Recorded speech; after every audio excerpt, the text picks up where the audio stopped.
Chen Mo was rather unfortunate, perpetually encountering a series of misadventures. During his delivery job, he accidentally injured someone, only to later discover that it was a minor incident with a reward of 10,000 yuan. Water leaked from the upstairs apartment, creating a chaotic scene in his home, and he was caught in a brawl, later realizing that his opponent was a spy, which also netted him a bounty of 10,000 yuan.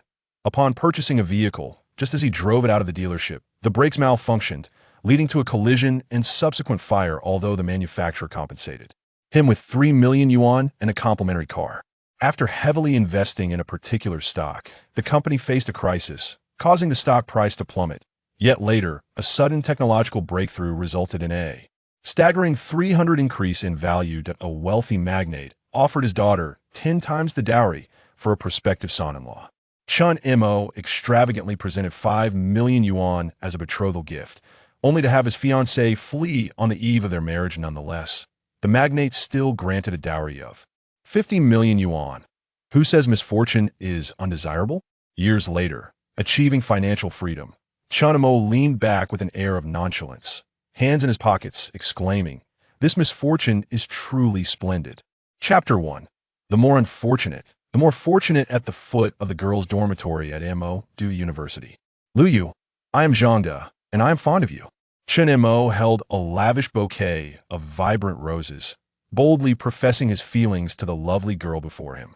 As a delivery man, he had taken on the task of helping a client declare their love. In principle, he would have preferred not to accept such a request, but the client had sent him a red envelope containing 200 yuan, compelling him to contribute to the noble pursuit of romance. The moment I first laid eyes on you, I was captivated by your enchanting large eyes, delicate little eyelashes, perfectly shaped nose, beautiful face, and long, elegant legs. I believe my life would be incomplete without you. Lu Yu, I like you, let us be together. With his left hand holding the flowers and his right capturing the moment on his phone, he endeavored to deliver the heartfelt confession as instructed by his client. Truth be told, confessing in front of a crowd at the girls' dormitory did not induce anxiety in him, as it was not his own declaration. However, reciting such abstract and extravagant declarations rendered his face crimson with embarrassment. Opposite him, Lu Yu's cheeks also flushed a rosy hue. Upon concluding the confession, he thrust the bouquet into Lu Yu's hands, already blushing, and hastily departed on his bike. Having a delivery man substitute for a confession, I might as well enjoy a meal instead. As Chen Mo pedaled through the campus, he quietly grumbled about the absurdity of some individuals. Boss, as per your request, the confession has been completed. Please consider leaving a favorable review.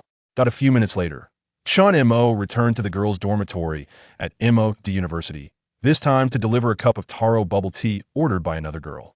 While waiting for her to fetch her order, he opened his phone to check WeChat, only to find a group chat titled Mo Financial Elites inundated with 999 unread messages. Upon entering the chat, he discovered it filled with boastful banter about various projects, promotions, missed KPIs resulting in karaoke sessions, and assorted gossip from the financial world. Gazing at the group name and then down at his yellow attire, Chen Mo couldn't help but chuckle, albeit with a hint of sarcasm. At 23 years of age, he had graduated from second-tier university in Mo, majoring in finance. In his earlier days, before Zhang Xiefeng gained notoriety, he was oblivious to the harsh realities of the finance sector. Having only skimmed through online articles that painted the industry in a glamorous light, he had hastily chosen finance as his major, opting for a university in Mo without a second thought. However, post-graduation, he discovered that the financial realm was far more brutal and pragmatic than described by Zhang Xiefeng. Without a familial background, industry connections, or the endorsement of a prestigious institution, entering the finance sector meant starting at the very bottom. After joining a small financial firm, he quickly realized that as a novice with no clients to trust him, he could not achieve any performance metrics. Failing to meet expectations inevitably led to his departure. After navigating through several companies, he found himself trapped in a repetitive cycle, unable to survive in the industry. His college girlfriend, disheartened by his numerous job changes, ultimately ended their relationship, voicing that she saw no future with him. Following his departure and heartbreak, in order to make ends meet, he joined the ranks of delivery men, accepting any job that paid, even if it meant delivering love confessions. His family remained unaware of his predicament, believing he was still employed at a financial institution. He refrained from informing them, as he could shed his delivery attire outside, but could not do so in front of his family. Perhaps one day, when he comes to terms with his situation, he will leave this city behind. Ding! At that moment, a notification chimed his mind. It rang again. Previously, he had heard a notification indicating that the more fortunate physique had been activated. Initially, he thought it was a sign of fortune arriving, ushering him towards a life of luxury, complete with extravagant cars, grand estates, and beautiful women, which filled him with excitement. However, after calling out for a while with no further response, he felt a pang of self-deprecating disappointment, realizing there was no pinnacle of success, merely a fleeting illusion before the exhaustion of being a delivery man. Yet, curiously, whenever he heard the ding sound, misfortune would immediately befall him. For instance, shortly after starting a delivery, the sound echoed, and he was pulled over by traffic police for riding a scooter with fake plates. While walking innocently down the street, the sound rang out, and a flower pot fell from above. Landing just a meter in front of him, had he taken 2 more steps, he would have been in peril. While cycling, an elderly man in a wheelchair unexpectedly appeared, and with the sound, in an attempt to avoid him, he accidentally crashed into a parked Mercedes-Benz. Now that the sound had rung again, could it be that the previous notification was not an illusion? Did he indeed possess a unique physique? What misfortune awaited him this time? Habitually rubbing his nose in contemplation, Chen Mo swiftly navigated his finger across the screen, transitioning from the group chat to the delivery app's backend. Upon opening the backend, his brow furrowed, and he tightened his grip on the phone as his temperature began to rise. He had noticed a negative review, and a complaint had appeared in the backend. Damn! Chen Mo couldn't help but exclaim, knowing instinctively who had submitted the negative review and complaint. It was undoubtedly the guy who had been rejected, attributing blame to him and leaving a bad review and complaint out of spite. Such is the nature of this industry, even if one has done nothing wrong. If misfortune strikes and one encounters a difficult client, they may receive a negative review without recourse, leaving one to accept their bad luck. Is it really that uncanny? A single sound and misfortune follows. Chen Mo frowned, skepticism creeping in. He was beginning to believe in his supposed physique, for how could such peculiar occurrences transpire? After accepting a confession delivery and reciting someone else's words verbatim, he had still garnered a negative review and a complaint.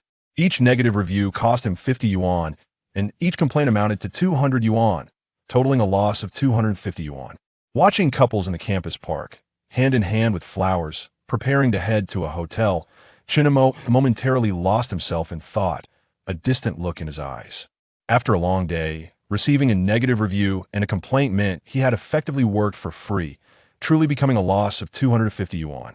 Though he had received 200 yuan from the red envelope, after calculations, he was still at a loss of 50, continuing his streak of misfortune. Resigning himself to the situation, he decided he would not deliver anything else today and would leave tomorrow's work for another time. As the girl collected her bubble tea, he prepared to ride away, only to notice a few bouquets of flowers beside a nearby trash can. Among them was a large bouquet of roses, unmistakably the same ones that Zhang had given. Such foolish gifts deserved to be discarded. The flowers before him appeared rather appealing, and with a little trimming, they could be salvaged. He placed the bouquets on the footrest of his scooter and headed home. Upon arriving, he first appealed through the back end, believing that one cannot be fined simply because someone lodged a complaint. Reason and rules must prevail. As for whether his appeal would be successful, he was uncertain but thought it worth a try. After setting down his phone, he took a shower, prepared a light meal, and rested on the sofa for a while. Afterward, he cleaned several vases and then proceeded to trim the bouquet. With scissors, the simple adjustment of a few flower stems placed in the vases adorned the table quite beautifully, showcasing his retained skill. However, when he unwrapped the generously sized bouquet of roses gifted by Zhang, a white rectangular box embossed with a mobile phone design tumbled out and fell to the ground. What is this?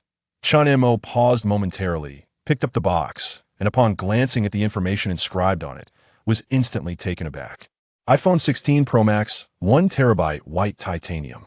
Upon seeing this, Chen Mo stroked his chin, a flicker of contemplation crossing his eyes as he recalled some recent occurrences. Something felt amiss. It truly felt peculiar. Chapter 2. Working only ensures survival. Wealth requires a golden finger. Chen Mo's sense of unease was not unfounded. Earlier, it was mentioned that he seemed to have activated some peculiar ability, where misfortune translated into fortune. He had only recounted the unfortunate events without detailing the fortunate ones. Previously, his electric scooter had been seized by the traffic police for various reasons. To avoid delaying his delivery duties, he spent 4,000 yuan to purchase a new one from a nearby mall, even including the license plate. As luck would have it, the store was holding a lottery, and he won the Grand Prizian electric scooter worth 6,000 yuan. Subsequently, he resold it to other riders in the industry for 5,500 yuan. Although being caught by the traffic police was somewhat unfortunate, he ultimately gained a brand new electric scooter with a license plate and 1,500 yuan, making it a profitable venture. Then there was the incident where he was walking down the street when a flower pot suddenly fell from above, startling him. Upon inspecting the broken pot, he discovered a blood-stained banknote inside, inscribed with the ominous red 110. After reporting to the police, they informed him that it was linked to a pyramid scheme, and his report had led to the dismantling of the organization. The police station awarded him a commendation banner and a monetary reward of 500 yuan. The family of the person who had dropped the flower pot, in gratitude, also presented him with a red envelope containing 5,000 yuan. Though he had been quite frightened, nearly meeting his end by the flower pot, the outcome was fortuitous, netting him a commendation and 5,500 yuan. Later, while attempting to evade an unexpected encounter with an old acquaintance, he collided with a parked Mercedes-Benz. Initially, he intended to contact the owner to negotiate repairs. However, he noticed that the windows of the car were tightly sealed, and through the glass, he could see a 2-year-old child in the back seat, crying, in a state that suggested overheating. Without hesitation, he used a pump beneath the seat to shatter the window, opened the door, and rescued the child, promptly calling for medical assistance. The child's parents later found him and expressed their gratitude by kneeling before him, not even mentioning the car repairs, and insisted on giving him 30,000 yuan as a token of thanks. Though Chen Mo had no intention of accepting payment for saving a life, after much insistence from a couple, he reluctantly accepted 10,000 yuan. In summary, his recent experiences indeed aligned with the notion of misfortune leading to fortune. He frequently encountered unfortunate events, yet somehow, through remarkable twists, bad luck transformed into good luck. For instance, despite incurring a 250 yuan fine and receiving a negative review and complaint, he unexpectedly discovered a new Apple phone nestled within Zhang Da's bouquet.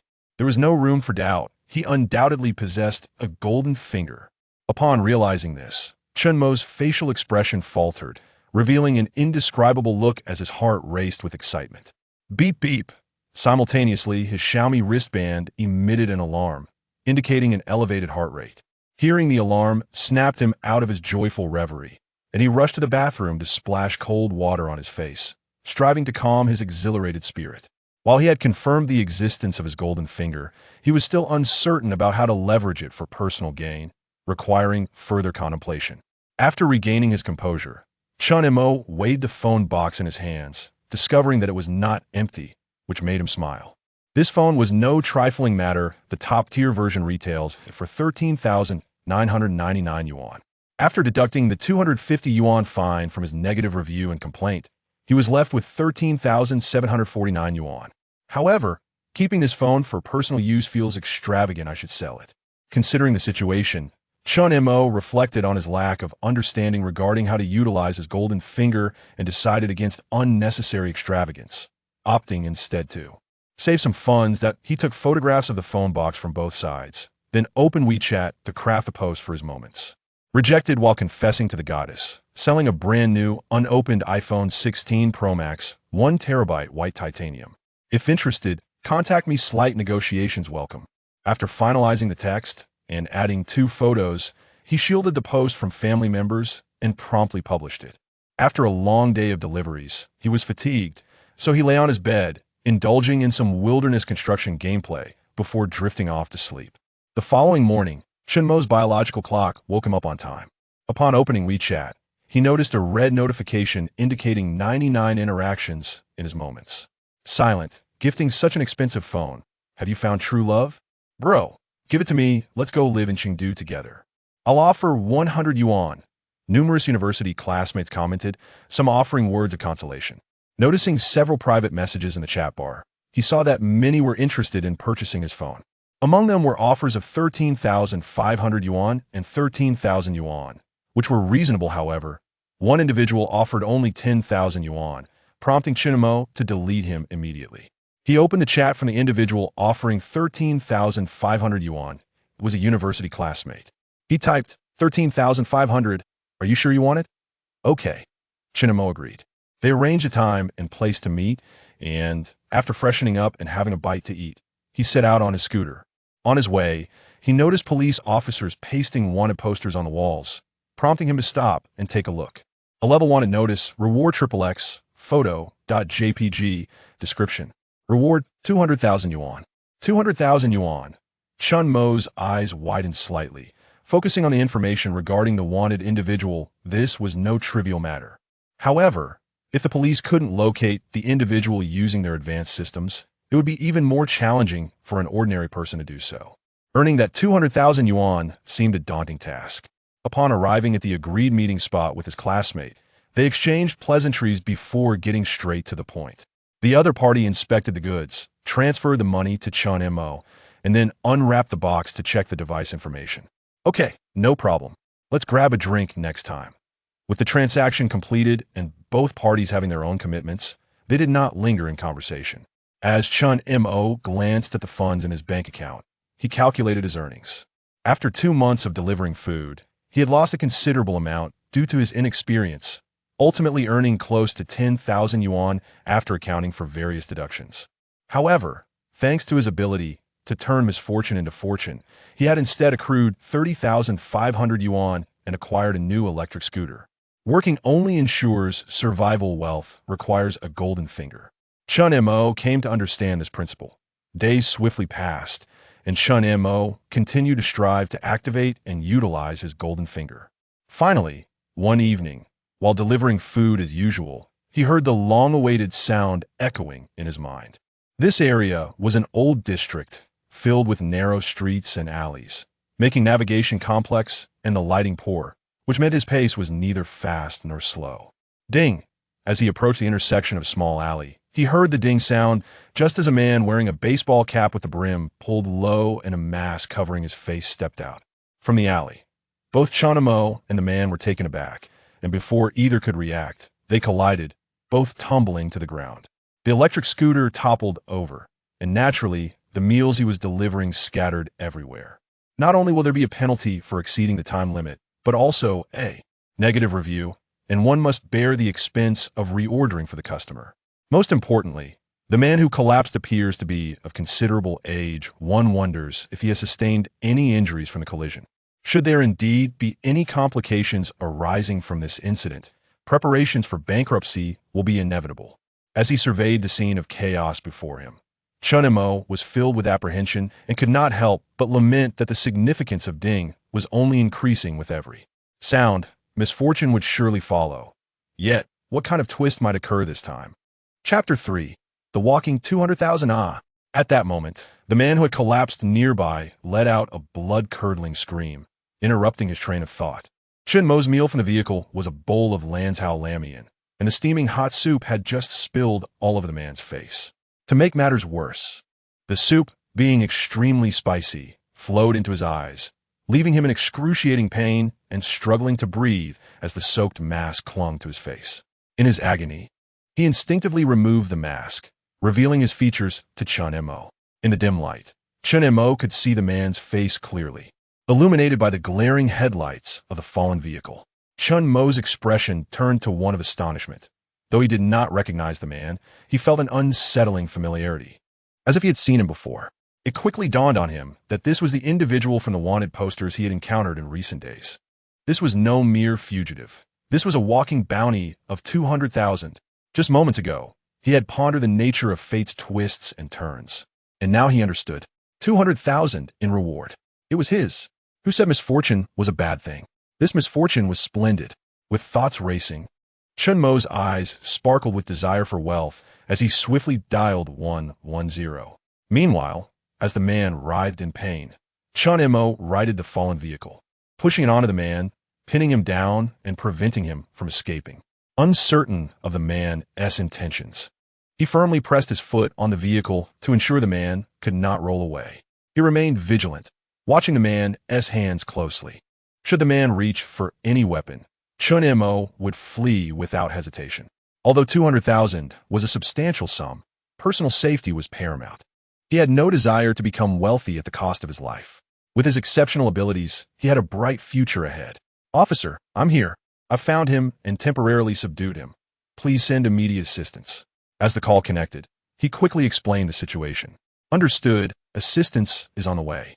Please ensure your safety and evacuate at the first sign of danger." "Your personal safety is our priority," the dispatcher replied, momentarily taken aback before reiterating the importance of his safety. After hanging up, Chen Mo scrutinized the man's features once more, reconfirming that he was indeed the fugitive from the wanted poster. The man continued to scream in agony and was oblivious to the fact that Chen Mo had alerted the authorities, lacking the energy or desire to retaliate. This realization eased Chen Mo's anxiety. He had feared a desperate struggle, but it appeared that the man was incapacitated. Suddenly, his phone rang, and he initially assumed it was the police, only to discover it was a customer. "Where's my Lanzhou Lamian? It's past the delivery time." The customer's voice held a hint of annoyance. "I apologize. I'm currently apprehending a fugitive. I'll deliver your order as soon as I finish with the police." "I'm very sorry." At the scene, to prove his claim, Chen Mo took a photo and sent it through the delivery platform's messaging interface. "Incredible. Stay safe." The customer was astonished, realizing that their delivery person was part of a mysterious organization filled with talent. After ending the call, he heard police sirens approaching, their sound growing nearer. "Get off me, you punk." The man had heard the sirens, and, as if awakened from a trance, summoned all his strength to push the vehicle off him. However, his face was burned, and the pain in his eyes was so intense he could barely open them. Even a slight opening would expose him to the blinding glare of the vehicle's headlights, leaving him disoriented and unable to fight back. Moreover, Chen Mo's robust frame was pressing down on the vehicle, making it impossible for the man, who weighed no more than 60 kilograms and was over 50 years old, to budge. "Over here, quickly." Two officers spotted Chen Mo and rushed towards him. They quickly arrived. One assisted in restraining the fugitive, while the other compared the man's appearance to a photo on their phone. "Yes, that's him," they confirmed, relief washing over them. They had expended considerable resources in pursuit of this man, and at last they had succeeded. "Comrade, are you all right?" "We are immensely grateful for your bravery in risking your safety to aid us." The officers expressed their gratitude towards Chen Mo. "Me fine. Just a little dirt on my clothes," he replied, brushing off the dust that had settled on him. Although his face paled slightly, he feigned calmness. Once they confirmed Chen Mo's well-being, the officers communicated the situation via radio, and within moments, a multitude of officers arrived, including their commanding officer. That was incredibly intense. "I'm still trembling from the adrenaline." Chen Mo, still shaken, typed out his experience with slightly trembling hands. As an ordinary person, he found it difficult to remain composed after such a harrowing event.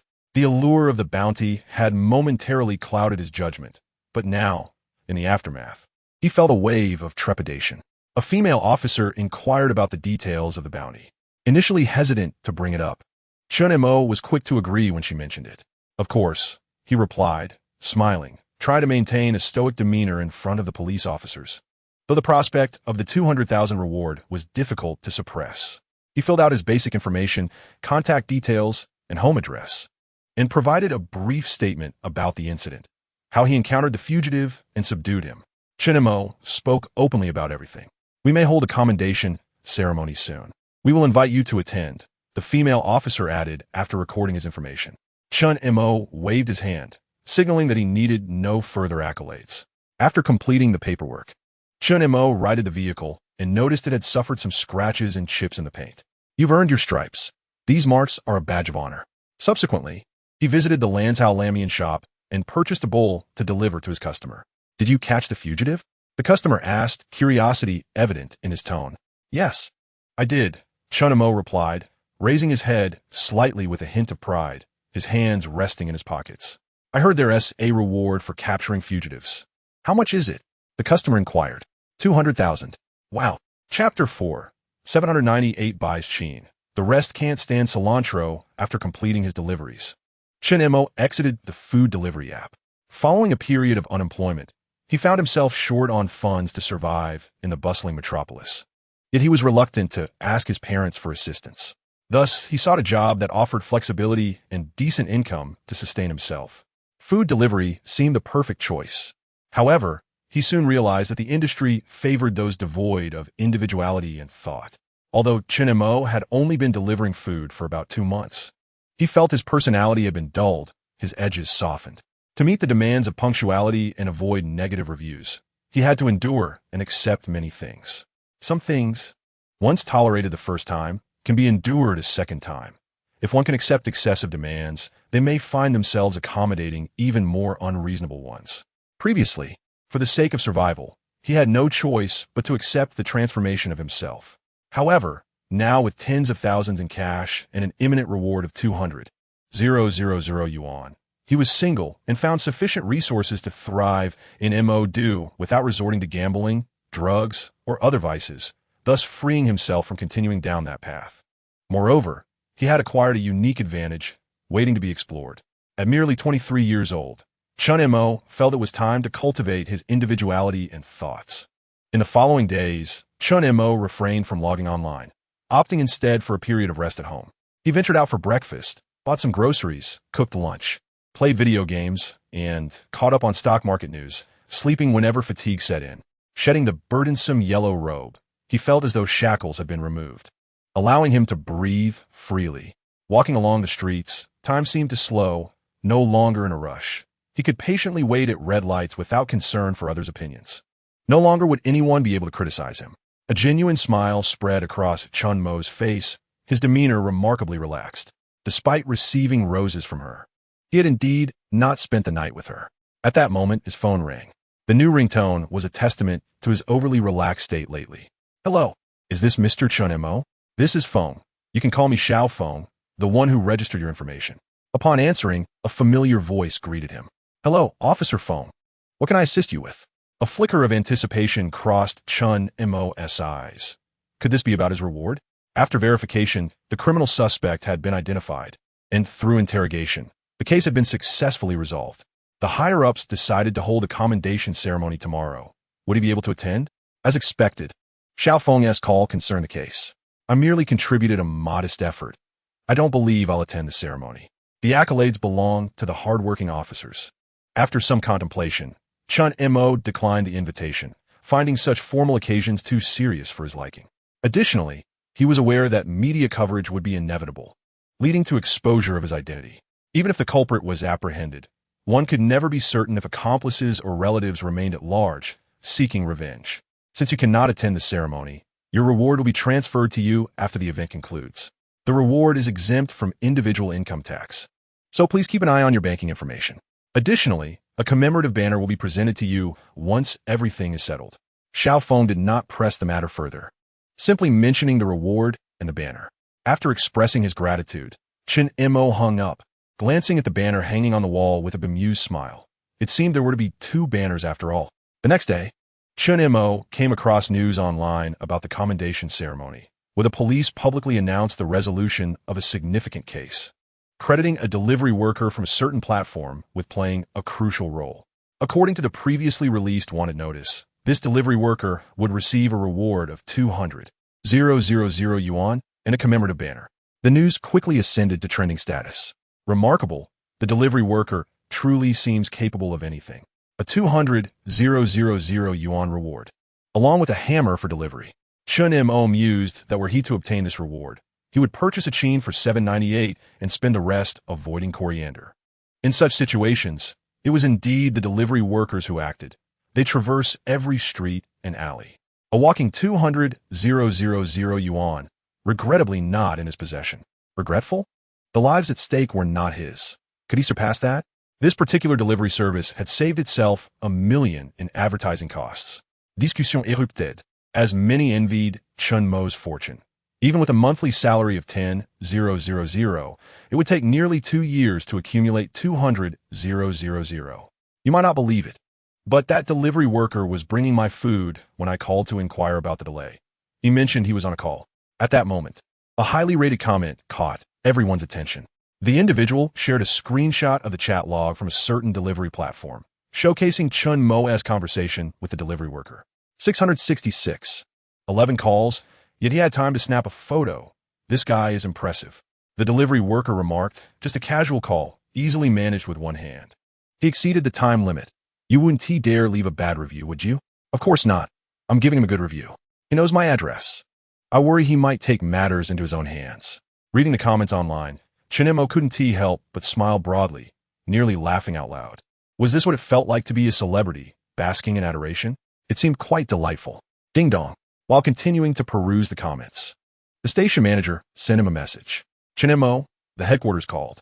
The data analysis center has deduced that it was you who apprehended the suspect. The station manager was surprised.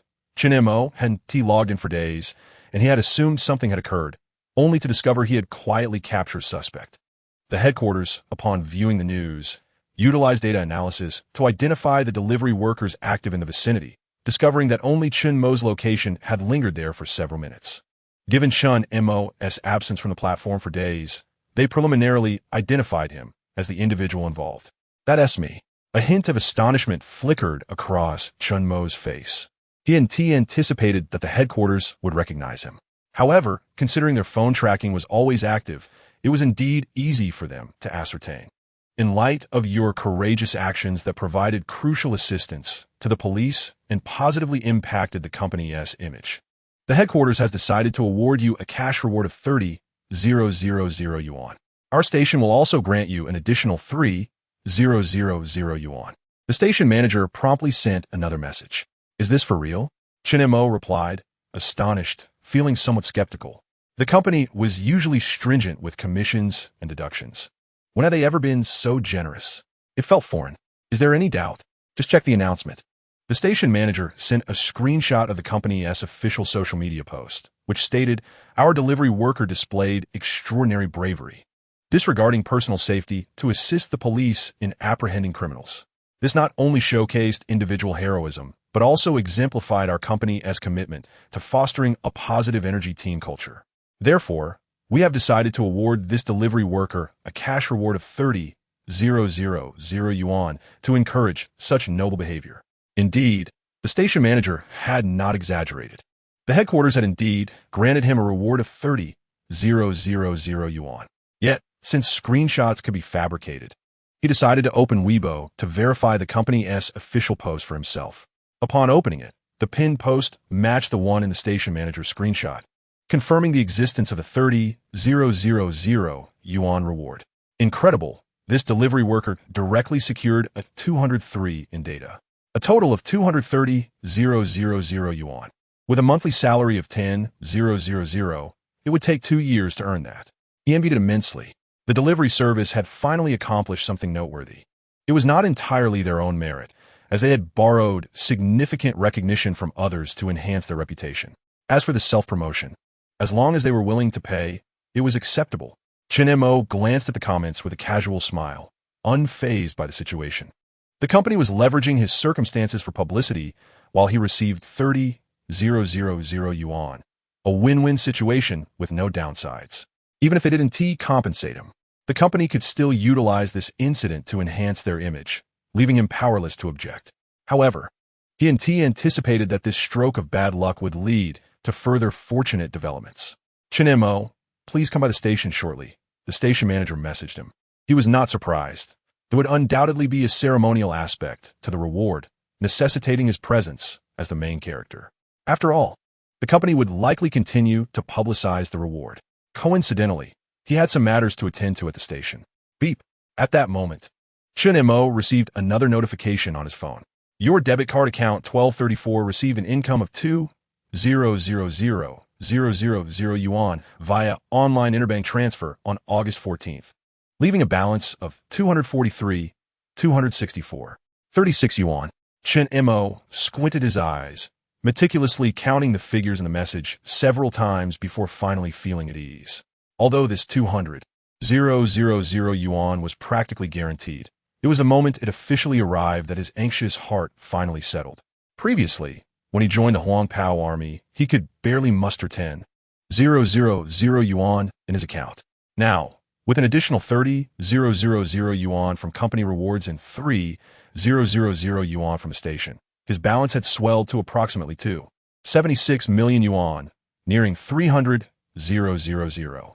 Things had certainly improved. Chen Mo's eyes sparkled with gratification.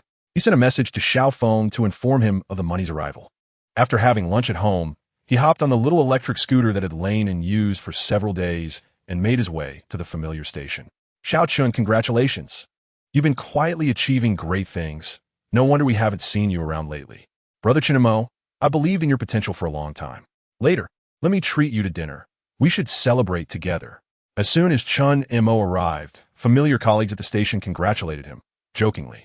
They had learned from the station master that Chen Mo was the delivery worker who had successfully completed a significant task, and they envied his good fortune.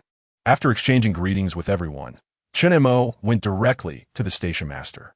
What are your plans now? The station master inquired, lighting a cigarette, his eyes narrowing in enjoyment as he looked at Chen Mo. I'm done, Chen Mo replied with a subtle smile, shaking his head calmly. Indeed, who would continue in this line of work if they had better options? The station master said, exhaling a puff of smoke, his tone tinged with nostalgia. This industry is like that. The turnover is quite frequent, with many coming and going. As soon as someone finds a better path, they usually leave. After chatting for a while, personnel from the headquarters arrived. Following a brief award ceremony, Chen Mo received a certificate of recognition along with a bonus of 330,000 yuan from both the company and the station. The company had also captured the desired footage, leaving both parties satisfied. Chen Montak, I see that you have a degree in finance and experience with multiple financial institutions. A sharp-looking leader from the company adjusted his gold-rimmed glasses and smiled, extending an invitation to Chen Mo. Would you be interested in working in the finance department at our headquarters? Chen Mo was taken aback, his face reflecting surprise. He had not expected such a direct invitation to the finance department. Had this been earlier, he would have accepted without a moment's hesitation. However, now that he had activated his potential, who would want to toil away as a mere cog in the machine? I appreciate your recognition, but this opportunity has come rather unexpectedly, and I would like to consider it. Chen Mo responded, expressing his gratitude without outright refusal. After the headquarters personnel departed, the station master noticed Chen Mo's lingering astonishment and chuckled. He continued to tousle his thinning hair, his expression somewhat meaningful. So that is how it is. Chen Mo's face brightened with realization. Adding one more person to the finance department would merely mean an additional salary. After his joining, he could engage in promotions, earning benefits far exceeding that salary. Subsequently, Chen Mo placed his work uniform and related items at the station, while the station master assisted him in settling the funds on the platform. This included resolving previous complaints and negative feedback he had received when he had helped someone confess their feelings, which had been filmed and posted on Douyin. With the chat records provided by Chen Mo, it was evident that he had acted entirely according to the customer's requests without any faults. Thus, he successfully appealed, and the deducted 250 yuan was returned.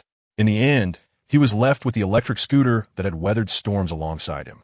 Regrettably, he would no longer be in this line of work, and after competing against time for the past 2 months, he no longer wished to ride the electric scooter.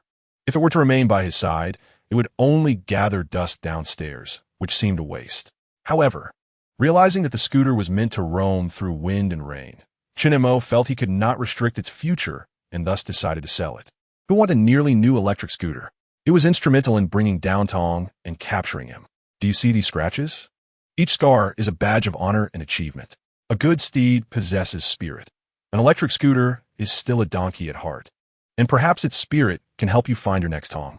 I bought it for 4,000 yuan, having ridden it for less than 2 months. Now, I'm offering it at a bargain price of just 3,500 yuan. Who is interested? Chapter 6. The new beginning. Initially, everyone was engrossed in their own tasks. But upon hearing Chen Mo shout, they all became intrigued. Isn't that the truth? Can a new energy scooter compare to a traditional one? This was no ordinary electric scooter. It was the kind that could drive away evil spirits while delivering orders in the early morning. Laughter erupted as everyone began to discuss. some joining the fun with jokes, while others considered taking a chance. After all, for certain matters, it is better to believe than to disbelieve. I'll take it. Soon, someone reached an agreement with Chen Mo over the transaction. Electric scooter sold for 500 yuan. Ding. As soon as he stepped inside, Chen Mo heard a notification sound in his mind, indicating that another unfortunate event was about to unfold. Curiosity and anticipation stirred within him. He wondered what fortune might follow this misfortune. He hoped it would not be too abstract. Upon entering the house, everything appeared normal. Chen Mo glanced around and found no abnormalities, so he proceeded to the bathroom. Drip, drip, drip. Upon entering the restroom and turning on the light, he noticed water dripping from the ceiling panels. Water was seeping through the gaps between nearly every panel. It seemed there was a leak from the upstairs bathroom. Was this the misfortune he was to face? Or was the subsequent fortune? Chen Mo pondered, and suddenly an idea struck him. Could be like the stories online, where gold bars or cash are hidden in the ceiling space. He had seen such scenarios both online and in dramas. With this thought, he dragged a chair to the bathroom, carefully climbed atop it, and gingerly removed 2 panels. He then peered inside, turning on his phone's flashlight to search meticulously. Yet, to his disappointment, he found nothing, only the persistent dripping of water from above. It seemed the issue lay upstairs. After a moment of contemplation, Chen Mo decided to investigate the situation further. The apartment he rented was in an old building with only 6 floors and no elevator. He climbed the stairs to the door of the apartment above. Knock, knock, knock. Chen Mo rapped on the door. Who is it? What do you want? A heavy accented voice responded quickly, speaking Mandarin with noticeable difficulty, as if it were a foreigner speaking Chinese. Chen Mo was momentarily taken aback. He had not expected a foreigner to live above him. However, given that Shanghai is an international metropolis, having foreigners around was quite normal. Your bathroom waterproofing has a problem, and water is leaking into my apartment. Please have someone address it promptly. Chen Mo succinctly explained the issue, fearing that if he elaborated too much, the person might not understand. Okay, I'm sorry. I will have someone take care of it, the foreigner replied apologetically, exhibiting a decent attitude. Chen Mo couldn't help but mutter under his breath as he descended the stairs, feeling somewhat annoyed that the person hadn't even opened the door to discuss the matter further. Upon returning home, he discovered the absence of any fortunate occurrences, leading him to believe that perhaps this stroke of luck would not arrive swiftly. Or perhaps, was the initial sign merely a prelude? Were the misfortunes not yet concluded? Ding! Just as he pondered whether the unfortunate events were ongoing, a notification chimed in his mind. Chen Mo sat dumbfounded on the sofa, his eyes filled with confusion. What was this new development? It left him bewildered. Why did calamities seem to arrive one after another? The previous incident had yet to conclude, and now another one emerged? What could this possibly entail? Ding dong. At that moment, his phone rang. Upon picking it up, he realized that someone in the Mo Do Financial Elite group had messaged everyone. As he clicked in, a piece of news immediately caught his attention. Upon reading it, Chen Mo's eyes widened in surprise and disbelief. Goldmine Automotive released its second quarter financial report, which indicated industry insiders widely believe that Goldmine Automotive sales are sluggish, suffering consecutive quarters of losses, facing cash shortages, lacking competitive technology, and presenting a bleak market outlook, with preliminary judgments suggesting that its strategic transition to new energy has failed. The reason this news astonished Chen Mo was that he had invested in this automotive company's stock. Previously, the company had boldly declared its intention to fully transition to new energy, ceasing production of pure fuel vehicles while committing substantial funds to research new energy technologies. Fueled by the new energy boom and governmental policy guidance, many industry experts believe this stock held promise. This group had previously discussed it, and numerous individuals had purchased shares, Chen Mo included. However, with limited funds, he had only acquired one lot, approximately 3,000 yuan. Yet, the new energy vehicle market was fiercely competitive, changing rapidly, with technological advancements occurring almost monthly or weekly. A slight misstep made it exceedingly difficult to catch up. Goldmine had inadvertently fallen behind, resulting in a steady decline in share prices. With the release of this financial report, the stock price was likely to plummet.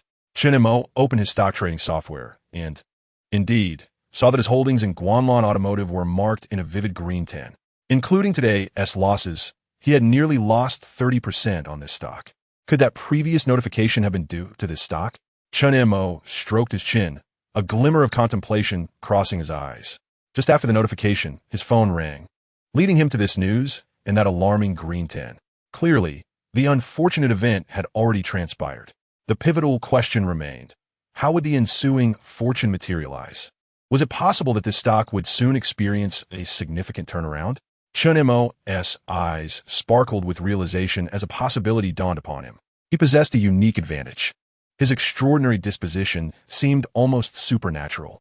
Once he entered a cycle of misfortune, regardless of what transpired, he invariably emerged with favorable outcomes from related events.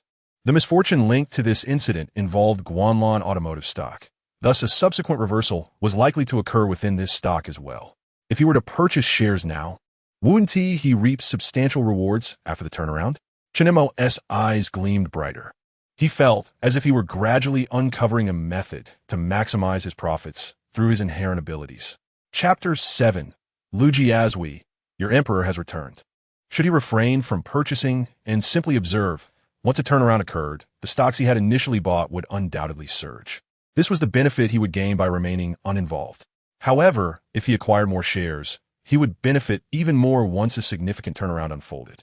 After all, he had initially invested only 3,000 yuan, and no matter how high the return, what good would it do? Previously, he had limited funds, hence his modest purchase. But now he held close to 300,000 yuan, roughly 100-fold of his previous capital. If managed well, the returns could also be 100-fold. Purchase. He promptly deposited funds into his stock account and commenced trading. With the stock at its limit down, a multitude of retail investors were selling with no buyers in sight, allowing him to easily acquire his target quantity. As he bought, a resolute glint shone in Chen Mo's eyes, while those from whom he acquired shares began to smile. Previously, each time he heard that notification, misfortunes would instantly unfold. Subsequently, a turnaround would swiftly present itself, ushering in benefits. Yet, the earlier incident of water leakage had not yielded a turnaround, indicating that the timeline for this reversal might be extended due to varying events. If he were to invest all his funds now, and the turnaround had not occurred by the following day, wouldn't that mean he had bought at a mid-level rather than the bottom? Conversely, should he refrain from purchasing and a significant turnaround occurred before the market opened, a flood of institutional investors and retail traders would rush in to buy, leaving him unable to secure greater profits. Thus, he needed to buy incrementally, adjusting his strategy as circumstances dictated. Take it slow, proceed cautiously. Chen Mo was prudent. He was not yet fully in sync with his extraordinary ability and wished to avoid misjudgments that could lead to further financial ruin. The next day, just as Chen Mo awoke from his slumber, still squinting and stretching, he heard 2 consecutive notifications ringing in his mind. What was happening? To wake up to 2 notifications? How significant could this be? Initially, Chen Mo was still half asleep, lazily rubbing his eyes, but these 2 sounds jolted him awake, propelling him upright from his bed. His eyes widened, filled with astonishment and confusion. Had 2 more misfortunes occurred? Yet, 5 minutes passed without any events unfolding, plunging him into deep thought. Perhaps the misfortunes from yesterday would carry over into today. After some contemplation, Chen Mo deduced the logic behind the 2 notifications. To validate his hypothesis, he headed to the bathroom and found that, indeed, it continued to drip. He opened the stock trading software and discovered that Goldmine Automotive had opened at its limit down, once again marked in green 10. The funds he invested yesterday had immediately incurred a 10% loss. If this held true, the potential for action was immense. Despite the loss, a smile of uncontainable joy crept onto Chen Mo's face. His emotions heightened. He understood the implications. Initially, he had been uncertain whether he had bought at the bottom or merely halfway up the slope. If his hypothesis was correct, the morning notification had indicated that the turnaround had yet to arrive and the stock price remained at mid-level. Conversely, if no notification had sounded, it would signify that the turnaround had indeed come and the stock price had bottomed out. This seemingly supernatural ability would undoubtedly be a miraculous asset in the capital market. Filled with anticipation, Chen Mo brimmed with confidence. At the age of 22, he had been a mere pawn, cast aside by the financial industry. Yet in the future, he would command respect akin to a deity within the sector. In the following days, Chen Mo deliberately adjusted his schedule to ensure he awakened before the market opened. Each morning, upon rising, The sound of 2 notifications echoed in his mind. During these days, the bathroom continued to drip. However, considering that the landlord was also renting, repairs for the leak would require contacting the landlord, who in turn would need to find a worker. It was not a matter that could be resolved in a day or two, so he refrained from pursuing the matter further. The stock remained green, still declining, but the decrease had lessened considerably, typically fluctuating by only 1 or 2 points per day. The situation over the past week validated Chen Mo's deductions, allowing him to further align with his extraordinary ability, enhancing his confidence in this operation. To preempt any sudden turnarounds occurring before or after the market opened, he prudently purchased a few shares daily. Although the stock continued to decline, the drops were minimal and inconsequential. A week later, on a morning when Chen Mo awoke from his dreams, the familiar notification rang in his mind. However, unlike the previous days, today it rang only once. Here it comes. Chen Mo's eyes brimmed with anticipation. He knew that a turning point for Guanlan Chicha had finally emerged. His conviction stemmed from the necessity of removing the bathroom tiles for waterproofing repairs, indicating that the bathroom continued to leak and misfortune persisted. However, the solitary sound that rang out this morning signified that Guanlan Chicha's streak of bad luck had come to an end.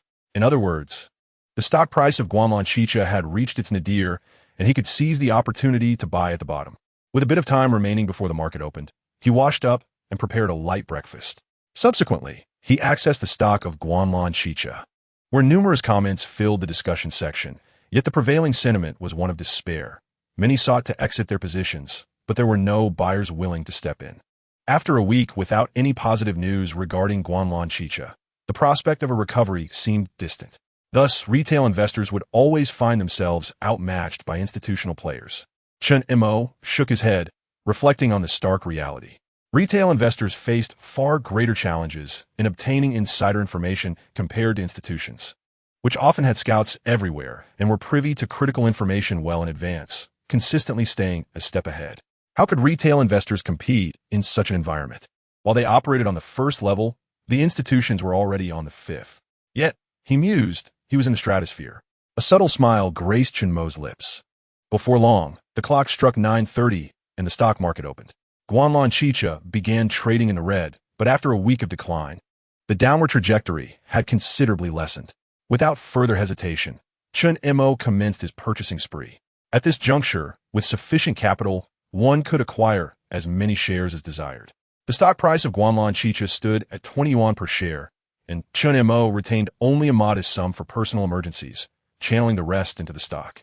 Including his previous purchase of 1 lot, the shares he acquired over the past few days, and today's acquisitions, he amassed a total of 130 lots of Guanlan Chicha. Despite a slight loss in recent days, his average acquisition cost settled around 21 yuan per share. Everything was in place, awaiting the pivotal moment. Once a reversal occurred, he would undoubtedly reap substantial profits. In the vast expanse of the stock market, the modest sum in Chen Mo's hands failed to stir even the slightest ripple.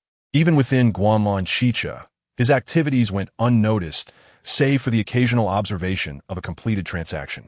Aside from feeling fortunate that a steadfast investor had taken his shares, there was little else to report. What would the turning point ultimately be? Chen Mo set down his phone, habitually stroking his chin as he fell into contemplation. Although he had faith in his instincts and believed a rise was inevitable, he attempted to consider the potential turning point from the perspective of a practitioner or a retail investor. After pondering for a while, he arrived at a conclusion. His instincts resembled a missile. While he knew where it would launch and where it would strike, the trajectory remained a mystery. If he was unaware, others would be even less informed. Nevertheless, he decided to disregard the uncertainty, opting to focus solely on the outcome rather than the process. Just as he prepared to step out for groceries, a sudden notification from his phone interrupted him. Picking it up, he was surprised to see a message from Xia Shiqing. Xia Shiqing? It was her? Chen Mo was taken aback. He had not anticipated that Xia Shiqing would reach out to him so unexpectedly. Xia Shiqing, a 26-year-old financial expatriate, had been his superior at his first job after graduation. In the finance sector, one either possessed credentials from prestigious institutions or came equipped with connections and resources.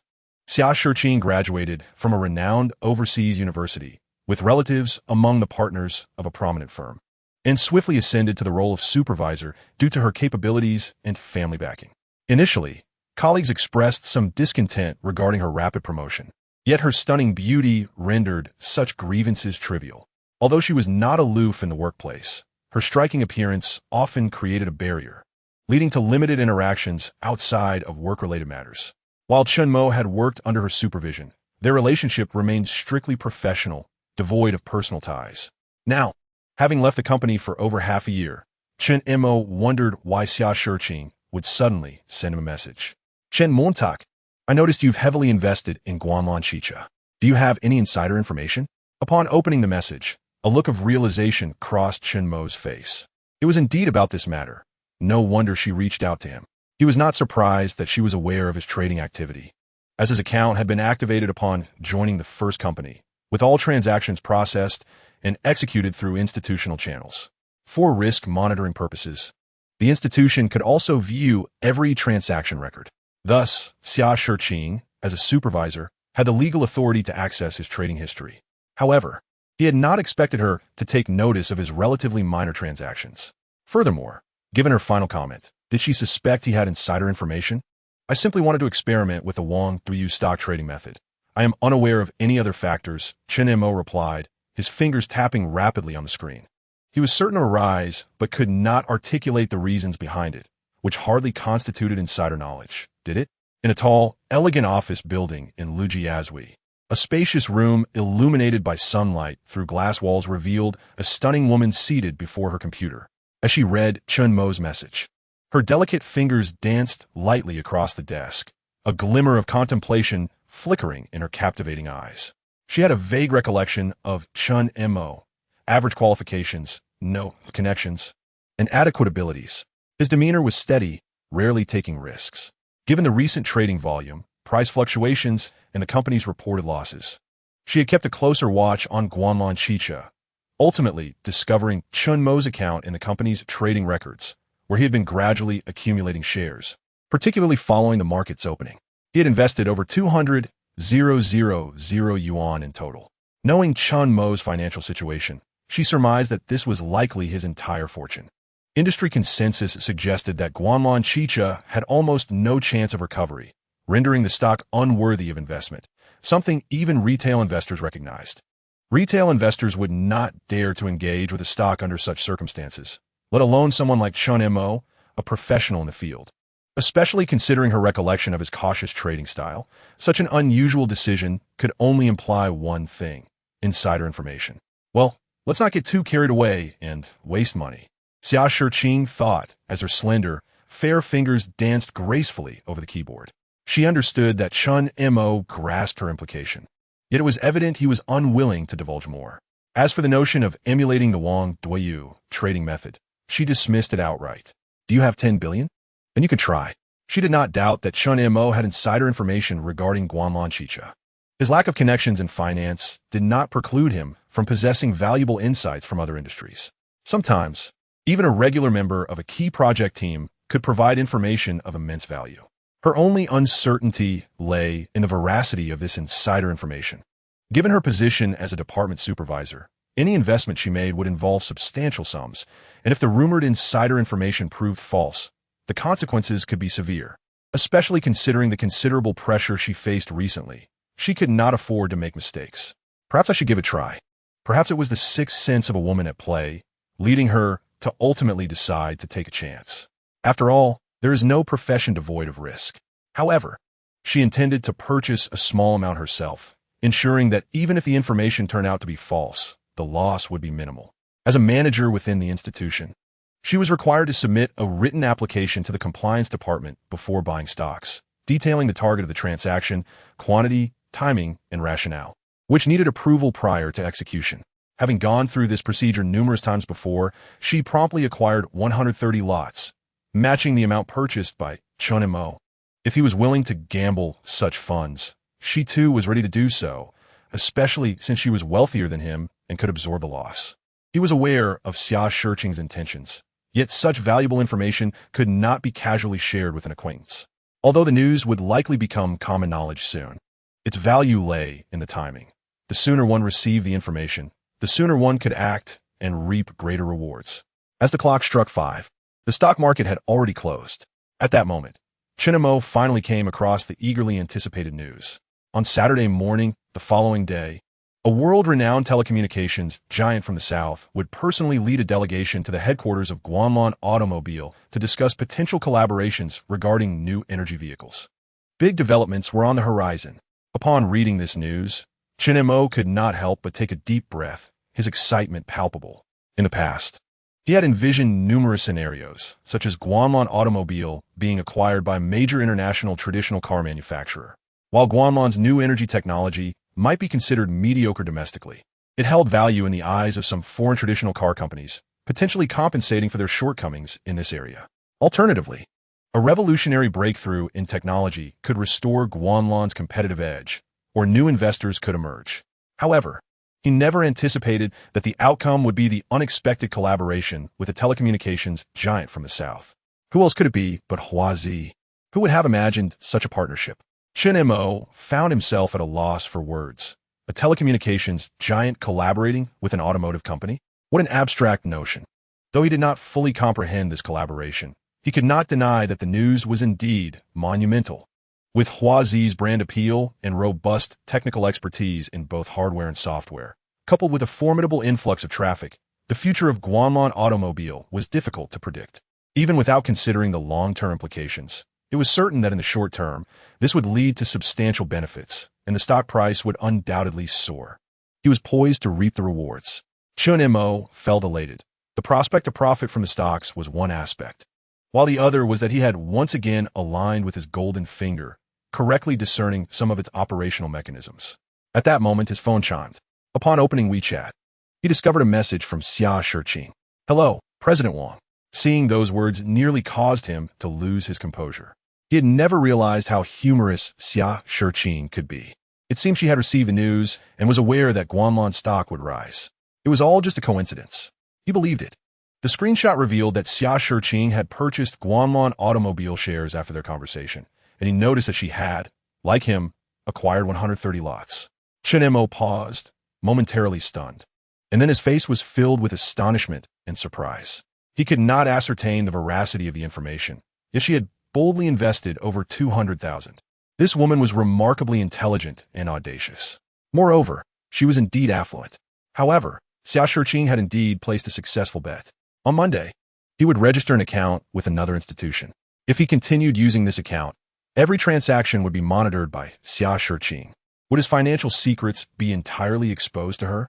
That was unacceptable. While he could lodge a complaint with the relevant authorities, Xia Shiqing could counter with risk monitoring justifications.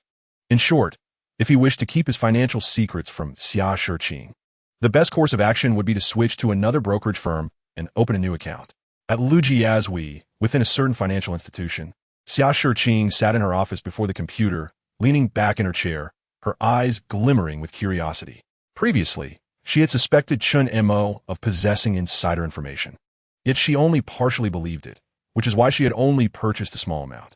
Just as she was preparing to leave for the day, she unexpectedly received news of Huazi's upcoming discussions with Goldmine Automobile, leaving her momentarily speechless. Regardless of whether the collaboration would materialize, as long as the discussions did not fall through over the weekend, it would be a significant boon for Goldmine Automobile. When the market opened on Monday, Goldmine's stock price would undoubtedly surge. Chen Mo must have known this information in advance to make such a transaction. Ding ding, her computer's WeChat chimed. And upon seeing Chen Mo's intention to register an account with another company, she could not help but smile. "Are you free tomorrow? To thank you for helping me make money, I would like to treat you to dinner." Her slender fingers lightly tapped the keyboard as she extended an invitation to Chen Mo. Upon receiving Xia Shiqing's invitation, Chen Mo was slightly taken aback. He had not expected her to invite him to dinner. Was she truly grateful for his assistance in making her money? He felt there might be some truth to that, but not entirely. Regardless of her reasons, there was no justification to decline an invitation from such a stunning woman. What if she intended to express her gratitude through charm? Chen Mo was eager to test his own vulnerabilities. "All right, send me the address tomorrow," he responded. After enjoying dinner at home, Chen Mo checked the group chat. The members were abuzz with discussions regarding this matter, many surprised by the potential collaboration between the two companies. Everyone was talking about buying shares of Goldmine Automobile on the upcoming Monday. However, numerous individuals expressed concern that if too many retail investors enter the market, the price could quickly hit the upper limit. Even if one wished to buy, they might not be able to. Someone remarked that those who had fully invested in Guanlon today would have made a significant profit. Who could have predicted such an outrageous event? They mused. Who knows? Perhaps someone did foresee it. I read in the discussion forum that someone had made a purchase today. As the workday concluded, the chat was filled with people fantasizing about having fully invested in Guanlon Automobile that day. Chen Mo could not help but feel a sense of satisfaction as he read through the messages. While others merely imagined their fortunes, he had genuinely invested heavily. After scrolling through Weibo for a while, he noticed the news had reached trending status. After 2 days of weekend speculation, the stock would likely reach its peak on Monday. Chen Mo observed that more and more people were becoming aware of the situation. By the end of the weekend, the number would only increase. Everyone would know, and on Monday morning, a substantial number of retail investors would undoubtedly seek to buy shares. Unless negotiations fell apart over the weekend, Chen Mo was confident the discussions would succeed. After all, he had the concept of God. How could one profit if negotiations failed? How could one consider themselves fortunate without profit? Closing his social media applications, he opened a rental housing app. If this were any other city, considering his stock gains, he might begin contemplating purchasing a home. However, in Shanghai, where every inch of land is precious, even a house priced at 100,000 per square meter would not be particularly impressive.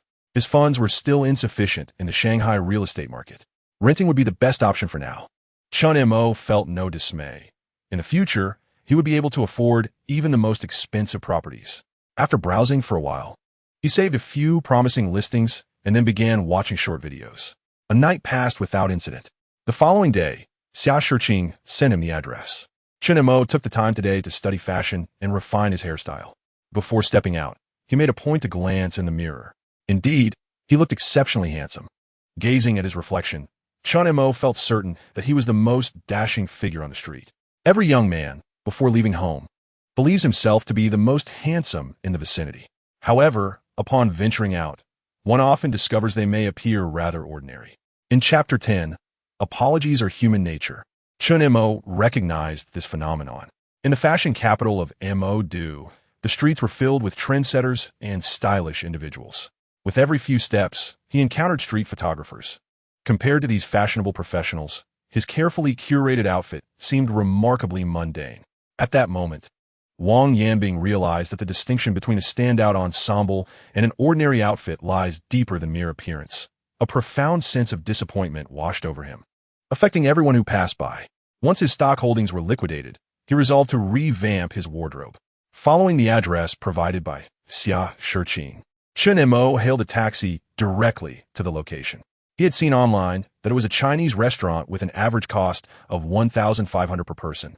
Clearly, it catered to affluent patrons. Upon arriving at the restaurant, he noticed a familiar Tesla pull into the parking lot. After 2.5 minutes, the driver's door finally opened. A delicate foot clad in nude high-heeled shoes emerged, followed by a pair of long, slender legs.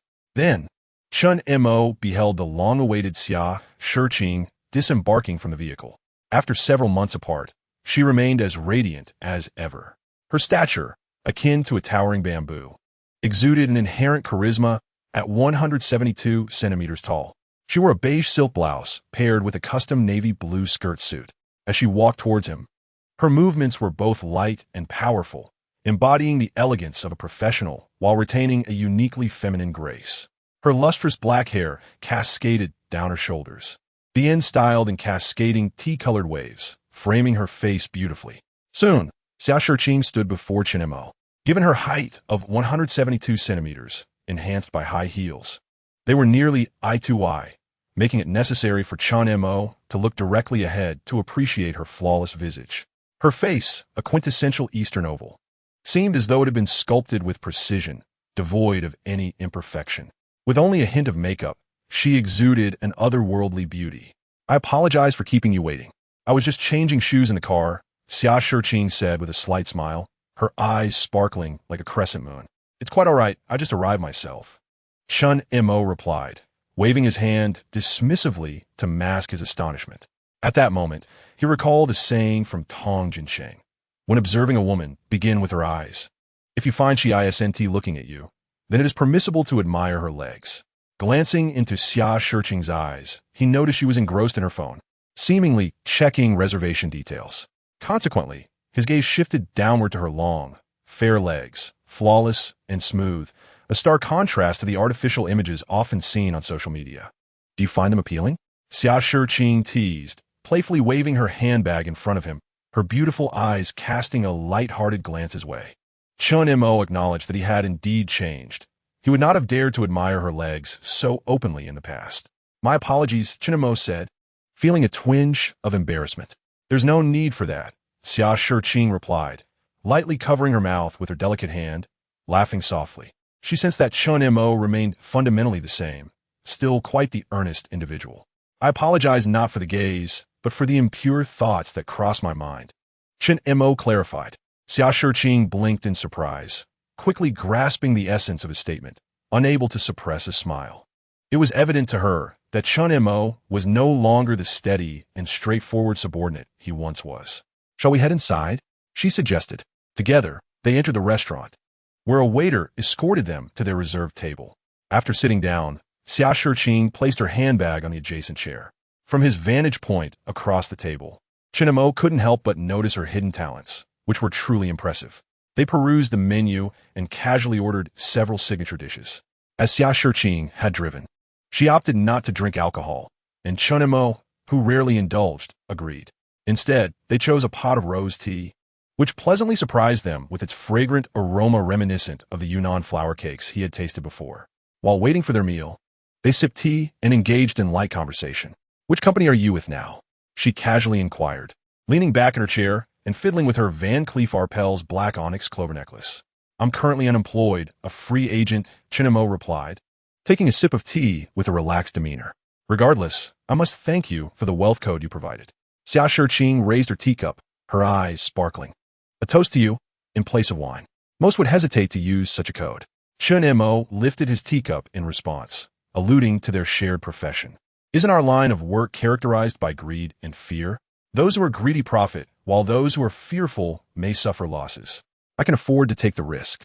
Xia Shiqing smiled nonchalantly, her tone calm. I concede that understanding the mind of a wealthy woman is indeed my shortcoming. Chen Mo felt helpless. Was this the reality of affluent women? The 130 shares he held represented nearly his entire fortune, but for Xia Shiqing, it was merely a fraction. Being cautious seemed prudent. Profits generated through the company would yield greater returns and perhaps bolster her performance metrics. As Xia Shiqing tucked a strand of hair behind her ear, a fleeting look of regret crossed her exquisite face. Does manager Xia truly require more achievements? Chen Mo asked, incredulous. Do you think it is easy to maintain such a position? She replied, rolling her bright eyes at him, her tone tinged with exasperation. While it was true that her relative was a partner in the company, she possessed genuine capability. However, the chairman and other partners had their own relatives with abilities, all vying for her position. She needed to either ascend further or relinquish her current role. Whether striving for advancement or maintaining her position, performance metrics were essential.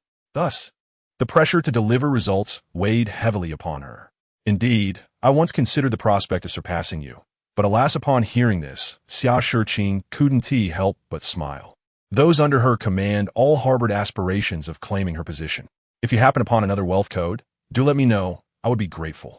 Xia Shiqing leaned slightly forward, her finely chiseled face mere inches from Chen Mo's, her gaze locked onto his eyes. During this encounter, she unmistakably observed a newfound confidence emanating from Chen Mo. Although she could not pinpoint its origin, it was evident that he had undergone some transformations unbeknownst to her. This recent transaction hinted at potential secrets he might possess that could prove beneficial in the future. Maintaining contact with Chen Mo would be prudent, even without immediate advantages.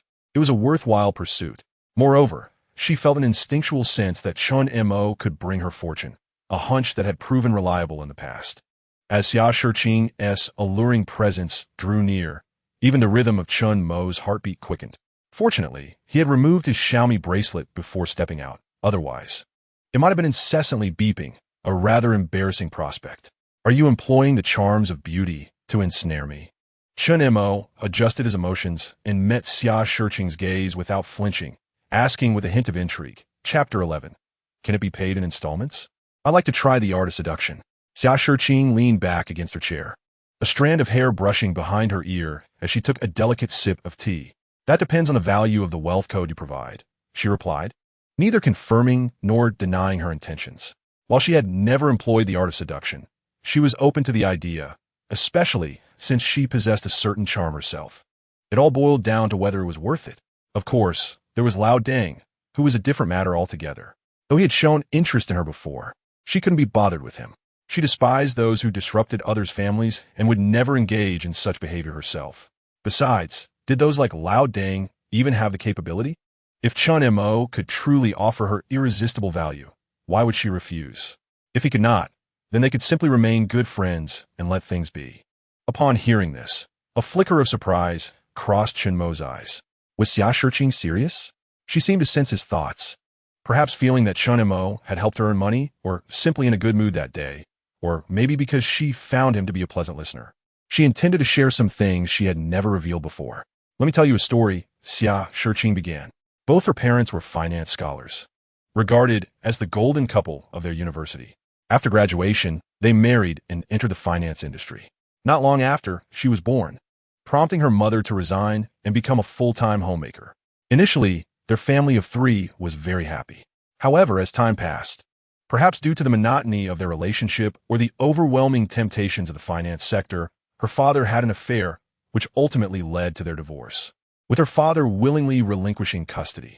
Xia Shiqing grew up with her mother, who faced numerous challenges re-entering the workforce after years at home, struggling financially.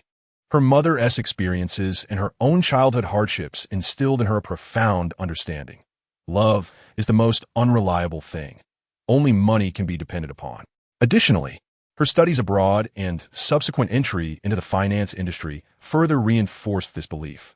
Rather than risk her future on fleeting, illusory love, why not accept someone willing to help her earn money, provide resources, and elevate her status? Why do I feel that this is love? She pondered, almost rhetorically, or perhaps, I don't need love, I only need money? Xia Shiqing appeared to be questioning Chen Mo while simultaneously reflecting on her own thoughts. Chen Mo fell silent in response. Each individual's perception is shaped by their upbringing, work environment, and experiences. Xia Shiqing's views were undoubtedly influenced by her family background and industry, leaning towards the extreme, but not without reason. Chen Mo found himself in agreement with her assertions. He never doubted his ex-girlfriend's affection for him, yet that did not prevent their eventual separation over financial matters. Money equates to love. He raised his gaze to her, speaking softly, indeed. Xia Shiqing met his eyes, nodding gently in agreement. She had heard whispers behind her back, accusing her of being blinded by money, solely recognizing its value. She neither denied nor felt ashamed of this. So, if you wish for me to use the art of seduction on you, it will depend on whether you can provide me with compelling value, she said, flashing a charming smile with underlying significance. Can it be paid in installments? I'll make a down payment first. I want to test the waters of this art of seduction. Chen Mo's eyes lit up with interest as he looked at Xia Shiqing. Is this your new line for a 15-day vacation? Xia Shiqing shot him a teasing glance, a smile playing on her lips. Chen Mo took a sip of his tea, remaining silent. At that moment, the waiter brought their ordered dishes to the table. Chen Mo, feeling hungry, began to eat, while Xia Shiqing maintained her elegance. As they dined, Chen Mo contemplated various matters. Undoubtedly, he was intrigued by Xia Shiqing's art of seduction. After all, it was rare for a woman of her caliber to leave any man unaffected. Yet, winning her over would not be a simple feat. The Van Cleef Arpels necklace and bracelet she wore were worth tens of thousands, while her designer handbag cost several thousand, and her diamond-encrusted Cartier watch was nearly worth a fortune.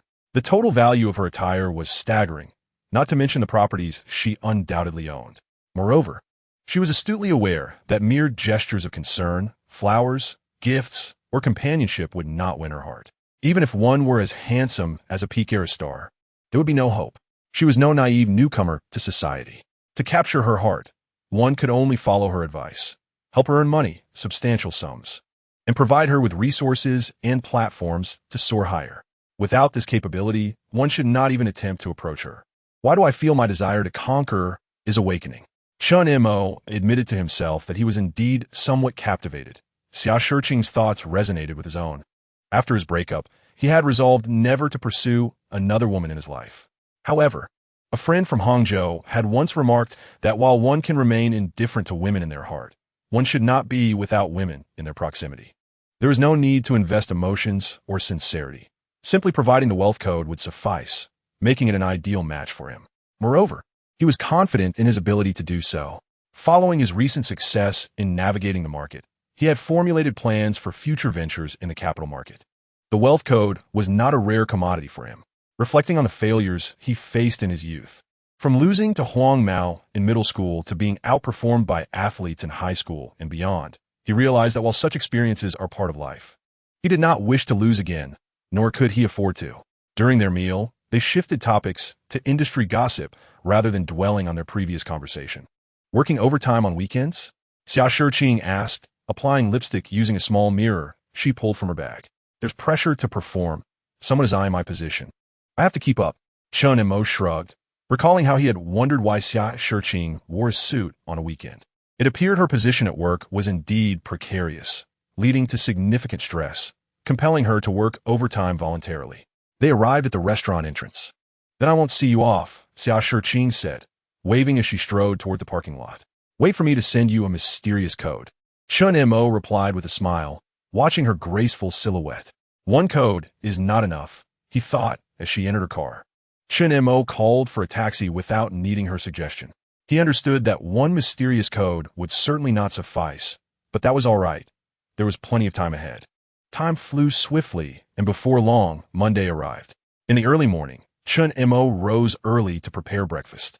After 2 months of delivering food, he had witnessed many things he had previously been unaware of.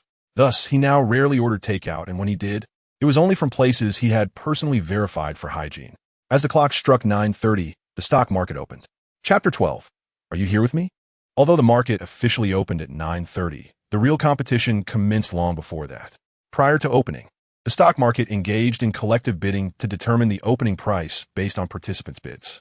On Sunday, Goldmine Automotive had issued an official announcement, stating that negotiations between both parties had progressed smoothly with a strong intent for collaboration and significant mutual benefits across various fields. In summary, although an official cooperation agreement has yet to be signed, the likelihood of collaboration is markedly high. This announcement serves as an immensely favorable development for the capital market. Consequently, the bidding for Guanlan today has been extraordinarily intense, with an estimated opening surge to the upper limit. Chen Mo, already suspecting the implications, recognized that this announcement from Guanlan is undoubtedly a substantial boon. As anticipated upon market opening, Chen Mo observed a sea of red for Guanlan. The figures displayed a current stock price of 22 yuan, with a daily increase of 26,000, reflecting a 10 rise. The stock reached its upper limit immediately upon opening, and due to the widespread awareness of this positive news, few chose to sell. This resulted in numerous institutions and retail investors eager to enter the market yet unable to do so. Even those institutions that managed to place limit orders at the upper price the previous evening found themselves at a disadvantage. Retail investors, not being foolish, questioned why they would hastily sell a stock expected to rise. Thus, while many institutions and retail investors placed orders at the upper limit, the transaction volume remained minimal. It appeared that the upper limit would be firmly maintained throughout the day. Chen Mo glanced at the data and couldn't help but smile with delight. This is the value of insider information. Even a few hours advance knowledge can yield tremendous rewards. He had purchased shares on Friday and was now contentedly witnessing the stock's rise to its limit. Conversely, those who did not buy in on Friday could only queue for bids, waiting for someone to sell before they could purchase. The timing of their entry and the eventual price they would pay were left entirely to fate. Observing his profits, Chen Mo accessed the data and noted his earnings. For Guanlan, with a cost of 21 yuan and a current price of 22 yuan, he had a profit of 26,000 for the day. If calculated based on his initial investment, his total earnings reached 130,000. Tonight would be a feast. Chen Mo nodded in satisfaction, deciding to treat himself to a sumptuous meal. He then checked the WeChat group, glancing at the ongoing chat. Damn, I placed a limit order at the upper price, but I can't buy it all. Of course, who doesn't know this stock is likely to rise? Everyone is flooding in. It's so frustrating. I feel like tomorrow will likely open at the upper limit again, making it hard to buy. Always a step behind. I'll never make a fortune. God, send me some insider news. Buddy, you need to pray to the god of wealth. The group was abuzz with discussions about this stock, and unsurprisingly, most have been unable to buy in. Each person gazed at the red figures on their screens, their frustration growing as they could not secure shares. Just then, Chen Mo, while chuckling at the chat records, received a WeChat message from Xia Shiqing. Fortunately, I bought it on Friday. Otherwise, I wouldn't have been able to purchase today. Xia Shiqing was equally elated. Seeing her profits while others missed out was a source of delight. However, she felt a tinge of regret, wishing she had been bolder and utilized company funds to invest, which would have significantly bolstered her standing within the company. Those envious colleagues would have no chance to undermine her position. Yet, she realized that if company funds were used, she would not have been able to buy. True, she replied. Being the department head, she had prior knowledge of the company's investment decisions and synchronously traded the same stock, which could be seen as insider trading. With scrutiny on her position, any misstep could lead to colleagues celebrating her downfall. After chatting for a while, Xia Shiqing mentioned she had a meeting to attend. Chen Mo downloaded the CITIC software and opened a new account. Although he intended to share some financial insights with Xia Shiqing, he realized that she could only know what he chose to reveal. If they used the previous account, all his transactions will be transparent to the other party, which was unacceptable. One must keep matters distinct. The following 2 days mirrored the events of Monday, with the stock opening at its upper limit. Including Monday, there had been 3 consecutive upper limits, affirming the strength of this positive news. With these 3 upper limits, Guanlan Chicha's stock price had surged to 26.62 yuan. Based on his initial cost of 21 yuan, he had earned 5.62 yuan per share, totaling 730,000 for 130 lots. In just 3 days, that amounted to 730,000. However, it was likely that the subsequent gains would not be as significant, as the potential of the good news seemed to be waning, leading many retail investors to sell. As expected, in the following days, while the stock continued to rise, the increments diminished to 6, 5, and 4. Observing the declining rise, more retail investors began to exit. Conversely, institutions were doing the opposite, aggressively accumulating shares. Don't rush to sell. There's good news, Xia Shiqing messaged him. I know. Chen Mo was hardly surprised. He had never intended to sell at this moment. He was confident that the stock would rise further. Each stroke of misfortune had previously yielded significant returns, and he believed this stock had more potential for growth. I know you know. You were just echoing my thoughts. However, through her messages, Chen Mo understood that the institutions had indeed received information. Previously, no one had anticipated the collaboration between these two seemingly unrelated companies, catching them off guard. Now that critical information had surfaced, it was no wonder institutions were eagerly buying up shares. Soon enough, both Huazi and Guanlan Chicha made an official announcement on their platforms, declaring a formal cooperation agreement. Huazi would supply vehicle systems, intelligent driving software, driving motors, and radar, serving as the primary supplier for Guanlan Chicha.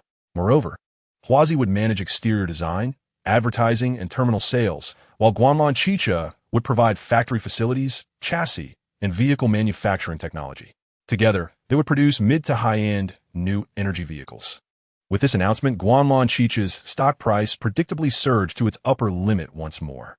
In Chapter 13, with 800,000 cold in his account, upon seeing the official announcement, the retail investors who had sold in haste were left lamenting, filled with regret for having divested from Guanlan Chicha's stock. They felt as though they had opened an umbrella while a rain of wealth poured down. Many self-deprecatingly acknowledged their misfortune. Previous discussions of collaboration had already led to such increases. Huazi's involvement as a key supplier, coupled with its role in design, promotion, and sales, posed a formidable challenge to the traditional automotive industry. Consequently, this wave of price increases was even more ferocious than before. The consecutive upper limits brought immense joy to Chen Mo. Although subsequent rises were smaller, the stock continued to climb daily. Time flew by, and more than 20 days had passed since Chen Mo purchased shares in Guanlan Chicha. The stock price remained in the red daily, but the increments were minimal, typically in the range of mere fractions. Holding it long-term proved to be a sound decision, as it was evident that once the collaborative models were launched, The stock price would surely experience a surge. However, Chen Mo opted to liquidate his holdings. He had invested all his funds and retained only a small amount for living expenses. Over these 20 days, he had spent considerably, and upcoming rent would require additional funds. For others, holding on to Guanlan Chicha as it steadily rose was an excellent choice. But for him, there were no shortages of lucrative opportunities. Instead of waiting for Guanlan Chicha to appreciate slowly, he had already secured greater profits from other stocks. Today was Friday. 3 weeks had passed since that Monday, amounting to 15 trading days. At that time, the stock price was 20 yuan per share, but now, after a series of explosive increases, it has soared to 6,084 yuan per share. He purchased 130 lots, and the total value of the stocks he holds has reached an astounding 791 million yuan. After deducting the stamp duty, brokerage fees, and transfer fees, he ultimately received 790,000 yuan.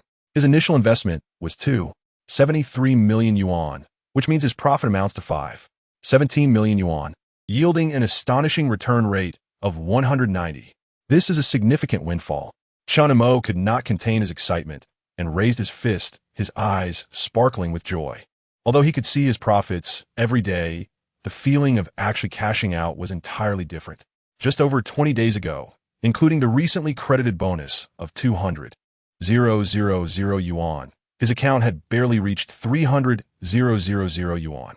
Now, with the living expenses he had set aside, he comfortably lay on 800,000 yuan. Though it may not compare to Lei Zong's 4 billion yuan, Chen Mo was still quite satisfied. Furthermore, there is always hope for achieving that 4 billion in the future. With money in hand, many matters would become easier to handle. Renting a better apartment, as the one above had constant leaks, was a priority. Purchasing a vehicle for convenience, as relying on taxis daily was not feasible. Additionally, acquiring several sets of better clothing and upgrading various electronic devices was on his agenda. In short, having money means it's time to indulge in some well-deserved spending.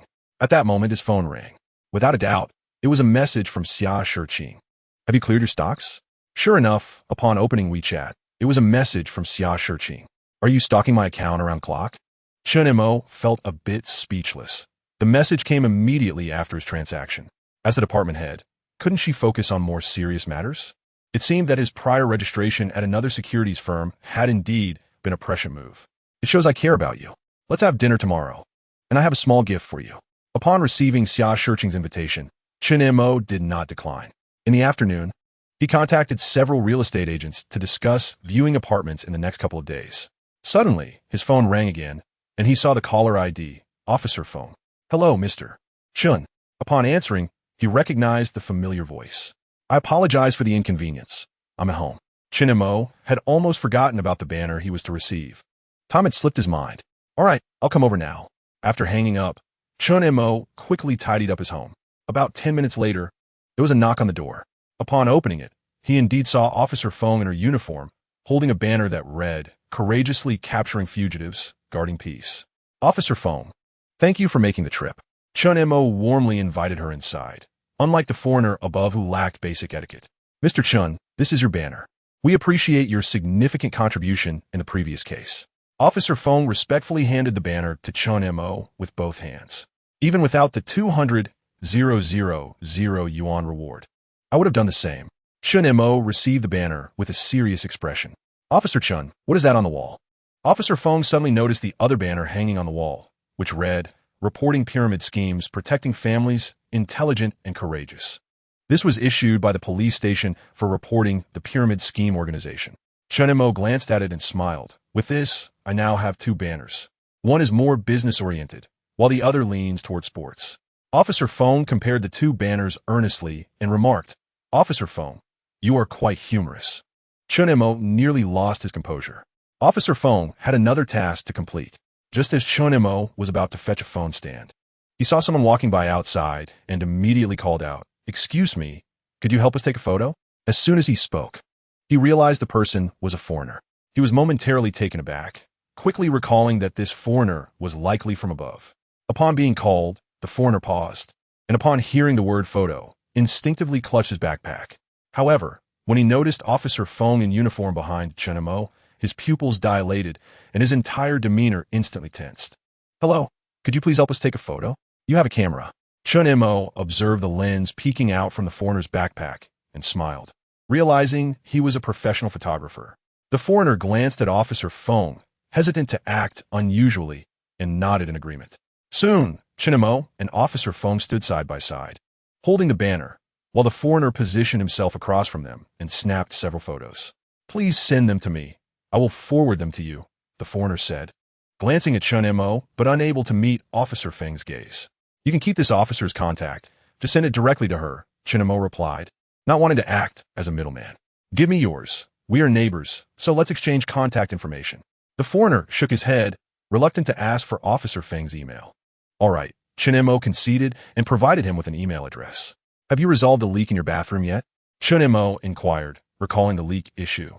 I am still negotiating with the landlord. I apologize, the foreigner replied, seemingly in a hurry to leave, and went upstairs. Officer Feng, once he sent me the photos, I will forward them to you, Chen Mo said, feeling somewhat helpless. No worries, Officer Feng responded nonchalantly. Later, she declined the invitation to stay for dinner. And after Chen Mo had his meal, he lay on the sofa playing games. The next morning, Chen Mo received a message from Officer Feng inquiring about the photos.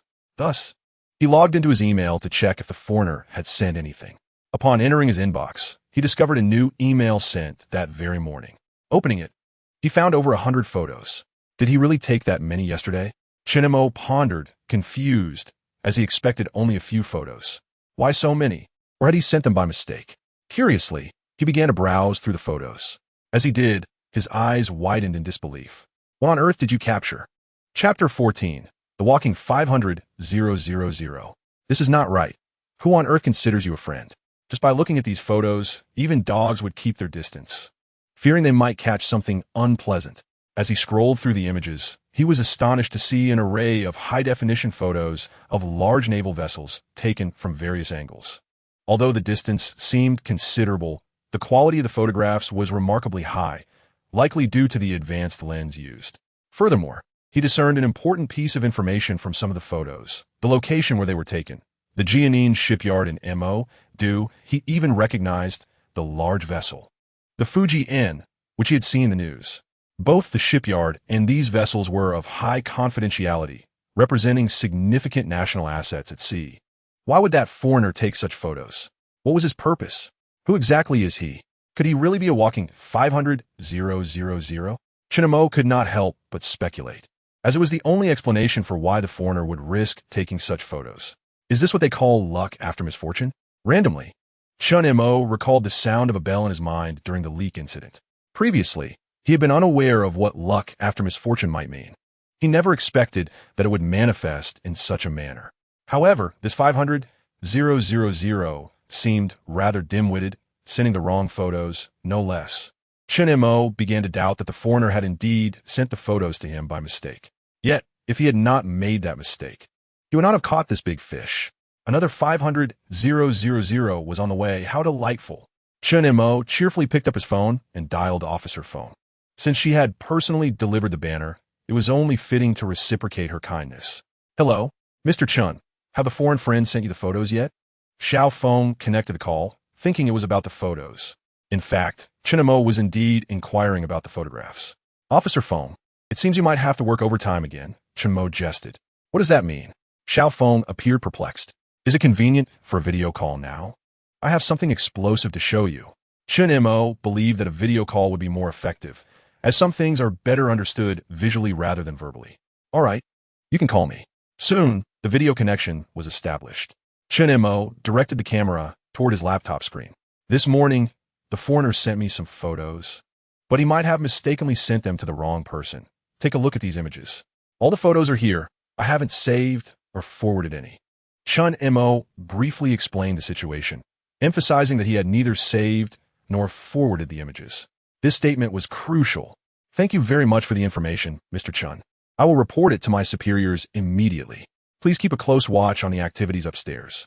If the suspect attempts to leave, do your best to obstruct them while ensuring your safety. If you are unable to stop them, please contact me at once.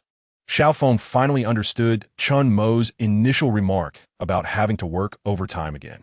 However, if all of this is true, she would willingly work late. This was a significant case. After hanging up, Xiaofeng promptly reported to her superior. Upon hearing the news, her superior was taken aback and quickly assembled a team to rush towards Chen Mo's residence. Chen Mo remained vigilant, observing the happenings upstairs, and noted that everything appeared normal.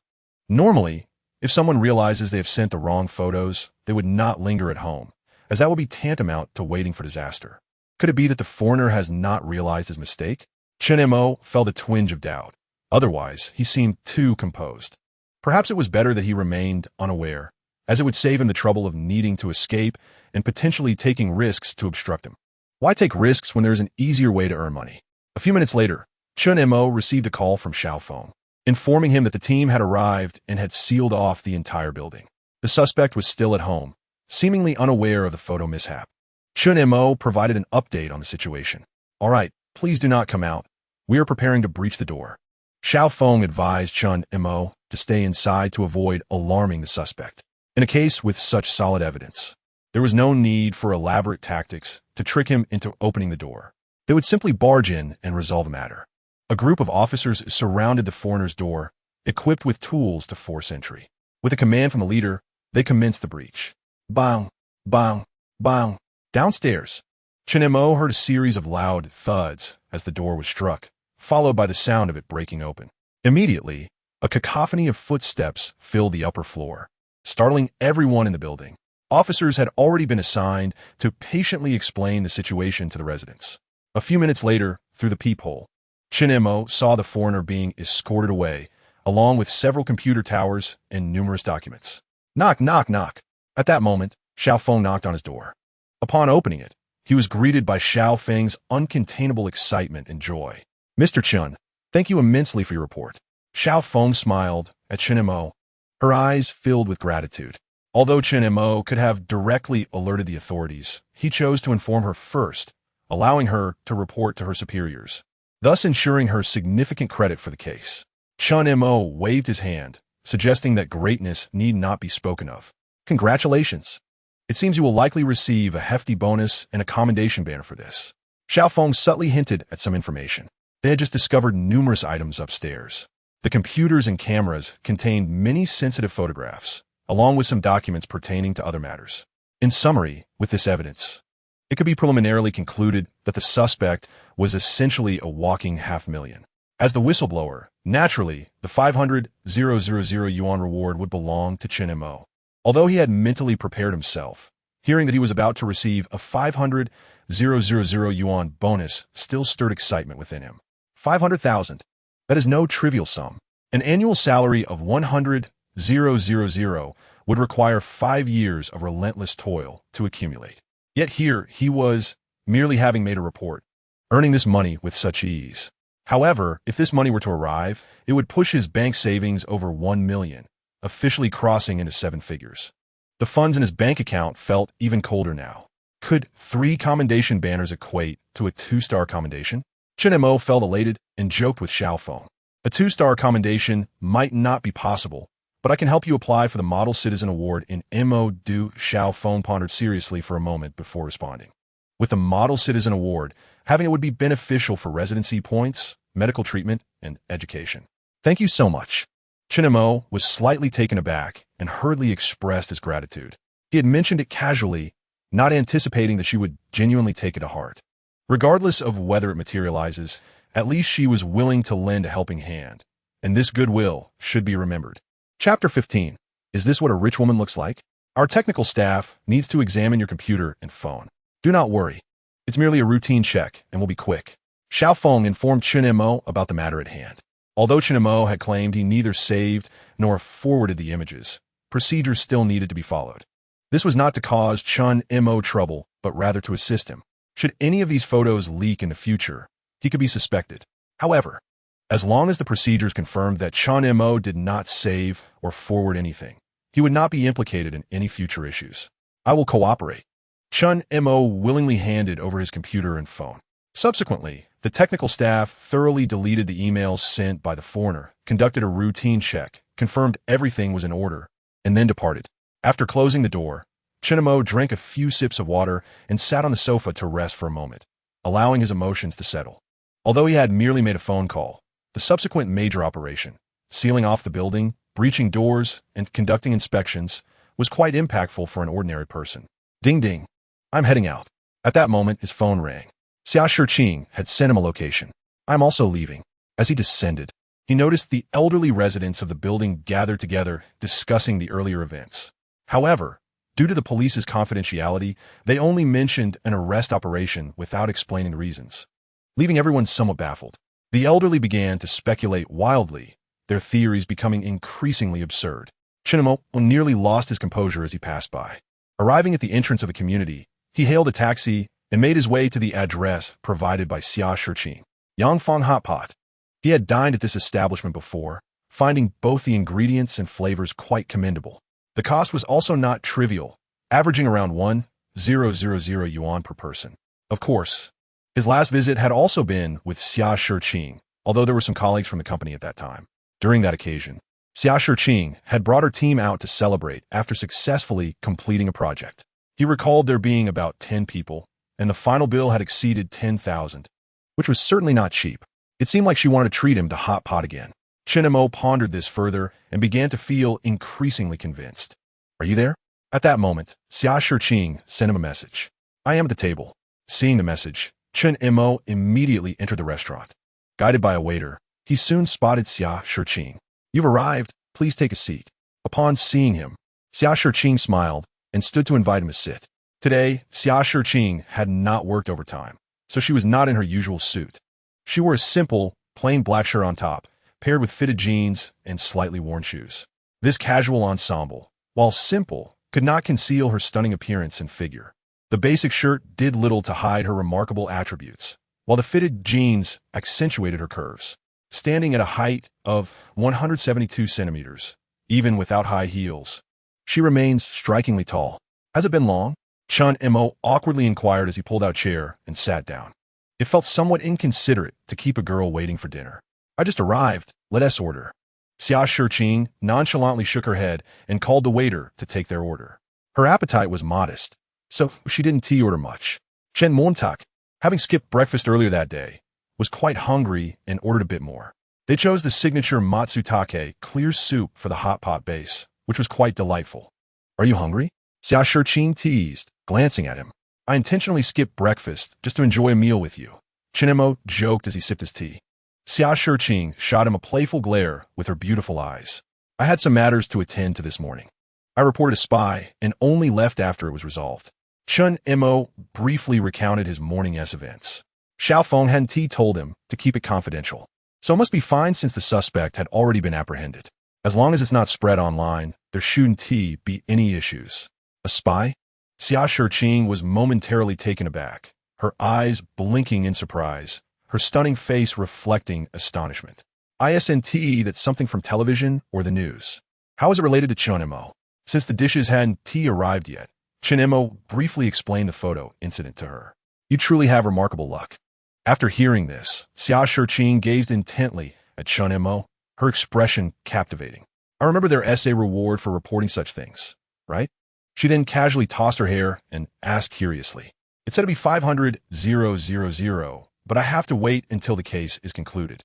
Chen Mo nodded, a hint of pride in his smile. That much. Upon hearing the reward of 500,000, Xia Shiqing was equally astonished, noting that it nearly matched Chen Mo's stock earnings. She calculated that his stock gains were just over 500,000, and together they exceeded 1 million. Everyone benefits. She felt happy for Chen Mo and joked, all right, this meal is on you. I'll treat you to dinner next time. Chen Montak Schulget. Having treated Xia Shiqing to 2 meals already, it was time for him to treat her. Are you taking this opportunity to invite me to dinner? Xia Shiqing looked at him meaningfully. If you want to eat, go ahead. Chen Mo sipped his tea, casting her a sidelong glance. Why not enjoy it while it's free? Xia Shiqing turned to retrieve a paper gift bag from the chair beside her. Here, a gift for you. Thank you for your financial guidance this time. She handed the bag to Chen Mo, expressing her gratitude. This time, she liquidated her stocks. Her available funds were sufficient, and there was no rush to sell. However, the profits were indeed real, and having benefited from Chen Mo, she deliberately bought him a small gift. It's not expensive, just a token of my appreciation. I hope you like it. Xia Shiqing added. concerned that Chen Mo might find the gift too modest. Curiously, Chen Mo accepted the bag and retrieved a palm-sized black and gold box from within. Noticing the branding and inscriptions, he realized the gift was a watch. However, it was not a traditional mechanical watch, but rather a smartwatch. You can open it and take a look. Xia Shiqing sipped her tea, her eyes encouraging him to unveil the gift. All right, I shall not be polite then. Chen Mo smiled, filled with curiosity and anticipation as he unwrapped the packaging. Upon opening it, he discovered it was the extraordinary Master Series Sapphire Gold watch from Huazi. It was indeed the most expensive model in the entire smartwatch lineup, priced at 23,999 yuan. Goodness, Xia Shiqing refers to such a gift as inexpensive? Is this what being wealthy entails? He found it delightful. Chapter 16. In the future, I will have one of my own. Chen Mo attempted to fasten the watch onto his left wrist, admiring its appearance from various angles. The sapphire bezel and 18K gold accents exuded undeniable luxury. Do you like it? I noticed you weren't wearing a watch last time, and since I earned quite a bit from Huazi this time, I decided to gift you one of their products. Seeing the affection in Chen Mo's eyes, Xia Shiqing's beautiful face broke into a smile. I really like it. Thank you for your gift. Chen Mo nodded, sincerely expressing his gratitude to Xia Shiqing. To him, the gift was already quite valuable. Yet, the sentiment behind it was even more precious. Noticing his lack of a watch during their last meal, her thoughtfulness in gifting him a watch worth 240,000 was far more meaningful than merely bestowing an expensive gift. I'm glad you like it. Xia Shiqing nodded in satisfaction, pleased that her gift was well received. After all, there's a certain joy in knowing that the recipient appreciates the present. Soon, the waiter brought the dishes they had ordered. The broth was heated, and they began to add ingredients. While eating, Chen Mo continued to examine the watch. He recognized this watch from a previous encounter with a senior in the finance industry who wore it. At that time, he didn't understand why a smartwatch could be so expensive, deeming it somewhat of a luxury tax. However, the senior explained that this watch offered great value for its price, leaving him astonished. Great value? That term struck him as unfamiliar. The senior elaborated that if you wore a 50,000 yuan IWC mechanical watch, others might consider you impressive. Perhaps, but if you wore this watch, no one would truly know your capabilities. Wearing a 50,000 yuan watch signifies that you can only afford that. It reflects your limitations. In contrast, wearing this 240,000 yuan watch demonstrates that it is the pinnacle of smartwatches, not a reflection of your limitations. In this arena, you are already at the top. Especially as more people adopt smartwatches and prioritize health, wearing this watch allows you to achieve significant value for a relatively small investment. After hearing this, Chen Montauk experienced an epiphany. He later realized that there was no such thing as a luxury tax product.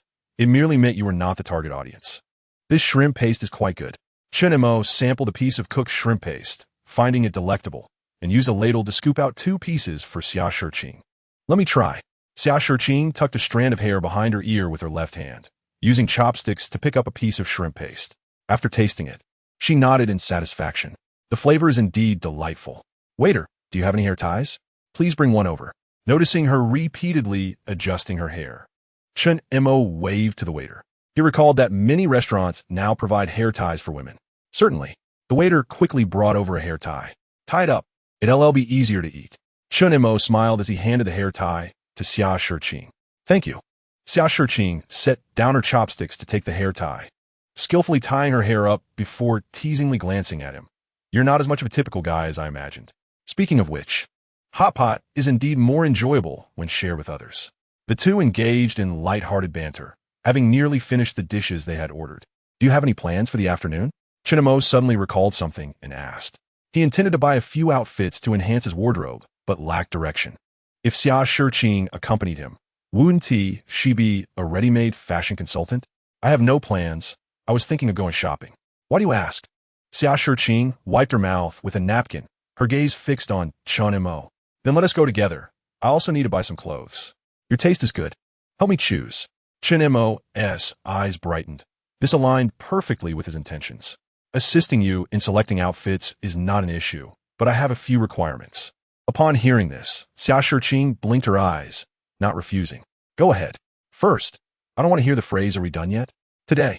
Second, Phrases like that as fine, whatever, it's all good, should be avoided. Thirdly, if you need to relieve yourself, it would be best to do so now. I would rather not wait for you while shopping. Xia Shiqing earnestly looked at Chen Mo and articulated her 3 requests. She cherished the freedom of shopping alone, as it allowed for spontaneity and liberation. Although she did not mind being with Chen Mo, it was imperative that he did not cross her boundaries. Rest assured, I've got this, Chen Mo declared confidently, patting his chest. He recalled how, during previous outings with his ex-girlfriend, he often found himself in such situations, as women have an uncanny ability to shop endlessly, which can be quite overwhelming. However, after 2 months of rigorous training with the Huang Pao de Jun, he had grown accustomed to extensive walking, often covering tens of thousands of steps daily, rendering shopping a trivial endeavor for him.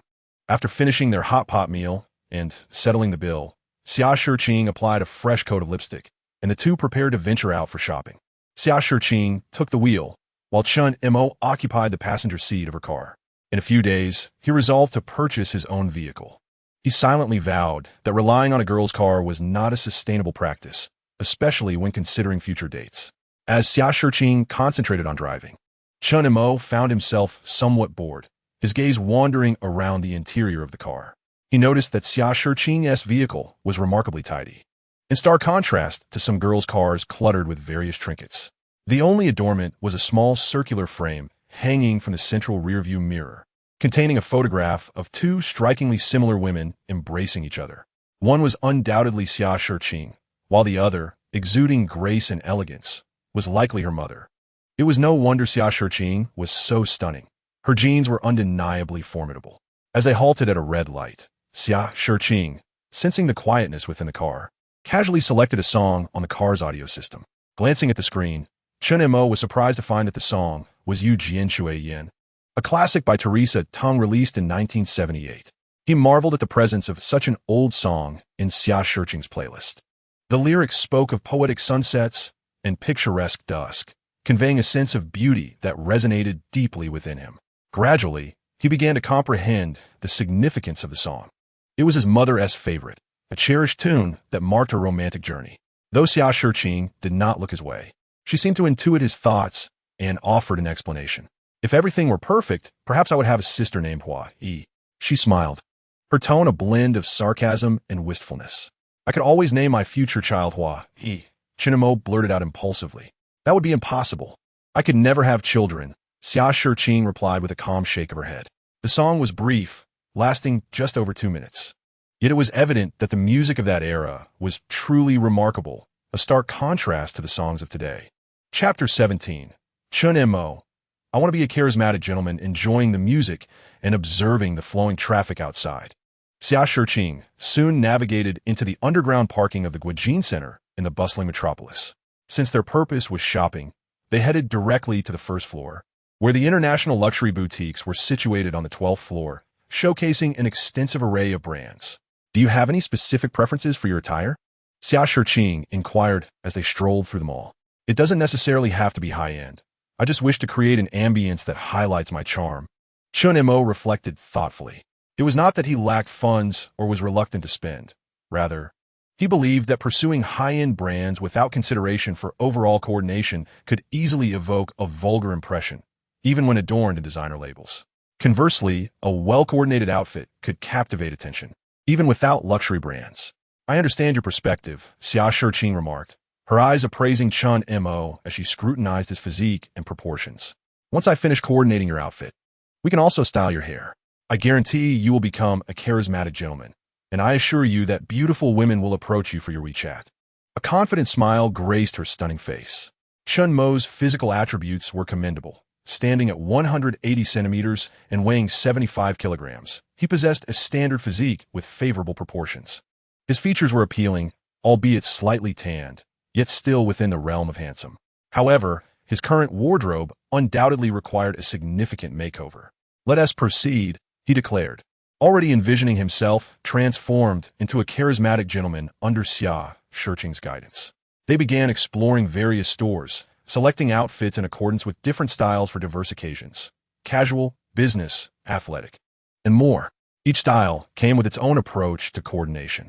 Generally, they adhered to certain guidelines, such as pairing darker tops with lighter bottoms, ensuring shoe colors complemented the trousers to create an illusion of longer legs, and defining the waistline through belts or tucking in shirts for an improved silhouette. Casual looks leaned towards loose fits, while business attire favored tailored cuts. Footwear was categorized into casual shoes, sneakers, and dress shoes.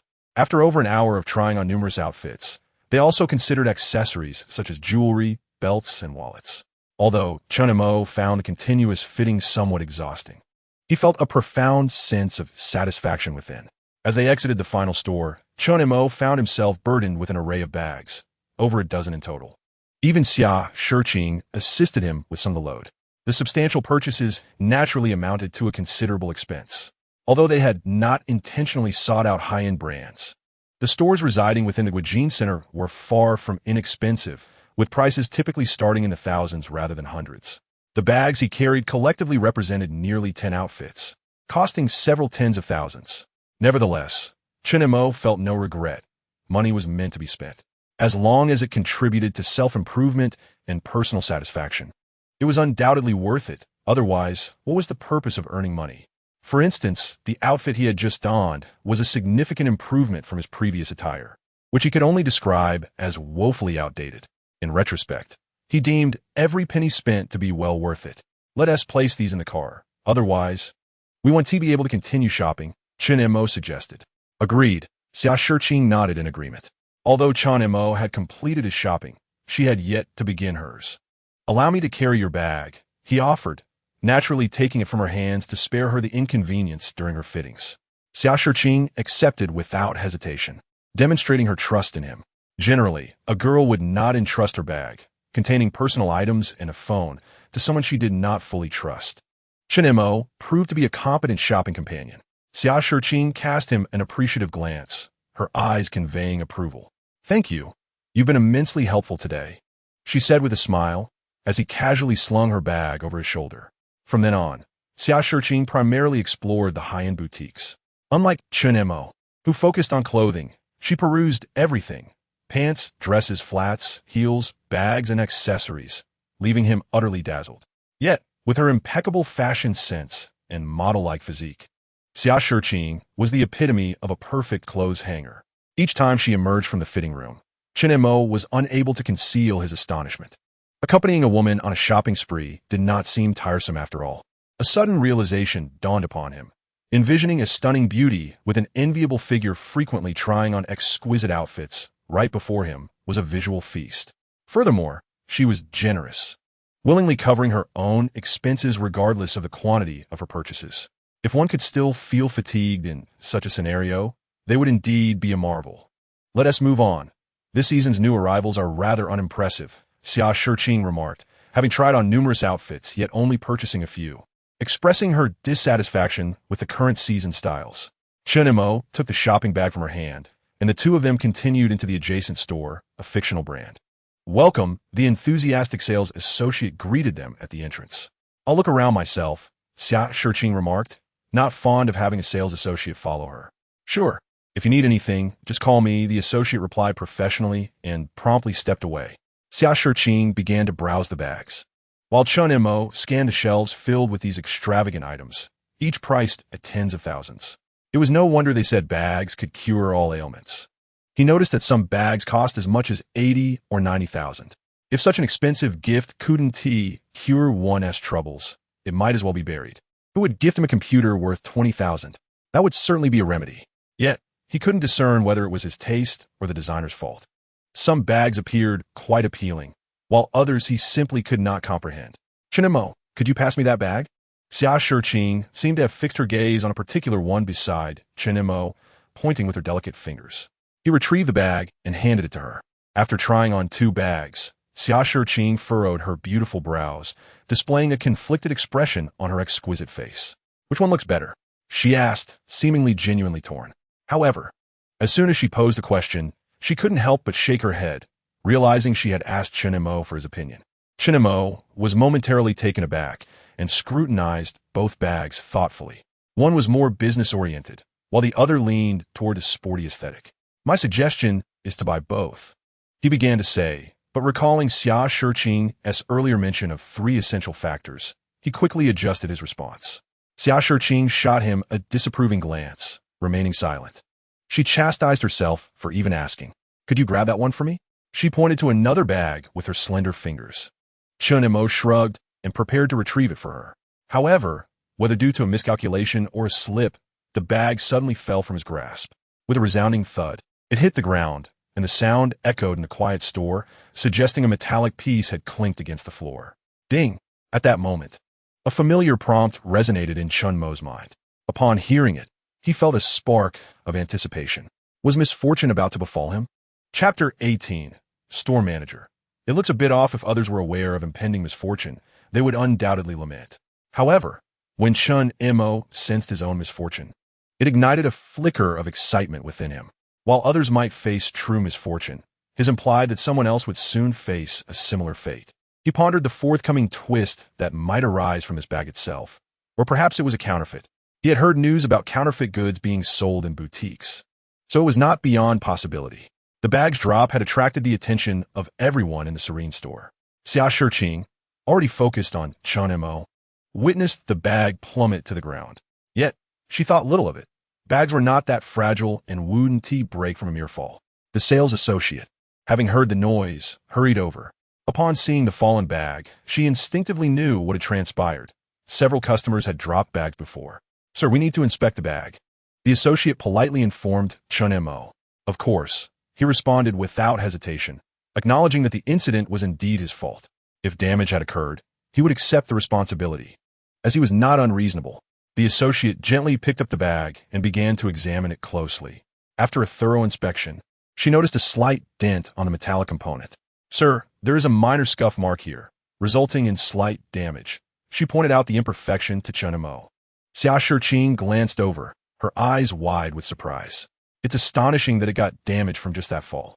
Sir, according to our store policy, if a product is damaged due to the customer's actions, they are required to purchase the item at its original price, the associate explained, maintaining a courteous tone. Previous incidents had occurred with careless customers, and they adhered to this policy.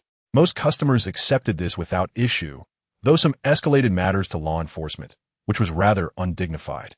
No problem. I accept my responsibility. Chen Mo nodded, demonstrating no objection. Even without the prompt resonating in his mind, he understood that he was liable for the damage. Although the mark was minor, it was a luxury item, and who would want to spend thousands on a damaged piece? Moreover, with the prompt echoing in his mind, he knew a twist awaited him, further solidifying his acceptance.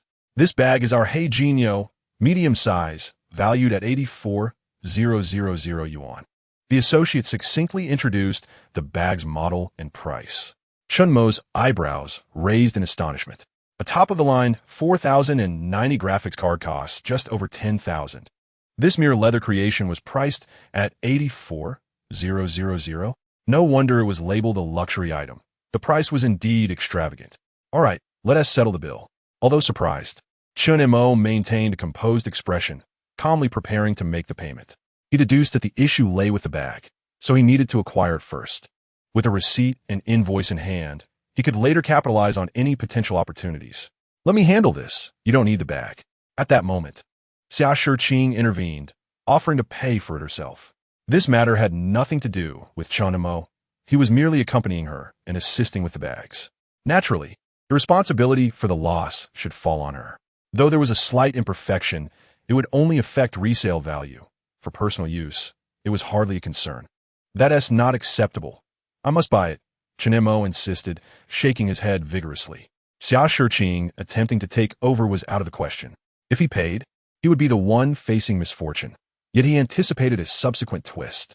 If Xia Shiqing took over, he would not be considered unfortunate, and the ensuing fortune would slip away. Such an act was utterly unacceptable. To prevent Xia Shiqing from getting the credit, he approached the counter and asked the associate to assist him in finalizing the transaction. After all, Xia Shiqing's phone was in the bag, and her purse was draped over him. She had no way of accessing her phone. Witnessing this, a flicker of intrigue crossed Xia Shiqing's captivating gaze. She misinterpreted Chen Mo's actions as him willingly taking on the loss. Truthfully, she felt a slight tug at her heart. What if I purchase a counterfeit item from your boutique? As Chen Mo prepared to check out, a thought suddenly crossed his mind, prompting him to ask the cashier earnestly. Sir, You are overly concerned. How could there be counterfeit items in our boutique? The cashier, momentarily taken aback, confidently replied, rest assured. If you were to purchase a counterfeit from our boutique, we would refund you triple your money according to consumer rights laws. The cashier's resolute gaze met Chen Mo's, who inwardly began to chuckle. Yet outwardly, he simply nodded calmly. Soon, the cashier processed his transaction, and he received the receipt. Logically, everything should have concluded there. However, Chen Mo was acutely aware that the real drama was only just beginning. What lay ahead was the moment of witnessing a turning point. Having already settled the payment, the bag now belonged to him. Yet, being a cautious individual, he sought to authenticate the bag's legitimacy before fully embracing his purchase, for peace of mind. With the receipt in hand and a slight smirk gracing his lips, Chen Mo proposed to prevent any accusations of a switch. Would it be acceptable for me to have someone come to your store for verification? The bag will remain right here, untouched. It's quite simple. Any issues will be immediately discernible. His confidence was unwavering. His instincts had never led him astray. Upon hearing Chen Mo's words, Xia Shiqing and the store sales associate were momentarily taken aback. Did Chen Mo suspect there was something amiss with the bag? But what did he know about bags? In this era, counterfeit goods could easily deceive even the most discerning eyes. She doubted he could tell the difference. Xia Shiqing cast a doubtful glance at Chen Mo, yet remained silent, trusting that he had his reasons for such a course of action. The sales associate was even more flabbergasted. Was Chen Mo insinuating that their boutique sold counterfeit items? How could that be possible? They yearned to refute his claim, but upon reflection, he was merely expressing a concern after making a purchase, which seemed entirely reasonable. His willingness to pay up front and simply seek verification appeared rather prudent, as it eliminated the risk of any potential switch during the process. However, such a request had never been made in the store before, and inviting a third party to authenticate the item could tarnish their reputation. If a customer entered the store and witnessed an external party conducting an authenticity check, it would reflect poorly on them. I need to consult with the store manager, the sales associate decided, opting to escalate the matter. Very well. Chen Mo replied with a smile and a nod. Soon after, the sales associate summoned the store manager. The manager, a woman in her 40s, expressed surprise upon hearing Chen Mo's request. Sir, I do possess some knowledge of authentication. Would you allow me to take a look first? If you feel I'm not objective, I can accompany you to a third-party verifier, but having one come to our store may not be feasible. After a moment of consideration, she presented her proposal. While she was willing to assist in an external verification, an in-store assessment was out of the question. All right, please do take a look, Chen Mo shrugged, finding no fault in her suggestion. Excellent. Please take a moment to relax. Xiao Zhao, kindly bring 2 cups of tea for our guest, the manager instructed, donning her glasses and meticulously inspecting the bag. Initially, she assumed that there was no way a counterfeit could be present in their boutique and anticipated a simple check, even if it required a third-party authentication. She felt no apprehension. Yet, as she examined it further, an unsettling feeling began to creep in. Gradually, her expression shifted, and she adjusted her glasses, questioning whether her eyes were deceiving her. She was not yet certain if it was a counterfeit, but it increasingly appeared to be anything but genuine. Chapter 19. An additional fee. The manager's countenance grew increasingly grim. Her earlier claim of having a modest understanding of authentication was a mere understatement. The bag, purchased by a customer for 84,000 yuan, was in fact a counterfeit. Yes, she had virtually confirmed it. The bag before her was indeed a fake. Overwhelmed by the implications of such a grave error and scandal, she felt as though the ground had vanished beneath her. Who was the wretched individual responsible for this calamity? Her body trembled with fury. Manager? The nearby sales associate noticed the manager's trembling form and her pale complexion. Feeling a wave of concern wash over her. Could there be a health issue at play? The manager inhaled deeply, calming her tumultuous emotions. Sir, madam, I apologize for the delay. May we discuss this matter in the back room? She forced a smile, offering her apologies to Chen Mo and Xia Shiqing, and beckoned them toward the break room. It was best to keep the details of this scandal from prying eyes. The fewer who knew, the better. Upon hearing the manager's words and noticing her distressed demeanor, all the sales associates exchanged apprehensive glances. Did the manager imply that the bag genuinely had issues? How could a product from their boutique possibly be flawed? Yet, if that were not the case, why was the manager behaving in such a manner? Furthermore, Why had she specifically invited them to the break room for a discussion? Clearly, there were matters too sensitive to address in public. Everyone understood the gravity of the situation. If new customers overheard that counterfeit goods were sold in the boutique, it would spell disaster. Xia Shiqing grasped the underlying implications of the manager's statement, realizing that the bag might indeed be counterfeit. She cast an astonished glance at Chen Mo. Her eyes filled with surprise, as if to say, "My friend, you truly understand bags." Chen Mo, however, was not surprised. He had sensed something amiss the moment the bag fell. Noticing Xia Shiqing's astonished gaze, he merely smiled nonchalantly. He might not be an expert on bags, but he understood the nuances of discernment. Had the manager discovered something? Chen Mo was in no rush to enter the break room. He wanted the manager to acknowledge the issue in front of everyone first. This matter reflects a lapse in our professional duties, and on behalf of the store, I sincerely apologize for the inconvenience caused to both of you. We can discuss further details in the break room, and I assure you that we will reach a satisfactory resolution. The manager understood Chen Mo's intent and bowed deeply before him and Xia Shiqing, offering a grave apology and a promise. If Chen Mo were to exit the store with the bag, even for a minute, she could easily claim that the bag was not theirs, but rather one he had switched. At worst, they could engage in a legal battle, which would fade from public interest over time. However, Chen Mo had never left the store. The bag remained untouched. The prospect of a switch was utterly impossible. Denying the bag's authenticity was not even an option she contemplated. It was an untenable stance. Chen Mo could either summon a third-party verifier or involve the authorities, and a simple authentication would reveal the truth. Such actions would only serve to infuriate him, leaving her with no room for negotiation. The only path forward was to sincerely admit the error and provide satisfactory compensation to mitigate the incident's fallout. Very well, but the bag must remain with us. Chen Mo was not confrontational. He nodded in agreement. The manager's demeanor was reasonably accommodating. While she refrained from explicitly labeling the item a counterfeit, she had essentially conceded the matter. Yet, caution was paramount. The bag needed to remain in hand to prevent any potential switch. "Please, this way," the manager said, relieved that Chen Mo had acquiesced, leading the way. She had feared that he might refuse, resulting in a public uproar that would draw attention to the situation. Requesting to retain the bag was entirely reasonable. Once Chen Mo and Xia Shiqing entered the break room, the forced smile on the manager's face vanished entirely. Find out who is responsible. Discover the culprit with utmost urgency. The manager's icy gaze swept over every sales associate in the store. To her, each one was a suspect. If the boutique had counterfeit goods, it had to be the result of an insider betrayal. Such a breach must be identified. Otherwise, this would not be an isolated incident. After issuing her orders, the manager called her superiors, quickly outlining the situation. Following their discussion, they reached a preliminary agreement on compensation. Once concluded, the manager took a deep breath, restoring her smile as she re-entered the break room.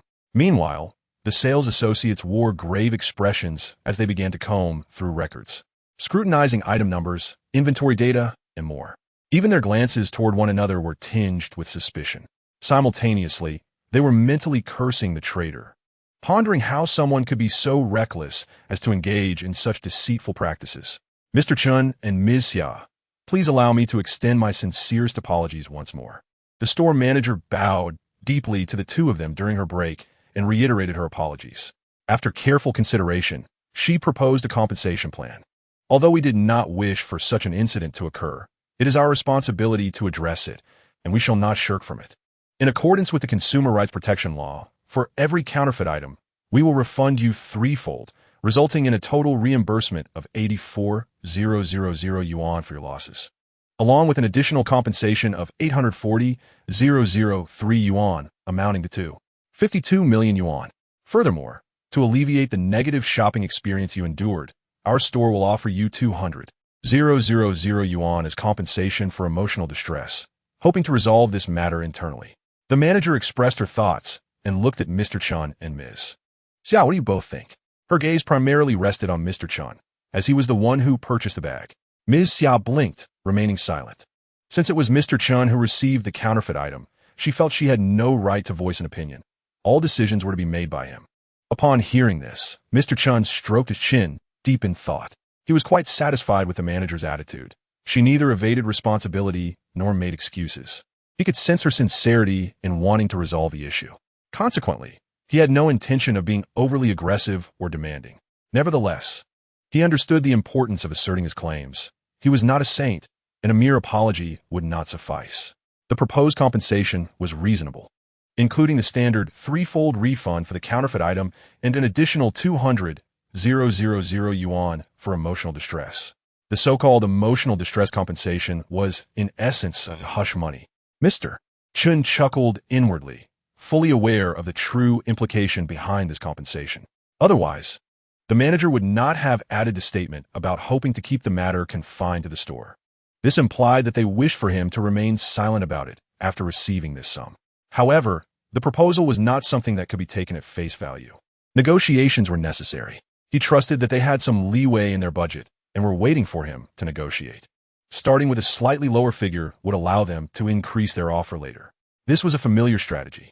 I believe the public has a right to be informed about such deplorable incidents. Mr. Chen did not mention money directly, but casually remarked. He did not bring up the financial aspect, yet his words resonated with the manager as a clear demand for more compensation. The manager quickly raised the budget, saying, "I may have underestimated the distress caused by this unfortunate shopping experience. How about this? I will request approval from the company to provide you with 300,000 yuan for emotional distress. How does that sound?" The manager directly added 100,000 yuan to the hush money. I believe sharing today's experience as a story online would yield significant views. Mr. Chen slightly raised his head, seemingly oblivious to the manager's words, and pondered 400,000.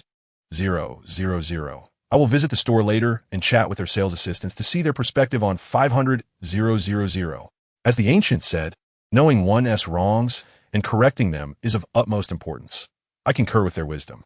Mr. Chen smiled faintly, gazing appreciatively at the manager. He accepted the offer of 500,000, recognizing the manager's genuine intent. Had she offered even a hint of evasion or excuses, the figure would have been higher. To err is human. I fully resonate with the wisdom of our ancestors.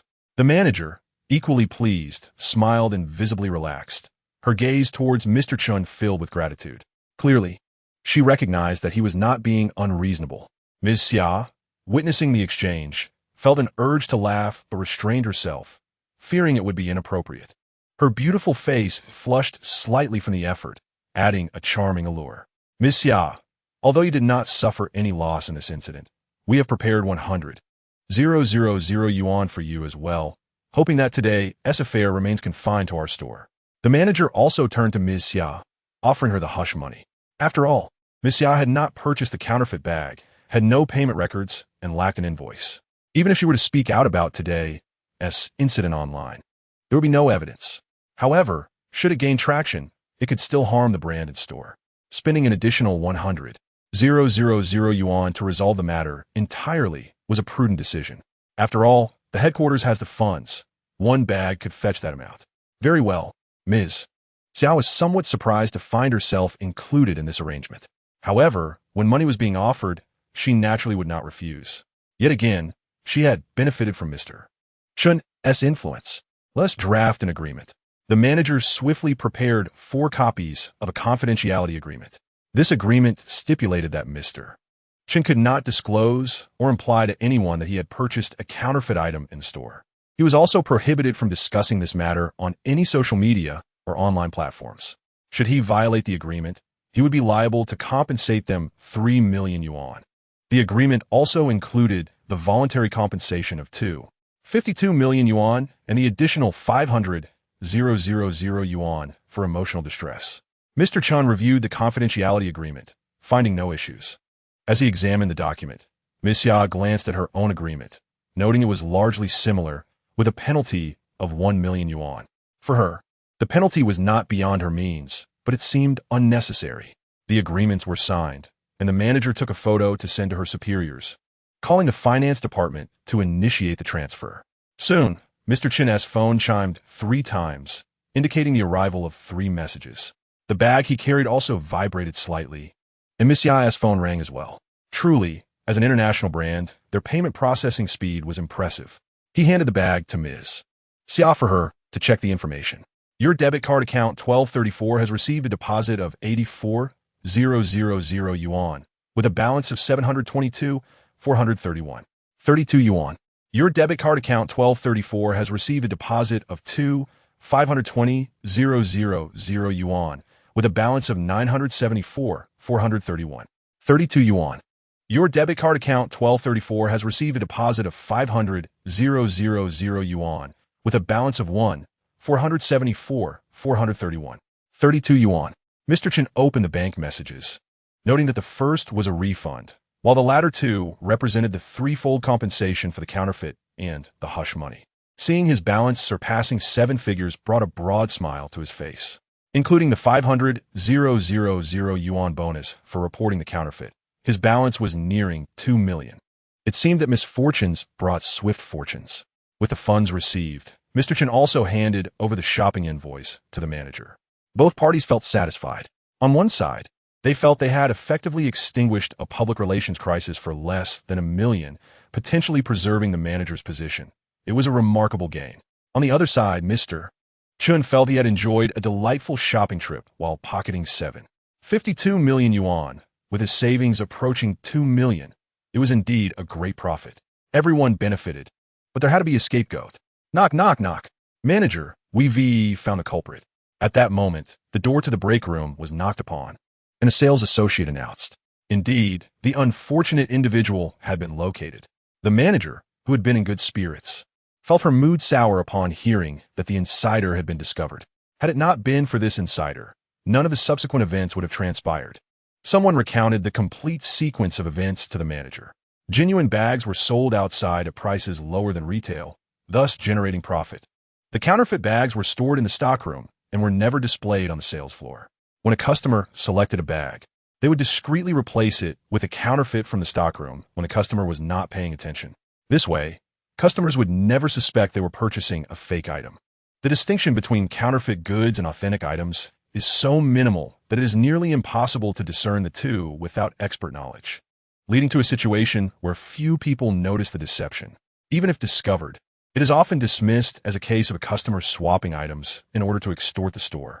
This practice of substituting fake for genuine products has been ongoing for nearly a month, conducted so discreetly and infrequently that it evaded detection until today. The sales associate was absent, and a colleague, while restocking the shelves, inadvertently placed a counterfeit item among the genuine merchandise. Dramatically, this counterfeit was presented as if it were authentic on the display. Had it not been for Chen Mo accidentally knocking the bag to the ground and necessitating an authenticity verification, the fake bag might have remained on the shelf, selected and tried on by unsuspecting customers. Perhaps the sales associate would have realized the discrepancy upon returning to work tomorrow, leading to a replacement of the item. Unfortunately for her, she encountered Chen Mo. Her scheme for profit was now jeopardized, and she might even face repercussions herself. As previously mentioned, when Chen Mo faced misfortune, someone else was bound to suffer as well. The weight of this truth increased. Ultimately, it boils down to the adage that no matter how vigilant one may be, betrayal from within is the most difficult to guard against. It was indeed her. Upon hearing this, the store manager was visibly shaken. She seized her phone and dialed the sales associate's number. As soon as the call connected, the manager unleashed a torrent of fury. "You wretched individual. Why would you do this? You are nothing more than a mere pawn in this operation, not only tearing off tags, but also failing to settle payment." Chapter 21. Did the manager mistake Chen Mo for Xia Shiqing's boyfriend? The manager appeared to overlook the presence of Chen Mo and Xia Shiqing, directing her tirade at the phone. Her words were laden with venom, a testament to her eloquence. Chen Mo could not help but feel a sense of admiration. After exchanging glances with Xia Shiqing, they both shared a subtle smile. "If I do not send you to jail this time, I shall take your surname." After venting her frustration, the manager's emotions finally began to stabilize. It was then she remembered Chen Mo and Xia Shiqing were still present, and a hint of embarrassment crossed her face. "I apologize. There is a traitor in the store," and I became quite enraged, losing a bit of control. The manager offered a sheepish smile, attempting to explain herself to Chen Mo and Xia Shiqing.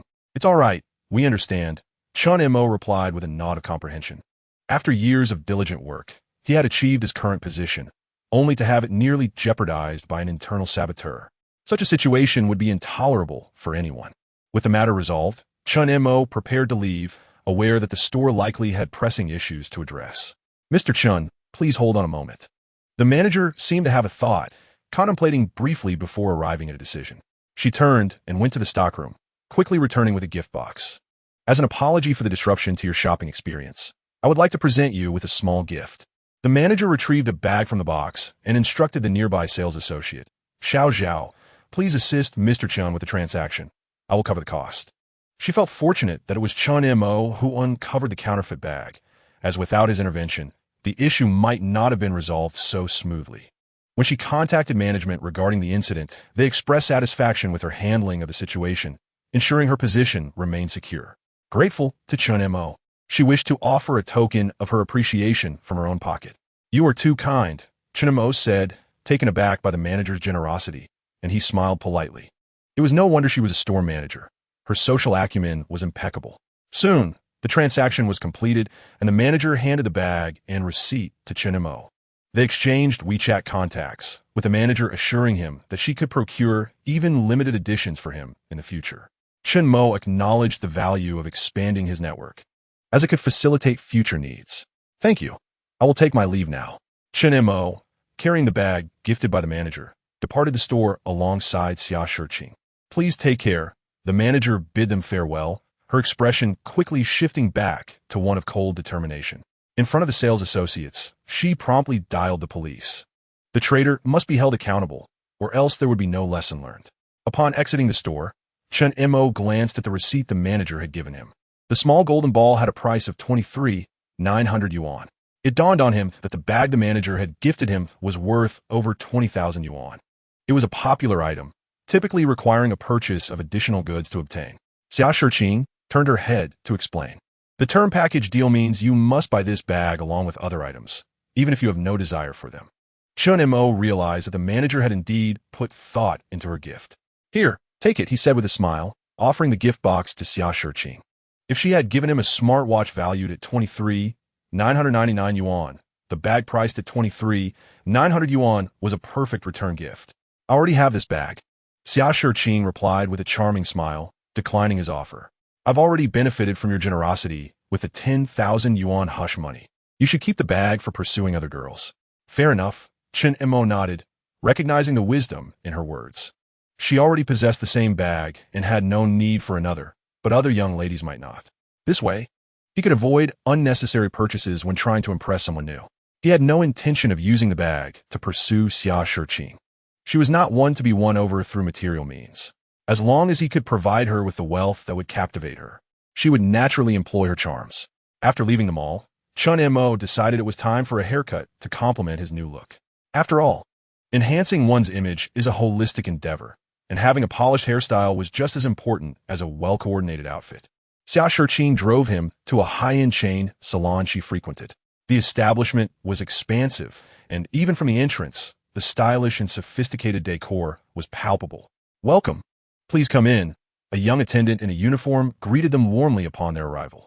As they entered, a subtle fragrance wafted through the air. It was neither overpowering nor harsh. Rather, it resembled a pleasant shampoo scent, distinct from what he was accustomed to, yet delightful. The shop played soothing music at a moderate volume, creating a comfortable ambience, unlike the raucous tunes typically blaring in other salons. One could indeed conclude that one gets what one pays for.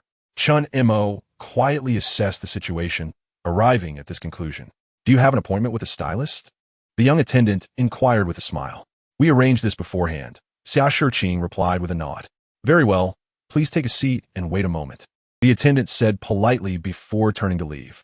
As he departed, he discreetly activated a microphone, informing the stylist, "Your clients have arrived." Observing this, Chen Mo couldn't help but chuckle. It was amusing how even a slight raise in voice could be heard throughout the vast salon. The use of a microphone seemed unnecessary, though it did enhance communication efficiency in such a large space. Soon, the stylist descended the stairs. "Miss Xia, it's great to see you." Upon spotting Xia Shiqing, the stylist's face lit up with delight as he hurried over to greet her. Although Xia Shiqing had visited numerous times, he remained consistently awestruck by her exquisite beauty. Just now, Shqing sent him a message saying she was coming over, and he promptly canceled all the appointments of his regular clients just to accommodate her. After all, how many men with normal inclinations could remain indifferent to a stunning beauty like Shqing? Upon her arrival, CH&M was also observing him. He appeared to be around 30 years old, adorned with a director's badge, though in this industry, anyone could assume such a title. He looked quite fashionable and had an appealing demeanor, exuding the charm of a mature man. However, CH&M found the way he gazed at Shqing to be strikingly familiar. He had witnessed far too many men cast such looks upon her. It seemed he also harbored intentions towards Shqing. Unfortunately, this meant yet another heart would be broken. CH&M smiled slightly, his gaze infused with a hint of sympathy. Please help my friend with the styling, Shqing coldly instructed, disregarding the man's enthusiasm. Hello, teacher. CH&M greeted with a gentle smile, extending his right hand. Hello, Miss Shi's friend. The man's expression stiffened momentarily as he shook hands with CH&M. CH&M noticed the glimmer of anticipation in his eyes rapidly give way to disappointment. Did he think he was Shqing's boyfriend? Chapter 22. The 10 million yuan hairstyle indeed. He had initially focused entirely on Shqing and had not paid any attention to CH&M. After all, Shqing had always come alone, never bringing anyone else along, neither male nor female. Yet this time, she had brought a young, handsome man to receive a styling. A barbershop is unlike other places where ordinary friends of the opposite sex might dine, stroll, or watch a movie together. However, it is rare for ordinary friends of the opposite sex to visit a barbershop together. Typically, couples come in. Thus, it was difficult not to speculate that CH&M might indeed be Shqing's boyfriend. The mere thought of this possibility filled him with disappointment and regret. What is your name, sir? He inquired politely, a bitter smile crossing his lips. You could just call me CHN.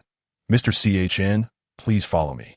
He led CH&M to an empty chair and gestured for him to sit. You can keep your bag. CH&M removed his bag and handed it to Shqing. I'll wait over there for you. Just use my membership card. There's money on it. Shqing took her bag and casually instructed before settling down on a nearby sofa to check her phone. All right. CH&M, hearing this, felt no need to be courteous. Witnessing this scene shattered his heart. Shqing's bag was hanging on CH&M. Moreover, she had allowed CH&M to use her membership card. Was this not indicative of a young couple? Sitting comfortably in the plush chair, he caught sight of the heartbroken expression and wistful gaze in the mirror. Suddenly, a thought struck him. What if the teacher bore a grudge? Would he deliberately craft an abstract hairstyle for him out of spite? Mr. CHN, do you have any specific requests for your hairstyle? He asked, adhering to the customary inquiry. Create a hairstyle worth 10 million yuan. The rest is up to your creativity, CHN replied after a moment of contemplation. Although his current worth was merely 2 million, it wouldn't hurt to borrow an additional 8 million. After all, when stepping out into the world, one's identity is self-assigned. Moreover, his worth would undoubtedly reach 10 million, so it was wise to plan ahead and avoid the need for future adjustments. How much? He continued to observe CH&M's hairstyle and features in the mirror, unable to contain his surprise at the request. Could he truly be worth 10 million at such a young age? Although this was MD, such a rarity still seemed extraordinary. Was this perhaps the reason he had captured Shqing's heart? Indeed, he felt his own capabilities paled in comparison. Is it not feasible? CH&M assumed his pause indicated that his request was excessive. It is doable, but those clients don't require hairstyles anymore. There are hardly any left. After considering, he combined his professional expertise with CH&M's hair type and features to design a suitable hairstyle. He first arranged for someone to wash CH&M's hair, then began a meticulous trim. One must admit, being recognized by Shqing truly signified a level of skill. His fingers danced with the scissors upon CH&M's hair, creating a mesmerizing spectacle. Consequently, CH&M chose to close his eyes and let him work his magic. Mr. CHN, your hairstyle worthy of 10 million yuan is complete, he announced with a sense of accomplishment after more than half an hour. Hearing this, CH&M opened his eyes and gazed into the mirror. Initially reclining against the chair, he instantly straightened up at the sight. My goodness, is that truly him? So striking? especially paired with the outfit selected for him by Shq. He appeared entirely transformed. He was undeniably a charismatic figure. No wonder people say that changing one's hairstyle can feel like becoming a different person. It was not an exaggeration. His eyes widened in astonishment and joy as he beheld his reflection. Who claimed this was a personal vendetta? This was simply marvelous. I am very satisfied. I will seek you out next time. Ch&M nodded appreciatively. Thank you for your trust. His smile held a tinge of bitterness. If Ch&M were not the boyfriend of his goddess, he would have been elated to receive such praise. Let us settle the bill. How much is it? The man was indeed skilled. 1,199 yuan. Just mention Miss Xi's phone number at the front desk. As he gathered his specialized tools, preparing to exit with a heavy heart, he was taken aback by the figure he heard. 1,199 yuan? For just a cut and style, without any dyeing or perming. This was sheer robbery. What's wrong? We have always charged this price. The hairdressing industry is quite challenging. He had intended to inquire whether Ch&M's salary had increased. But considering Ch&M's worth, the words never left his lips. It's nothing. Upon hearing this, Ch&M realized the disconnect in his thinking. He still held on to the prices of the previous barbershops where he had paid mere dozens of yuan, which was clearly unrealistic here. Moreover, he felt that the environment, service, and professionalism of this establishment were commendable. The refreshed figure he saw in the mirror was the best testament to that. Although the price was indeed somewhat steep, he could afford it, so it posed no issue. He needed to adjust his mindset and consumer perspective to align with his financial growth. Mr. Ch&M, we currently have a recharge promotion. Deposit 10,000 yuan and receive an additional 5,000 as a bonus, which is quite a deal. Considering that Ch&M was undoubtedly a significant customer, and since his goddess was no longer a possibility, he thought perhaps he could seek solace by assisting his goddess's boyfriend in achieving some sales. Really? That sounds appealing. Can I recharge 1,000 yuan to receive 500? No, that's not an option. After pondering, Ch&M realized it might actually be feasible. Moreover, he might bring other friends along in the future. He couldn't keep using Shq's membership card, as that would seem rather disheartening. Then I will proceed with the recharge. Quickly, he led Ch&M to the front desk to set up a membership. Ch&M directly deposited 10,000 yuan, receiving an additional 5,000, totaling 15,000. This time, he did not use Shq's card but rather swiped his own. Mr. Ch&M, let us add each other on WeChat. Next time, just let me know in advance, he suggested, taking out his phone. After they exchanged WeChat information, Ch&M made his way to the relaxation area where Shq was seated on the sofa, engrossed in her phone, reviewing reports. I'm done. Shall we go for a meal? Ch&M patted her shoulder and smiled. Dinner was promised to be on him after a long day of strolling and styling, and he was beginning to feel a bit famished. It was fortuitous that dinner time had arrived. As Xiaosheng raised her head and caught sight of Chen Mo, she couldn't help but pause slightly in surprise. A flicker of astonishment passed through her eyes. Chen Mo had indeed transformed significantly. Not bad, right? Chen Mo noticed the surprise etched on her delicate face and couldn't help but feel a touch of narcissism as he slightly raised his chin. You'd look even better if you weren't so oily, Xiaosheng remarked thoughtfully after a moment's contemplation. Mine. Chen Mo immediately tucked his chin away, realizing he had become overly smug. A single oiliness can ruin everything. Chapter 23. Afraid of his brother's hardships, yet wary of their luxurious rides. Take care, and we welcome your next visit. The charming attendant at the door bid them farewell as he opened it with enthusiasm. Upon exiting the barber shop, Xiaosheng noticed that she had not received any notifications regarding her membership fee deduction. Did you not swipe my membership card? She inquired. No, they mentioned a recharge promotion. So I got my own card, Chen Mo replied, shaking his head. At this, Xiaosheng nodded slightly, choosing not to comment further. By now, twilight had begun to settle in, and the flow of traffic on the road was gradually increasing. Concerned about potential congestion, they both preferred not to venture too far for dinner. Just as it happened, Chen Mo had a craving for barbecue, so they decided to seek out a highly renowned barbecue restaurant in the nearby mall. I need to use the restroom, Xiaosheng said, handing her bag to Chen Mo before heading to the restroom. Chen Mo casually slung the bag over his shoulder and leaned against the glass railing of the mall, awaiting her return. Chen Mo. Suddenly, he heard a familiar voice calling his name. Turning around, he saw a girl approaching him, waving. Li Ran, what are you doing here? Where's Lao Zhang? Chen Mo was somewhat taken aback, but a smile of surprise quickly spread across his face. He hadn't expected to encounter an old friend here. You still don't know? Every time he goes out shopping, he has to take a dump. He is currently occupied, Li Ran quipped with an exasperated expression. As expected of him, Chen Mo chuckled helplessly. Lao Zhang, whose full name was Zhang Weiji, was his college classmate and roommate, with whom he shared a close bond. Li Ran was Lao Zhang's girlfriend, and their relationship had remained stable since their university days. Interestingly, while Lao Zhang was Chen Mo's roommate, Li Ran was the roommate of Chen Mo's ex-girlfriend. The two had been introduced by Chen Mo, and now, although he had long since parted ways with his ex, they were still going strong. Life indeed unfolded in curious ways. You've changed so much. You become quite handsome. I almost thought I was mistaken just now, Li Ran remarked, scanning Chen Mo from head to toe with a hint of admiration. Chen Mo indeed looked different.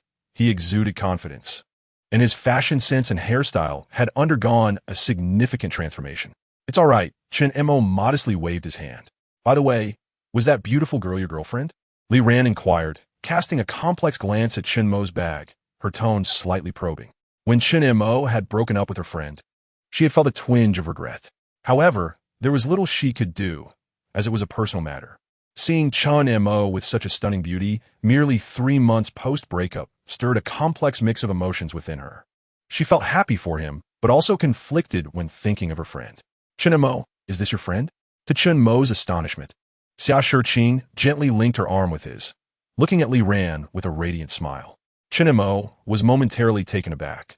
Was this too ambiguous? Had their relationship reached such a level of intimacy? Witnessing this, Li Ran's expression grew even more complicated. It was evident that this stunning beauty was indeed Chen Mo's girlfriend. No wonder he had become more handsome. Having a beautiful girlfriend certainly made a difference. This is my college roommate's girlfriend, as well as my friend, Li Ran. Li Ran. This is my friend, Xia Shiqing. Chen Mo introduced them succinctly. Upon hearing that Li Ran was his roommate's girlfriend, a hint of embarrassment flashed across Xia Shiqing's exquisite features. Hello, you're truly beautiful, Li Ran greeted warmly, unable to resist complimenting Xia Shiqing's looks. Thank you. You're lovely as well. After a brief exchange of pleasantries, the atmosphere fell into a lull. Xia Shiqing felt a pang of regret. Just moments ago, upon exiting the restroom, she had seen Chen Mo engaged in conversation with a girl whose gaze towards him was laden with complexity, suggesting a shared history. Remembering that Chen Mo had once dated, she assumed Li Ran was his ex-girlfriend.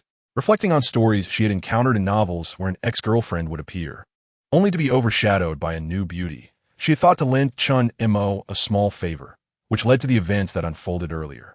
However, after Chen Mo clarified their identities, she realized her assumptions had been misplaced. Just as the atmosphere grew somewhat awkward, Zhang Weiji finally arrived. Lao Montak? What a coincidence! Upon seeing Chen Mo, Lao Zhang was equally surprised to encounter him. Yet, as he approached and took in Chen Mo's transformation, he was visibly astonished. Wow, Lao Montak, you've changed drastically. Have you had plastic surgery? Lao Zhang exclaimed, unable to comprehend how someone could appear so different after just a few months apart. Not only had Chen Mo altered in appearance, but his demeanor also radiated newfound confidence. I used to hide my capabilities, but now I'm no longer pretending. I'm laying my cards on the table. Chen Mo replied with a calm smile, slightly lifting his chin. Such a gesture might seem overbearing to girls, but to the eyes of men, it embodied the essence of a true gentleman. Lao Mo, I now concede that you are the most handsome in our dorm, Lao Zhang remarked, at a loss for words, gazing at Chen Mo with genuine admiration. Have you finally stopped being stubborn? Upon hearing this, a broad smile broke across Chen Mo's face, filling him with immense joy. What could be more gratifying than sincere compliments from a brother? Especially when a brother acknowledges your handsomeness. It signifies that you truly are handsome. The value of such praise is immeasurable. Chen Mo felt that the $11.99 he had spent was not at all excessive. It was worth every penny. The instructor is truly remarkable. He even considered recharging more funds. And who might this be? Lao Zhang, Noticing Xia Shiqing beside Chen Mo, was once again taken aback, his eyes betraying a sense of awe. How could such a goddess-like beauty stand beside Chen Mo? Was she possibly his girlfriend? No way, no way, no way. He felt a mix of happiness for Chen Mo's transformation and dread at the thought of Chen Mo being with someone as stunning as Xia Shiqing. Thinking to himself that fate had played a cruel trick. This is my friend, Xia Shiqing, Chen Mo introduced succinctly. Hello. They exchanged friendly greetings once more. Lao Mo. How have you been? Pretty well. I've made some money in the stock market. Chen Mo nodded lightly. By the way, Lao Zhang. I'm planning to buy a car soon. You know a bit about that. Any recommendations? Chen Mo's gaze shifted to Lao Zhang as he inquired. Chen Mo intended to deliver takeout, while Lao Zhang worked at a car dealership. Since obtaining his driver's license during his freshman summer break, Chen Mo had not driven again, leaving him somewhat clueless about cars. You want to buy a car? Just come to me. It would be great for my sales numbers. Lao Zhang replied, looking at Chen Mo with surprise. It seemed that Chen Mo had genuinely made a fortune. He was now in a position to buy a car. However, he soon felt a sense of joy for his brother, as it would also contribute to his own performance. My intention to purchase a car from you may not necessarily be a good omen. Nevertheless, Chen Mo remarked with a hint of profundity. Ordinarily, assisting Lao Zhang with sales would be a positive affair. Yet, given his temperament, it remains uncertain. Chapter 24. The arrival of a 500,000 yuan bonus. His temperament does not adhere to the norms of familiarity. Misfortune can strike indiscriminately. When misfortune befalls him, it inevitably brings down someone else. If that someone happens to be Lao Zhang, would it not be akin to flooding the Dragon King temple? What could possibly be wrong with seeking my assistance in purchasing a car? Lao Zhang, still oblivious to the gravity of the situation, nonchalantly replied. In response, Chen Mo chose not to elaborate further. Such matters are known only to him, beyond the comprehension of others. All right, I will reach out to you then. Sure. Lao Zhang instinctively nodded, but suddenly, a glimmer of understanding flickered in his eyes. I comprehend your intentions. I will make the arrangements. A knowing, mischievous smile emerged on Lao Zhang's face as he patted Chen Mo's shoulder. What do you mean?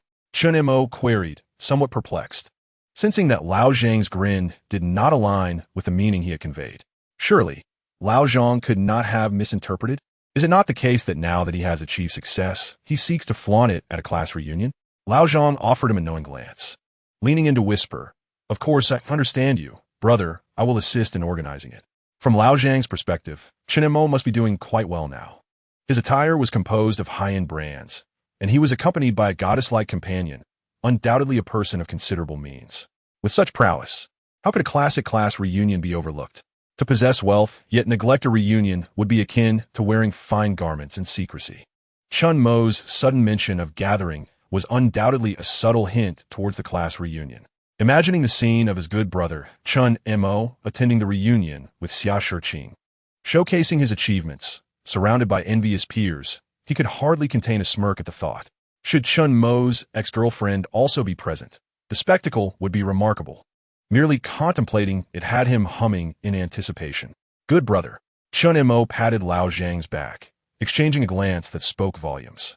To be honest, he felt somewhat tempted.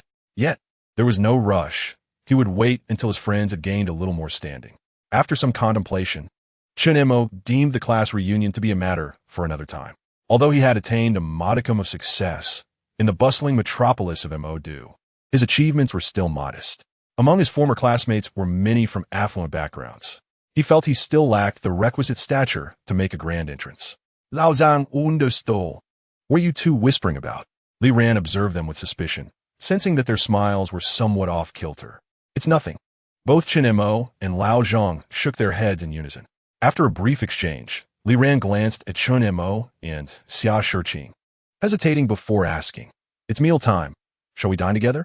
She wished to seize the opportunity to delve deeper into the nature of their relationship. We are currently on a diet, consuming only vegetarian fare. It is likely that you would not enjoy it, so perhaps it is best to skip it. Before Chen Mo could respond, Lao Zhang swiftly shook his head, stating, We'll go eat first. We wouldn't want to intrude on your time. With that, he waved goodbye and firmly took Li Ran's hand, leading her away. What are you doing? I was unaware that I was on a diet. Li Ran, bewildered by Lao Zhang's abruptness, questioned him with a hint of annoyance. Why intrude on a couple's outing? Are you attempting to be a third wheel? Lao Zhang cast a meaningful glance at his girlfriend, speaking earnestly. She initiated the breakup, and now that Chen Mo has found someone better, you should refrain from meddling. Understood. But I do not eat vegetarian. I do not eat vegetarian either. That is merely an excuse. The two playfully bickered as they departed. Watching them leave, Chen Mo smiled and shook his head. He understood Li Ran's intentions and was aware of Lao Zhang's thoughts. In truth, there were no issues. However, some matters belong to the past and should remain there, as one must look forward. Let's go. We should also grab a bite. Chen Mo and Xia Shiqing entered a barbecue restaurant. After spending the entire afternoon browsing, Chen Mo felt a bit weary. Upon returning home, he took a shower, scrolled through short videos for a while, and then fell asleep. The following morning, as soon as Chen Mo arose, he received a call from Xiaofeng. Mr. Chen, congratulations. You have just secured a bonus of 500,000 yuan. Xiaofeng greeted him with enthusiasm. Did he confess? Chen Mo was momentarily taken aback, immediately considering that the case had been resolved. Yes, his issues have been confirmed, though there are still some details to investigate, making it inconvenient to disclose further. Xiaofeng was in high spirits, having successfully broken down the defenses of the suspect within a mere day and night, leading to several arrests and the acquisition of additional leads. However, those matters did not concern Chen Mo, hence, he could not share them. Nevertheless, Chen Mo's report of the spy incident was indisputable. Moreover, given the suspect's high rank, the bonus was awarded at the maximum level of 500,000 yuan. Congratulations are in order. You have made a significant contribution this time. Chen Mo reciprocated the congratulations with a smile. The case had been resolved, and Xiaofeng undoubtedly deserved the greatest credit. I must admit, I have indeed played a role in this. Xiaofeng, intrigued, briefly recounted the events. Initially, the foreigner had no intention of assisting with the photographs. However, upon seeing her in a police uniform, he was too intimidated to refuse. After all, the foreigner was aware of his own misdeeds and instinctively felt nervous and fearful upon encountering someone in uniform. He was suspicious and paranoid, believing Xiaofeng's visit to Chen Mo's residence was not merely for photography, but rather a probing attempt. He even cautiously tore up some documents, discarding them down the drain.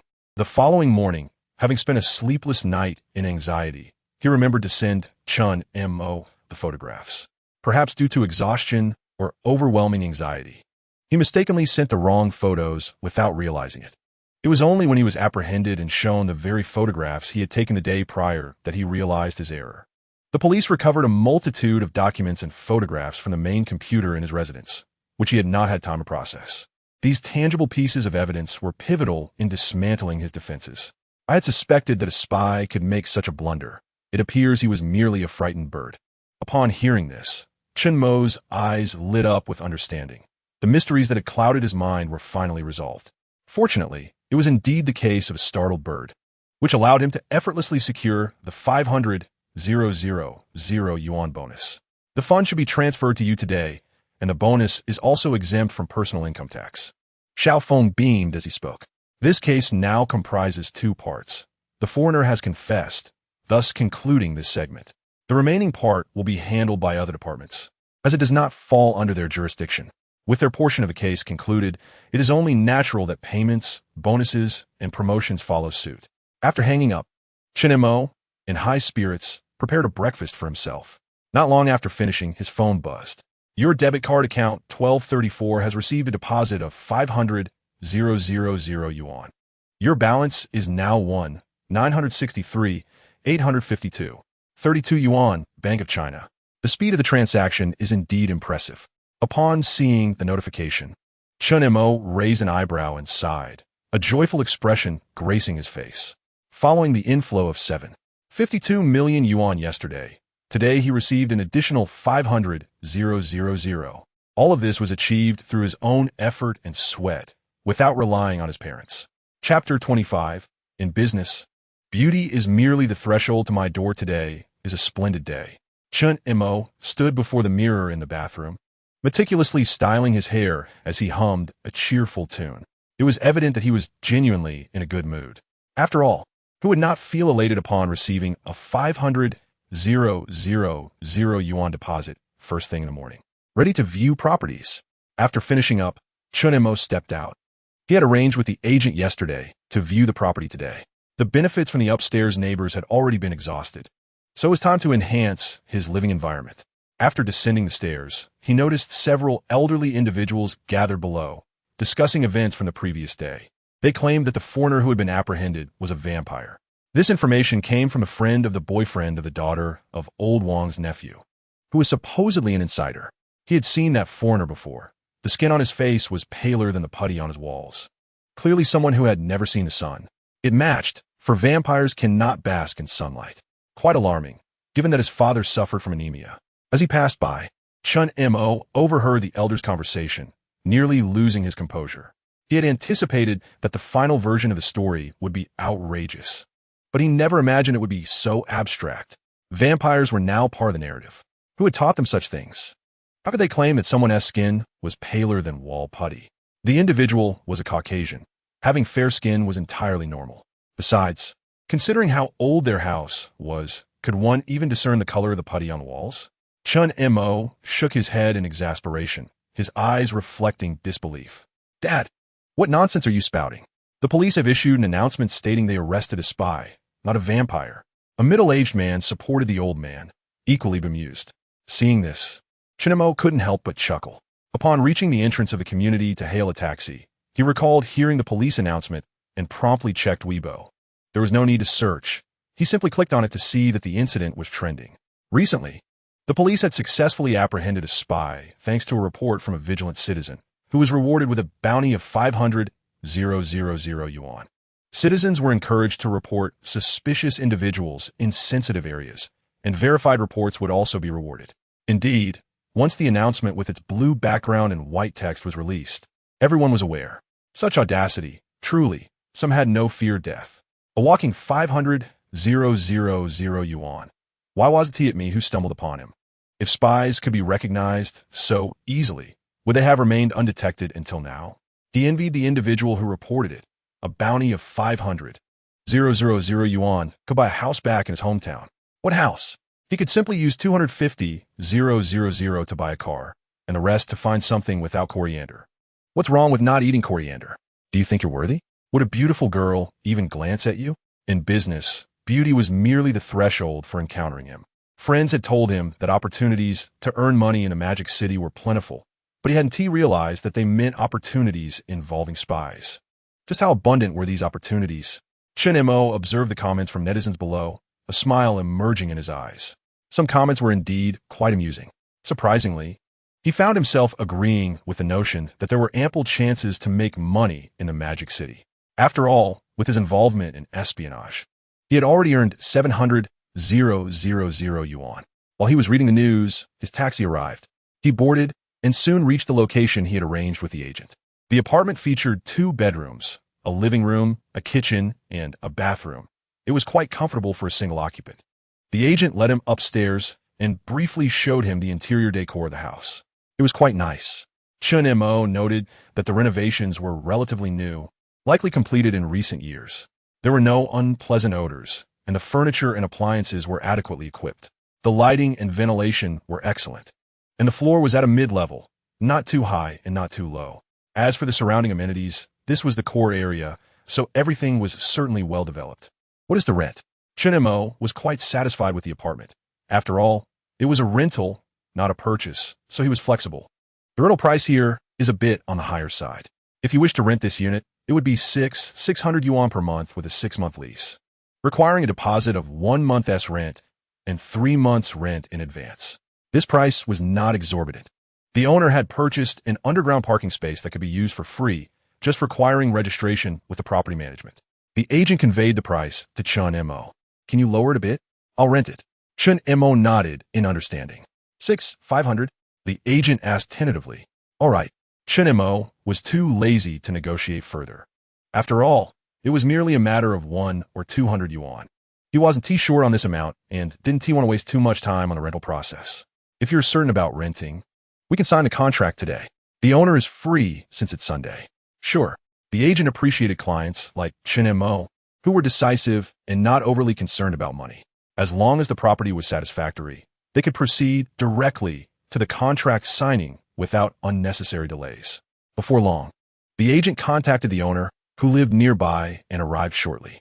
The agent produced 3 copies of the contract, and both Chen Mo and the owner signed. After paying the deposit and 3 months' rent, the owner handed him the keys and provided information for the water, electricity, and gas accounts.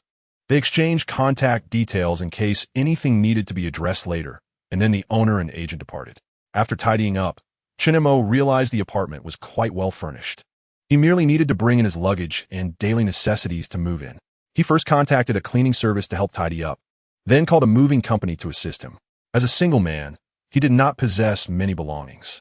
After a busy day, by the time dinner rolled around, everything was settled. Chen Mo lay back on the soft bed, exhaling deeply.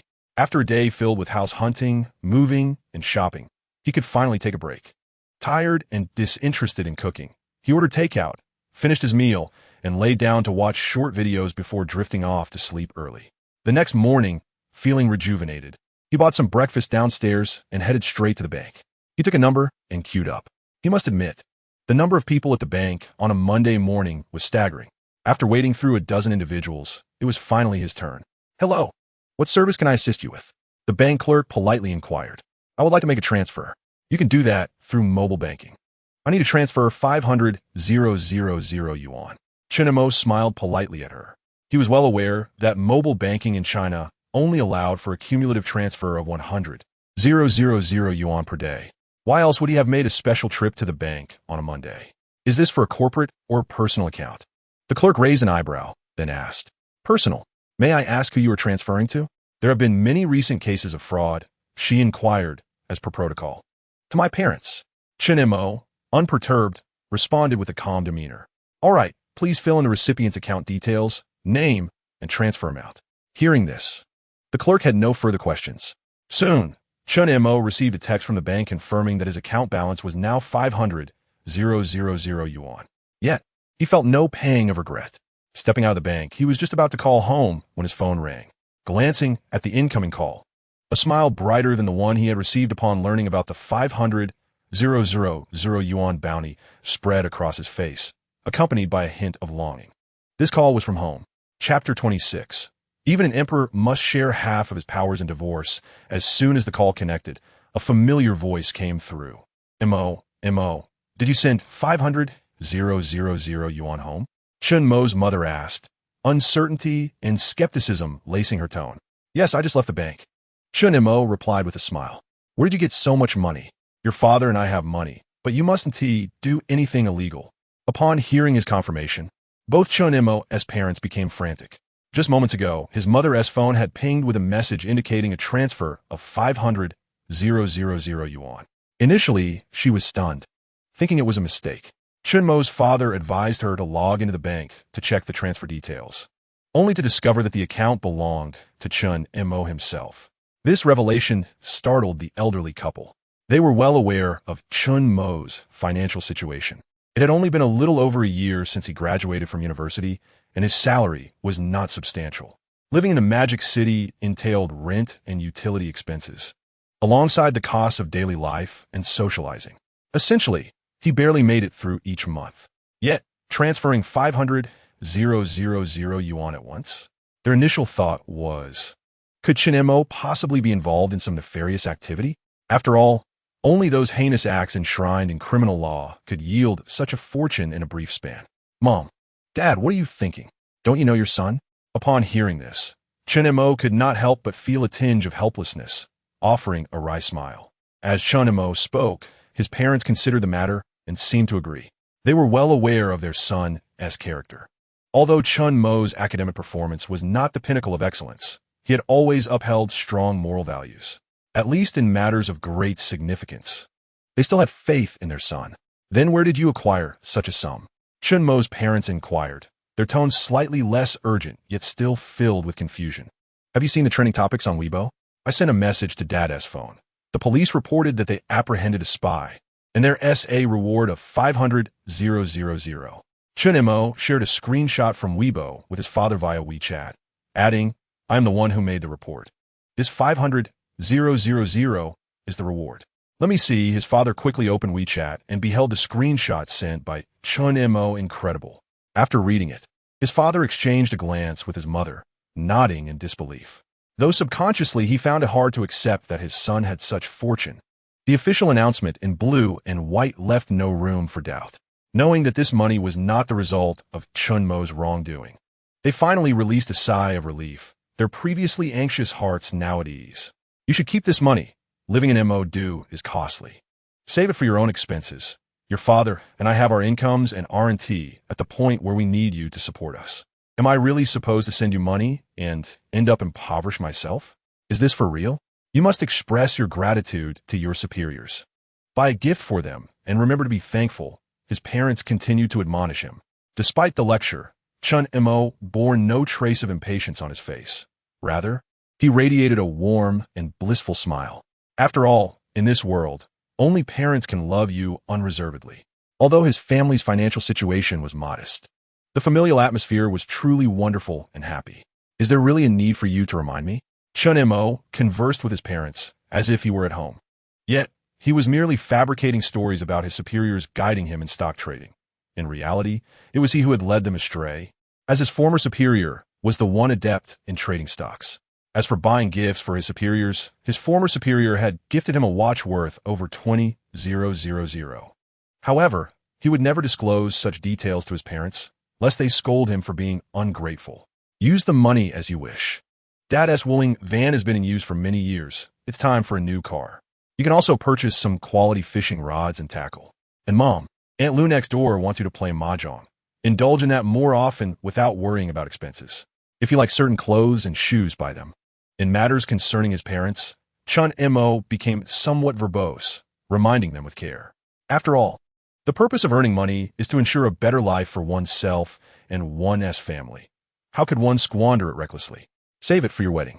His filial piety brought immense satisfaction to his parents, but the more he exhibited such sentiments, the more they insisted on spending wisely. This time you were fortunate to report a spy. What about in the future? I have my own plans for marriage. You should simply enjoy life. Marriage? That is utterly impossible. In this lifetime, I shall never marry. Here, even a great emperor must offer an extraordinary treasure as a bride price. In the event of divorce, one would lose half their cultivation. Who could withstand that? Chen Mo believed he had yet to attain the prowess of an emperor. Thus, marriage was a matter best left untouched. After exchanging a few more words, Chen Mo ended the call. Upon returning home, he opened his stock trading software. Having borrowed $8 million for his appearance, he needed to earn that amount back promptly. Otherwise, enduring this look would feel rather disingenuous. Previously, he had devised a preliminary plan for leveraging his unique constitution to profit in the stock market. Akin to the Wang Duyu-style trading method he had fabricated while cousining Xia Shiqing. Initially, it had been a mere fabrication, but upon further reflection, it seemed plausible. Wang Duyu bought stocks intending to incur losses while he intended to attract misfortune. If stocks plummeted, wouldn't that indeed be misfortune? Thus, their objectives were somewhat aligned. His constitution activated randomly, beyond his control. However, he could create opportunities to significantly enhance the probability of activation. For instance, he could emulate Wang Duyu by specifically purchasing stocks that were deemed unfavorable. This way, his chances of encountering misfortune would increase, consequently amplifying the likelihood of activating his unique constitution. He referred to this as opportunistic activation. Thus, he embarked on a widespread opportunistic endeavor.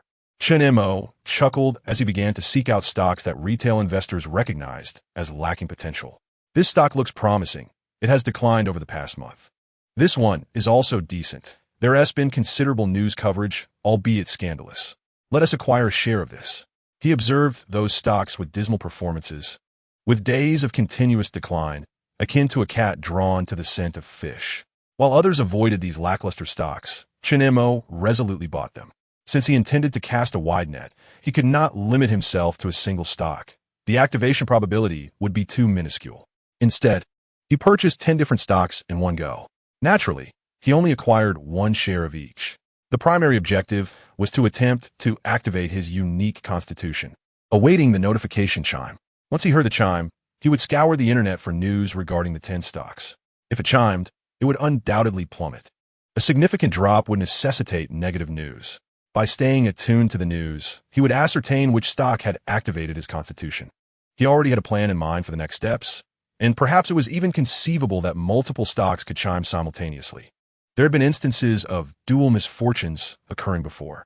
It seemed this method held great promise. Chen Mo could not help but feel a sense of anticipation. This unique constitution had indeed led him to an unconventional mechanism, one that would be restored while the mechanism itself would not. Chapter 27. The joy of the gaming room, gazing at the array of stocks in the holding interface, which were all in the red. Chen Mo felt as though he were staring at a mountain of gold. While others perceived mere losses, he envisioned a treasure trove. Of course, the stock account he used was newly registered with a different brokerage firm. Xia Shiqing would not be privy to this.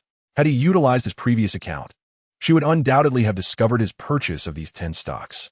If Xia Shiqing mistakenly believed this to be a wealth secret and subsequently leveraged company funds for investment, the repercussions would likely render Chen Mo the most hated person in her eyes, second only to her father.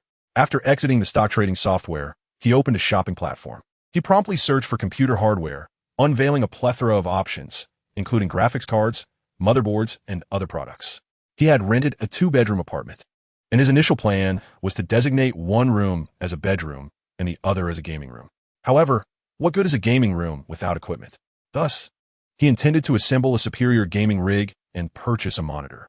During his leisure hours, he envisioned lounging in the gaming room, sipping ice-cold beverages while indulging in games. The mere thought of this idyllic scenario made him hum with delight. He compiled a list of components, primarily opting for the highest-performing hardware currently available, ensuring they were in stock. For instance, though he desired the latest graphics card, the 5090, it was newly released and scarce. Typically, one would need to wait several weeks for availability. Thus, he settled for the 4090 as a suitable alternative. Should he procure a newer model in the future, he could always swap it out. Regarding monitors, he purchased 2, one for gaming and another for tracking stocks. He added everything to his cart and proceeded to check out. The total amounted to several tens of thousands. Yet Chen Mo did not flinch as he completed the payment. In comparison to the joy of the gaming room, several tens of thousands seemed trivial. If there exists a notion of cost-effectiveness in the pursuit of happiness, then the value proposition of esports is undoubtedly exceptional. Since the purchase was made from a self-operated store, there is a warehouse in the bustling metropolis of MD. The items are expected to be delivered by tomorrow, allowing for personal assembly of a collection of top-tier hardware into a singular machine, a process that is immensely gratifying. After preparing a modest meal for himself and taking a brief respite, he ventured out. The equipment for the esports room had been resolved, yet there were other electronic devices in need of replacement. His current mobile phone, acquired during his university days, had remained unchanged due to post-graduation financial constraints. It was now sluggish with a notably diminished battery health. Given his current budget for a replacement, it would inevitably come down to a choice between Guzi and Huzi. However, considering the exquisite watch on his wrist, opting for Huzi would create a more harmonious synergy.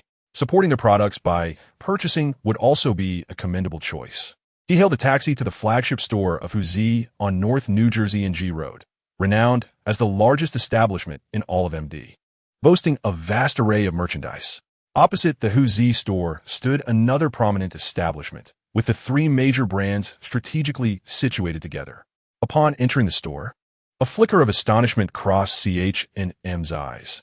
True to its reputation, this flagship store of Huzi in eastern China was remarkable in its decor, size, and foot traffic.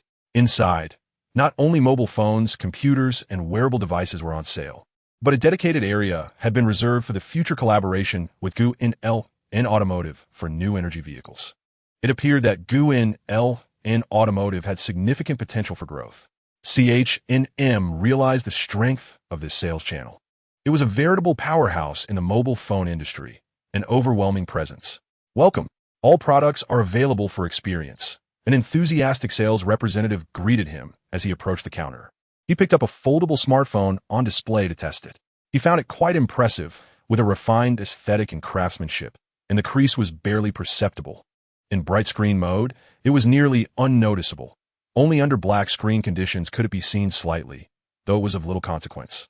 Previously, during his tenure in the finance sector, he had observed many mid-level executives using such devices. Outside, unfolding the phone revealed a larger display.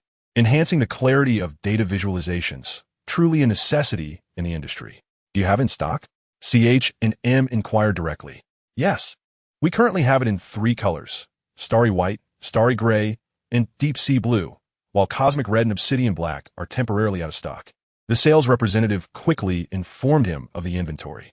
Please bring me a white one, Ch&M decided, finding the aesthetic appeal of the white variant quite pleasing. As for cosmic red and obsidian black, he deemed them rather too corporate, better suited for someone slightly older. The white was more youthful. Certainly. What storage capacity would you prefer? The sales representative, noticing the exquisite watch on Ch&M's wrist, recognized him as a client of considerable means. The largest one. Ch&M responded without hesitation. Upon hearing this, the sales representative promptly retrieved the item. Sir, this is the 16 gigabytes collector's edition, priced at 15,999 yuan. The sales representative displayed the version information on the box. Let us also take a look at headphones, laptops, and tablets Ch&M used, considering that purchasing a complete set would enhance the ecosystem and provide greater convenience. As he exited the flagship store, Ch&M was now the proud owner of the new mobile phone, accompanied by several shopping bags. The adage holds true: one gets what one pays for. After experiencing it for a while, he nodded in satisfaction. He had never owned such an expensive phone before, having only observed others with them. Previously, he had thought it unnecessary to spend so much on a mobile device. Now that he had the means, he found it utterly delightful. It is often said that the more expensive the item, the more one must acknowledge its sales potential, for money does not deceive. The following day, Ch&M arose early. Dressed in athletic attire and donning wireless earbuds, he headed to a nearby park for a run. After connecting his new phone with his watch yesterday, he discovered health and fitness programs available within the app. Consequently, he devised a personal exercise regimen, committing to jogging each morning. After all, good health is the foundation of prosperity, and maintaining a sound fitness routine is indeed beneficial. It would be a pity to have an abundance of wealth and attractive companions, but lack the vitality to enjoy them. Although he emerged sweating and slightly breathless, an inexplicable exhilaration coursed through him. Was this the dopamine released by exercise that brought about such joy? After a quick shower and changing into casual attire, he was about to prepare breakfast when a sound caught his attention, igniting a spark in his eyes. Ding! Upon hearing this notification, Ch&M felt an even greater sense of elation. Chapter 28. The next unfortunate soul appears disaster was on the horizon again. Another individual was destined for misfortune. Would this unfortunate event be related to the stocks he had purchased yesterday, or was it an entirely new calamity? He waited quietly in the kitchen for 2.5 minutes. Ultimately, everything remained calm, with no incidents occurring. It was evident that the previous notification was connected to the stocks he had bought yesterday. With no time to prepare breakfast, he hastily grabbed 2 slices of bread, munching on one while perusing the news on his phone. He searched for the 10 stocks he had purchased yesterday, one by one.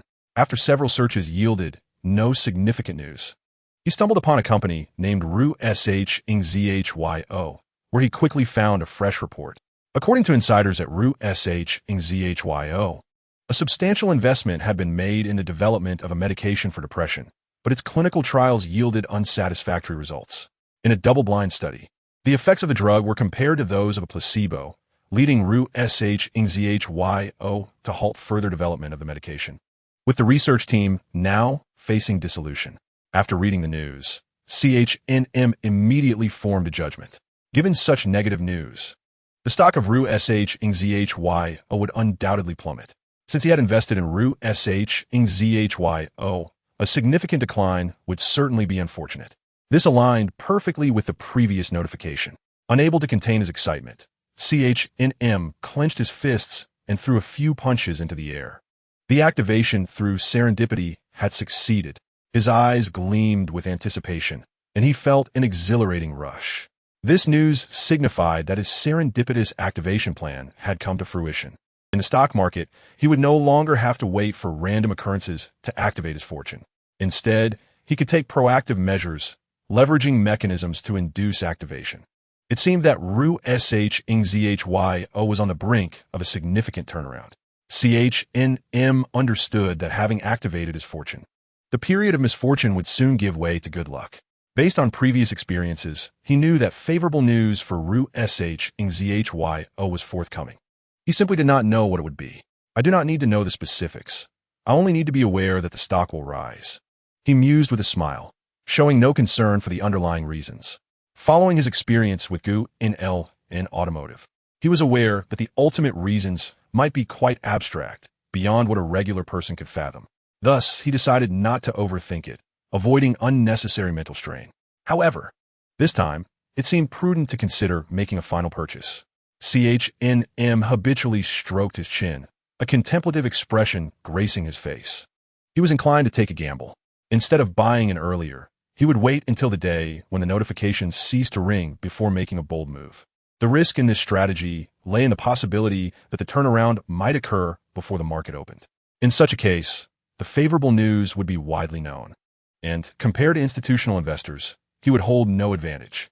It was highly likely that a situation similar to in automotive would arise, where too many individuals had purchased the stock, leaving him unable to buy in. Yet, if the turnaround were to happen right after his investment, it would be a perfect scenario. He would not have to make daily purchases, avoiding potential losses from earlier transactions. Thus, it comes down to a gamble. The question remains as to when the turning point will manifest. I possess the capital to wager. After some contemplation, Chen Mo resolved to take the plunge. He had already substantiated the feasibility of activating the physique through a method akin to staged encounter. Even if this gamble were to result in a loss, it would merely entail a reduction in his earnings for this occasion. In the future, numerous opportunities to generate income will present themselves. However, should this gamble prove successful, it would render his subsequent stock purchases more relaxed and assured. He believes that seizing this chance to explore the rules of the golden finger is indeed a worthwhile endeavor. Moreover, he perceives a substantial probability of victory, for he has only purchased a single lot of each stock. How much could that possibly amount to? If one fails in a high-stakes gamble, even if the stock subsequently surges, the financial gain remains negligible. Can this be deemed a fortuitous outcome following misfortune? His gains after each stroke of misfortune have always been remarkably substantial.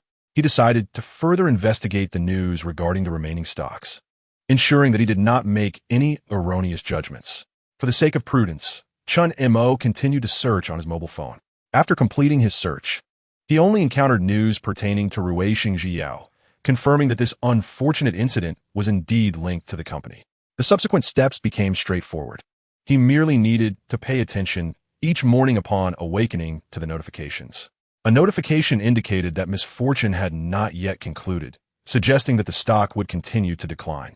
Conversely, the absence of such a notification signified that a turning point had arrived, allowing him to go all in. During his search for news, he had consumed 2 slices of bread. After sipping some water, time quietly slipped in at 9:30, the moment the stock market opened. As expected, influenced by negative news, Xiao's stock price plummeted. On Chen Mo's screen, the stock of Xiao appeared a vibrant green. With each data refresh, the decline grew more pronounced. Before long, Xiao hit its trading limit down. A multitude of individuals sought to sell their stocks, even at the limit down price, yet there were no buyers. For no one is foolish. With the emergence of this news about Xiao, it was evident to all that the stock price would surely plummet. To buy at this juncture would merely be to hand off a burden to others. The stock, initially priced at 20 yuan per share, has plummeted to 18 yuan within a short span, even hitting a limit down of 10. It is anticipated that further declines are imminent. One need not ponder too deeply to recognize that the bottom is still far off. Xiao is by no means a prominent pharmaceutical company. Their substantial investment in the development of a medication for treating depression can be viewed as a desperate gamble. Unfortunately, the prolonged absence of positive news has led to a continuous drop in stock prices. Recently, rumors of the project's complete failure have emerged, signaling a likely further descent in stock value. Observing the discussions within the WeChat group, it is apparent that many believe Xiao is on the verge of collapse, with no one considering the prospect of bottom fishing. While one might salvage other stocks, even if purchased at a midway point, this particular stock seems to be on the brink of delisting. Attempting to buy in now would feel akin to inviting one's own financial ruin. Such pessimism is perhaps for the best. Chen Mo smiled. It is only through such circumstances that the true value of wealth can be discerned. After perusing the news for a while, he received a call from the delivery person. The hardware he ordered the previous day had arrived. since the items were rather numerous. He requested the delivery person to bring them to his door. Once he had signed for the package, he began to meticulously unpack each box and commence the assembly process. Having watched numerous instructional videos online regarding computer assembly, he briefly reviewed the steps before getting to work. His dexterity proved quite commendable, although his pace was somewhat slow. He methodically assembled all the hardware with precision. Standing up to stretch, he felt a twinge of stiffness from squatting for too long. Taking a deep breath, he pressed the power button on the case. Soon, the lights of the fans illuminated, accompanied by the soothing hum of the spinning fans. It worked, successful ignition on the first attempt. Chen Mo was quite pleased with his efforts and proceeded to install the operating system provided by the seller. After completing the setup, he downloaded several games he frequently played. In the following days, he would awaken each morning to the sound of notifications, followed by a jog in the park for some morning exercise. The remainder of his time was spent ensconced in his gaming room, indulging in video games. Though it may seem a descent into decadence, it was undeniably gratifying. After spending several tens of thousands of yuan to assemble a new computer and several thousand yuan on a 4-monitor setup, the experience was incomparable to that of his previous inadequate laptop. His decline continued until this morning. Chen Mo awoke from his slumber, yet the familiar chime did not resonate in his mind. In an instant, he was fully alert, for an opportunity had arrived. Chapter 29. We both pursue each other. The absence of the timely chime dispelled the remnants of drowsiness. He sat upright against the headboard, seemingly struck by a thought. He turned and unplugged his phone, which was charging on the bedside table, and promptly began searching for news regarding Ruixing's yuan. There was none. A glimmer of surprise flickered in Chen Mo's eyes. The lack of news about Ruixing's yuan indicated that favorable information had not been disclosed before the market opened today. He had made the right bet. Chen Mo realized he had triumphed this time. He no longer needed to worry about the opportunity presenting itself before market opening, nor did he have to fret about being unable to purchase shares and thus miss the chance to profit. His remarkable intuition would arrange everything perfectly. This was delightful. A broad smile adorned Chen Mo's face. It meant that in the future, when he learned that a particular stock was set to rise, he would not have to monitor it daily or purchase small portions repeatedly. Instead, he could simply wait for the day without the chime and invest heavily after market opening, when the stock price would be at its lowest, allowing him to minimize his cost basis and avoid early losses. The granularity was once again aligned. In high spirits, Chen Mo hummed a tune as he rose from bed. After refreshing himself, he noted that there was still ample time before the market opened. He changed into his workout clothes, donned his wireless earbuds, and ventured outside for a run.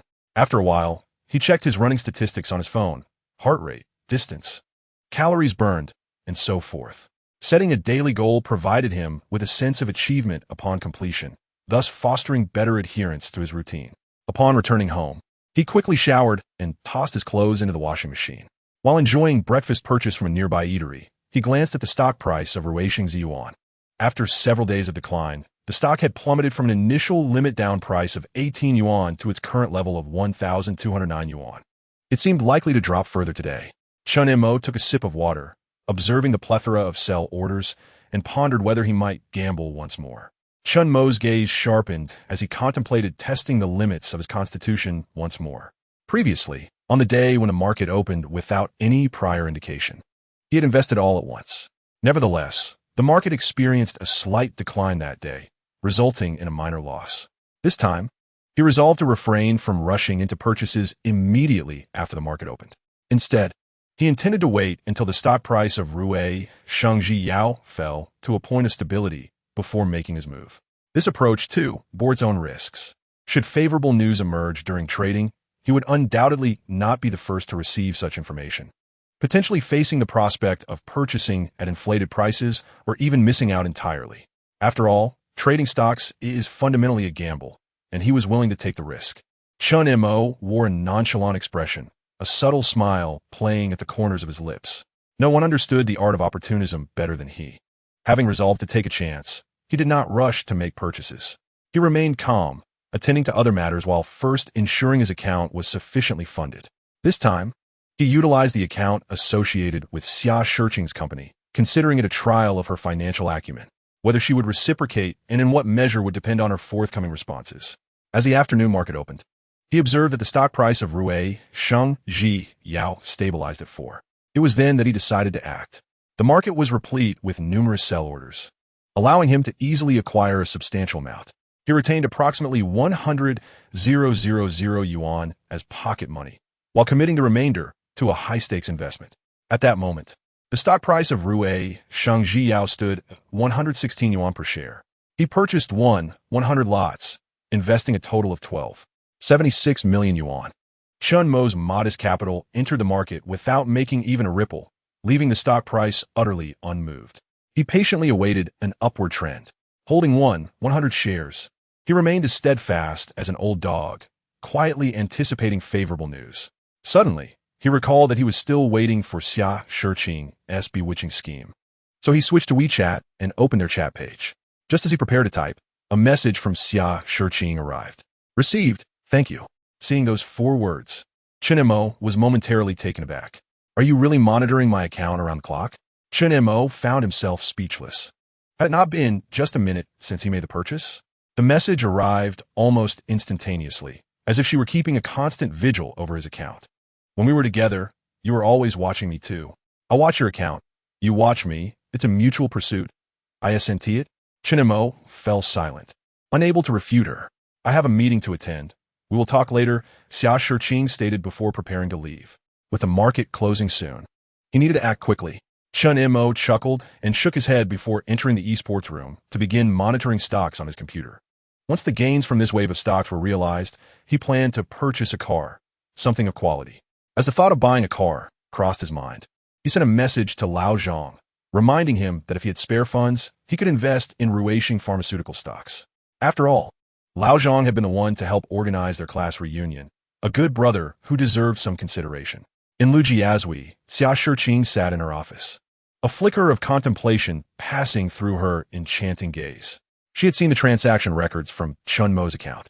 The sight of him betting 76 million on Ruisheng pharmaceutical astonished and puzzled her. From her perspective, there seemed to be no potential for an increase in Ruisheng's stock.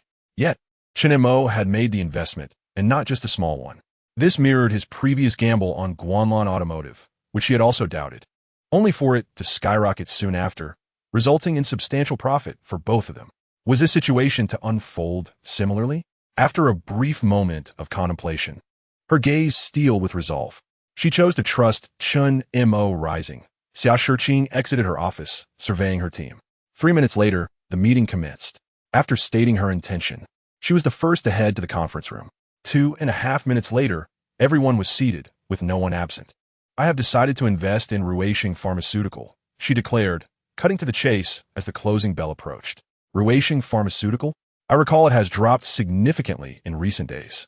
Isn't now a risky time to buy? Someone interjected. Investing in Ruisheng feels futile. One would be trapped the moment they purchase. The room erupted in astonished expressions at Xia Shiqing's unexpected decision to buy Ruisheng Pharmaceutical, a stock that many believe could face delisting at any moment. Wasn't this a reckless gamble? However, despite the murmurs of disbelief, no one dared to openly oppose Xia Shiqing. They exchanged glances, silently communicating, but refrained from dissent. This was her decision, and to contradict her would be to offend her. They merely needed to express their opinions, for if this investment faltered, the blame would naturally fall upon Xia Shiqing. I believe Ruisheng Pharmaceutical lacks investment value, and I oppose this decision, a woman stood up to declare, clearly opposing Xia Shiqing. The room showed no signs of surprise or shock at her outburst. Upon witnessing this woman publicly challenge her, Xia Shiqing's eyes narrowed, her gaze growing cold. This woman was Pan Kajia, the daughter of a company partner, and posed the greatest threat to her position. Pan Kajia had been placed under Xia Shiqing's wing by her father, ostensibly to learn from her, with the ulterior motive of eventually displacing her. However, Xia Shiqing's capabilities were formidable. Her performance had consistently been impressive, making it challenging to oust her. Pan Kajia had lacked a solid strategy until now, but with Xia Shiqing seemingly losing her grip by contemplating an investment in Ruisheng Pharmaceutical, this appeared to be an opportunity.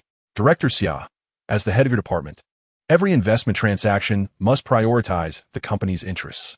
You cannot rely solely on personal preferences and judgments. We all know the current situation with Ruishing Pharmaceutical is precarious, making it a highly risky investment at this juncture. Pan Kejia seized the opportunity to lecture Xia Shiqing from a corporate standpoint, while she still addressed her as director. There was no hint of respect in her tone. Hearing Pan Kejia's words, the others in the conference room nodded in agreement.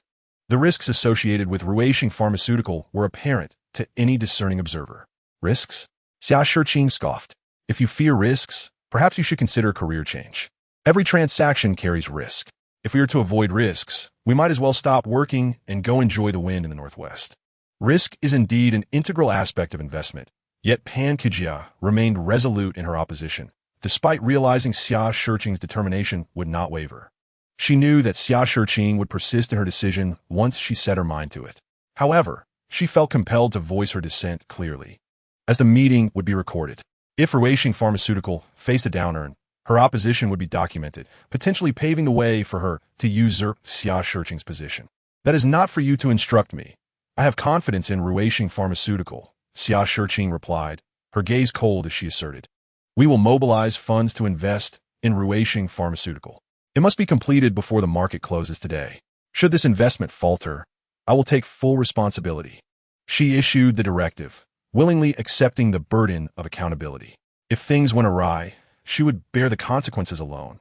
If successful, the accolades would be hers as well. The meeting would be documented. Despite unanimous opposition, she resolutely chose to invest in Ruishing Pharmaceutical, which was not favored by the majority. Such a successful venture would significantly enhance her reputation in the financial sector and in Lujiazui. Should she replicate this success multiple times, it could even lead her to top-tier institutions. The position she currently held would be beneath her aspirations. Understood. Hearing Xia Shiqing's unwavering tone, the attendees recognized that the matter was settled. Each harbored their own ulterior motives. Some awaited a spectacle, while others plotted their ascent. As for Pan Kejia, had it not been for the confines of the conference room, she would have been tempted to celebrate with champagne, convinced that Xia Shiqing was on the verge of failure. While everyone had their own thoughts, they swiftly executed Xia Shiqing's orders before the market closed, purchasing shares of Ruishing Pharmaceutical. Although Chen Mo's modest investment had created no stir, Xia Shiqing's institutional capital entry attracted considerable attention, for the situation surrounding Ruishing Pharmaceutical was well known to all. At this moment, the sudden entry of certain institutions naturally draws the attention of many. Among them are both retail investors and institutional players. In the realm of finance, secrets are but a myth. Numerous individuals from diverse companies find themselves in the same circle, creating countless small enclaves. Have you truly invested in Ruishing Jiao? What are your thoughts? Surely you must have received some insider information? What news? We are all quite bewildered. Our supervisor is determined to acquire Ruishing Jiao, and we are powerless to intervene. Alas, if this investment incurs losses, our bonuses will also be affected. I recall your supervisor is quite an attractive woman, correct? This could spell disaster for her. Perhaps she has been overly lauded, leading her to become somewhat detached from reality, relying solely on familial connections to achieve success. She might believe herself to be the next Buffett, yet she has never faced the harsh realities of the market. Many are engaging in animated discussions, and even those under Xia Shiqing have begun to voice their complaints. There is nothing confidential about this situation. Once you have made such substantial purchases, who remains unaware? However, from the discussions, it is apparent that most are perplexed by Xia Shiqing's actions. There is a general lack of faith in her decision, even raising doubts regarding her competence and past accomplishments. As more individuals engage in this discourse, those in upper management within the institutions become aware. Even the chairman of Xia Shiqing's company received a call from a friend, jesting about her having a particularly stubborn subordinate. Upon understanding the situation, the chairman was utterly enraged, deeming Xia Shiqing's behavior to be utterly absurd. However, the market had already closed, and as it was Friday, there was little that could be done. Moreover, while acquiring shares of Ruishing Jiao is relatively easy, selling them proves to be quite the challenge, especially given the substantial capital involved. Xia Shiqing's obstinate investment appears destined for failure. She plans to convene a high-level meeting on Monday to discuss how to address Xia Shiqing's actions. Even with a partner being a relative of Xia Shiqing, there will be no defense for her. Additionally, several individuals have reached out to internal staff at Ruishing Jiao. inquiring if there are any insider details. Yet, the personnel at Ruixing Jiao are equally perplexed, unaware of why institutions are purchasing their stock. Are there any insider revelations? Surely they will be the first to know. The atmosphere within the company is dismal, with some even contemplating leaving. Does this seem indicative of insider information? As Chen Mo perused the group chat at home, he noticed the ongoing discussions regarding this matter. Ah, how famous she has become. He chuckled, realizing that Xia Shiqing has indeed gained notoriety. However, fame can be a double-edged sword. Chen Mo understood that this newfound notoriety was hardly a stroke of good fortune. Dingling. A WeChat notification from Xia Shiqing arrived. This time, I truly feel as though I am wagering my career. Upon reading this message, Chen Mo could not help but smile. Are you following in your brother's footsteps? From her words, it seems Xia Shiqing is aware that many are eagerly awaiting her downfall. The pressure must be quite substantial at this moment. Fear not. Should your career truly be at stake, I shall support you. Might this have been a scheme from the outset? You are correct. Goodness, she has even planned for a possible escape route. Yet, with her beauty and figure, should she choose to enter the entertainment industry, she could surely achieve great success. Rest assured, simply await the news at home. I am looking forward to your charms being employed on my behalf. Chen Mo chuckled and responded to her message. Amen. Chapter 31. Xia Shiqing. Have you used this medication? After conversing with Xia Shiqing for a while, it was time for dinner. Chen Mo reheated the dishes he had prepared for lunch and had a simple evening meal. Sitting in his esports room, the computer screen displayed a live esport competition. Meanwhile, he took out his phone and began scrolling through the news. Searching for the keyword Ruixing Jiao, his fingers darted across the screen, hoping to uncover any valuable information. Suddenly, he paused, noticing a post that had garnered significant likes, comments, and shares. It was concerning Ruixing Jiao and had been published after the market closed. Allow me to recount a story, one that happened to a friend of mine. Afterward, both my friend and his girlfriend observed that the duration of their intimate encounters seemed to have increased significantly. Initially, my friend believed it to be a figment of his imagination, but after undergoing several rounds of treatment, his depressive symptoms remained unchanged, yet the duration had indeed lengthened. My friend wishes to inquire about whether Ruixing Jiao's medication is intended for treating depression or something else. This account comes from a participant in the clinical trials of Ruixing Jiao's new drug. As for the friend, Merli à fabrication. At first, Chen Mo dismissed it, but as he continued reading, his expression shifted dramatically. The medication may have no effect on depression, yet it appears to enhance performance in other areas? What a coincidence! This bears an uncanny resemblance to the tale of the blue pill. Originally developed for heart conditions, it yielded unsatisfactory results until its remarkable efficacy in the realm of male health was discovered. Consequently, that pharmaceutical company soared to new heights. Could it be that Ruixing Jiao's turning point follows a similar narrative? If so, they might truly rise to great heights. Why do these pharmaceutical companies seem to target men exclusively? When will men rise up and reclaim their vigor? Furthermore, he noted that the post was made after market closure, signaling that his instincts were correct. It seems that fortune favors him, no matter the trials he faces. Subsequently, he glanced at the comments section of the post, which was bustling with activity. Who is your friend? It's genuinely difficult to guess. Dude, if you're depressed and still have the energy for intimacy, you must be pretending, right? Is this for real? Is this yet another blue pill scenario? I'm asking for a friend. Is the effect genuine? My friend's wife is also curious. The atmosphere in the comments was lively and engaging. Some were joking, while others were inquisitive. Naturally, there are those seeking confirmation on whether the medication truly has such effects, as many men find themselves in need. Some claimed they were inquiring on behalf of a friend, while others, more candid, openly admitted their personal interest. Chen Mo observed the lively and intriguing comment section, unable to suppress a smile. Ruixing Jiao, please provide clarity. Is the effect real? Chen Mo noticed that many were directly addressing Ruixing Jiao, eager to ascertain the truth behind the claims made in the post. With the post gaining traction and more individuals tagging Ruixing Jiao, the company quickly became aware of the situation and convened an urgent high-level meeting. Is this true? The conference room projector displayed a screenshot of the post. The chairman regarded everyone with a peculiar expression, posing a question that many were eager to have answered. We genuinely do not know. The head of the research and development team wore an awkward expression, shaking his head with a wry smile. Their previous focus had been entirely on depression treatment, who considered the aspect of prolongation. Moreover, who, in a state of depression, would still have the energy for intimacy. Without engaging in such activities, how could they possibly be aware of any additional effects their drug might possess? We need to conduct a double-blind trial. By next Monday, I want to see the experimental report.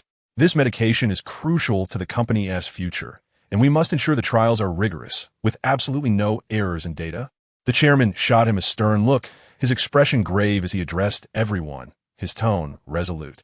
After investing substantial resources into developing a new drug that ultimately failed, he felt lost, uncertain of the path the company should take next. With stock prices plummeting daily, he had no idea where to find positive news to halt the decline. Upon entering, he was immediately struck by the image before him, and after a moment, he struggled to maintain his composure, his expression so peculiar that words failed to encapsulate it. Just as he could not articulate the tumult of emotions and thoughts within him, he recognized that this was the company's lifeline. If grasped firmly, the path ahead for the company would be akin to ascending a celestial staircase. He was acutely aware of the vast market potential for this medication. The crowded conference room made him hesitant to voice his thoughts. Otherwise, he would have eagerly volunteered to partake in the trial himself, contributing personal data for the new drug. I understand, he thought, as the head of research nodded emphatically, his eyes alight with determination.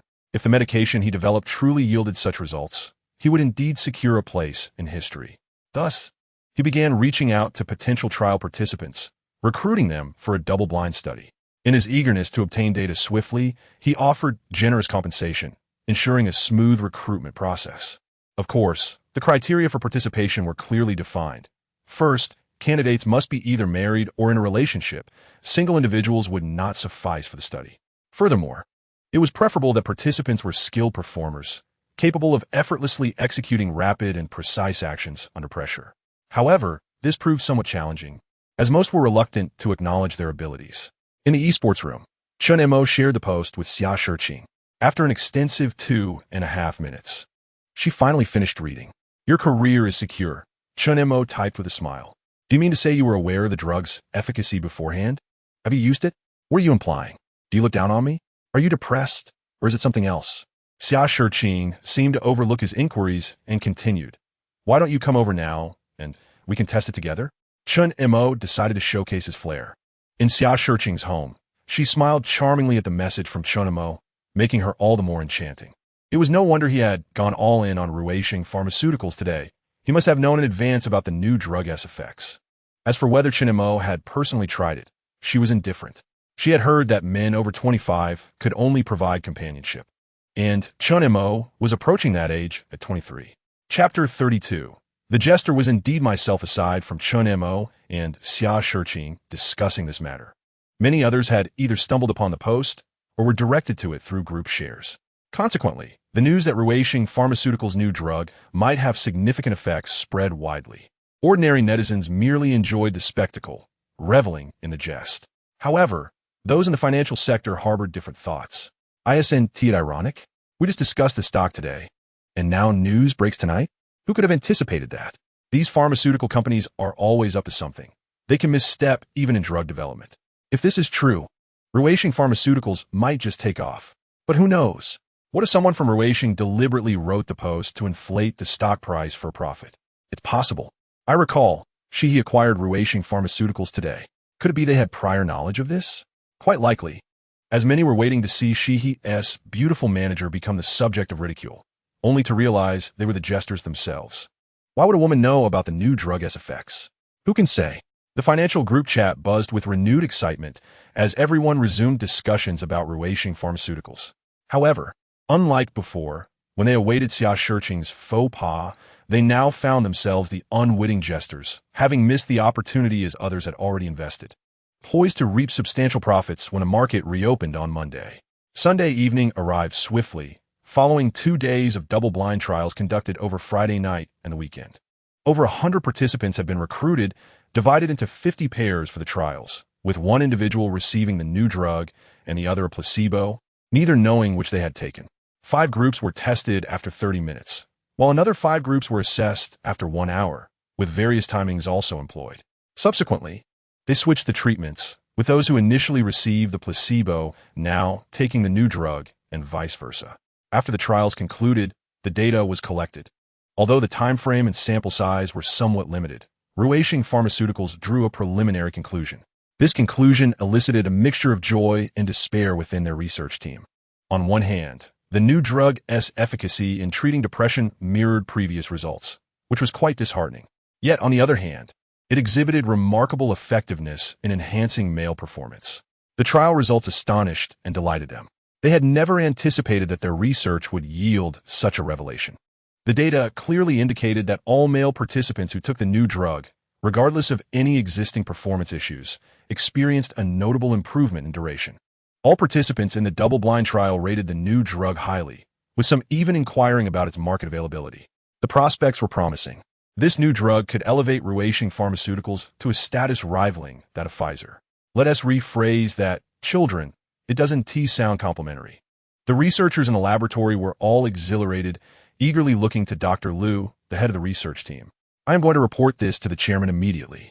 Though Dr. Liu's eyes were weary and bloodshot from sleepless nights, excitement surged through him as he clutched the report and headed out. Woohoo! The moment Dr. Liu departed, the laboratory erupted in cheers. Finally, things are looking up.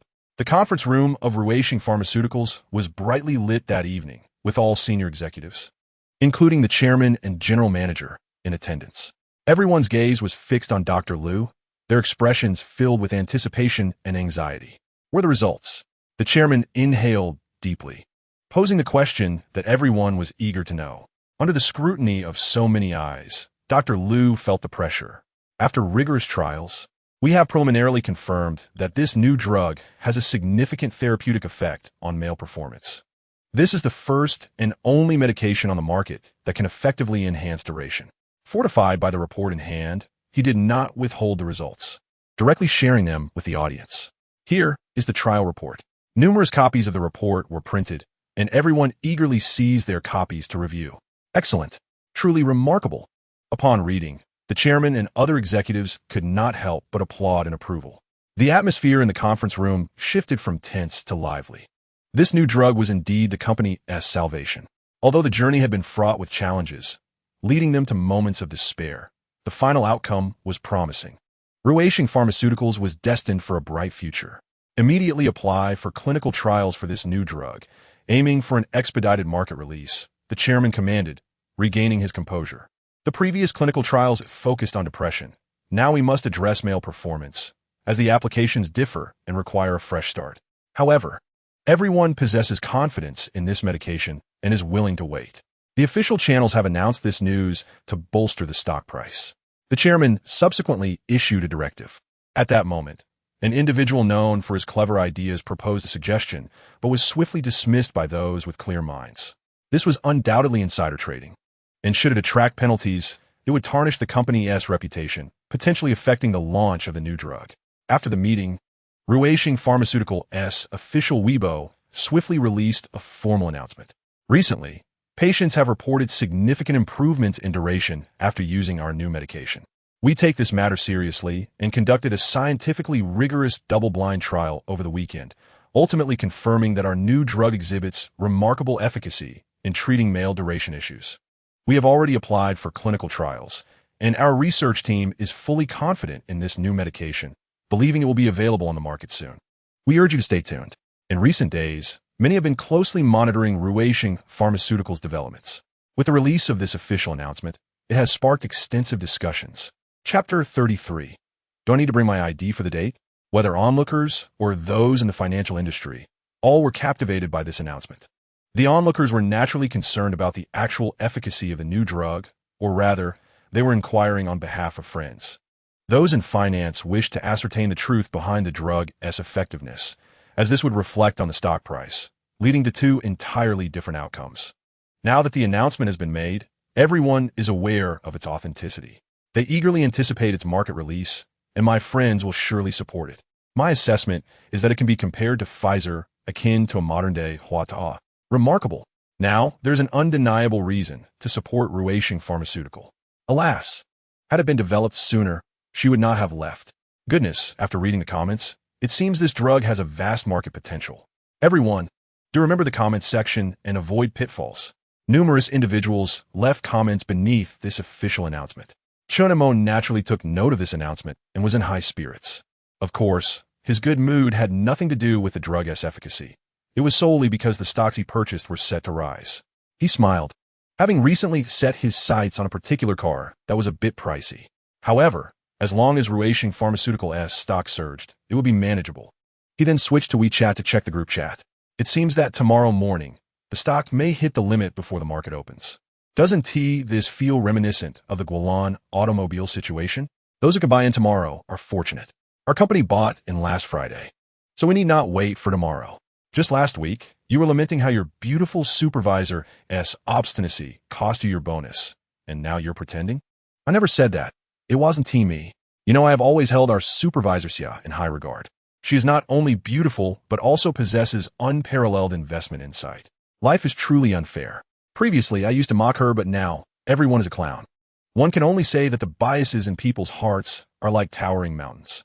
As expected, the group chat was buzzing with discussions about Ruishing Pharmaceutical. However, compared to just 2 days prior, opinions about Xia Shiqing had undergone a complete 180-degree reversal. Just days ago, she was mocked, and now, all voices praise her unique insight and strong determination. In any case, it was all flattery directed at her. Some even felt that Xia Shiqing, due to this battle, would gain recognition from top institutions. Perhaps in the future, she could ascend to a leading organization, which would be a remarkable leap. Chen Mo scrolled through the screen, a faint smile playing on his lips. The world only knows of Xia Shiqing's unique vision and her rise to fame, unaware that he is the man behind her success. He orchestrates it all. Yet, Chen Mo found the situation quite agreeable. Remaining low-key in the background suited him well. After all, he no longer mingles in the financial circles and does not need to establish a reputation in the industry. It is perfectly fine to be a quiet behind-the-scenes magnate. Dingling. At that moment, Lao Zhang sent him a WeChat message. Wow, my father. Lao Zhang immediately addressed him as father. Previously, Chen Mo had messaged him, suggesting he invest some spare cash in Ruishing Pharmaceutical. Having shared a dorm for 4 years in college, he trusted Chen Mo, knowing he would not lead him astray. Thus, despite his lack of faith in Ruishing Pharmaceutical, he resolutely invested his meager savings to purchase 10 lots of its stock. Upon seeing the official announcement, he, as a former industry insider, naturally understood that Ruishing Pharmaceutical was about to soar. The 10 lots he purchased would surely yield a profit. He was undoubtedly benefiting from Chen Mo's influence, hence the respectful address of father. Their relationship is understood without need for further elaboration. Chen Mo felt a sense of delight inwardly, though he maintained a calm demeanor. This is the poise befitting a father, a remarkable character. Lao Zhang openly expressed his admiration. Li Ran just said that you and that stunning beauty from the other day are simply a match made in heaven. No one in this world is more suited than you two. Lao Zhang quickly sent another message. Li Ran truly understands compatibility. Chen Mo could not help but chuckle. The last time they met, he thought it was a pity that he and her best friend did not hit it off. This time, there was no more pretense. Was there? Best friend? Who? Not familiar at all. Is this what financial prowess looks like? Love it.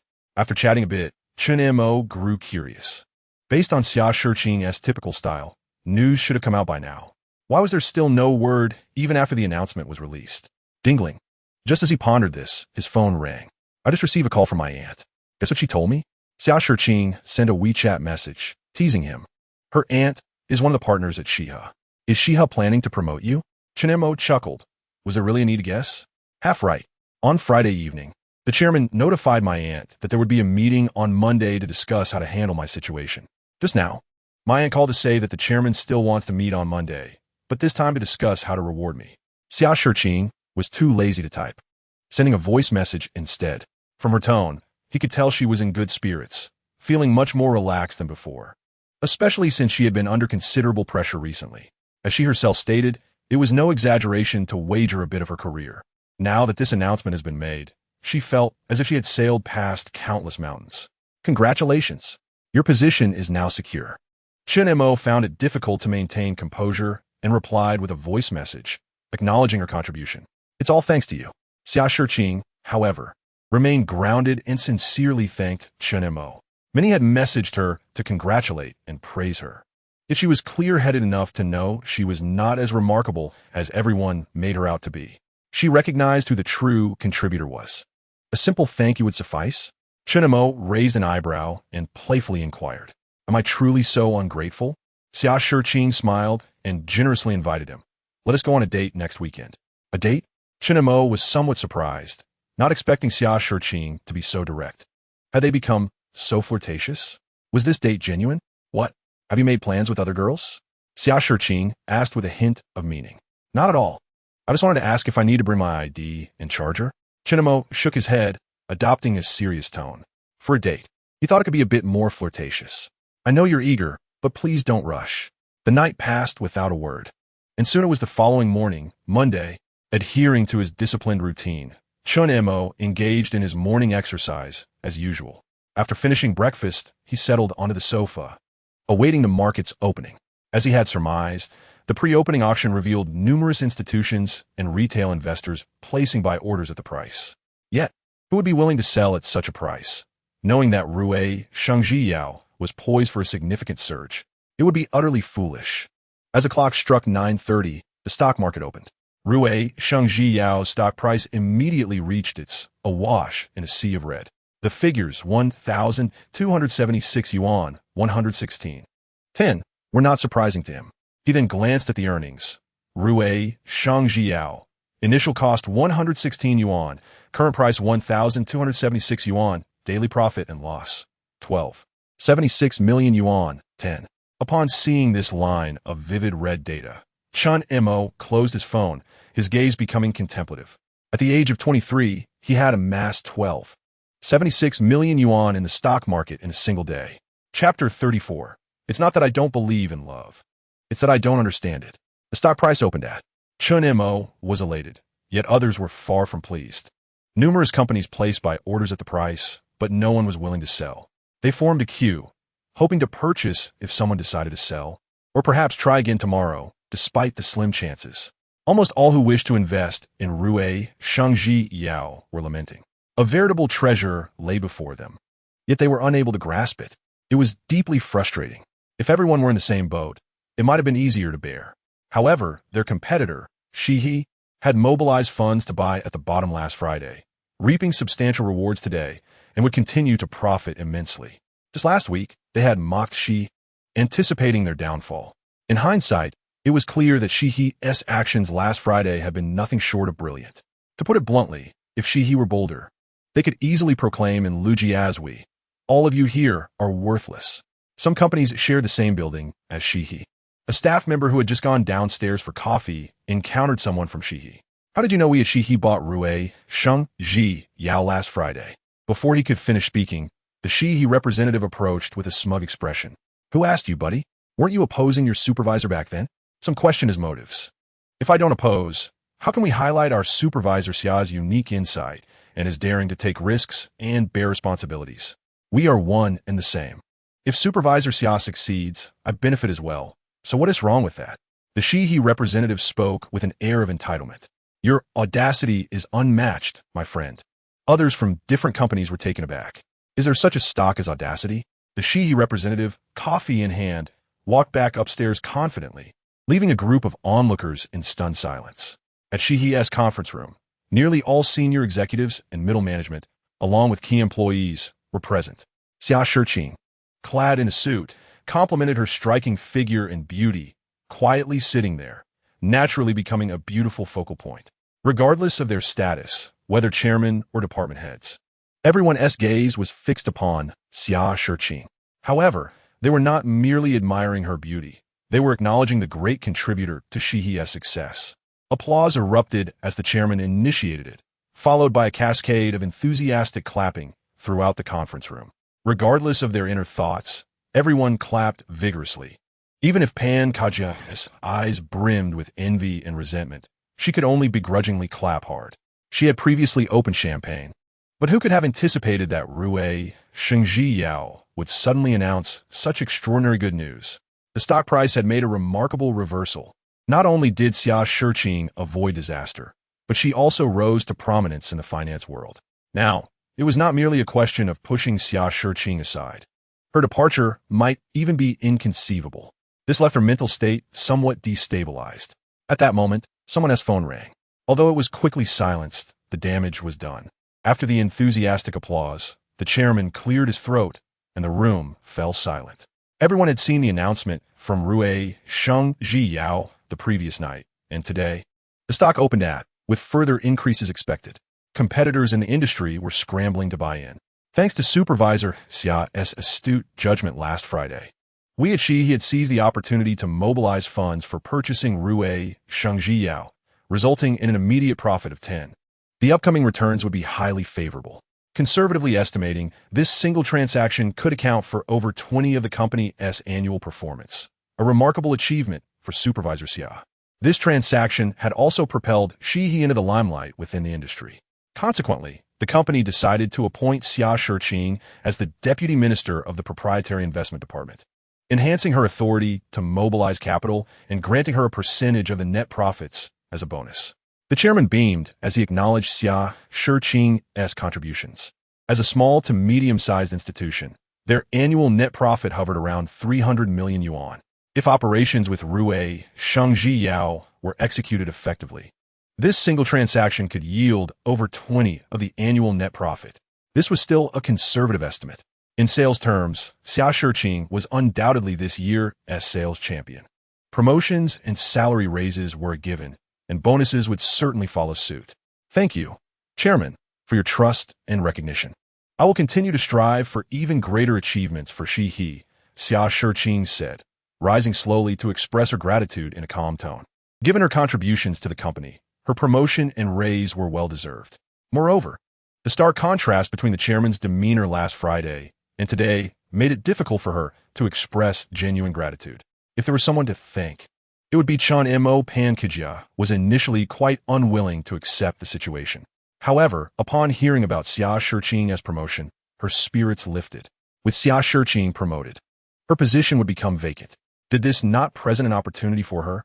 Although the process had not unfolded as she had envisioned, the outcome remained favorable. She could faintly sense the scent of champagne in the air. Others also exchanged glances, each harboring their thoughts. They, too, had supporters behind them, and opportunities were not entirely out of reach. As for your previous position, the chairman did not select anyone from the original department, but instead chose someone from another department to succeed it. Everyone had seen the previous meeting's minutes, and Pan Kijia had vehemently opposed it. The others did not endorse Xia Shiqing's decision, which was tantamount to opposition. These individuals, in his view, lacked the capability to assume Xia Shiqing's role. Having support behind them was irrelevant. Upon hearing this, Pan Kijia and her colleagues' expressions darkened. Disappointment etched across their faces. The flicker of hope that had just ignited was ruthlessly extinguished. Pan Kijia silently berated herself, wondering when she would rid herself of the habit of prematurely celebrating with champagne. Xia Shiqing cast a fleeting glance at the group, her expression indifferent. While these individuals may have previously posed some pressure or threat, from the moment she received Chen Mo's financial code, her position was no longer one they could challenge. Pan Kijia and her colleagues sensed Xia Shiqing's gaze, feeling as though they were being scrutinized like jesters. To Xia Shiqing, they were indeed nothing more than clowns. In that instant, Pan Kijia and her colleagues' faces grew even more sullen, as if they were stripped bare. Subsequently, the company announced Xia Shiqing's new position to all employees. Everyone extended their congratulations to her. After moving to her new office, Xia Shiqing sat her chair, gazing out the window, her mind slightly adrift. The financial code Chen Mo had given her was of immense value. It not only elevated her position, but also established her name in the finance sector. According to her beliefs, money equates to love. Regardless of whether Chen Mo genuinely harbored feelings for her or merely sought a fleeting physical connection.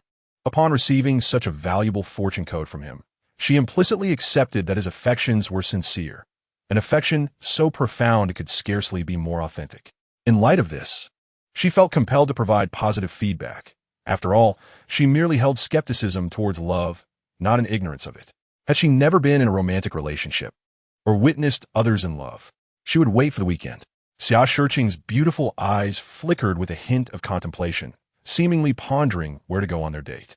Time passed swiftly, and before long, it was Friday afternoon, nearing the market's close.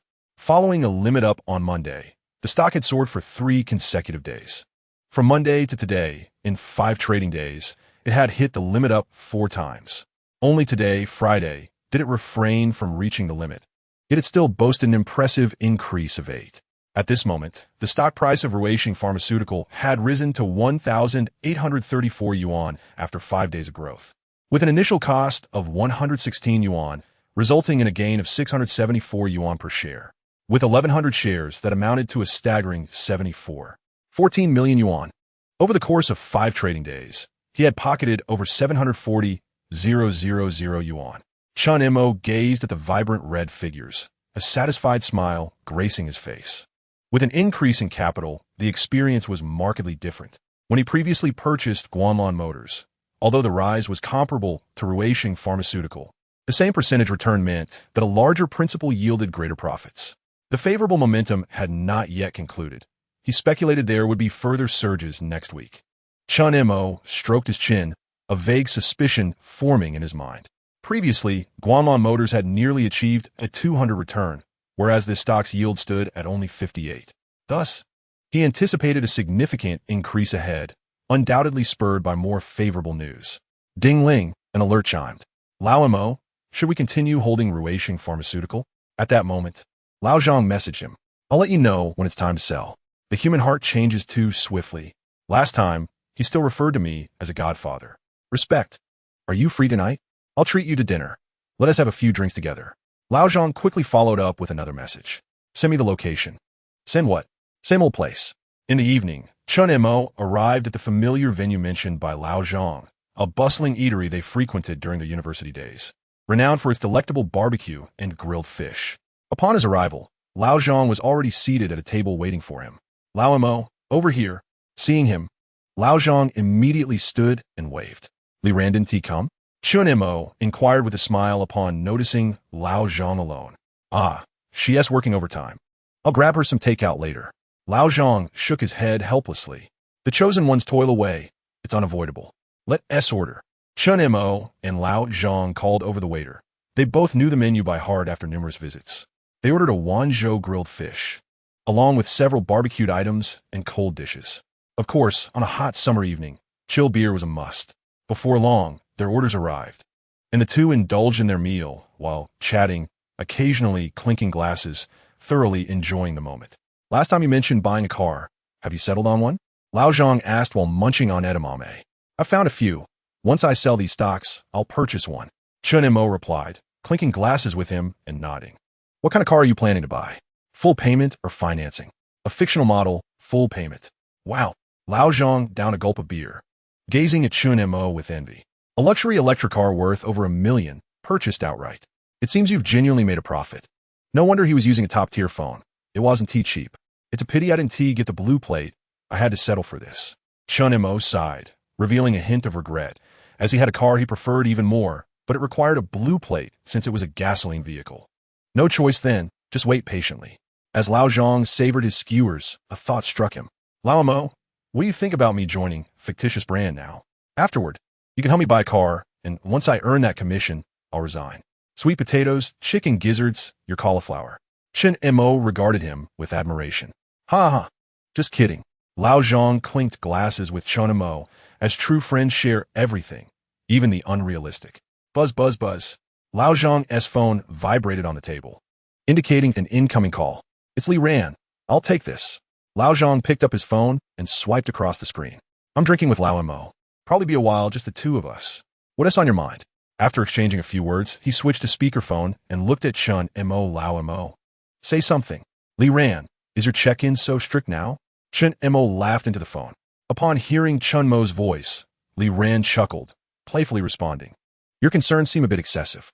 Perhaps you should worry about what will happen after we finish drinking. Chen Mo replied teasingly. Zhang Weiji, recite the family rules while out. Gambling? Li Ran's tone shifted as she questioned Lao Zhang. Toxic? Family ruin. Yellow? Hearing this, Lao Zhang hesitated slightly. A house full of children and grandchildren? Yellow. Creating brilliance again? Yellow. Becoming an emperor with your sisters by your side? Newlyweds across the nation? All my future mothers-in-law. The phone call erupted into a cacophony of laughter, prompting Lao Zhang to hang up abruptly. Impressive.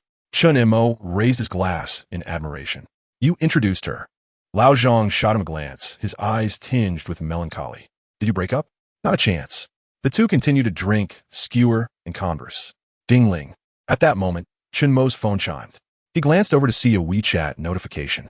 However, his hands were greasy from the skewers, so he didn't rush to check.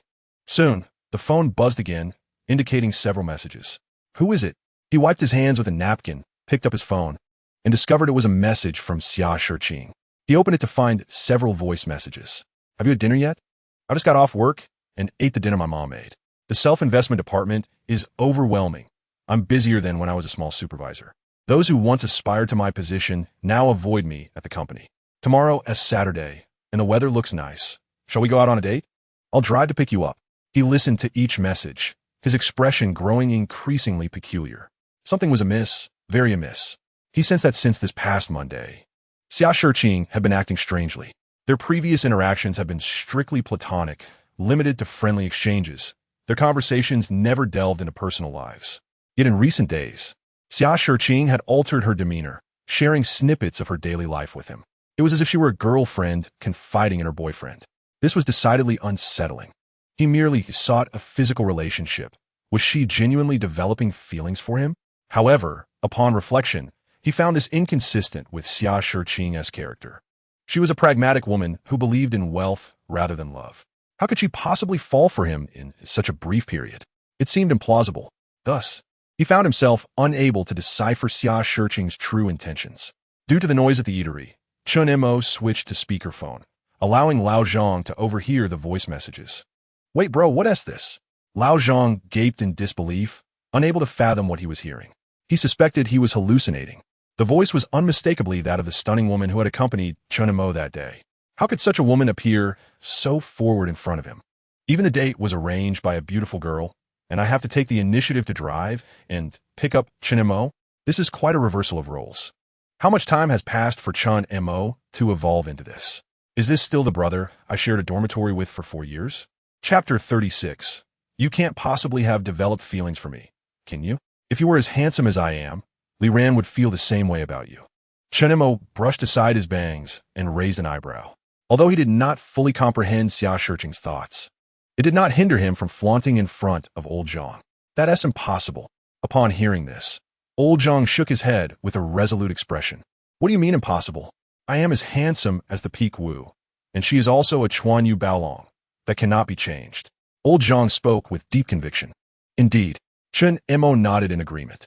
He picked up his phone and pressed the voice message button. I'm out with old Zhang for some skewers and drinks. We could go out together tomorrow. After finishing his sentence, he released the button. Drink less, don't overdo it. Should I come pick you up afterward? Soon. Xia Shiqing sent another voice message. Upon hearing this, old Zhang's eyes widened in admiration as he looked at Chen Mo. Although Chen Mo was equally surprised internally, he maintained a calm demeanor. All right, just let me know when you get home. After putting down his phone, old Zhang gave Chen Mo a thumbs up, genuinely impressed. Kid, just learn from it. Chen Mo shot him a glance and pretended to be profound. That is something I truly cannot learn. Old Zhang shook his head with self-awareness. You still need practice. Chen Mo clinked glasses with him. Although he was unsure of what Xia Shiqing was thinking, he decided to keep up the act. Previously, all their talk about business was mere banter. They never actually followed through. Upon returning home, Chen Mo informed Xia Shiqing. After taking a shower and browsing short videos for a while, he went to bed. The following day, Chen Mo's biological clock woke him up punctually. Adhering to his disciplined routine, he donned his sportswear and went downstairs for half an hour of morning exercise. Consistency in exercise is key. A day of laziness leads to a second day of it. Have you had breakfast? Should I make 2 portions for us to share? Chen Mo sent a WeChat message to Xia Shiqing. Today marked their first official date. It wouldn't be proper for him to eat alone. You don't need to make anything. I made sandwiches at home and brought one for you. By the way, you should be ready to come down. I'll be there in 2 traffic lights. Okay. Upon reading the message, Chen Mo was slightly taken aback. This was indeed unusual. She even brought him breakfast. Remember to bring your ID. Xia Shiqing seemed to recall something and reminded him. Chen Mo furrowed his brow, puzzled. What is going on? Weren't we told to take our time? We're going to Disneyland today. Xia Shiqing sent a voice message as it was inconvenient for her to type while driving. Chen Mo fell silent upon hearing this.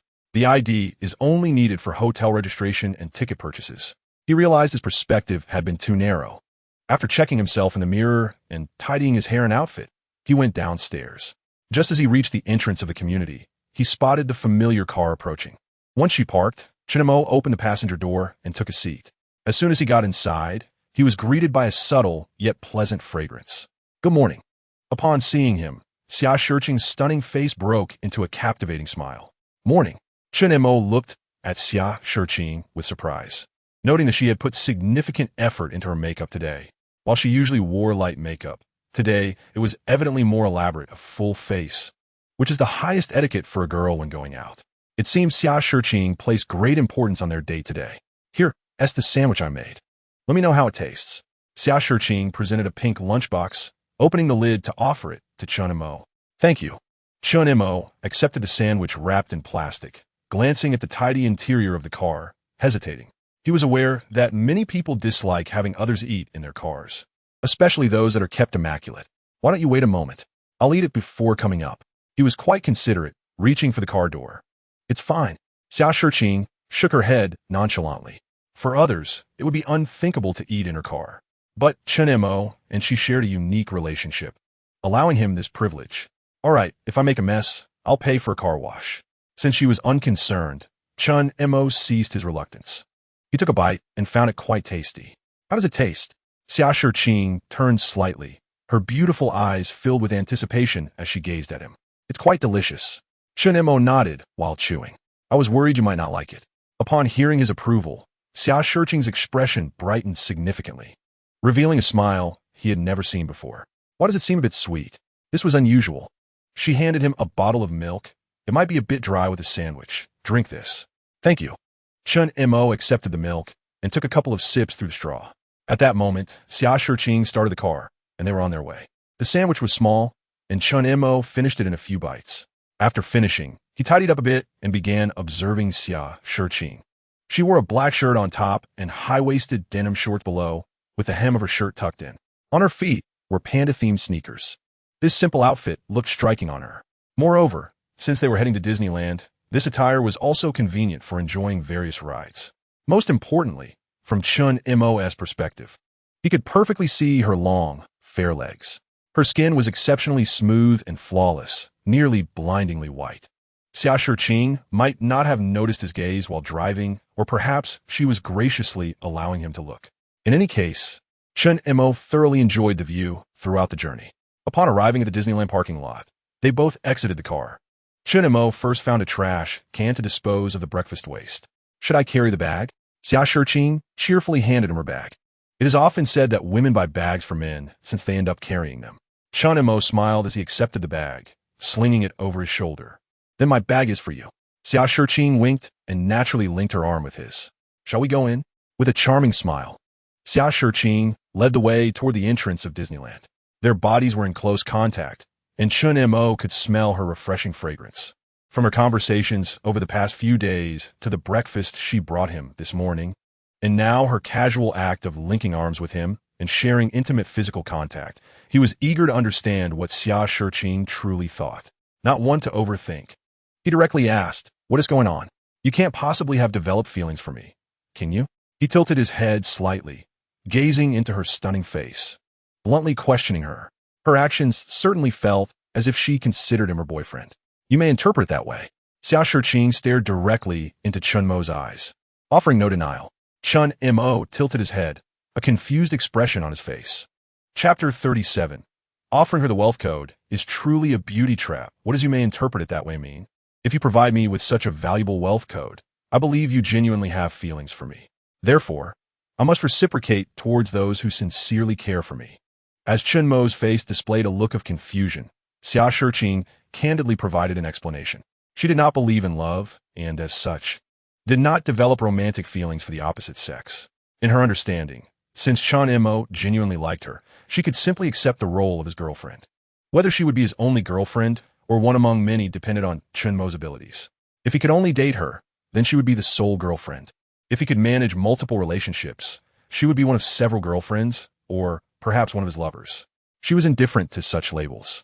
After all, her mother had been in a legitimate marriage with her biological father, yet that did not preclude her from engaging with other women outside that union. She was willing to date Chen Mo, but she would not develop feelings for him, making the relationship rather challenging. Thus, she could only attempt to provide him with a semblance of the romantic experience. How could she evoke such feelings? She had earnestly contemplated this week, concluding that it was akin to how couples in love behaved, sharing daily life, showing concern for each other's trivial matters, gifting one another, or cooking for one another. They would then go on dates, engaging in intimate physical contact, and so forth. Apart from the absence of romantic feelings for Chen Mo, she was capable of fulfilling all the roles a girlfriend typically assumed. As long as Chen Mo did not propose a breakup, he would be her only boyfriend. After all, her mother had instilled in her the value of exclusivity in romantic relationships. Upon hearing Xia Shiqing's explanation, a glimmer of understanding flickered in Chen Mo's eyes. He began to comprehend her perspective. Xia Shiqing was not like ordinary girls. She possessed her own set of principles and logic. The concept of love was foreign to her, at least for the time being. As previously discussed, she did not believe in love, but rather in wealth. She firmly held that money equated to love. By granting her such a valuable fortune, Chen Mo's sincere affection for her was validated in her own reasoning. She was practical. Upon recognizing Chen Mo's genuine feelings, she immediately reciprocated. Unlike other girls who often claimed to be slow to warm up once they were in a luxurious car, they would eagerly shed layers of clothing in the winter's chill. Chen Mo grasped Xia Shiqing's self-consistent logic, understood their unique relationship, and recognized her recent unusual behaviors. In simple terms, he could treat her as a newly established girlfriend, interacting with her in the same manner as one would with a fresh romantic partner, albeit without any emotional attachment on her part. She would not concern herself with the number of other girlfriends he might have. Ironically, Chen Mo did not require emotional investment from her and was interested in pursuing multiple relationships. This was indeed a perfect match. Li Ran's statement had not been inaccurate. They were, in fact, the most compatible couple in the world. Chen Mo's furrowed brow relaxed as his confusion dissipated, and he quickly settled into the moment. I understand your intention. Let us proceed inside. Chen Mo withdrew his arm from her grasp and naturally took hold of her delicate hand. As a couple, it was entirely normal to hold hands, was it not? The moment he grasped her hand, it felt cold, smooth, and exquisite. Surprised by his sudden gesture, Xia Shiqing paused briefly before gracing him with a charming smile. It appeared that Chen Mo truly understood her thoughts and was unbothered by her lack of affection. She did not resist his act of holding her hand. Although she had never dated before, she recognized that holding hands was a common intimate gesture in relationships. Not only that, but other more intimate actions might also be possible in the future. Yet, she could not quite comprehend her own feelings. Her cheeks felt slightly warm, and her right hand felt a bit too hot to the touch. Walking hand in hand with Xia Shiqing towards the gates of Disneyland, Chen Mo pondered deeply. Xia Shiqing was indeed someone remarkable. Granting her the wealth of his affection was akin to employing the allure of beauty. Furthermore, she was far from slow to warm up. She immediately put it to use. At the entrance, the two first downloaded the Disneyland app and then purchased tickets. Being Saturday, the park was teeming with visitors, a sea of heads as far as the eye could see. To avoid waiting in line for an hour or two at each attraction, Xia Shiqing opted for the VIP service package. This package cost $2,000, excluding the admission price, but the advantage was that once purchased, they could enjoy any attraction without queuing. The experience of dating a wealthy girlfriend felt delightful to Chen Mo, his spirits lifting. Xia Shiqing had researched the park beforehand. The first thing they did upon entering was bind their tickets together and then enter a lottery for the chance to purchase a Lingna Bell doll. They were fortunate, successfully winning the opportunity and acquiring a doll. Please take a few photos for me, Xia Shiqing said cheerfully, standing next to an ideal photo spot while cradling the Lingna Bell doll. Chen Mo gladly accepted the phone. Assisting his girlfriend with photos was a requisite of dating. With Xia Shiqing holding the doll in the frame, the backdrop of Disneyland's enchanting architecture made for a picturesque scene. Click, click, click. Chen Mo expertly captured several shots, ensuring he took multiple images, as it was always prudent to have options when photographing a girl. After all, his phone had ample storage space. As they strolled, they arrived at the merchandise area. I'll buy you this, Chen Mo announced, picking up a Lingna Bell headband and approaching Xia Shiqing. They stood face to face, their bodies close enough that he could catch a whiff of her fragrance. "I like this," Xia Shiqing remarked, her eyes sparkling with delight as she gazed at the pink, fluffy headband in Chen Mo's hands. "Allow me to put on you." Chen Mo leaned in slightly closer, reducing the distance between them, to the point where he could almost feel her breath. Gazing at her exquisitely made-up face from such proximity, Chen Mo's heart began to race uncontrollably. He gently tucked a strand of Xia Shiqing's smooth hair behind her ear, inadvertently brushing against her earlobe. He distinctly felt her body shiver slightly. "What is the matter?" Chen Mo inquired, looking into her bright eyes. "It tickles," Xia Shiqing replied, blinking her beautiful eyes and staring straight at him. Her expression appeared calm, yet her ears had subtly reddened. Chen Mo placed the Lingna Bell headband atop her head, enhancing her beauty while adding a touch of cuteness. Click. This time, without needing to be prompted, Chen Mo proactively snapped a photo of her with his phone. "Let me choose one for you as well." Xia Shiqing glanced around and spotted a rather appealing Mickey Mouse headband. She held it up to Chen Mo, playfully adjusting her bangs before placing the headband on him.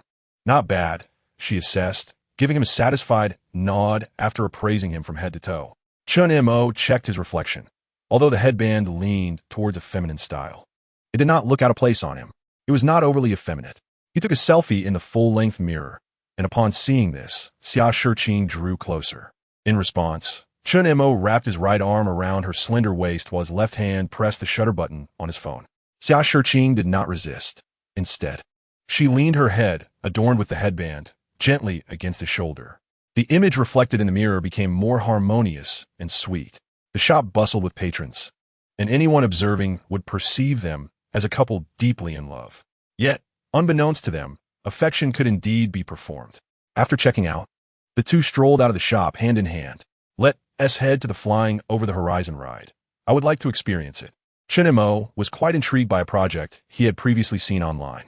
"Sounds good." Xia Shiqing nodded in agreement, and since Chen Mo was eager to participate, she had no objections. They made their way toward the Soaring Over the Horizon attraction. Suddenly, they heard someone calling out to them, which caught them off guard. What a surprise to encounter acquaintances while visiting Disneyland. They turned to see the source of the call, and soon recognized the two individuals approaching them, Pan Kajia and Zheng Xiaoxiao, both employees of Shihi. Chen Mo was only acquainted with Zheng Xiaoxiao, having worked alongside her during his internship at Shihi. He did not know Pan Kajia, who joined after his departure. Zheng Xiaoxiao, long time no see. Chen Mo greeted her with a smile. "Chen Mo, are you and Minister Xia?" Zheng Xiaoxiao's eyes widened in shock as she looked at the couple holding hands, her tone laced with disbelief. Chapter 38. A full-time beneficiary of a wealthy woman, Zheng Xiaoxiao instinctively rubbed her eyes, struggling to believe what she was witnessing, questioning whether she was hallucinating. Chen Mo, an ordinary intern, was actually in a relationship with Minister Xia, who had recently garnered immense admiration in the Lujiazui financial district. Had the world truly turned upside down? Pan Kajia was equally astonished. Minister Xia had a boyfriend. This revelation was monumental gossip within their small circle in Lujiazui. Despite being a sought-after beauty herself, she had to concede that Minister Xia's beauty and figure were undeniably exceptional. Not only within Shihi, but many in their circle admired Xia Shiqing, including affluent moguls. However, she had never seen Xia Shiqing close to anyone before. To witness her hand-in-hand with a young man in Disneyland was astonishing. Who else could this man be if not her boyfriend? The fact that Zheng Xiaoxiao knew him left her further surprised, and she intended to inquire about his background. Just as you think, Chen Mo lightly wrapped an arm around Xia Shiqing's shoulders, smiling casually. Xia Shiqing's exquisite features displayed no sign of discomfort as she nodded at Zheng Xiaoxiao with a smile. My goodness, Zheng Xiaoxiao thought, feeling as if she must still be dreaming. Chen Mo and Xia Shiqing, two individuals from entirely different worlds. How did they end up in a romantic relationship? Was Chen Mo perhaps the son of a wealthy family, deliberately concealing his identity to experience life? Or did he possess some unique talent? Otherwise, how could an ordinary person win Xia Shiqing's heart? While he did appear more handsome than before, it hardly seemed sufficient to attract such a remarkable woman. Chen Mo, what have you been up to lately? Zheng Xiaoxiao could no longer contain her curiosity. I'm currently unemployed, living off a wealthy woman, Chen Mo replied with a casual smile. He could easily guess what Zheng Xiaoxiao was thinking. You've become quite humorous, she remarked, stifling laughter alongside Pan Kejia, both hesitant to laugh in front of Xia Shiqing. Since Pan Kejia had publicly opposed Xia Shiqing during a meeting, leading to Xia Shiqing's meteoric rise in reputation and promotion, she had been avoiding her ever since. If not for Zheng Xiaoxiao's insistence, Pan Kejia would have slipped away unnoticed. The project is about to start. We should take our leave. Enjoy your time, Xia Shiqing said, glancing at her watch. She preferred not to engage with company colleagues outside of work hours. Minister Xia, Chen Mo, enjoy yourselves. We won't disturb you. Zheng Xiaoxiao quickly nodded and led Pan Kejia away. Let's go, Chen Mo said, watching them depart before entering the soaring over the horizon attraction with Xia Shiqing. This particular ride was among the most popular in Disneyland, with a long queue that seemed endless. The wait time displayed was 150 minutes. However, thanks to Xia Shiqing's concierge service, they bypassed the line and entered directly. This was the allure of spending money. Once inside, Zheng Xiaoxiao and Pan Kejia moved further away. Do you know Minister Xia's boyfriend? Pan Kejia could no longer suppress her curiosity and finally asked the question that had been on her mind. His name is Chen Mo. He interned at our company a year ago under Minister Xia. He left right after his internship ended. Zheng Xiaoxiao briefly introduced him to Pan Kejia. What? Pan Kejia's astonishment rivaled Zheng Xiaoxiao's earlier shock. Zheng Xiaoxiao had been rather understated in her explanation. The implication was clear. He had been dismissed. The fact that Xia Shiqing's boyfriend was someone who couldn't secure a position at he was even more shocking than the revelation of her relationship. I suspect that Chen Mo has been concealing his true identity. Perhaps his background is quite remarkable. Zheng Xiaoxiao speculated confidently, believing her theory to be valid. It was the only explanation that made sense. Pan Kejia's eyes sparkled with realization. She recalled having analyzed Xia Shiqing's investment style. Typically, she would never invest in Rue Sheng Pharmaceutical. Yet, she had unexpectedly taken a bold stance, going against the consensus to buy into the stock, which later yielded significant benefits, propelling her to fame. Pan Kejia had been pondering what could have prompted Xia Shiqing to act so uncharacteristically. After hearing Zheng Xiaoxiao's insights about Chen Mo, a bold hypothesis began to form in her mind. Was Xia Shiqing's decision to invest in Rue Sheng Pharmaceutical influenced by Chen Mo? Was he the one supporting her from behind the scenes? The more she considered it, the more she believed her theory to be true. Otherwise, how could Xia Shiqing be so easily swayed? If it were that simple, this financial gem would not have fallen into Chen Mo's hands. Xiao, do you have Chen Mo's contact information? Pan Kejia inquired, her eyes glinting with an idea. Yes, why? Zheng Xiaoxiao looked at her with curiosity. Could you share it with me? Pan Kejia smiled at her. That is not possible. Zheng Xiaoxiao immediately refused, surprised by Pan Kejia's request. She quickly understood what Pan Kejia was implying.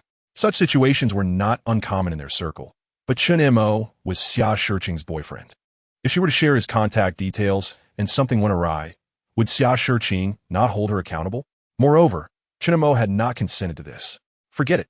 If you won't share, that's fine, Pan Kejia conceded, realizing Zheng Xiaoxiao had made up her mind. After all, Chen Mo had interned at their company. And if Zheng Xiaoxiao had his contact information, others likely did too. Should we share this news in the group chat? It would surely cause a stir, Pan Kejia suggested, her enthusiasm growing. That might not be appropriate. Zheng Xiaoxiao hesitated. They had some small chat groups consisting of regular employees without any leadership present. Technically, even if they shared it, Xia Shiqing might not find out. However, given the explosive nature of the news, it was inevitable that it would spread rapidly. Inevitably, the news will reach Shi Shqing's ears. Only the two of them are aware of this matter, and Shi Shqing can easily deduce that it was transmitted by them. Moreover, as the deputy director of the self-operated investment department, countless individuals are eager to curry favor with her. It is conceivable that someone might share screenshots of their gossip with Shi Shqing as a means of ingratiation. If Shi Shqing does not mind, all is well. However, if this information was not intended for public knowledge and is leaked by them, how could they possibly continue their positions at the company? As the deputy director, Shi Shqing possesses a myriad of ways to undermine them. Chapter 39. Would you like to sit for a while? My cat could do backflips. Perhaps not. PNKG also considered this and promptly dismissed the idea. A new official often brings forth a wave of fervor. They certainly do not wish to become the targets of that fervor. After some internal deliberation, they decided to explore a project that piqued their interest. At this moment, CHNM and She SHQing were experiencing the ride flight over the horizon. This attraction involves sitting on a chair while a magnificent screen displays beautiful landscapes, enhanced by naked-eye 3D technology, creating a breathtakingly realistic experience. The chair rises and falls in accordance with the visuals, offering an immersive sensation of soaring through the skies. Gliding above, amidst stunning scenery, the sensation was truly delightful. The journey commenced with a flight over Mount Komolangma, followed by the Arctic, where one could observe polar bears on icebergs and whales leaping from the ocean. The sound of the whales splashing against the water was conveyed through surround sound, making it feel as though it were happening right beside them. The scene then transitioned to the African savanna, where a herd of elephants was migrating. To their astonishment, they could even smell the scent of grass. This revelation elicited gasps of wonder from the audience, all captivated by the immersive experience.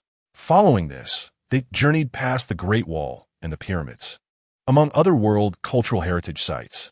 After 4 minutes of awe-inspiring visuals, most of the audience wore expressions of lingering satisfaction, a testament to the attraction's top ranking. She SHQing nodded in agreement, affirming the experience.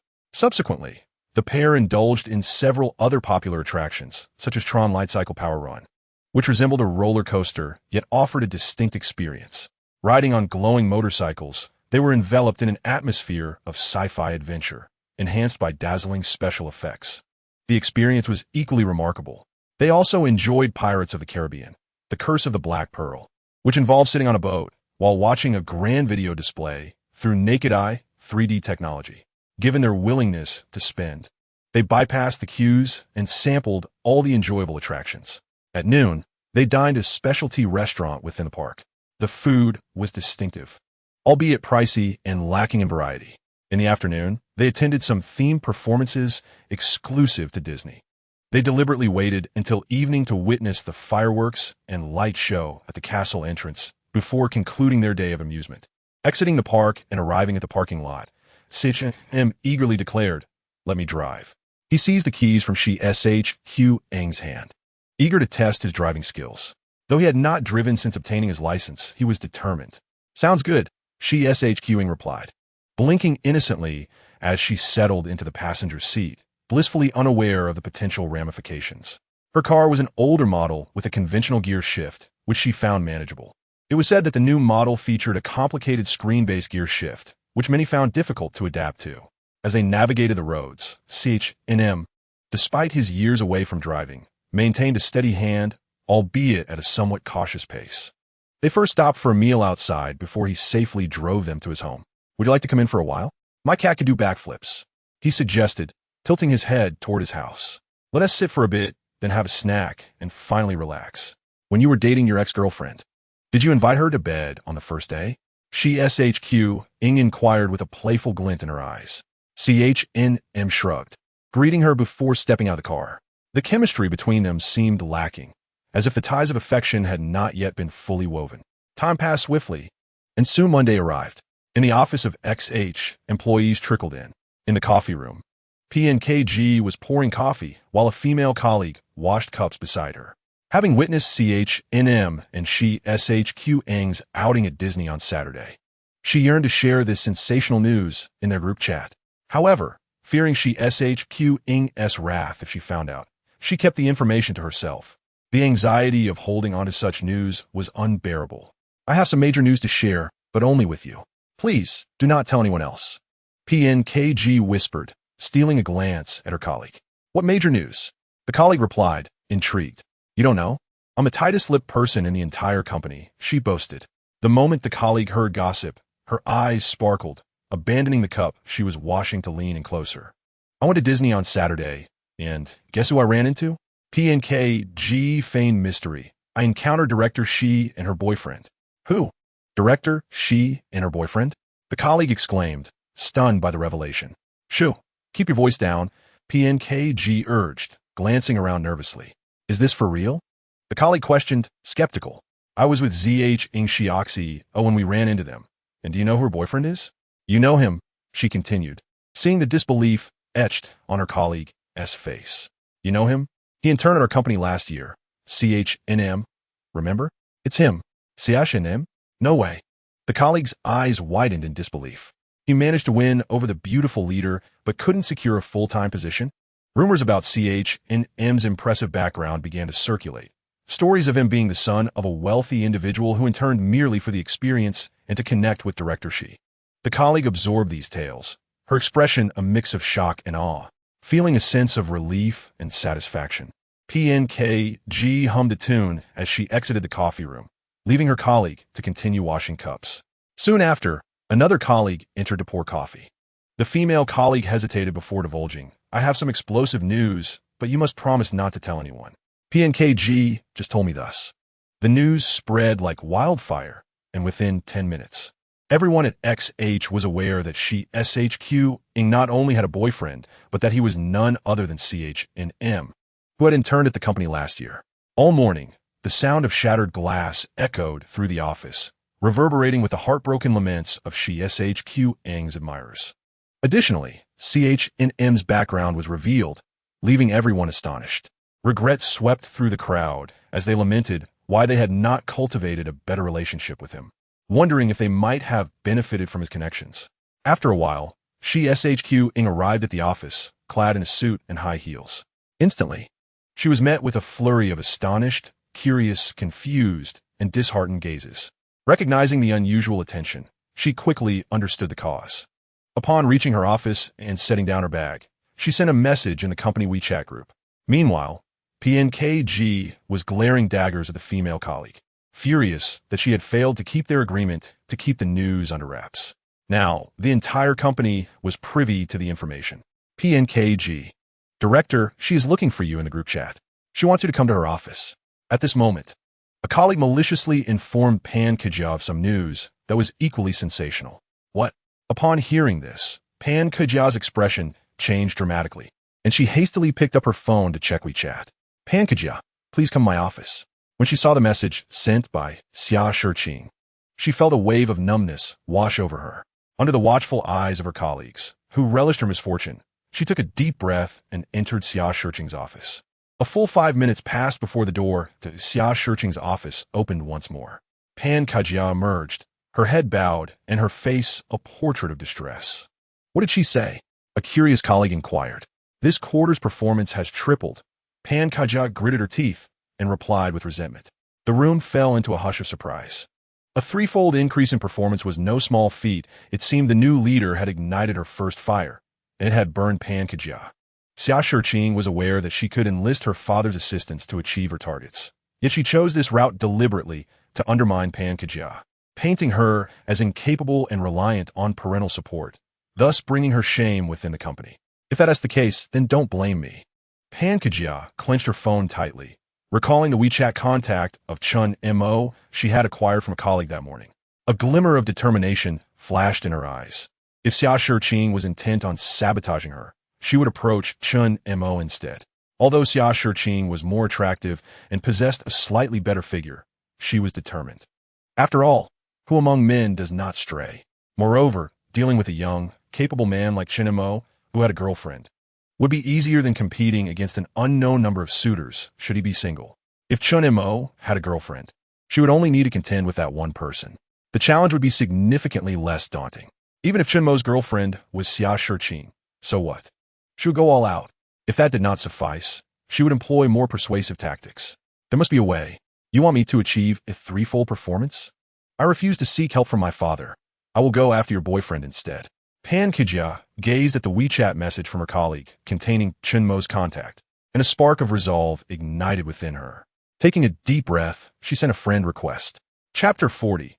Yield rate 233, profit of 3 million at this moment. Chen Mo had just finished showering and emerged from the bathroom. Can running produce abs? Chen Mo pondered, a mix of surprise and skepticism crossing his face. Though he had maintained a daily routine of half an hour of exercise, it was merely light activity, far from the intensity required for bodybuilding. Logically, such a level of exertion should not yield visible abdominal muscles. Yet, while showering, he had distinctly noticed that his abdominal muscles were beginning to take shape. This was evidently unusual. Could it be that his constitution held such properties? He stroked his chin thoughtfully. He suspected that his increasingly fortunate disposition arose from a peculiar twist of fate. Besides the strokes of bad luck, it seemed to enhance his physical condition as well. After all, he frequently encountered unfortunate events, some of which were perilous. Perhaps his golden finger was wary of his demise, and thus enhanced his constitution. It seemed quite plausible. It was a delightful surprise. A smile spread across Chen Mo's face. Who would complain about having a strong body? After a simple breakfast, he settled onto the sofa to engage with his phone while awaiting the stock market's opening. He opened WeChat and noticed a red notification indicating a new friend request. Curiously, he clicked to view the message. "Hello, I'm the girl who was with Zhou Lu and Zhang Xiaoxiao." Upon reading this, Pan Kujia's image flashed through Chen Mo's mind. However, what could be her motive for adding him? And how did she acquire his WeChat? Ignoring the request, he chose to disregard it entirely. Time swiftly passed to 9:30 a.m., and the stock market reopened after a 2-day hiatus. The momentum for Ruisheng Pharmaceutical remained strong. It opened in the green. Although it was not as dramatic as the previous week's limit up, the increase was still commendable, hovering around 5 for the morning. The afternoon was unlikely to bring significant changes, and a close with a 5 rise seemed probable. However, a turning point emerged at noon when Ruisheng Pharmaceutical released an announcement. Following our last report on the efficacy of our new drug, we have expedited the application for clinical trials, which has now been approved. After nearly a week, we have completed Phase 1 clinical trials and are preparing for Phase 2 trials. The results are promising, confirming that our new drug exhibits remarkable efficacy in treating male duration issues. It is the first and only medication of its kind on the market. We have registered a patent for this drug and await the results of the upcoming Phase 2 trials before its launch. Please stay tuned. This announcement once again captured public attention. Chen Mo also noted the news, a smile of joy illuminating his face. "I told you this stock wouldn't just rise a little. A significant surge was inevitable. And now here it is." He scrutinized the announcement. The swift approval for the clinical trial application was due to a previous request made for a clinical trial concerning depression. Although the purpose had shifted, the composition of the drug remained unchanged, making the approval process remarkably straightforward. Furthermore, as the only medication addressing male duration issues, the market potential was substantial. The authorities naturally wished for a swift market introduction, thus facilitating the green light. For a new drug to reach the market, it must first undergo 3 phases of clinical trials, with subsequent trials following its launch. Ruisheng Pharmaceutical had preliminarily completed Phase 1 and confirmed its therapeutic effects. This indicated that the new drug could indeed address male duration concerns. With this certainty, there were no further issues. Even if the medication could not be launched immediately, the capital market would likely inflate the stock price to anticipated levels prior to its release. I never imagined there would actually be such effects. I thought it was merely conceptual hype. Phase 1 clinical trials have been completed with impressive speed. We can essentially await the launch, and the stock price is poised to soar. Fortunately, they had anticipated that Ruisheng Pharmaceutical would experience further growth and had made substantial purchases that morning. After missing the previous wave, they had finally seized this opportunity. Chen Mo observed the group chat messages, noting that everyone in their company had purchased significant amounts of stock last Friday and that morning. Their sentiments and mindset were now entirely different from before. It appeared everyone was on board. Chen Mo chuckled. That morning had been the final opportunity to board. Missing this chance would likely result in several limit ups after the afternoon opening. Sure enough, when the market opened that afternoon, the initial 5 increase swiftly transformed into a limit up of 10. Furthermore, the trend continued, resulting in daily limit ups until Friday. The capital market was acutely aware of the immense potential that awaited once the drug was launched. They recognized the strength of the market's purchasing power. Although e-commerce platforms had analyzed that men's spending power was even lower than that of household pets, this medication was a different story. Women would actively purchase it for men. Time flew by, and 3 weeks had elapsed since Chen Mo's investment in Ruisheng Pharmaceutical.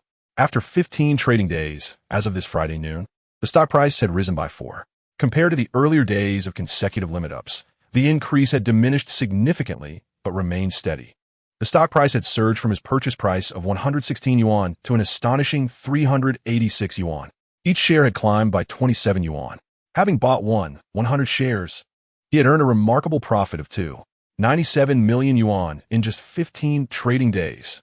Chen Mo gazed at the vibrant red numbers indicating his portfolio's profits, excitement evident on his face. This time, his yield had surpassed that of the previous GU in LNQCH, reaching an astonishing 233. Moreover, RU-SH-ING-ZHYO was still climbing, promising even greater returns.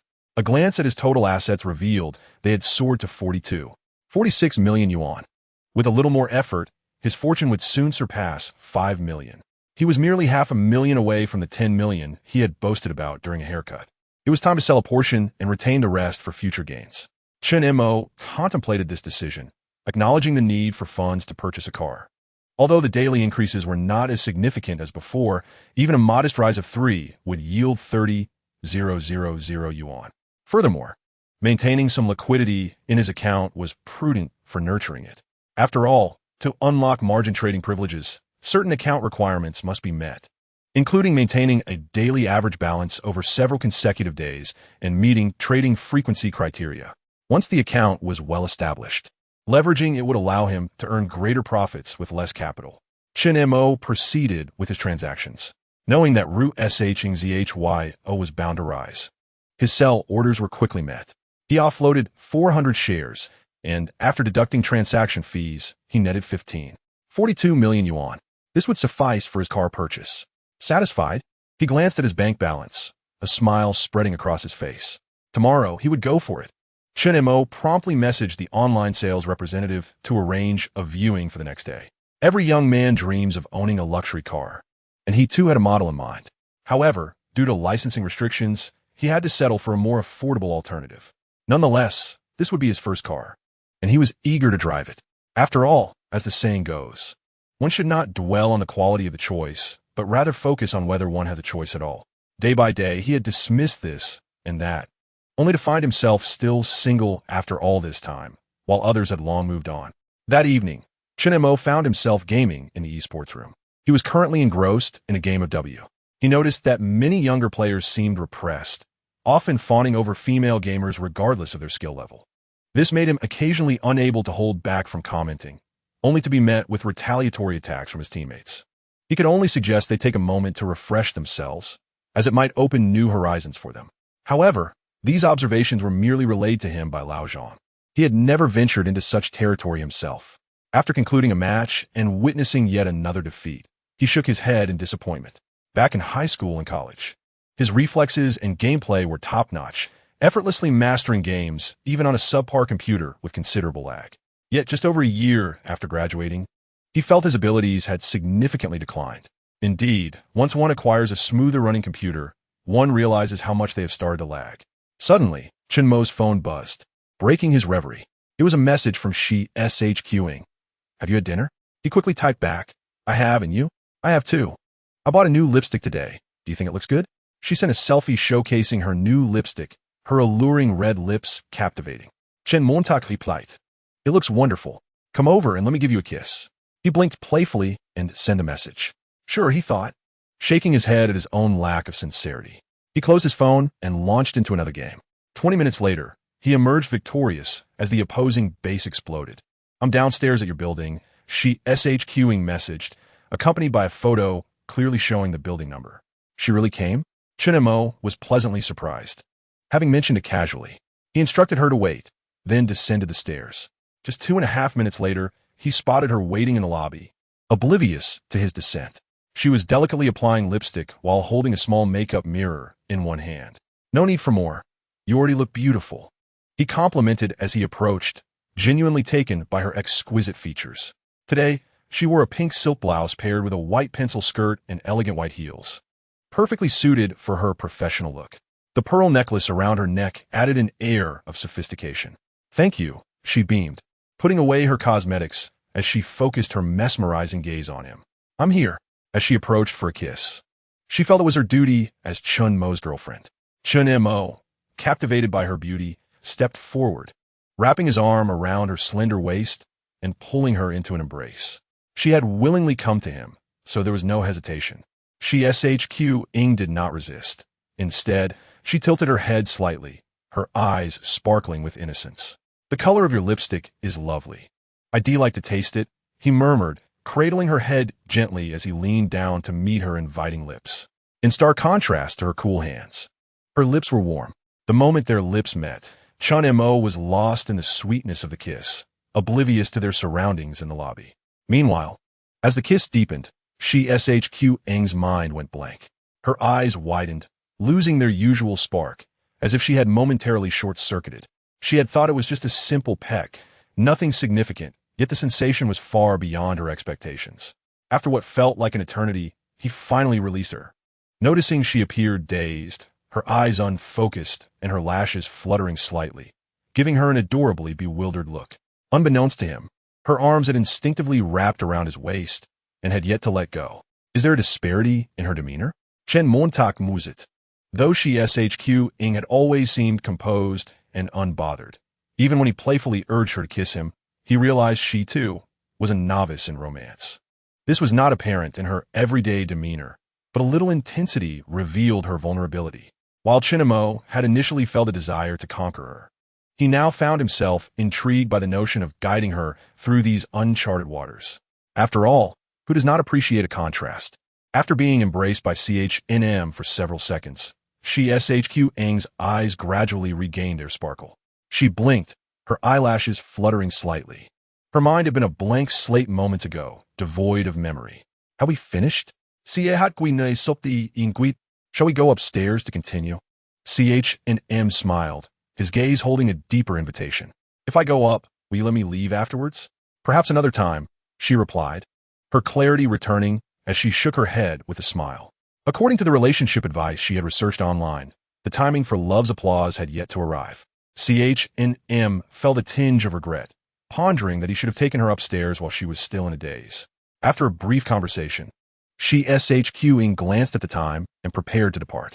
However, just as she turned, CHNM pulled her back into his embrace. Before she could react, he kissed her once more. He refrained from commenting on the lipstick's appearance, noting instead its delightful fragrance. Exiting the community, Shqing slid into the driver's seat of her car. A glance in the mirror revealed that her lips had returned to their natural hue. The earlier lipstick vanished. Wasn't it said that kissing felt akin to being nibbled by a dog? Wasn't there a lack of sensation? Why did it seem so different? A look of confusion crossed Shq's face as she retrieved her phone and began searching on Zaihongshu. After her departure, CHNM hummed a tune as he entered the elevator. Just as the doors closed, a man hurriedly joined him, his expression turning to one of envy upon seeing CHNM. "Bro, your girlfriend is truly beautiful." He had just come down to throw out the trash and chanced upon the two in an intimate embrace, completely absorbed in one another. Initially intending to witness some excitement, he found himself envious of CHNM upon seeing Shq's face. If only he had a girlfriend with such beauty and figure. He would gladly reside in a grand villa and drive luxurious cars. "She's decent, just a bit attractive," CHNM humbly acknowledged with a nod. The night passed without further incident.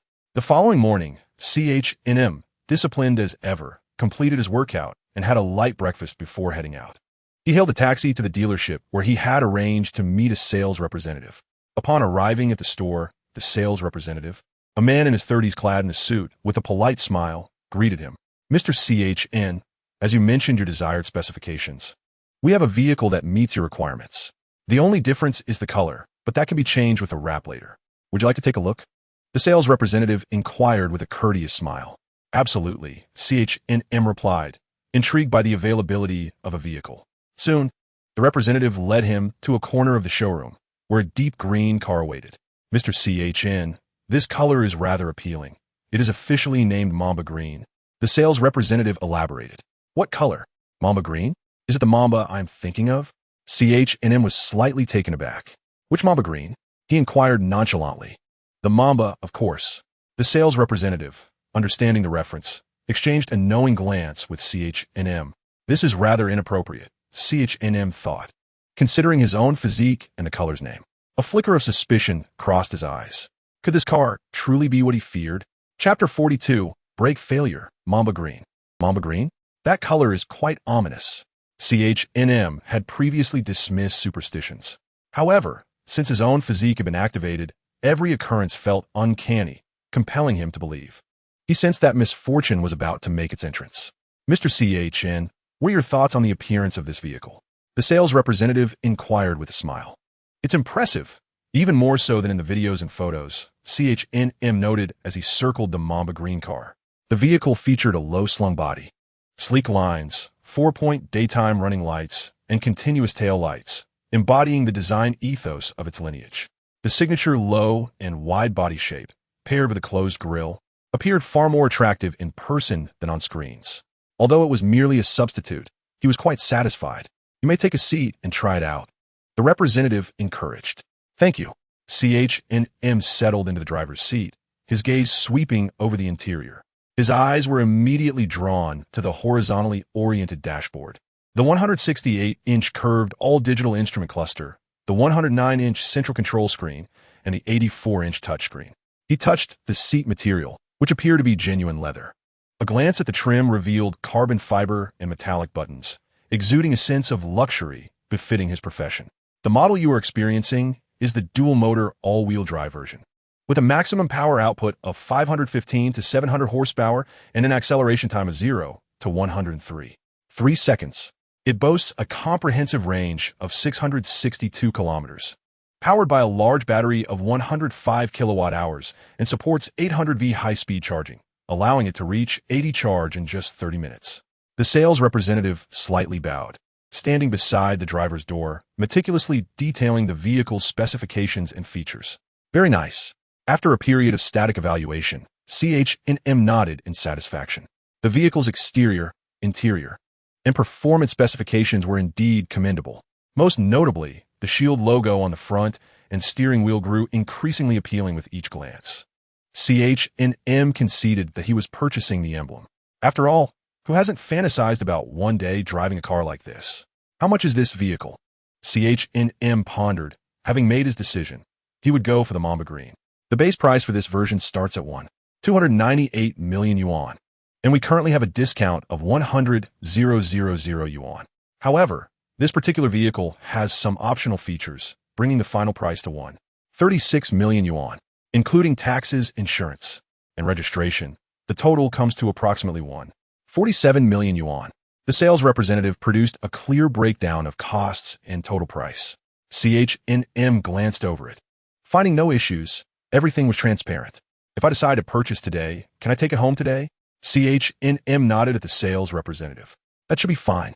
The representative felt a surge of joy, quickly assuring him. If this sale went through, his commission would be substantial. All right, let us proceed with the paperwork. CHNM made his decision without hesitation. He had just sold stocks for 54 million yuan yesterday, making an opportune time to buy a car. Will you be paying in full or financing? In full. Excellent. Please have a seat for a moment while I prepare the paperwork. The sales representative hurried off to retrieve the purchase contract. As CHNM sipped the coffee brought by the store staff, he surveyed the shop's environment. The foot traffic was minimal, as luxury brands often attracted fewer buyers due to their high price points. There were not many individuals capable of affording such purchases. A female sales representative was live streaming on Douyin. Curious, CHM opened the store's account to take a look. Observing the tall, attractive sales representative on camera, he turned to compare her with the one in the store. Were they the same person? While luxury brand sales personnel typically possessed higher attractiveness than the average individual, the disparity between the camera and reality was stark. Reading the comments flooding in, he could only conclude that living in the online realm and experiencing its ethereal beauty was quite enjoyable. Mr. CHN, here is your purchase contract. Please review it. If everything is in order, kindly sign here. The sales representative presented the contract with both hands. May I film a car pickup? CHNM asked, pulling out the DJI Mini 3 he had purchased days prior. It was his first car purchase, especially a luxury vehicle worth millions. It deserved to be documented. Of course. Would you like me to hold it for you? Had grown accustomed to the sight of cameras. There were no restrictions against photography or videography in their establishment. After expressing his gratitude, he handed the action camera to the sales representative for assistance in recording. He meticulously perused the contract and, upon finding no discrepancies, affixed his signature. Mr. Chen, You will need to settle the vehicle payment and download the Ping and How Cheju application on your phone to pay the insurance premium. Subsequently, Chen Mo diligently completed various procedures step by step. This area housed 4 dealerships, and thus, the traffic management office had a location nearby. After securing a temporary license plate, Chen Mo selected a number, albeit the options were limited. He opted for a somewhat quirky plate.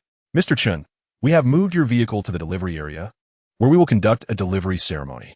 The sales representative smiled as he handed him a bouquet, thoughtfully prepared for this momentous occasion. Chen Mo accepted the flowers and proceeded with the sales representative to the delivery area. At this point, his vehicle was adorned with pink ribbons, and balloons were arranged nearby, with sales staff on either side holding confetti poppers. Congratulations, Mr. Chen, on becoming a distinguished vehicle owner. We wish you joy in your journeys ahead. After a flourish of eloquent words from the sales staff, they activated the poppers. Bang! Bang! The confetti erupted into the air, showering down upon Chen Mo. The action camera in the sales representative's hands captured this ceremonial moment. As Chen Mo settled into the car, he noticed that the delivery area was tucked away in a corner of the dealership, and the exit was rather narrow. He thought it prudent to prioritize caution with his new vehicle. "Could you assist me in driving out?" he inquired, lowering the window to address the sales representative. "Of course, no problem at all." The sales representative promptly obliged, and soon, Chen Mo found himself in the passenger seat while the sales representative took the driver's seat to navigate the vehicle out.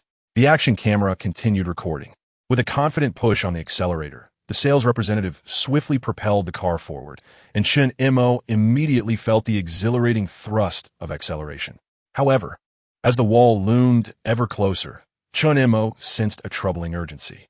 "Are you not going to brake?" he exclaimed, turning to the sales representative, only to find him drenched in perspiration. "The brakes have failed. I have pressed them to the floor." The sales representative's right foot bore down on the brake pedal, yet there was no sign of deceleration. He swiftly engaged the electronic handbrake, but still, the vehicle showed no signs of slowing down. Chen Mo, witnessing this alarming turn of events, felt his heart race with trepidation. Instinctively, he recorded the sales representative's frantic attempts to brake. With a resounding crash, the vehicle collided with the wall, the inertia of the impact thrusting Chen Mo forward, though he was quickly restrained by the seatbelt. Once he confirmed that he had not sustained any injuries, a sense of relief washed over him. Fortunately, the sales representative had not been driving at a high speed, resulting in a relatively minor impact. The airbags had not deployed. Nevertheless, the situation was undeniably perilous. The vehicle's brakes and electronic handbrake had both failed, an exceedingly grave safety concern. Suddenly, a familiar alert tone echoed in Chen Mo's mind. Upon hearing the ominous notification, he paused, reflecting on the misfortune associated with the mamba color he had chosen.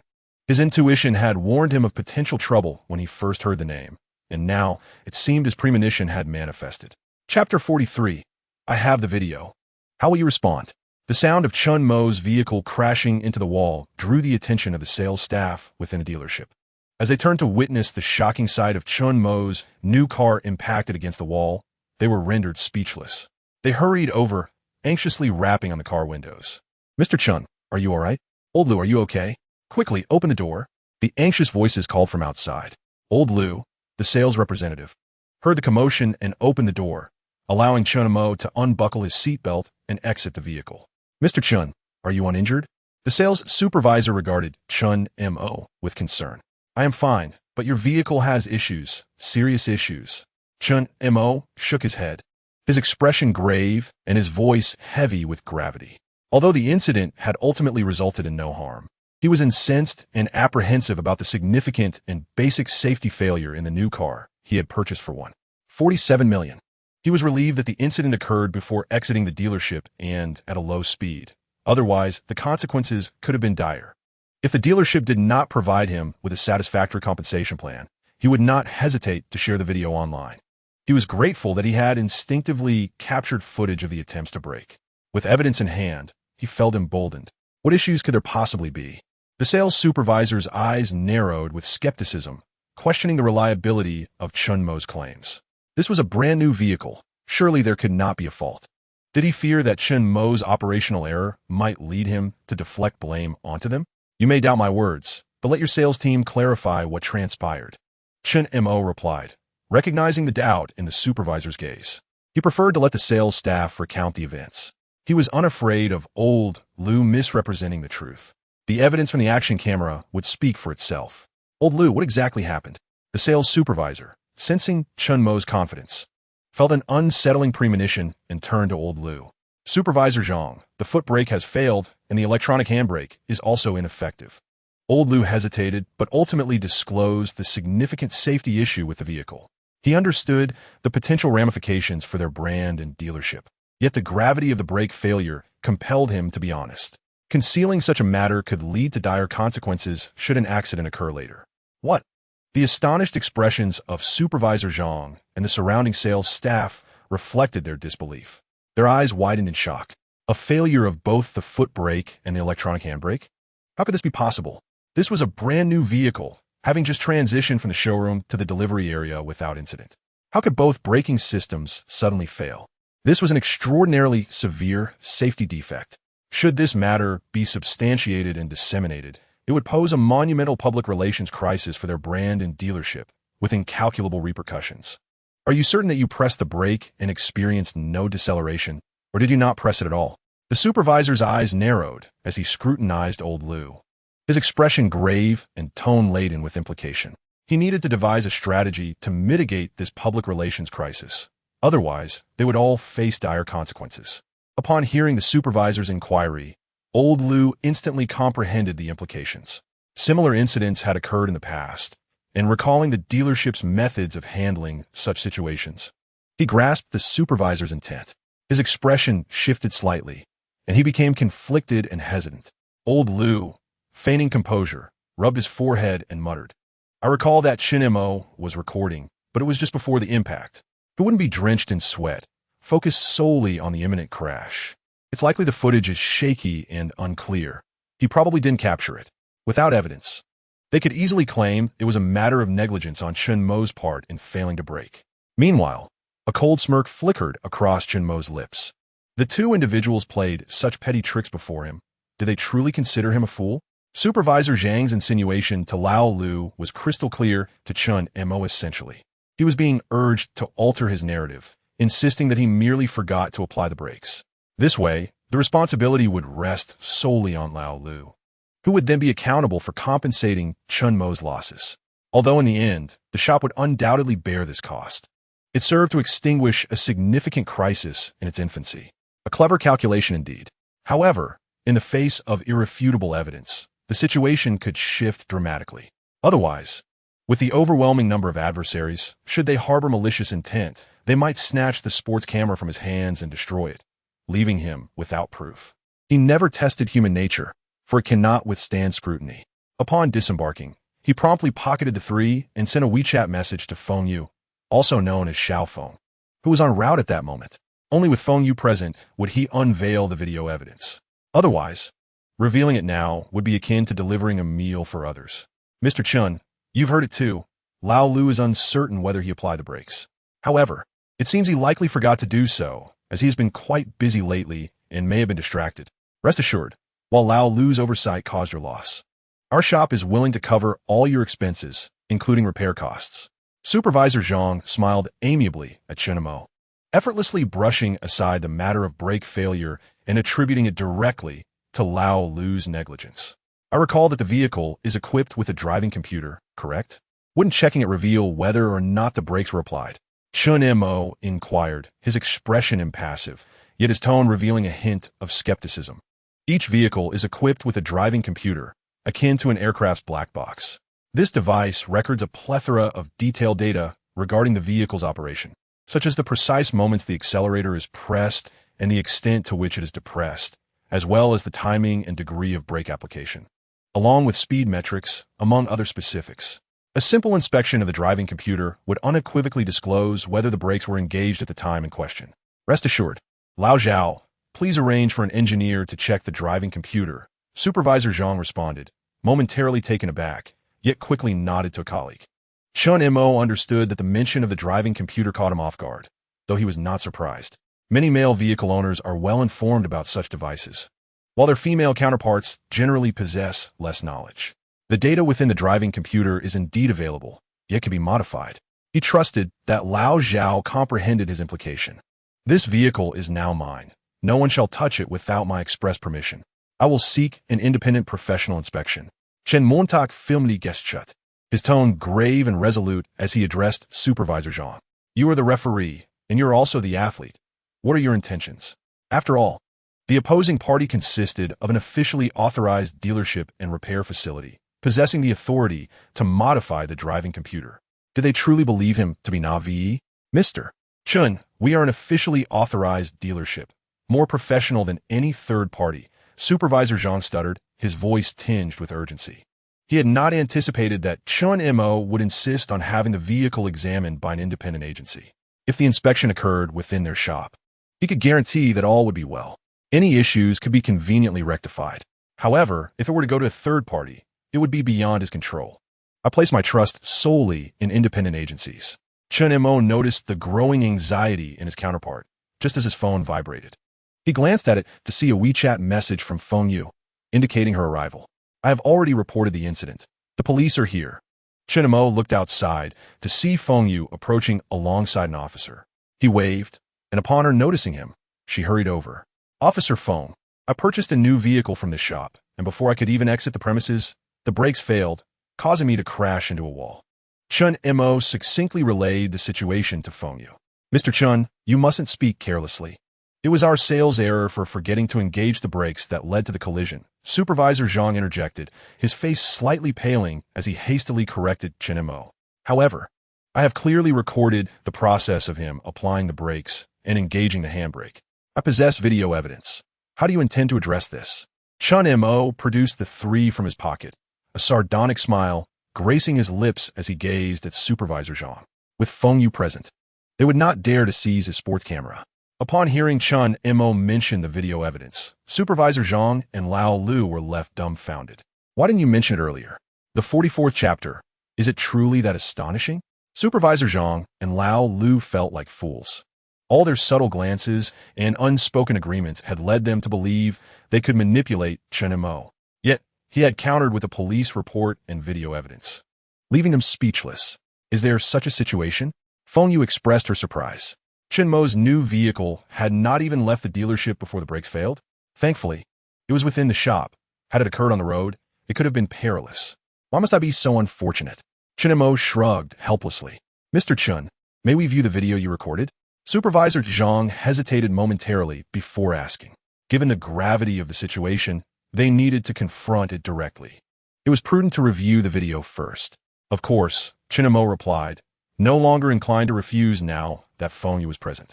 He tapped on the three, initiating the playback. Feng Yu and Supervisor Zhang positioned themselves beside him, attentively watching. Supervisor Zhang, in particular, was fixated on the screen, his eyes wide and unblinking. Chen Mo adjusted the playback to the 10 seconds preceding the collision. At this point, Supervisor Zhang held his breath, his heart racing.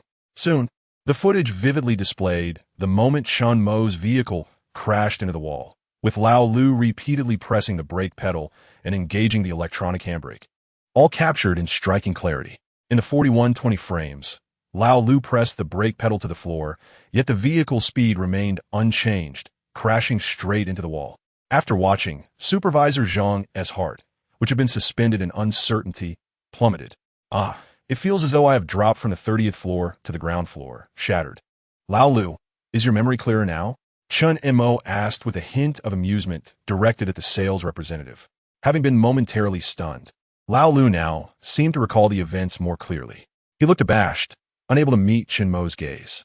Can we now admit that the issue lies with the vehicle? Chen Mo shot a cold smile at Supervisor Zhang. This is perhaps a possibility? Supervisor Zhang stammered. Mr. Chen, I may no longer be able to handle this matter. I will summon our manager to discuss a compensation plan with you. Supervisor Zhang, having viewed the video, found himself at a loss for words. This issue was now beyond the purview of a mere sales supervisor. Thus, he began to seek assistance, all while internally lamenting. What brand is this sports camera? The image quality is astonishing. Furthermore, such recordings will be strictly prohibited in the future. Officer Feng, I appreciate your efforts in coming here today.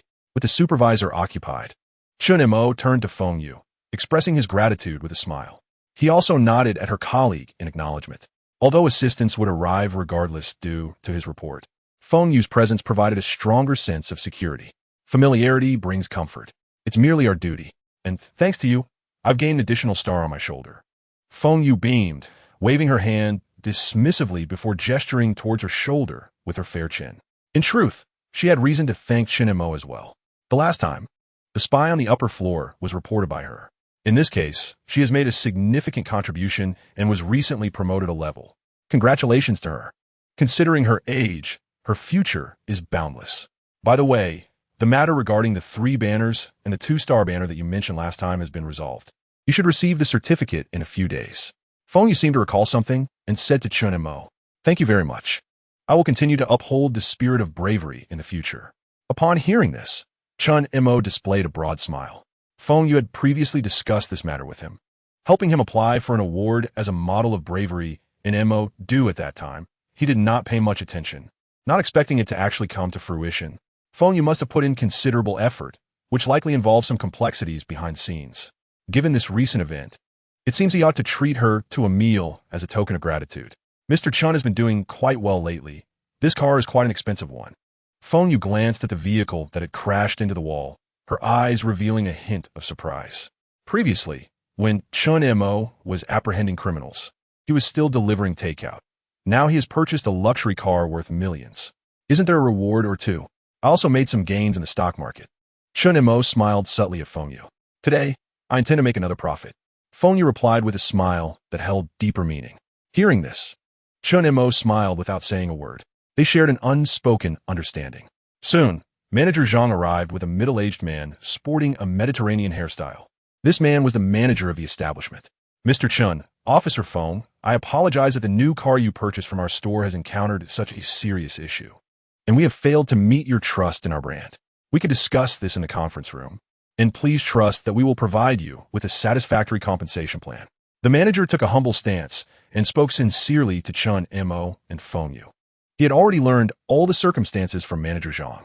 When Manager Zhang first approached him, he was leisurely enjoying tea in his office. Upon being informed that a customer had spent $47 million on their car, only to have it malfunction and crash into a wall before even leaving the premises, and that the entire incident was captured on an ultra-high-definition sports camera, he could hardly maintain his composure. His hand trembled uncontrollably, spilling the scalding tea all over his thigh, nearly causing him to pull out the last few strands of hair on his head. However, he could not afford to concern himself with the pain on his thigh or his nearly disheveled hair. His mind was solely preoccupied with how to resolve this issue appropriately. If this matter is not handled properly, he, as the manager, would undoubtedly be the first to face dire consequences. I believe we should first send the car to a third-party inspection agency for examination to ascertain the cause. Upon hearing this, Chen Mo did not rush to discuss compensation with the manager, but instead suggested conducting a test. He had video evidence in hand. If a third-party inspection agency were to issue a report confirming the brake failure, it would leave no room for doubt. Is that really necessary? The manager's tone was somewhat hesitant. You already have the video proving it is an issue with their car, and they have acknowledged it. What more is there to inspect? This would only make more people aware of the significant safety defect in their new car. If you truly wish to know the cause, we have professional engineers in-house who can conduct the inspection as well. Please rest assured, with Officer Feng present and your video evidence, there should be no issues. The manager pondered for a moment and tentatively inquired with Chen Mo previously if they conducted the inspection themselves, they might have tampered with the results. But now, with the facts laid bare, any further manipulation would only backfire. Very well. Chen Mo found this reasoning sound and nodded in agreement. The manager promptly arranged for 2 engineers to examine the vehicle's onboard computer, and everyone gathered around to observe. After a while, someone sniffed the air and seemed to detect a peculiar odor. The car is emitting smoke. Suddenly, someone noticed white smoke billowing from beneath Chen Mo's mamba-colored vehicle, and they couldn't help but exclaim in surprise. This outcry drew everyone's attention, and they quickly looked beneath the car. Indeed, thick white smoke was emanating from underneath the chassis. Within seconds, smoke enveloped the area around the vehicle. It seems the battery has caught fire. Chen Mo caught a glimpse of a flickering flame and was momentarily startled. He quickly pulled Feng Yu back a few steps. Before long, the tiny flame appeared to have ignited a mass of dry, fluffy material. In an instant, It erupted into a fierce blaze, quickly consuming the entire car. The distinctive mamba color was utterly obscured. Witnessing this scene, Chen Mo could not help but stand there in astonishment. Is this truly happening? Could it really be this extraordinary? Chapter 45. Compensation of 2 million plus a car? Although he had sensed something amiss from the moment he heard about the car's color, he had never anticipated such an outcome. Gazing at the charred remnants of the vehicle, he mused about how surreal this situation was. While he was lost in thoughts of the uncanny and extraordinary, the manager and Manager Zhang, upon witnessing this, felt as though the world had gone dark, their stability wavering. Had there not been someone to support them, they might have collapsed to the ground. Chen Mo had purchased a new car for $1.47 million from their store, which had malfunctioned and crashed into a wall.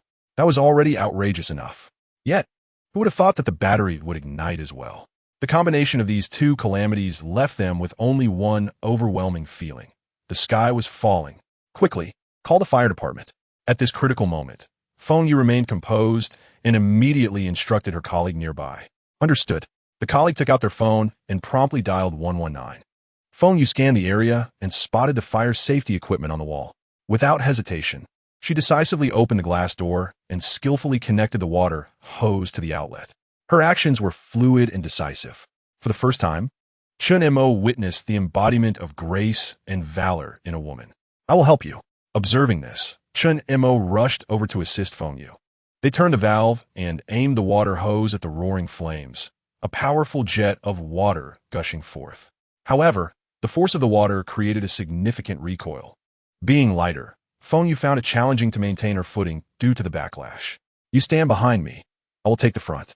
Chen Mo promptly switched positions with Feng Yu, and with his weight advantage, he managed to stabilize the hose somewhat. However, it still required considerable effort. Hurry and assist.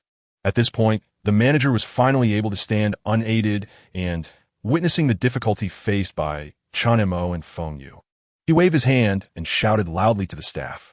The person who purchased the car from their store crashed it into a wall, and it caught fire. Yet he is actively helping them extinguish the flames. This is utterly humiliating for him. Old Zhang, you go guard the entrance. No one is allowed in except for the fire personnel. After this is over, everyone will gather in the main conference room, and I will distribute a bonus to each person, but there must be no photos on anyone's phones. Understood? The manager had proven his competence by quickly regaining his composure and instructing Manager Zhang. If the video from Chen Mo cannot be deleted, how can they erase the employees' photos? A bonus would not resolve the issue. Understood. Manager Zhang grasped the manager's intent and nodded, heading to the entrance to stand guard. There are many 4S shops here, all representing different brands. Once the fire truck arrives, everyone will undoubtedly be aware of it and will flock to witness the spectacle. Competitors are adversaries. You must keep these onlookers out to prevent them from entering and taking pictures. Otherwise, this incident will soon spread across the entire internet. With everyone's assistance, the water pipes stabilized, and a powerful jet of water continuously sprayed towards the flaming vehicle. However, once a battery ignites, extinguishing it becomes a formidable challenge. Typically, one must wait for it to burn out completely. One can only say that the spraying of water can prevent the fierce flames from spreading elsewhere. In just a few minutes, the piercing sound of a fire truck's siren was heard. A few firefighters rushed over with hoses, and after a brief preparation, they began to douse the flames. Some firefighters took over the hoses from Chen Mo and his companions. It is no wonder they are professionals. Their coordination was seamless, effectively managing the recoil generated by the water jets. Under the dual onslaught of the surging water columns, the fire gradually diminished, yet it continued to smolder. Outside the store, many salespeople from nearby shops gathered at the entrance, capturing the scene with their phones. Supervisor Zhang stood with a few others, preventing anyone from entering. Those onlookers captured nothing but the thick black smoke billowing into the sky. After a lengthy 10 minutes, the roaring flames finally extinguished, leaving behind only a charred iron frame. Everything else had been reduced to ashes. Witnessing this scene, Chen Mo felt a wave of disorientation. His brand-new vehicle, which he had purchased for over $1 million, now lay in ruins, reduced to a heap of charred scrap metal. While compensation would undoubtedly be forthcoming, he couldn't help but feel a twinge of nostalgia. After all, this was his first car. How to describe this feeling? It was akin to mustering the courage to approach a pitiable woman, burdened with a gambling father, a sick mother, and a school-going brother, hoping to help her while experiencing a first of his own. Yet, before he could even get into the car, she was whisked away by an officer on charges of engaging in illicit activities. It was a similar sense of disappointment, perhaps, once the flames were extinguished. A firefighter approached to inquire about the cause of the fire. After a brief exchange with Feng Yu, the firefighter snapped a few photos and then departed. Seeing that the fire had been quelled, with no other damages aside from the vehicle, the store manager wiped the sweat from his forehead, visibly relieved. However, as he surveyed the devastation, his mind was a tumultuous mess. He knew that now was not the time for despair. Failing to present Chen Mo with a satisfactory compensation plan would only escalate matters. "Mr. Chen, this is not the ideal environment. Let us discuss this in my office." The manager forced a smile, inviting Chen Mo to follow him. Of course, Chen Mo nodded, acknowledging that this was indeed not the right place for discussions. Soon, the manager led Chen Mo, Feng Yu, and her colleague to his office. "Please wait a moment. I need to make a phone call," the manager said, pouring 3 cups of tea for them before stepping outside to call. It was obvious whom he was contacting. As a store manager, the matter had escalated to involve issues with the vehicle itself, necessitating a discussion with the brand's regional head. Inside the office, Chen Mo leisurely sipped his tea. He remained composed, regardless of the compensation proposal put forth by the manager. As long as it did not meet his expectations, the matter would remain unresolved. Feng Yu and her colleague watched as the manager exited, knowing he was likely contacting someone of higher authority. They all had an inkling of what would be discussed. "Mr. Chen, your luck is quite remarkable," Feng Yu said, gently wiping the beads of perspiration from her forehead, smiling at Chen Mo. It seemed that misfortunes were not limited to him, whether it was a flower pot falling in front of him while seeking help or a delivery person encountering obstacles. Even spies sending erroneous photos. Now, to have this incident occur while purchasing a vehicle was quite the twist. Without a doubt, the brand would compensate Chen Mo handsomely. The amount would surely be substantial. Her colleague looked at Chen Mo with envy, lamenting his extraordinary fortune. Just unfortunate events. Chen Mo humbly shook his head. "Please, do not call me Mr. Chen. It feels too formal. Just call me by my name." Chen Mo smiled at Feng Yu. "Let us do this. You can use titles during work, but privately, you may call me Feng Yu or Xiao Yu."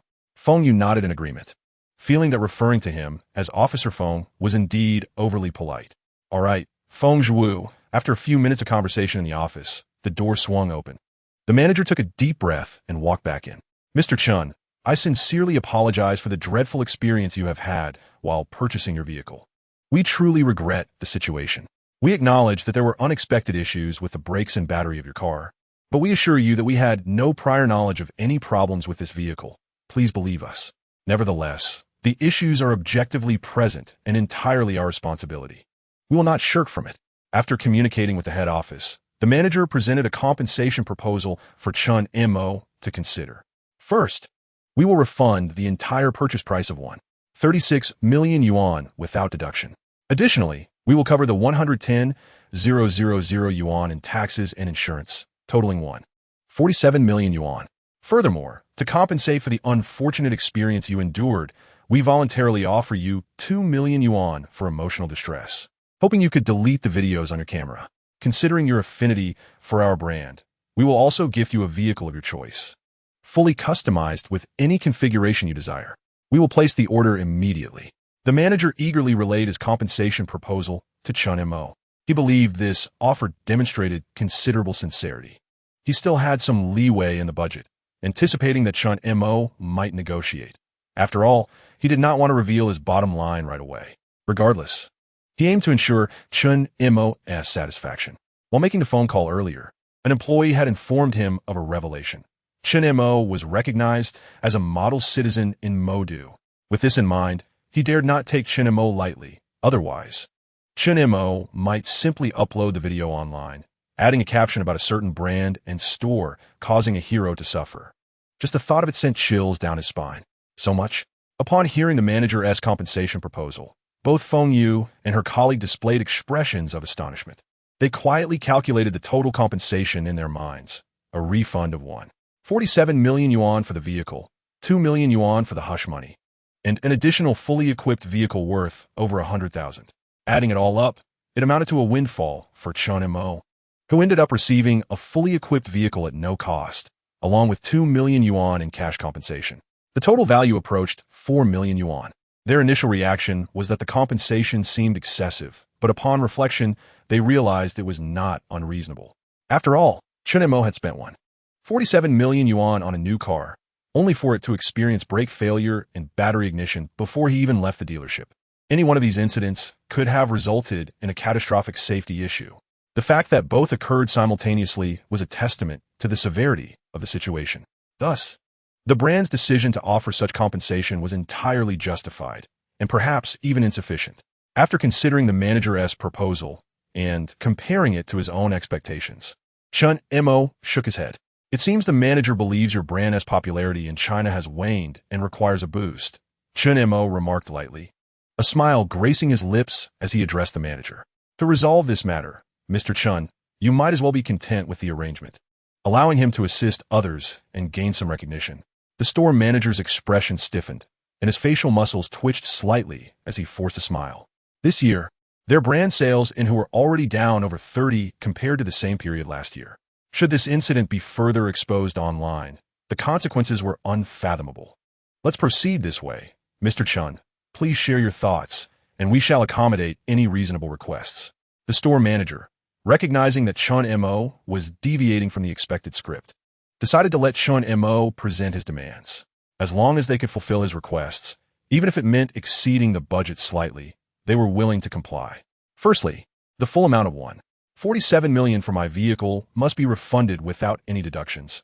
This is the bare minimum. As for compensation for emotional distress, that will depend on your sincerity. I felt no solace from the figure you mentioned earlier. Furthermore, your supervisor and sales personnel attempted to fabricate evidence and tamper with documentation, which has incensed me. I expect an explanation for such conduct. Regarding the vehicle you wish to offer me, that is acceptable, but not the model I purchased today.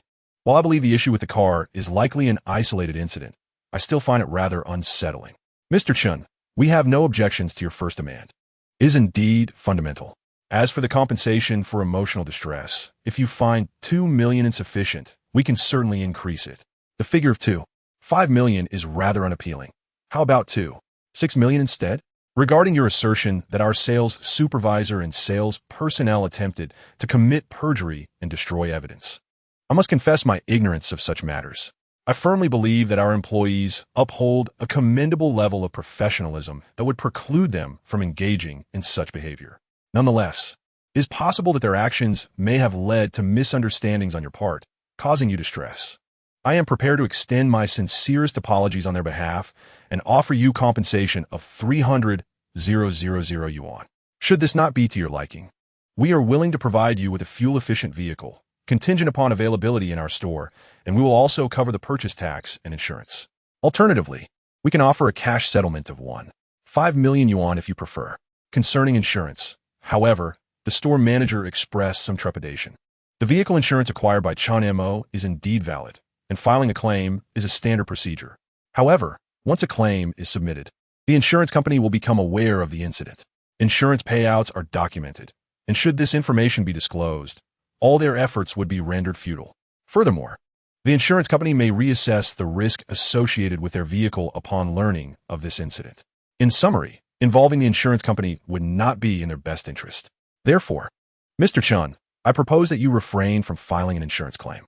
We will compensate you for the total loss, not only covering the full loss amount, but also reimbursing you for the purchase tax and insurance, amounting to 47 million. What do you think? This clearly exceeds the budgetary constraints. However, he made a decision on the spot. He was confident that the headquarters would acquiesce to his approach. Instead, he sat on the sofa, sipping tea and engaging in quiet contemplation. Feng Yu and her colleague, as mere observers, calculated the total compensation in their minds. The reimbursement of 47 million, the mental distress compensation of 6 million, the 300,000 for perjury, and the 47 million for not reporting the insurance claim. If Chen Mo did not wish to retain the vehicle, an additional 5 million in present value would be added, excluding Chen Mo's own vehicle purchase amount. The opposing party would owe him nearly 6 million yuan. This figure left both of them somewhat astonished, and the envy in her colleague's eyes was no longer concealed. 6 million. Moreover, observing Chen Mo's slightly furrowed brow while contemplating, it appears he remains dissatisfied with the proposed compensation plan. The final amount of compensation may indeed be even higher. Mr. Chen, what are your thoughts? Seeing that Chen Mo had remained silent, the store manager grew somewhat anxious and could not help but inquire. Not much. Chen Mo merely smiled and shook his head slightly. There are no significant issues in the overall direction. What specific aspect are you referring to? The store manager comprehended Chen Mo's intent and continued to strive for alignment with his perspective. I find myself in need of solace, without a calm demeanor. I fear I may speak in haste, Chen Mo remarked, gently massaging his temples, visibly troubled.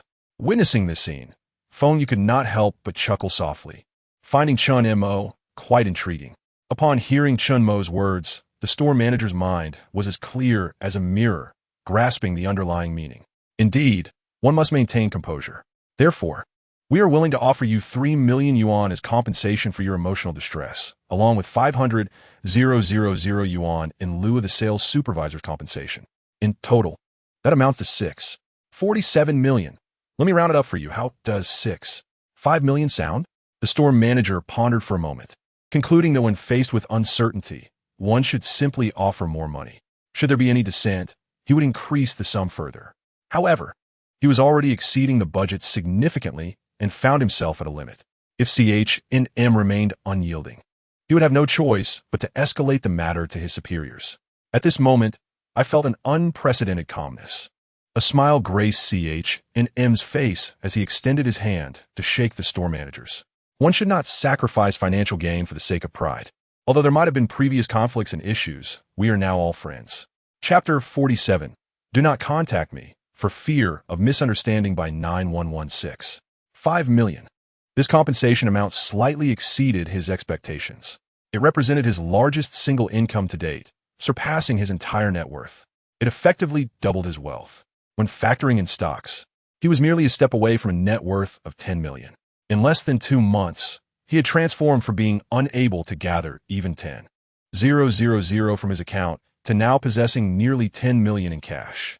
He achieved this without parental assistance, relying solely on his own sweat and effort. The boast he made earlier was finally coming to fruition. Reflecting on his previous bravado during a haircut, a confident smile emerged on his face. Now, stating that his net worth was 10 million posed no issue at all. Mr. CHN, thank you for your trust and support. The store manager immediately extended his hand to clasp CHNM's firmly, feeling a sense of relief wash over him. Although he had spent considerably more money, the matter was finally resolved. The primary issue lay with CHNM. Once this was addressed, all other concerns would be trivial. Mr. CHN, will you choose a car as your gift, or would you prefer a cash equivalent? The store manager smiled and turned to Chen Mo, inquiring. Upon hearing this, Chen Mo pondered for a moment, realizing that he could only purchase an electric vehicle since he did not possess a blue license plate. The finest electric vehicle in the store was not to his liking. Faced with this dilemma, he had no alternative but to opt for cash redemption. Just as he was about to express his decision, his phone suddenly chimed with a new message. He took out his phone to glance at it, momentarily taken aback. Shanghai Small Vehicle Control Center kindly reminded, you have successfully won the lottery for the small vehicle license plate for the year 2020, and the quota is valid for 6 months from the date of the announcement. Please utilize the quota within the valid period. Upon reading the message, a look of joy instantly illuminated Chen Mo's face. He had actually won the lottery for the license plate. In other words, he has obtained the blue license plate of MO. This blue plate arrived at a most opportune moment. Could this also be a part of his fortune? CHNM suddenly realized that his successful lottery win must be attributed to the stroke of fortune that followed the recent unfortunate incident. Otherwise, having participated in the lottery numerous times without success, it seemed exceedingly coincidental for him to receive a message at this precise moment informing him of his victory. Such serendipity is hardly to be found in the world. Ipusaza ela enapi, prime desire avaikla. With a slight smile, CH&M conveyed his choice to the store manager. Upon hearing this, the manager momentarily appeared taken aback, subsequently donning a perplexed expression. My friend, why would you purchase one if you already possess ALNPEI?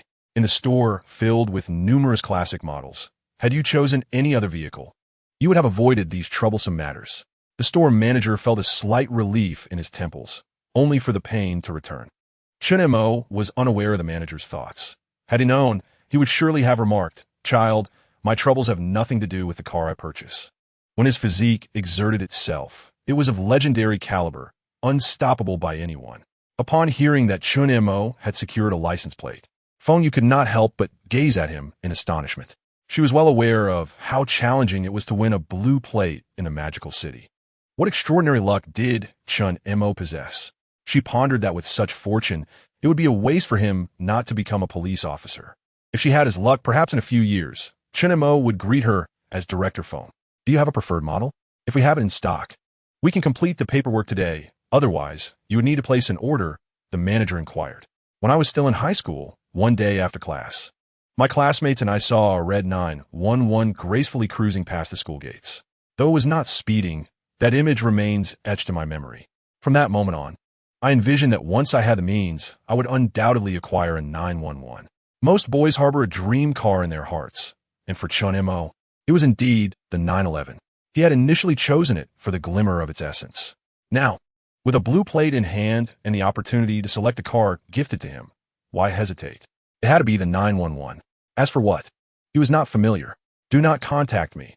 I fear the 911 may misconstrue our relationship," he thought. That car was his cherished dream.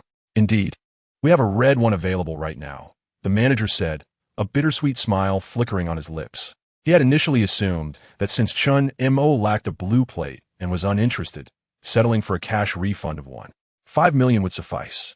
Who could have known that Chen Mo had a blue plate? Selecting the 911 would mean the car, including taxes and insurance, would total over 2 million. After much deliberation, they were still exceeding the budget by over 1 million. However, to backtrack now might anger Chen Mo, rendering all previous efforts futile. "Forget it. Let us just bear the loss." "Really? Can you show it to me?" Chen Mo's eyes lit up upon hearing that a car was in stock. "Of course," the manager responded, leading Chen Mo to the vehicle storage area. Chen Mo immediately spotted the red dream car among several others. This was the latest model 436, in Wei Hong color, fully equipped with the selected configurations. The manager briefly introduced it to him. Wei Hong is one of the brand's classic colors, vibrant and visually striking, preserving the passion of traditional sports cars while showcasing the refinement of modern design. It is one of the most popular colors in the 911 series, particularly suited for models emphasizing sportiness. The 4 retained the iconic sloping silhouette of the 911 series. The roofline flows smoothly to the rear, and the wide-body design enhances its visual power. The front features sporty air intakes and a spoiler, while the rear is equipped with an adaptive lift spoiler, optimizing aerodynamic performance and intensifying its aggressive demeanor. Chen Mo immediately noticed the signature 4-point daytime running light design, with the taillights featuring a continuous strip, ensuring high visibility at night. Gazing at the Wei Hong 911 before him, Chen Mo could not conceal his admiration. After all, his youthful dream was now right in front of him, about to become his own. He could freely sit in the driver's seat, press the accelerator, and relish the exhilaration and satisfaction brought by the roar of the engine. This sensation was akin to having his youthful goddess standing before him in a wedding gown, demanding no dowry while bringing along a 5 million dowry to wed him tonight. This model is an all-wheel drive, equipped with a 36 engine, boasting 485 horsepower, a maximum power of 398, a top speed of 312, and accelerates from 0 to 100 in 3 seconds. It is a 2-door, 2-seat hardtop sports car priced at 20.48 million, with a final cost of approximately 2.45 million, including taxes and insurance. Of course, if you're certain about this model, you could drive it away today. All expenses will be covered by us, the manager said, his heart bleeding, yet forcing a smile. "I'll take this one," Chen Mo replied with a smile, nodding at him. Previously, the cash refund was 1.5 million, and now he was accepting a car worth 2.45 million. He understood the manager's predicament. Nevertheless, he had always been trustworthy. Once he made a promise, he would fulfill it. "Rest assured, once the payment is completed and the car is collected, I will delete the video. It will remain confidential," Chen Mo reassured the manager, patting him on the shoulder. Previously, the manager had comforted him. Now, Chen Mo offered solace to the manager, as long as the payment was made generously and promptly. they would remain friends. Chapter 48. Assets exceeding 10 million. Chen Mo becomes an 8. Thank you, Mr. Chen. The manager felt an unexpected touch of emotion upon hearing Chen Mo's comforting words. How absurd was that he was sending out nearly 5 million, yet found himself moved in return. To whom could he voice his grievances? Shall we sign an agreement? The manager suggested, seeking Chen Mo's assurance. Some matters require more than mere words. A written agreement would provide peace of mind. That sounds acceptable, Chen Mo replied readily. Having signed a similar document previously, he was well acquainted with the process. One copy would be for Chen Mo, another for the store, and a third for the headquarters. The agreement merely reiterated their earlier discussions, such as refunding Chen Mo 1.47 million for the car purchase, compensating him 3 million for emotional distress, and 500,000 due to employee misconduct. To prevent Chen Mo from claiming total losses, they arranged a total compensation of 5 million, along with gifting him a 911 worth 2.45 million. Excluding the principal, the total compensation amounted to an impressive 7.45 million. Should Chen Mo breach the agreement, he would be liable for 20 million to the brand and the dealership for disclosing today's events or leaking the video. Everything looks fine. Chen Mo meticulously reviewed the agreement and affixed his signature. After signing, the manager promptly photographed the document and sent it to the headquarters. Mr. Chen, please hold on. The finance team is processing the payment. The manager felt a wave of relief and smiled as he offered Chen Mo a cigarette. No rush. I trust you, manager.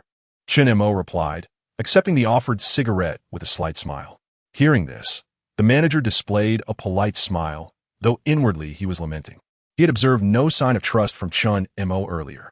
Soon, Chen Mo's phone chimed twice, notifying him of 2 messages.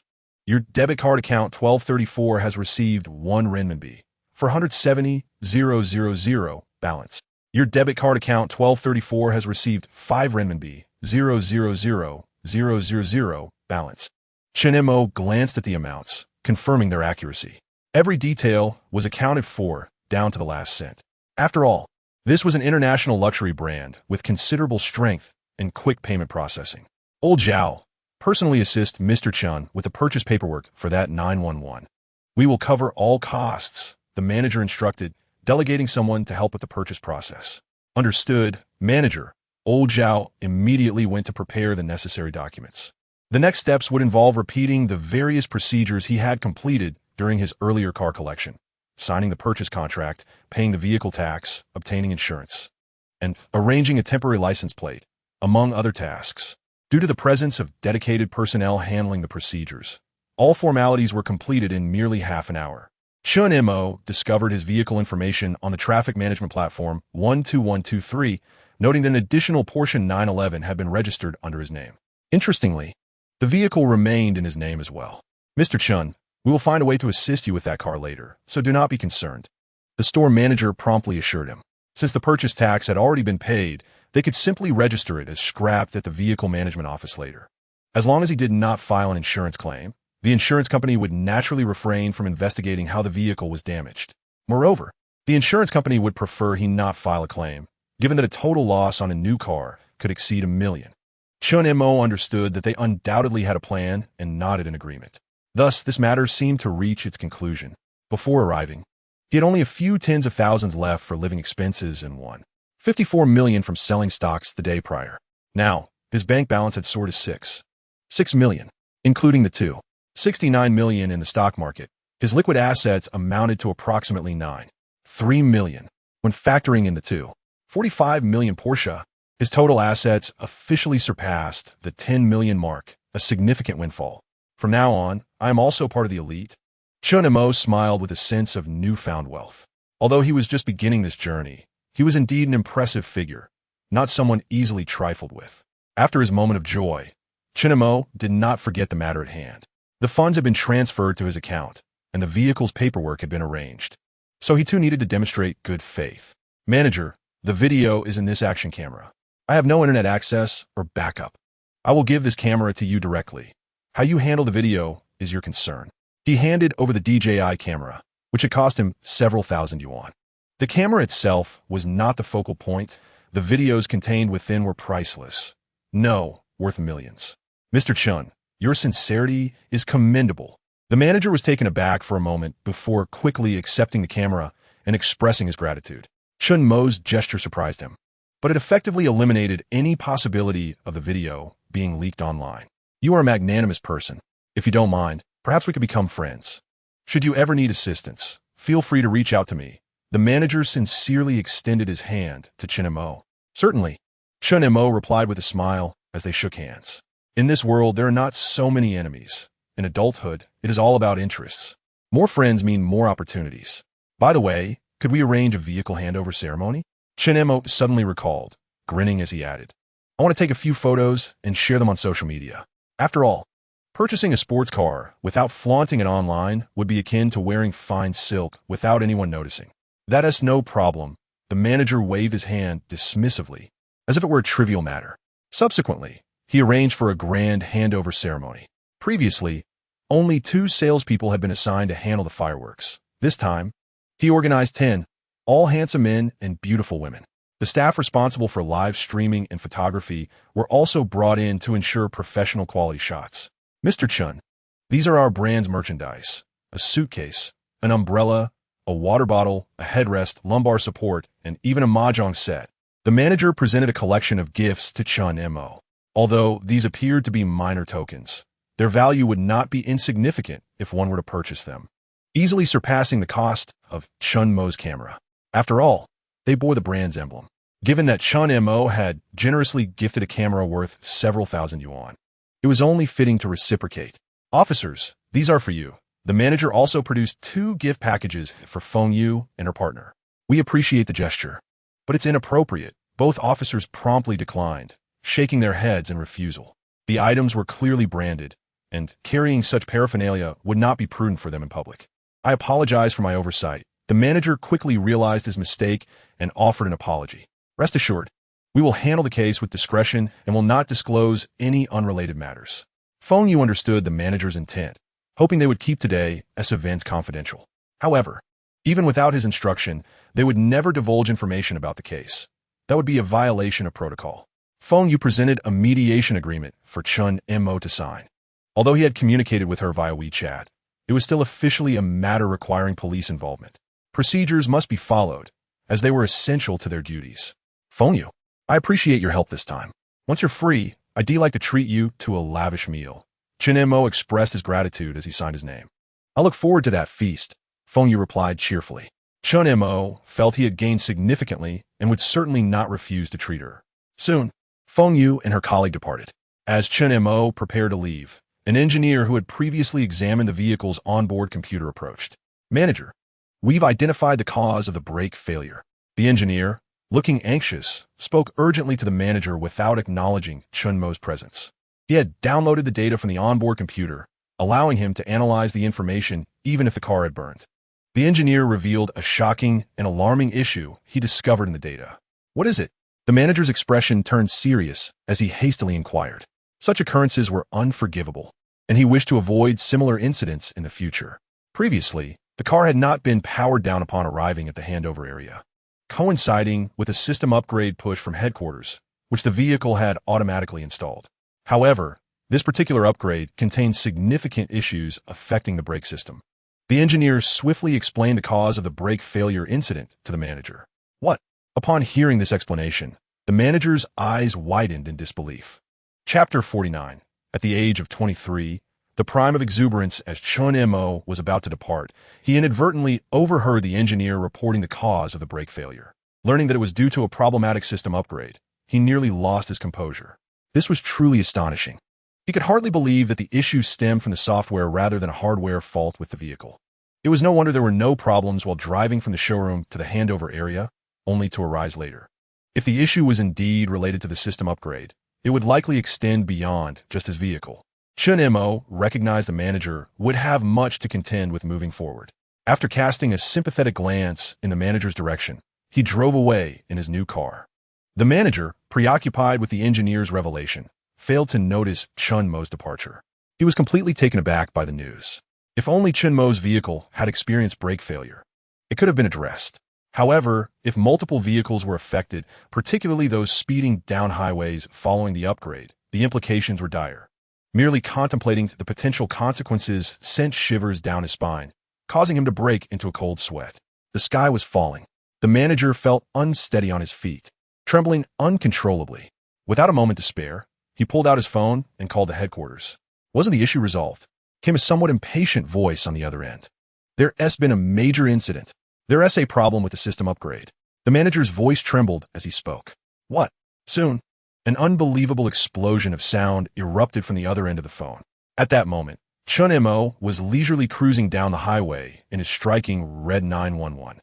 Although his driving skills could still be considered those of a novice, gripping the steering wheel brought him no tension whatsoever.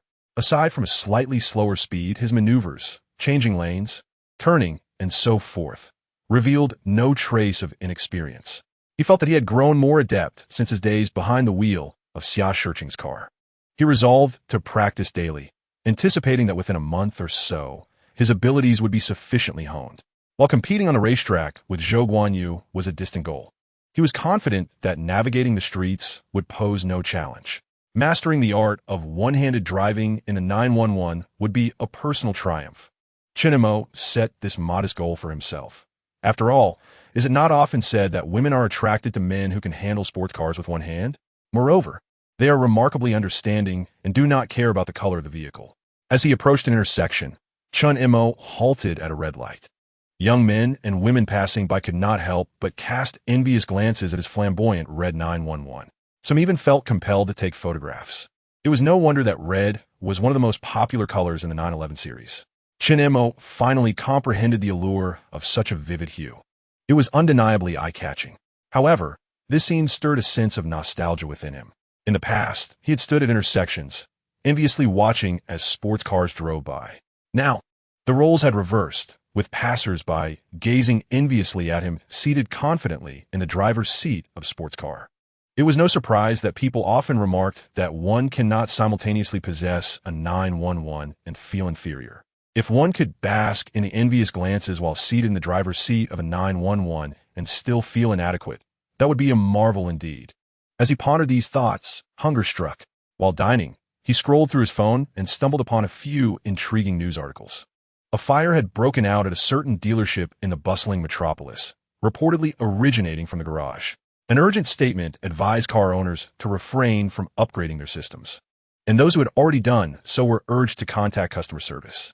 Upon reading these articles, Chen Mo understood that the headquarters had already begun taking action. However, he was uncertain how many vehicles had undergone the system upgrade. Although he had received his payment, he sincerely hoped that no one would be harmed. The casualties from traffic accidents are mere statistics in the news, yet for a family, they represent a shattering tragedy. He first registered his license plate with the property management. Although it was only a temporary plate for now, he would soon be able to obtain a permanent one. He had selected a number at the vehicle administration office, and perhaps due to some fortunate quality in his disposition, he had chosen a number that he found rather appealing. Montag 401. The MO was self-explanatory for those in the know, being the initials of Chen Mo's name. The 401 represented his birthday, April 1st. To outsiders, this license plate might seem quite ordinary, but for Chen Mo, it felt like a custom-made treasure. It held great significance for him. Now, he believed that this was destiny at play. Birthdays are abstract, and his stroke of luck felt even more so. Upon arriving home, the photographs taken by a young man at the dealership were sent to him, expertly retouched. He was quite satisfied as he reviewed the images, then opened them. After inputting the details, he sent them off. While the text was being generated, Chen Mo began selecting photographs. After choosing 2 images, he crafted his accompanying text. Upon glancing at it, his eyebrows arched, and a smile crept upon his lips. It resonated with him. Chen Mo opened his WeChat moments, selected the 2 chosen photos, and after shielding his family and relatives from view, published the post. At 16, I stood at the school gate, watching that flash of red taillights vanish around the corner. Fists clenched. At 23, I grasped the steering wheel, finally allowing the roar of the engine to match the heartbeat of my youth. The 911 is a promise between a boy and the stars, a love letter penned by time to those who persevere. Beneath the text were 2 photos, one of him standing beside the 911, holding a bouquet of flowers, and another of him seated in the driver's seat, gripping the steering wheel. The combination of the images and text was undeniably ostentatious. Chen Mo shook his head in disapproval. Yet he soon found it impossible to suppress his laughter. But I like it. Having lived a mundane life for so many years, he now felt a touch of power. It was time to flaunt it. At the age of 23, he was in the prime of showing off. Just a few minutes after posting, he noticed the red notification numbers on his moments rising steadily. If only my stocks could surge like this, he mused with a chuckle, then opened his moments to view the likes and comments. Whoa, a 911. Mo, you become a bit unfamiliar. Initially, he thought everyone was just an ordinary person, only to realize he was the outlier. They were all putting on a hefty, the car of my dreams. How envious and resentful. While personal failure is indeed daunting, the success of friends is even more heart-wrenching. Back when I watched that 911 pass by the school gate with you. Now I must watch you drive it through my moments. Damn, Chen Mo, I heard the passenger seat in a sports car is quite hot. I'd like to try it out. Get lost, you flamboyant fool. Mo, you know me. I've always been a zero. I regret not pursuing you back in college. Is it too late now? Chen Mo, do you need a sensible and fiery mistress? No wonder rumors at the company suggested he was the hidden son of a wealthy family experiencing life. It turned out to be true. No wonder he managed to win over Minister Xia. It seems he has completely dropped the pretense. As he read through the comments on his moments, a smile remained glued to his face. It was clear why those who possessed wealth enjoyed flaunting it on social media. With such comments, who wouldn't he be left confused? Had it been someone else, they might have already started to scoff. As he scanned through the comments, he noted the diverse backgrounds of those engaging with his post. Most were classmates from high school and university. It was evident that they were astonished by Chen Mo's ability to acquire a 911. After all, they had all been classmates. And regardless of how close their relationships were, they had a basic understanding of one another's circumstances. It was precisely this familiarity that made their astonishment at seeing the red sports car all the more pronounced. It had only been a short time since graduation, and here was Chen Mo already driving a 911. How could the people at he refer to him as the son of a wealthy family? Chen Mo noticed a few comments from former colleagues that made him pause momentarily. If he were truly the son of a wealthy family, why would he have returned to he? Wouldn't it be more appealing to return to manage the family business? Moreover, it seemed that the people at he were aware of his connection with Xia Shiqing. Ding! Whoa, Mo, didn't you say you were going to buy one? How did you end up with a 911? Old Zhang, having seen the post, sent him a message directly without commenting publicly. He remembered that during their last outing for barbecue and drinks, Chen Mo had mentioned his plans to purchase a vehicle. After a small twist of fate, he had managed to secure the 911. Chen Mo chuckled and replied succinctly, "Foster father, may I have a chance to experience it?" Old Zhang immediately responded with enthusiasm, expressing his desire to try the 911 himself. After all, what could be more beautiful than a 911 for a father? Chen Mo displayed a fatherly compassion. To my esteemed father, I bow in appreciation. At that moment, Old Zhang recalled something and promptly mentioned, by the way, esteemed father, can we arrange the class reunion? You advised me to be patient, but now that you've acquired the 911, you should have enough clout to bring it up. Just find the right moment to mention it. Don't be too obvious. Chen Mo pondered for a moment and sent a message back. I understand your intentions. Old Zhang immediately grasped the implication. If ostentation is too deliberate, it may render the script overly conspicuous, lacking in authenticity. A more natural approach yields far superior results. Subsequently, a number of classmates from both university and high school reached out to him, including both male and female peers. The male classmates were primarily flattering him, inquiring about his current endeavors. The female classmates, however, were far more intriguing. Some, likely ran, congratulated him, while others subtly hinted at his former girlfriend. There were also those who expressed their interest in him, both overtly and covertly. This is the power of wealth. Upon seeing these private messages, Chen Mo couldn't help but smile and reflect. He noticed the number of red notifications in his contact list steadily increasing, indicating that people were adding him as a WeChat friend. Upon checking the notes of these new contacts, he found that they were mostly classmates from university and high school. Chen Mo welcomed them all, approving every request without hesitation. After all, adding a WeChat friend is a normal occurrence among classmates. He harbored no thoughts of superiority. Unlike the saying, "Yesterday you ignored me, today I'm out of your league." He recognized that everyone is now an adult. When one is struggling, who would pay attention? Chen Mo himself rarely reached out to acquaintances from school. This was quite a commonplace situation. He continued to click accept without pause. Initially, he glanced at each note, but soon he grew indifferent and simply approved them all. Unbeknownst to him, he had also inadvertently accepted a friend request from Pankajia. After approving everyone's requests, he was greeted with yet another wave of congratulations. Just as he set his phone down, another WeChat message arrived.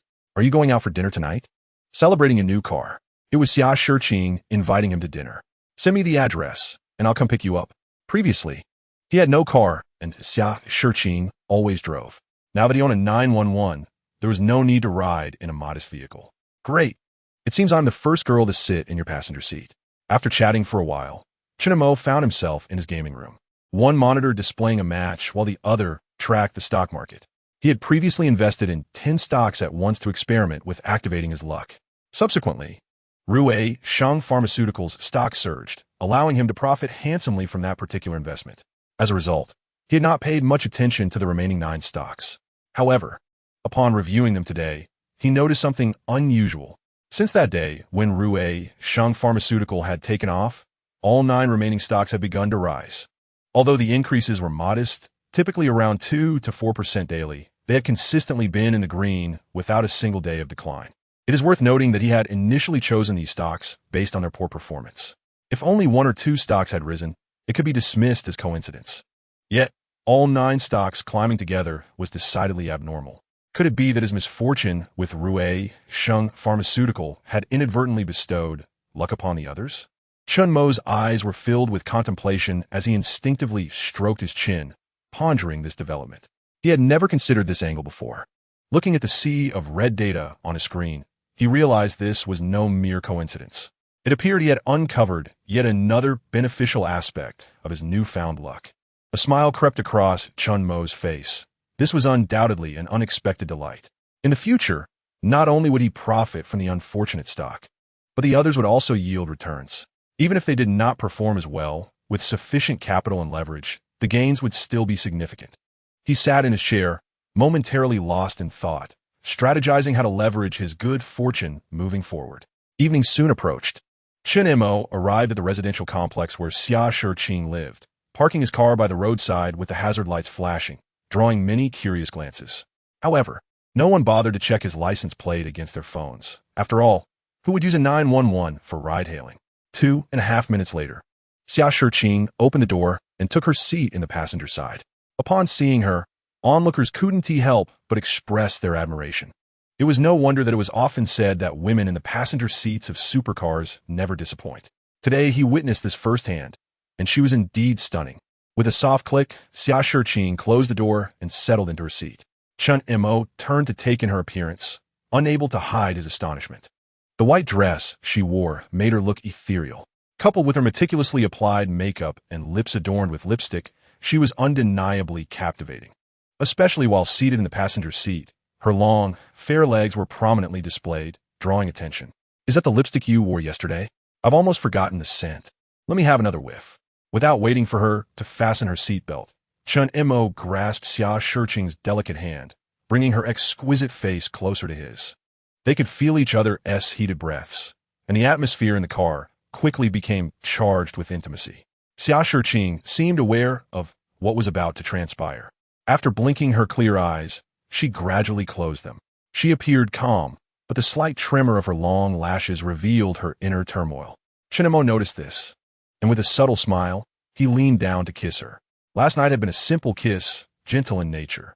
However, this time, Chen Mo intended to intensify the experience, aiming to deliver a profound sensory impact to this novice in romance. As he kissed her warm, red lips, one hand cradled her head while the other rested on her smooth, fair thigh. The moment his fingers grazed her pristine skin, a chill shot through his hand. The gentle caress revealed her flawless, rosy complexion, smooth and delicate, with not a single blemish. Truly, she possessed legs worthy of admiration. While kissing Xia Shiqing's enticing lips, he savored the exquisite texture of her fair legs, an unparalleled delight. At the instant he placed his hand there, he felt her body tremble slightly. Her tightly shut eyes instinctively flew open, locking gazes with Chen Mo for 10 seconds. Upon noticing a hint of mischief in his eyes, she instinctively closed her eyes again, her long lashes beginning to flutter once more. At that moment, Chen Mo observed that her already warm lips had become even more heated. The warmth radiating from her hand was rising rapidly. Undeniably, she was inexperienced. Chen Mo was increasingly convinced of this. Despite Xia Shiqing's goddess-like demeanor, she exhibited a remarkable clarity when discussing matters of love. Yet, through his 2 practical tests, he determined that Xia Shiqing was indeed a romance novice, having never opened the door to such experiences before. Now, with just a slight increase in intensity, he had already reached her limits. Xia Shiqing was the epitome of delightful contrast. He began to contemplate how best to guide her moving forward. Chen Mo parked at the restaurant he had reserved. After exiting the car, he took Xia Shiqing's slightly warm hand and led her into the establishment. Following the server's directions, they reached their reserved table. Typically, couples would sit across from each other, but many opted for side-by-side seating instead. Chen Mo followed suit, sitting directly next to Xia Shiqing on her right. Meanwhile, Xia Shiqing appeared lost in thought, staring blankly at the table. "What's wrong? Are you upset?" Chen Mo casually placed his left hand on her smooth thigh, offering her a gentle smile. "No, it just feels a bit fast." A mere flicker of entanglement and confusion passed through her beautiful eyes. In her research, kissing last night was deemed normal. Yet, Chen Mo had hastily advanced to that stage. She was uncertain whether to follow Chen Mo's lead or adhere to the process she had discovered online. With neither her heart nor body resisting, she felt there was no urgency. Chen Mo patiently imparted some concepts to her. Upon hearing this, Xia Shiqing nodded slightly, a hint of contemplation crossing her gaze. Aside from the disparity with her online findings, she appeared to have no aversion to Chen Mo's actions. After a while, the dishes they ordered were served. Chen Mo and Xia Shiqing dined and conversed. Naturally, Chen Mo was multitasking. While engaging in conversation and eating, his left hand had not left Xia Shiqing's smooth, long leg. After all, he had chosen to sit on her right side for that very convenience. Once they finished their meal, Xia Shiqing seemed to have come to some realizations, her demeanor returning to normal. "I want to get my hair done. Will you accompany me?" Xia Shiqing linked her arm with Chen Mo's and smiled gently. "Of course. I would be uneasy if you went alone," Chen Mo replied earnestly, nodding in agreement. After all, there have been incidents in the entertainment industry concerning individuals going solo for hair treatments. "Rest assured, I won't be like that," Xia Shiqing reassured him with a smile, her right hand covering her mouth, her eyes twinkling as she earnestly promised. According to her online research, being in a relationship requires providing the other person with a sense of security.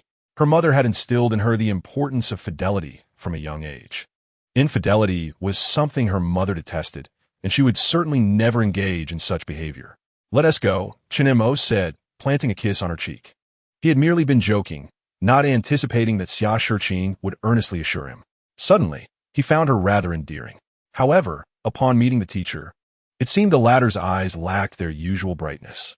When the teacher witnessed Xia Shiqing intimately linking arms with Chen Mo as they entered the shop, his gaze dimmed considerably.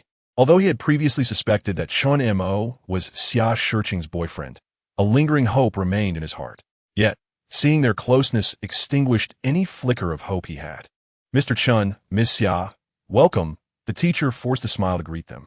"I need to perm my hair," Xia Shiqing stated plainly, directly articulating her thoughts and requests without any superfluous words. In front of outsiders, she resumed her normal goddess demeanor. "All right, no problem," the teacher responded, accustomed to Xia Shiqing's attitude. "My phone is out of battery. May I borrow yours for a while?" Chen Mo glanced at his phone, realizing it had little charge left, and then turned to Xia Shiqing. He knew her hair treatment would not be a quick affair. Sitting there waiting without a phone could be quite torturous.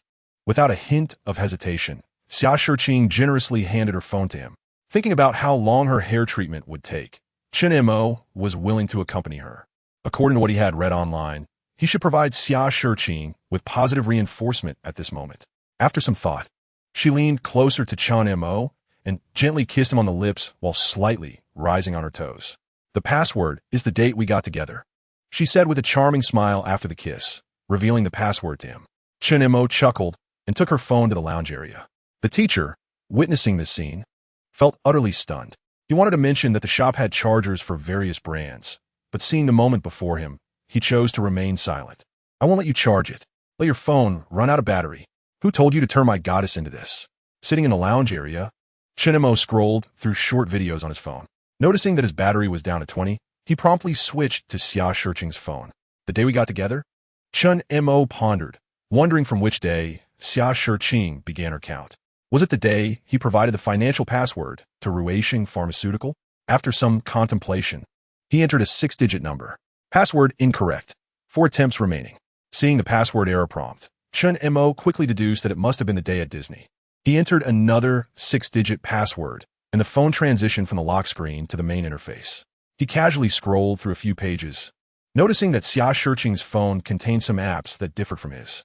It was evident that boys and girls used different apps. For instance, Xia Shiqing had Xiaohongshu, which was absent from his phone. After browsing through Douyin on her phone, he found that most of the content was about fashion, beauty, luxury goods, bags, styling, and so forth. Only a small portion pertained to finance and stock markets, which he could still tolerate. After scrolling for a while and finding it uninteresting, he opened Xiaohongshu, a platform primarily used by women. He casually browsed through several posts, discovering they were about how to interact with boyfriends during a relationship. This was Xia Shiqing's account. The content must reflect her usual interests. Chen Mo then clicked on the Me tab at the bottom and found that she had saved several notes. He randomly clicked on one, which discussed how long one should wait before kissing, touching legs, and engaging in intimacy. How amusing, a cyber romance guide. Chen Mo couldn't help but find it somewhat humorous. It seemed Xia Shiqing's approach to relationships relied heavily on online searches. Subsequently, he noticed that Xia Shiqing had posted a few notes. Curiously, he opened the topmost one, which had been published just 20 minutes ago, precisely the duration of his drive from the restaurant to the hair salon, with Xia Shiqing in the passenger seat. Upon glancing at the title of this note, he could no longer contain himself. The title read, "Is it normal for my boyfriend to touch my leg after dating for 20 days?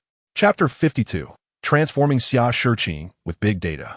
Chen Mo truly lost his composure. He had not anticipated that a slight increase in intensity would leave Xia Shiqing bewildered, prompting her to seek advice from a broader audience online.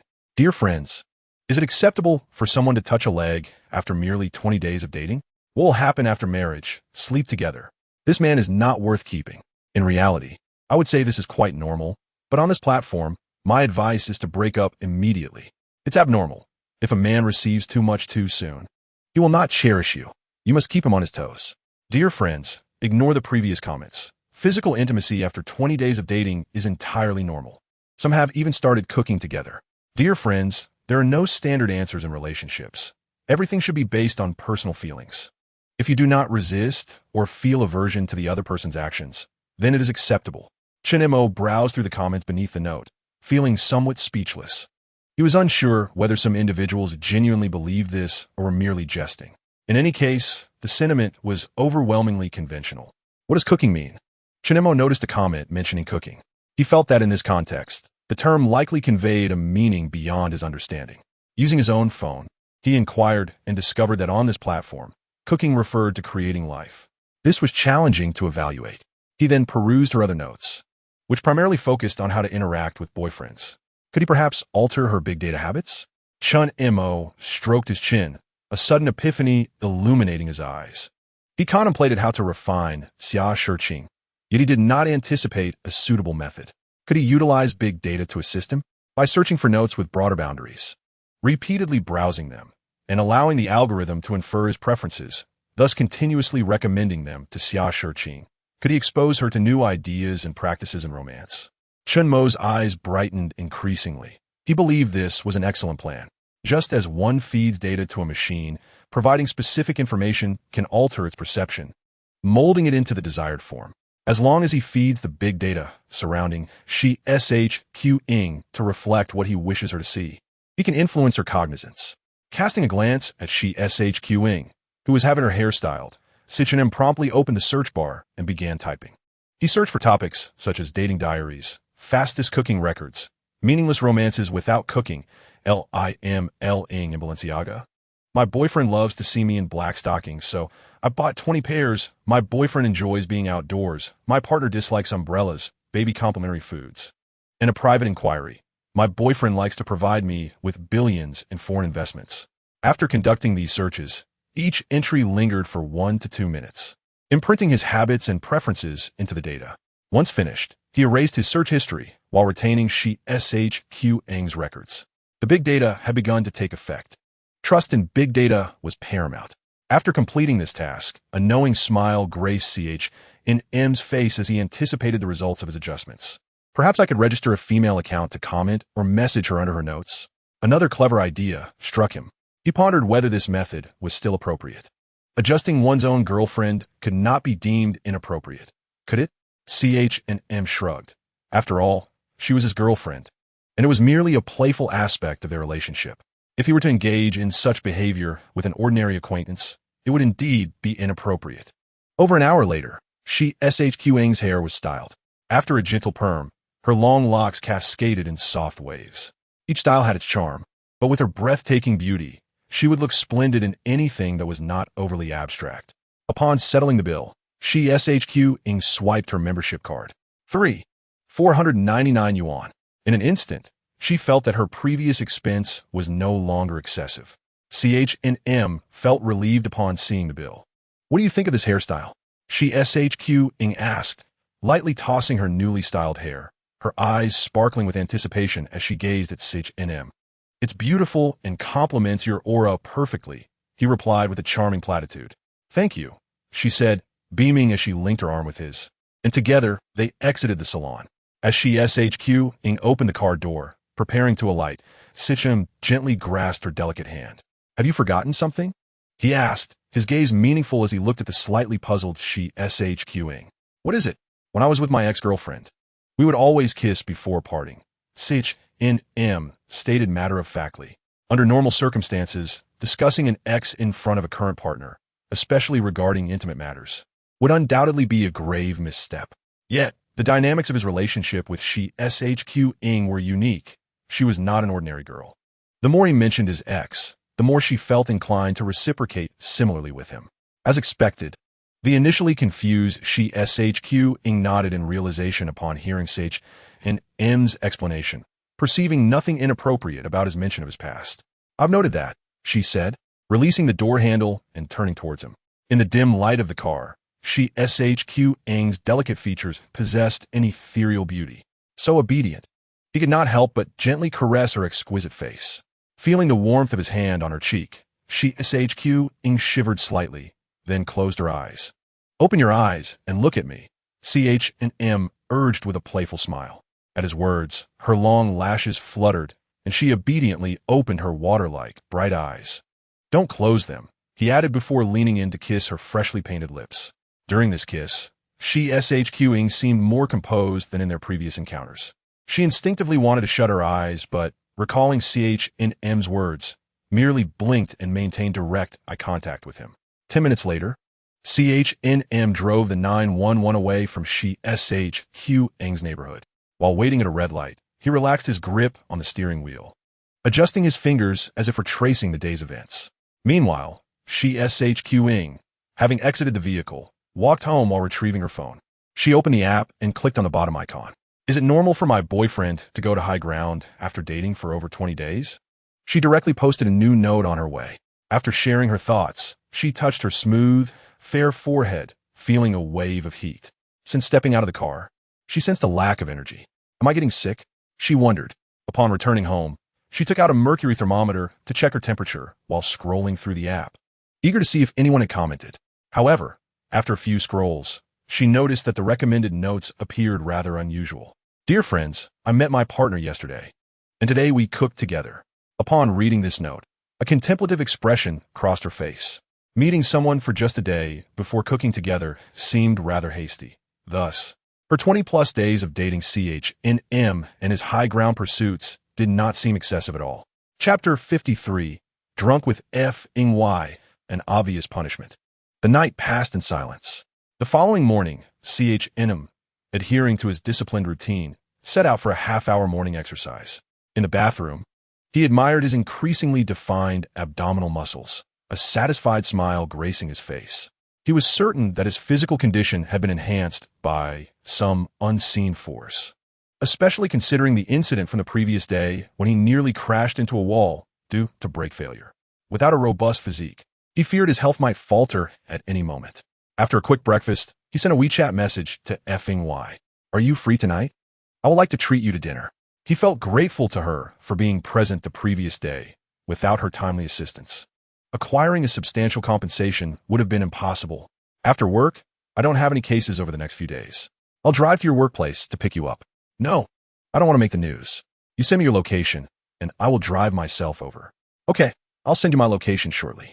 He simply intended to pick her up for dinner, not considering the implications of her professional background. Y likely preferred to remain discreet. If he were to arrive in a flashy 911, it could cause unwanted attention. It would be more of a disservice than a gesture of gratitude. In the afternoon, he practiced his driving skills before checking the time and deciding to head to the restaurant he had reserved. This establishment was one he had previously visited with SHQing, named Lumi Returnell, which translates to Eternal Light in English. It is one of the few Michelin 3-star restaurants in the bustling metropolis. The name resonates with the prestigious honor of the Michelin stars. The dishes, flavors, and service at this restaurant are exceptional. However, the prices are steep, with a meal easily costing thousands. Nevertheless, as a token of gratitude, he felt compelled to indulge. Moreover, he had already promised a grand meal, and a dinner at a less distinguished restaurant would hardly suffice. What does it matter if it is Michelin 3-star? He was now among the elite. Upon arriving at the restaurant, CHNM parked and proceeded to the front desk. After presenting his reservation details, the staff guided him to a window side table. Outside, the vibrant lights of the city illuminated the iconic Bund, and the Huangpu River flowed gracefully past, with the famous Oriental Pearl Tower visible at a slight turn. Dining with such a picturesque view undoubtedly enhances the overall experience, elevating the flavors of the dishes. Once seated, he sent a WeChat message to Y. Where are you? Stuck in traffic. It will be a few more minutes. Shall I come out to meet you?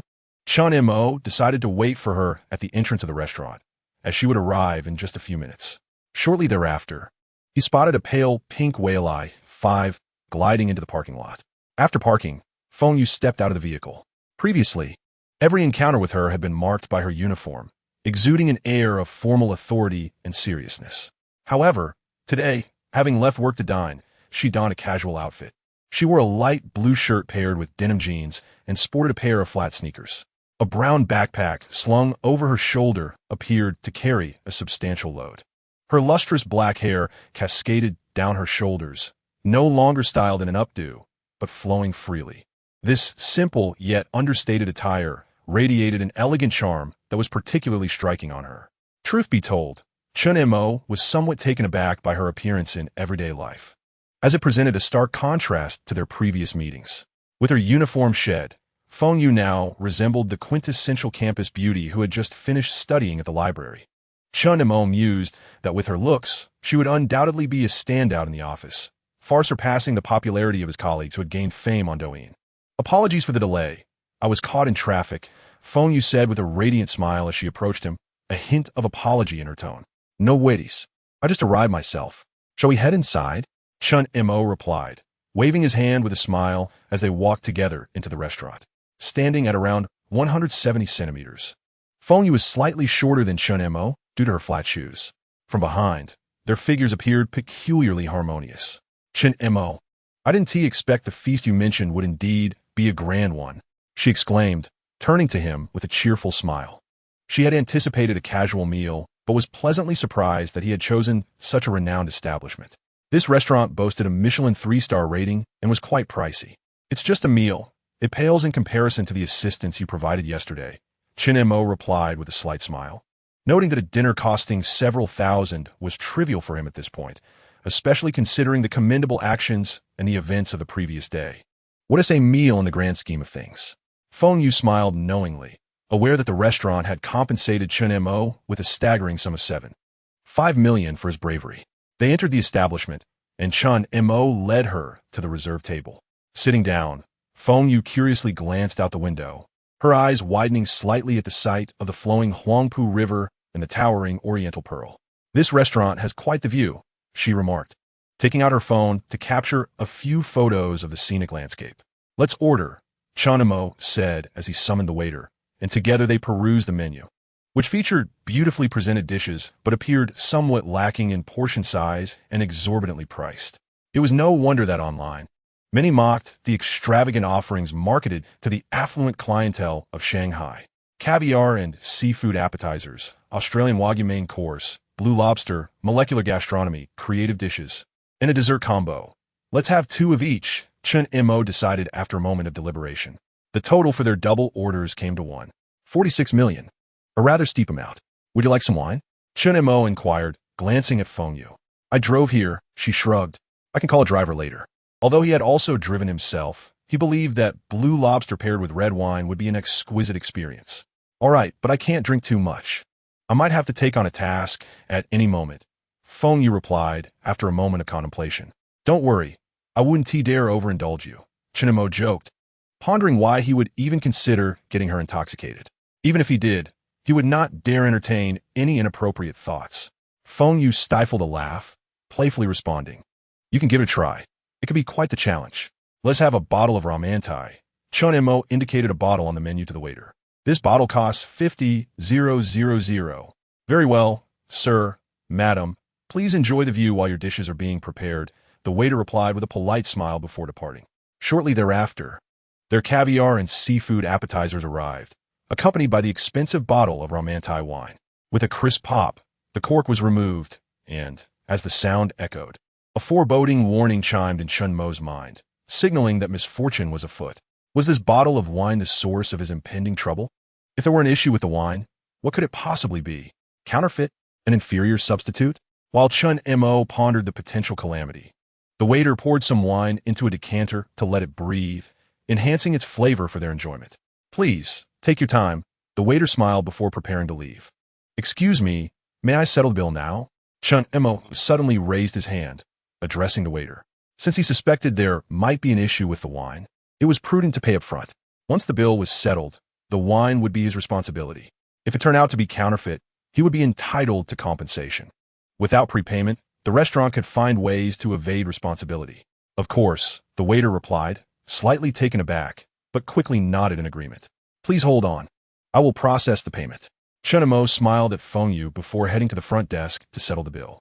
Feng Yu was momentarily surprised, but didn't dwell on it, perhaps thinking Chen Mo was just being considerate. The waiter poured 2 glasses of wine from the decanter for them. Thank you for the 2-star commendation and yesterday's help. Let us toast, he formally expressed his gratitude, raising his glass.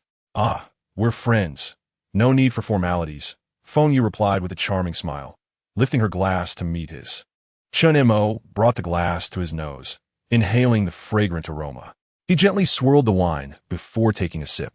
The taste was quite pleasant, seemingly superior to the wines he had sampled during his university days. However, as he had little experience with red wine, particularly one of this caliber, he remained uncertain about its quality. Yet, this was reasonable, if the wine were so poorly made that even an untrained palate could discern its inferiority. How could the counterfeit wine industry thrive? Trusting his instincts, he chose to believe in his own judgment, which had never let him down thus far. He observed Feng Yu, seated across from him, take a small sip without any sign of discontent. What do you think of the wine? He inquired casually. It's better than what I've had before. Considering the price, she replied, affirming his own assessment. The quality was undoubtedly high, but it was not the 50,000 Ramantai he had ordered. Chen Mo swirled the wine in his glass, adopting a pretentious air as he delicately sniffed the fragrance. This wine is problematic, he declared with a somber tone. No way. Feng Yu exclaimed, her eyes widening in surprise. This restaurant was Michelin 3-star rated, renowned for its high standards, and held a significant reputation in Shanghai. Chen Mo surprisingly claimed that there was an issue with the beverages at this restaurant. Yet, she herself failed to discern anything amiss. Could it be that Chen Mo possesses an understanding of red wine? This wine is undoubtedly not a Roman. It has been substituted with an inferior product. With a faint smile, Chen Mo spoke with assured confidence. Are you certain? Feng Yu's expression grew serious. If what Chen Mo stated is indeed true, it may necessitate a call to colleagues from other departments for verification. It is highly unlikely to be incorrect. I have considerable expertise in red wine, as my family owns a winery, and I grew up amidst barrels of wine. Chen Mo nodded slightly. His intuition had never erred. When venturing out, One's persona is a self-crafted narrative. The identity one wishes to portray can be tailored to the demands of the moment. Upon hearing this, Feng Yu cast a skeptical glance in his direction. Is Chen Mo's family truly that influential? Was the delivery job a sign of financial decline? Waiter. He raised his hand to summon a server. Good day, sir. How may I assist you? The waiter responded politely with a smile. Please bring your manager over. Chen Mo calmly instructed the server. Is it our dishes that do not suit your palate, sir? The waiter appeared slightly taken aback, quickly bending forward to inquire. Just summon the manager, please. Certainly, please hold on. The waiter, curiosity evident in his eyes, turned to fetch the manager. 2.5 minutes later, a middle-aged man in a suit vest, approximately 40 years of age, approached. With a round face and a hint of stubble, he addressed Chen Mo. Sir, I hear you're looking for me? The restaurant manager greeted him courteously. There's an issue with your wine. Chen Mo stated directly, pinpointing the problem. Upon hearing this, the manager's expression shifted, revealing a flash of tension in his eyes. He quickly scanned the surrounding diners, and upon realizing that no one was paying attention, he exhaled a slight sigh of relief. Sir, we are a Michelin 3-star restaurant, and our beverages are supplied directly from top-tier brands. How could there be an issue? He continued, the flavor and aroma of wine are influenced by the decanting time, the dishes served, and one's personal palate. Perhaps the dish you ordered muddled the wine's taste? Allow me to replace it with a superior bottle at no charge. How does that sound? He contemplated briefly before lowering his voice to explain to Chen Mo and offering a complimentary upgrade. Wine is a complex matter, unless one is an exceedingly knowledgeable connoisseur. Most individuals perceive it in a vague, subjective manner.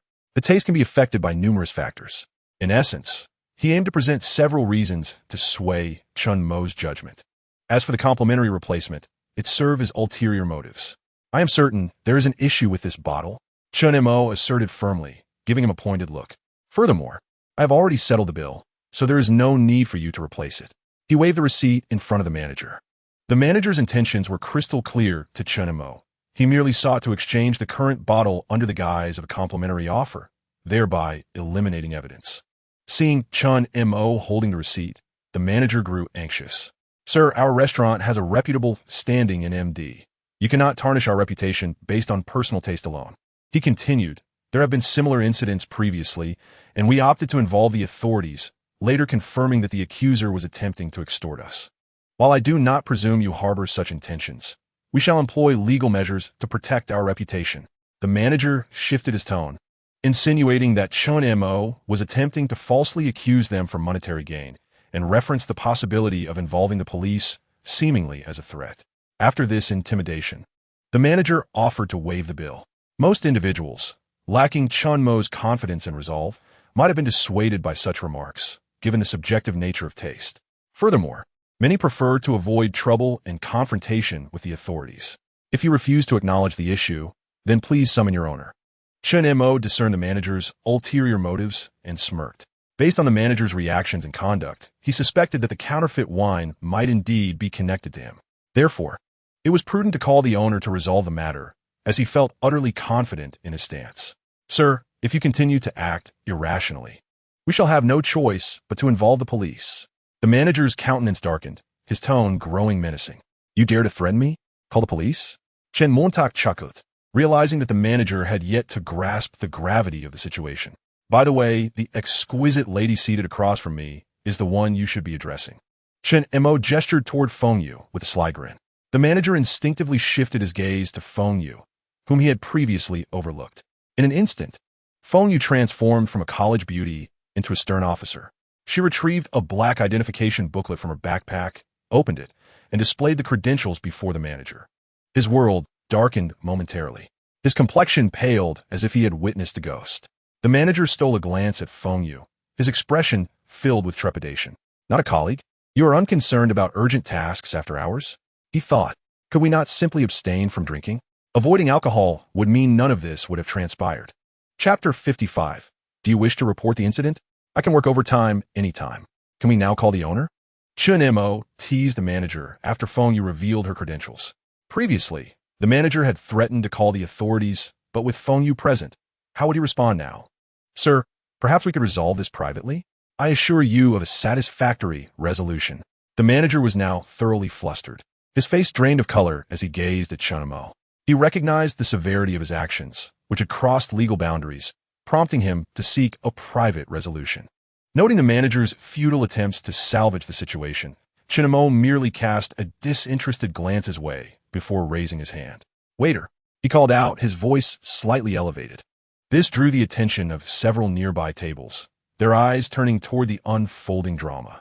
Chen Mo's call not only captivated the surrounding patrons, but also made the manager visibly tremble. "I will summon the owner," the manager said, his complexion ashen, his eyes filled with despair. Before long, a man in his 50s approached, followed by the dejected manager. "Sir, how may I assist you?" The owner greeted Chen Mo with a polite smile. The manager had only mentioned that a guest was seeking him, omitting the reason for the inquiry. "Are you the proprietor of this establishment?" Chen Mo nodded in acknowledgement and posed the question. "I am the proprietor of this establishment. If there are any shortcomings, please feel free to voice them." The owner assumed that Chen Mo was addressing concerns regarding the food or service quality.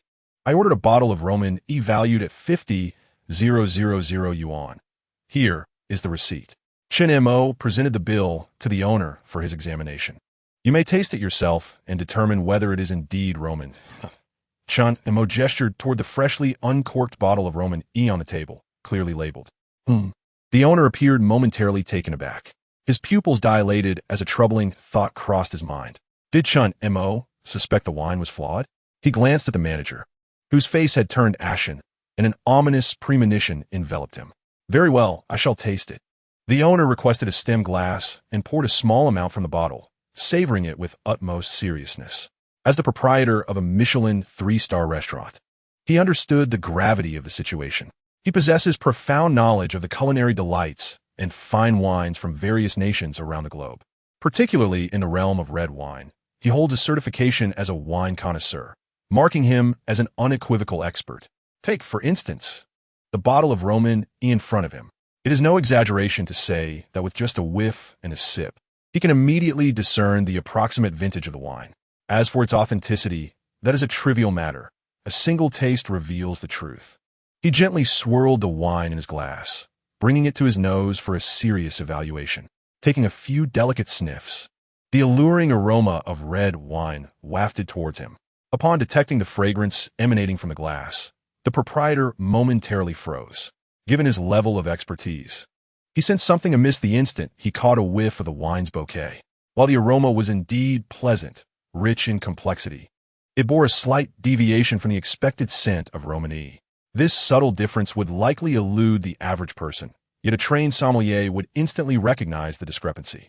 His expression darkened as his piercing gaze fell upon the manager, who, feeling the weight of the owner's icy stare, instinctively lowered his head.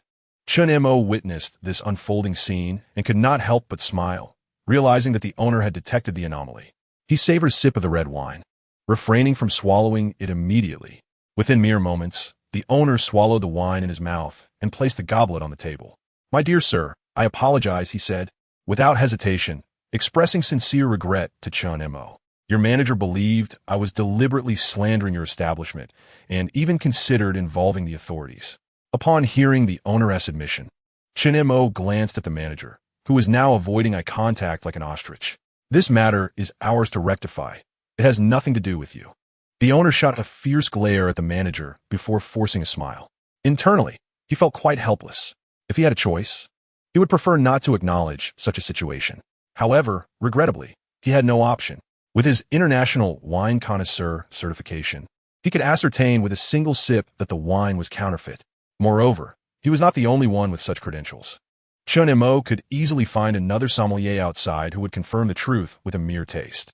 Even if the manager stubbornly denied it, it would be of no consequence. Thus, despite his deep reluctance to accept the reality, he had no choice but to concede.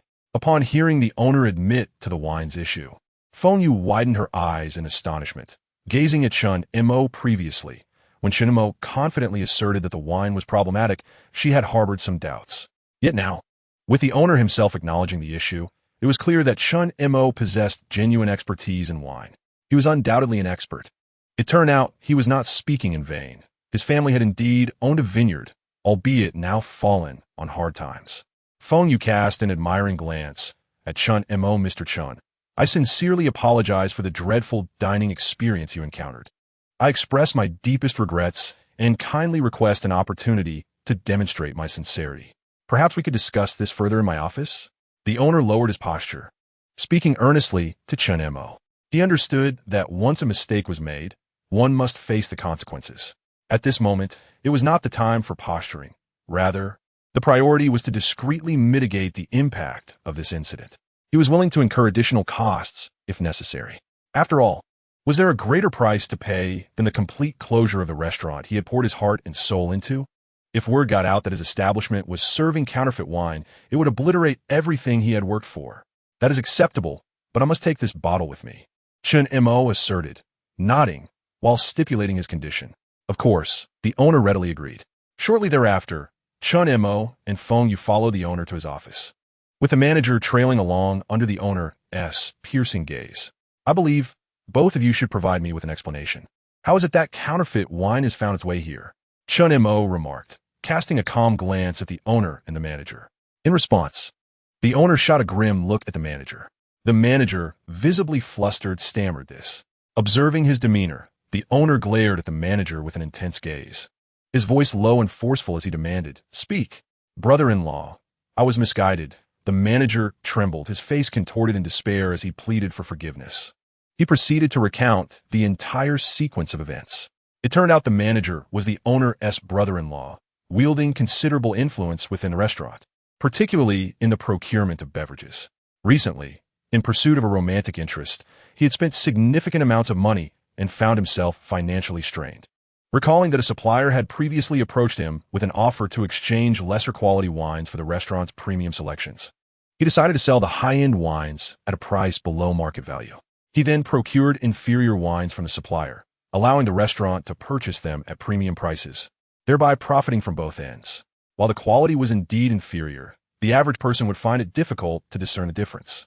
Even if they noticed a variation in taste, they would not suspect that a Michelin 3-star restaurant would serve counterfeit wine. They would simply question their own perception. Even someone knowledgeable about wine, like Chen Mo, would be subjected to the manager's cunning tactics. Most guests, eager to avoid trouble, would refrain from probing further. Unfortunately for him, he had encountered Chen Mo, who was exceptionally discerning.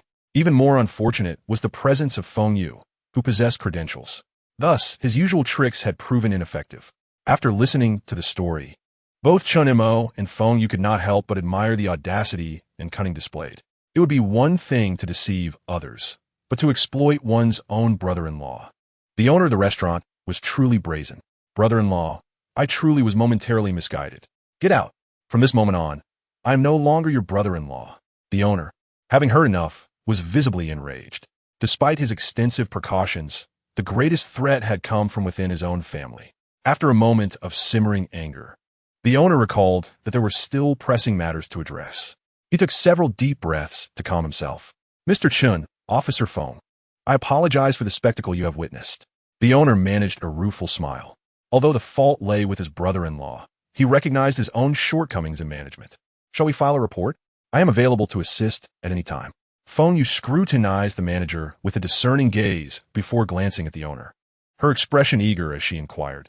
This manager has colluded with outsiders to embezzle the restaurant's assets, which constitutes economic crime. Furthermore, he has confessed to everything, providing us with ample grounds for prosecution. If we report this, capturing him would be a certainty. The prospect of apprehending him would also serve as a personal accomplishment for her. Observing Feng Yu's eagerness, Chen Mo found it somewhat difficult to contain his amusement, casting a playful glance at the manager to gauge his reaction. The manager did not disappoint Chen Mo. Upon hearing Feng Yu's words, he was visibly shaken, his body trembling uncontrollably. Brother-in-law, I assure you I will never dare to do this again. I will return all the money I obtained. For my sister's sake, please. The manager fell to his knees, clinging to the owner's leg in a desperate plea. He understood that if his brother-in-law chose not to pursue the matter, he would be safe. However, should his brother-in-law decide to press charges, he could very well face serious repercussions, given the substantial sums he had recently handled. The owner, upon hearing this, fell deep into contemplation. While he was tempted to send the manager to prison, he was also acutely aware that this was his wife's younger brother.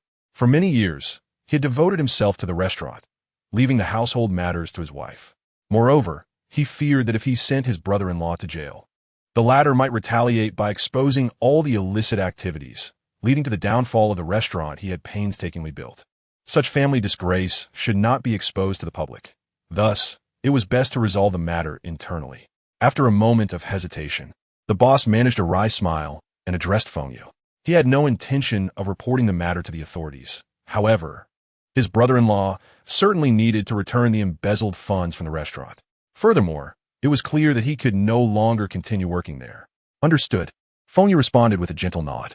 Yet, it seemed that Chen Mo detected a hint of regret in her eyes. Thank you, brother-in-law, thank you. Upon hearing that his brother-in-law did not plan to turn him in, the manager immediately expressed his gratitude by clinging to his leg. Let go and get out of here. Clear all the counterfeit goods. The boss disdainfully kicked him away, barking his command. Until now, he had not felt particularly bothered. But after the manager had just confessed to pursuing a man, he realized his true nature. Now that the manager was clinging to his leg, he felt a wave of disgust wash over him, sending shivers down his spine. The manager paid him no mind and promptly left the office to dispose of the counterfeit liquor. With the farce concluded, it was time to discuss serious matters. Mr. Chen, I shall not beat around the bush. According to the policy of compensating threefold for counterfeits, I will offer you 150,000 yuan, along with a bottle of the 1988 Roman economy, valued at 158 million yuan. Furthermore, I will provide you with an additional 200,000 yuan for emotional distress, if you agree not to disclose today's events. What do you think? The boss pondered for a moment before turning to Chen Mo, presenting a solution. Upon hearing this, Feng Yu cast a peculiar glance at Chen Mo. She found his fortune rather intriguing. Was he lucky, always encountering misfortunes? Or was he unfortunate, yet his bank account seemed to grow? Now, someone was voluntarily offering him money. The compensation of 150,000 yuan, the 158 million yuan bottle of wine, and an additional 200,000 yuan for silence amounted to a total of 508 million yuan. According to the popular saying online, she was tempted to share in Chen Mo's luck. With his fortune, advancement would be effortless.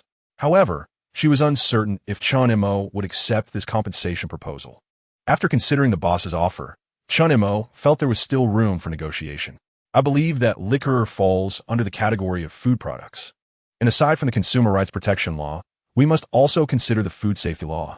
I would like to have this bottle of wine tested, given the falsified label and the questionable origins. What if it contains toxic substances? Chen Mo smiled as he presented his concerns, capturing a crucial point. Unlike bags, which are purely commodities, liquor is both a commodity and food. The penalty for counterfeit goods is threefold compensation, similar to the previous incident with the fake bag.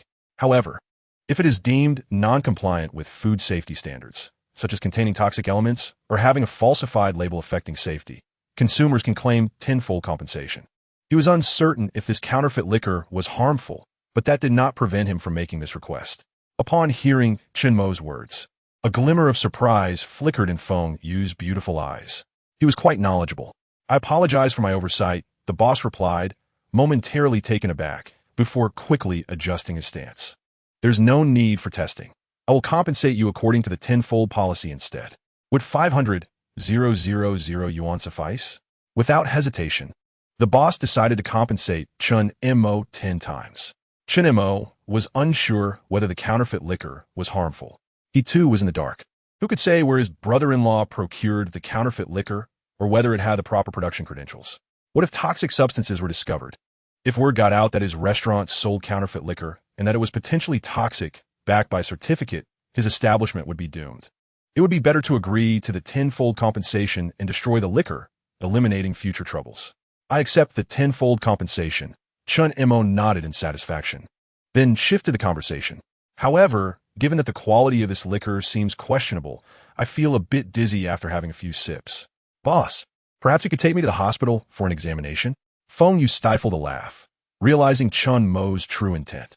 The dizziness and hospital visit were mere pretexts. She had also consumed the liquor and felt perfectly fine. Ultimately, it boiled down to 3 words: more money. The boss, in contrast to Feng Yu, demonstrated greater composure and maturity in his expression management. He seemed genuinely concerned for Chen Mo's well-being and remarked, "I must have underestimated the impact this liquor has had on your health. There are still many matters to attend to at the restaurant, so I cannot accompany you to the hospital. How about I add an additional 200,000 yuan from medical expenses?" The boss, with a look of guilt, voluntarily offered Chen Mo a sum for medical costs. Hearing this, Feng Yu regarded the boss with newfound admiration. It was the first time she felt her emotional intelligence was lacking, her perspective too narrow. Low emotional intelligence, demand more money. High emotional intelligence, offer medical expenses. She could only say she had learned something new. "What is your surname, boss? I believe we could become friends." Upon hearing the boss's words, Chen Mo immediately smiled and extended his hand. Communicating with intelligent individuals was indeed a pleasure. "You may call me Yang. It is my honor to befriend you, Mr. Chen." Boss Yang let out a sigh of relief, shaking hands with Chen Mo. "Do you have any requests?" Yang turned to Feng Yu. Recognizing that although Chen Mo was footing the bill, Feng Yu had also consumed alcohol, and given her unique position, it would be unwise to provoke her. "I have no demands. You need not concern yourself with me. I will remain silent." Feng Yu shook her head seriously, her expression earnest. Her job was sensitive. Had she paid the bill herself, she might have accepted compensation. However, since it was Chen Mo's payment, she would not leverage her position for gain. As for the counterfeit liquor, it fell under the jurisdiction of other departments. She would not involve herself unless someone reported the issue. "Thank you. I will prepare an agreement." Boss Yang quickly typed on the office computer, and soon, the printer produced 2 copies of the agreement. The restaurant would refund Chen Mo the previous bill of 710,000 yuan, 46 million for dishes, 50,000 for liquor, and 6,400 for service. They would compensate him 500,000 yuan according to the tenfold policy for the counterfeit goods. Additionally, they would voluntarily offer 200,000 yuan for emotional distress, 200,000 yuan for medical expenses, and a bottle of the 1988 Roman economy valued at 158 million yuan. The total compensation amounted to 900,000 yuan, along with a bottle of wine. Chen Mo was required to return the bill and allow the restaurant to handle the open bottle of wine. Furthermore, he could not disclose any information regarding the counterfeit liquor. Otherwise, he would be liable to compensate the restaurant 3 million yuan. No problem. Chen Mo reviewed the document, found no issues, and signed his name. While he was not well-versed in agreements, he considered himself an expert in confidentiality agreements. After the boss signed, he promptly summoned the finance department to process the payment. The face-to-face transaction was remarkably swift. "Ding! Your debit card account 1234 has received a deposit of 700,000 yuan. Your balance is now." Chen Mo soon received 2 text messages. Another 100,000 had landed in his account. Upon seeing the message, a joyful smile spread across his face. After all, it was not every day that someone willingly deposited money into his account, and the amounts were no less than several 100,000. Who could possibly be unhappy about that? Chapter 57. Feng Yu's desire for advancement. After calculating, even without the 9/11, his cash reserves along with his stock market investments had surpassed 10 million. If this streak of bad luck continued, financial independence would no longer be a distant dream. Chen Mo had developed a taste for this peculiar misfortune. He had come to relish the sensation of being unlucky. Who said misfortune was a bad thing? It was simply marvelous. "Mr. Chen and Ms. Feng, the dishes you ordered earlier have cooled down, so I have asked the chef to prepare a fresh spread for you." The owner, upon realizing that Chen Mo and Feng Yu had yet to dine, promptly instructed someone to inform the chef.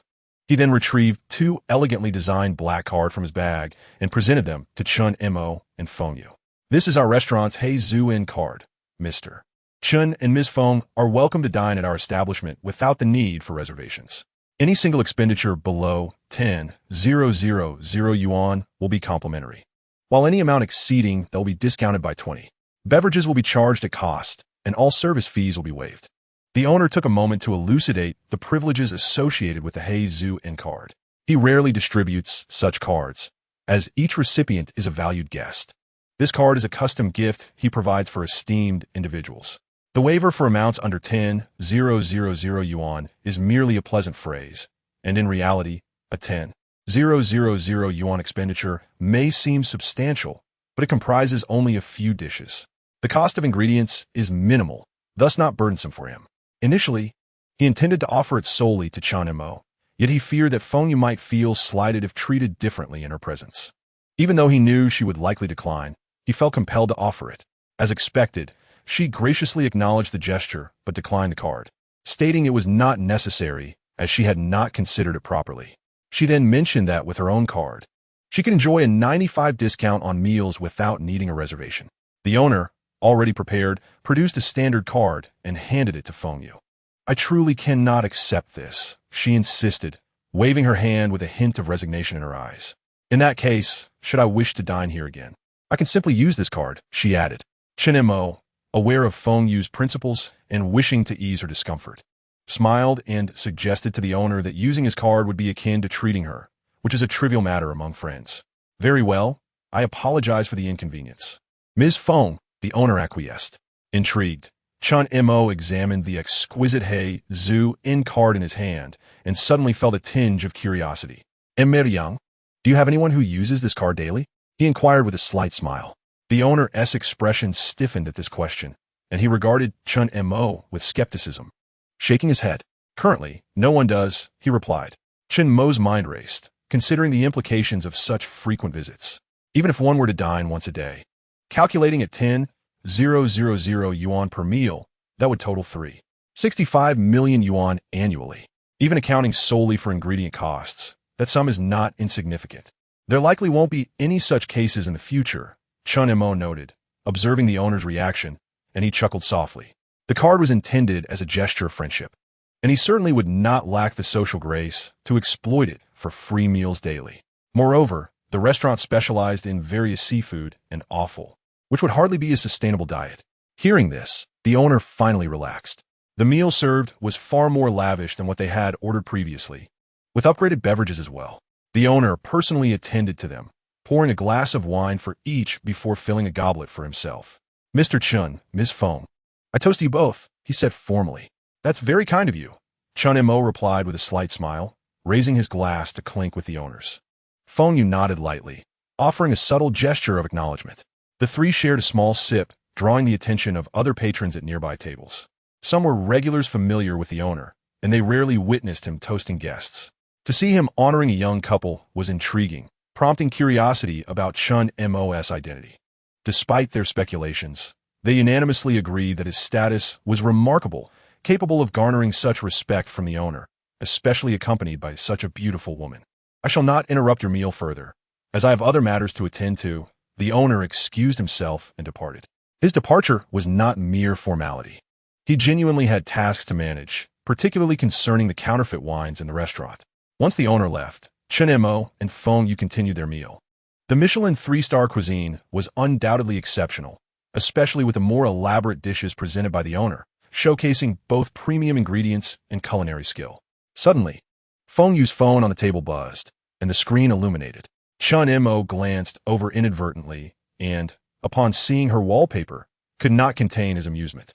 "Your wallpaper is quite abstract," he commented, setting down his chopsticks and regarding Feng Yu with a bemused expression. "I suppose I'm simply eager to improve," she replied with a playful smile, shrugging her shoulders. Unlocking her phone, the wallpaper revealed a classic photo of Qi Ting, dressed in uniform, seated at his desk. It became clear to Chen Mo why Feng Yu had inquired so eagerly about the report earlier. Her desire for advancement was palpable. "I have a large yellow dog back home. Once you progress, could it join the canine unit in Modu?"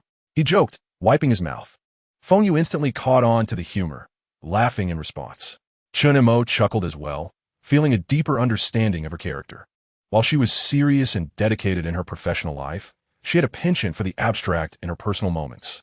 Her previous comments about the banner on Chen Mo's wall, noting its dual nature of business and sport, had already hinted at her innate talent for abstraction. After indulging in a satisfying meal, Chen Mo and Feng Yu exited the restaurant together. Both summoned designated drivers through their phones. After Feng Yu departed, his driver arrived shortly thereafter. "Boss, this car is too expensive. I'm concerned about potential issues. Should I cancel the order?" the driver remarked, astonished by the red 911. Having never driven such a luxury vehicle, he felt uncertain. "Not to worry, just drive slowly," Chen Mo reassured him with a smile. Initially, he considered gifting the driver a bottle of wine, but then realized his current wealth warranted a more refined collection. After a shower, he settled into his gaming room and downloaded a social app on his phone. He registered for an account and, without hesitation, selected female when prompted for gender. After a moment's thought, he crafted a username, Buqi Xiangkai, Anti-Cilantro Romantic Edition. With that, all aspects aligned perfectly.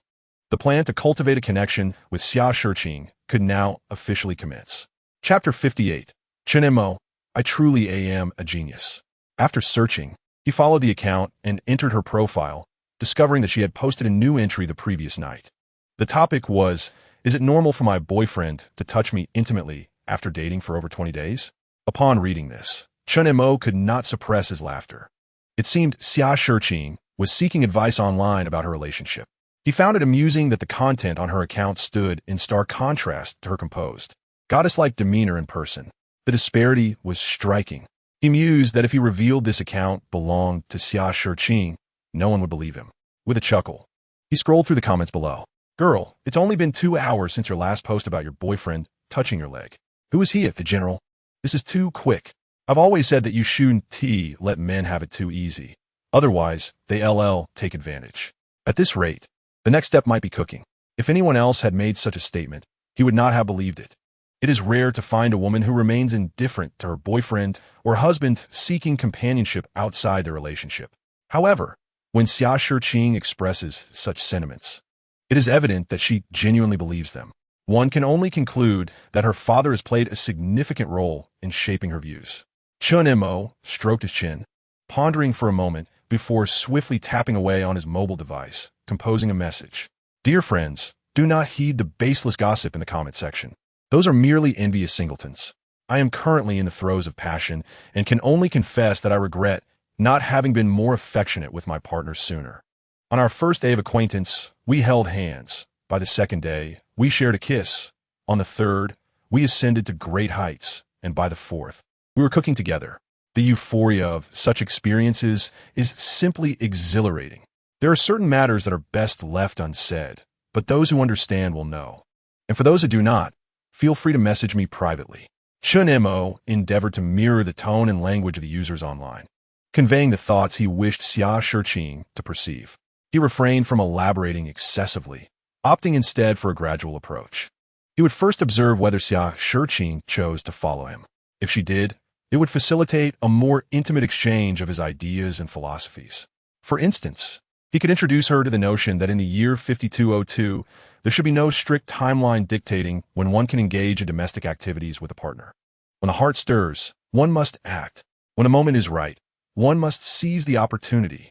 He would subsequently impart to Xia Shiqing various strategies to enhance her boyfriend's happiness and affection towards her. Should she implement his advice, he would shower her with praise.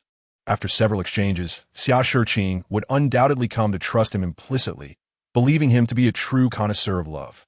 Perhaps he could even become her online romantic advisor, simultaneously fulfilling the roles of both boyfriend and mentor, thus creating a harmonious cycle. Whenever he wished for Xia Shiqing to partake in activities he favored, he could assume his advisor persona to provide personal guidance, even sending her study materials. This arrangement would be nothing short of perfect. Could it be that I am truly a genius? Chen Mo found himself admiring his own ingenuity in devising such unorthodox methods. Isn't it a bit premature to be cooking together on just the 4th day? What more could one expect? You do not grasp the essence. When two individuals are in love, everything unfolds naturally. Time is no barrier. My dear, you are quite bold. I actually concur with your perspective. Moreover, my partner and I began cooking on the 3rd day, even sooner than you, exclaimed another. What a remarkable prowess. Ignoring the opinions of others. Prioritizing the joy of oneself and one's partner. The courageous revel in the beauty of life. He found himself in need of such adept individuals to propel his endeavors forward. After responding, he set aside his old phone. The bait was ready. He awaited the fish to bite. It was akin to fishing in a vendor's tank at a market. Surely, he would not leave empty-handed. The night passed in silence. The following morning, upon awakening, he was greeted by the sight of a makeshift tent created from an air conditioning blanket. Would increasing practice enhance one's physical constitution? Chen Mo pondered while showering. He had been jogging each morning, and his fitness had improved significantly. Would a visit to the gym for a more rigorous workout yield even greater results? He resolved to acquire a gym membership and test the waters. After a simple breakfast, he awaited the stock market to open. He deposited a sum into his account at Zhongxin. Regardless of whether he engaged in stock purchases, he intended to keep the funds available. This would nurture his account for future leverage opportunities. At 9:30, the stock market commenced. As anticipated, Ruisheng Pharmaceutical remained in the green. The potential of this stock was still evident. He would allow it to appreciate at its own pace. Chen Mo then turned his attention to the other 9 stocks he had purchased alongside Ruisheng Pharmaceutical. To his delight, they were all on the rise. As he had surmised, every single one was in the green. However, the rate of increase seemed somewhat diminished compared to the previous week. Was it possible that his profits from Ruisheng Pharmaceutical had inadvertently caused the others' growth to slow? He scratched his ear, pondering this possibility. Yet, it seemed reasonable. These 9 companies lacked any significant positive news, and a continuous rise would defy market logic. Even the smallest gains are still gains. He decided to invest in each of them.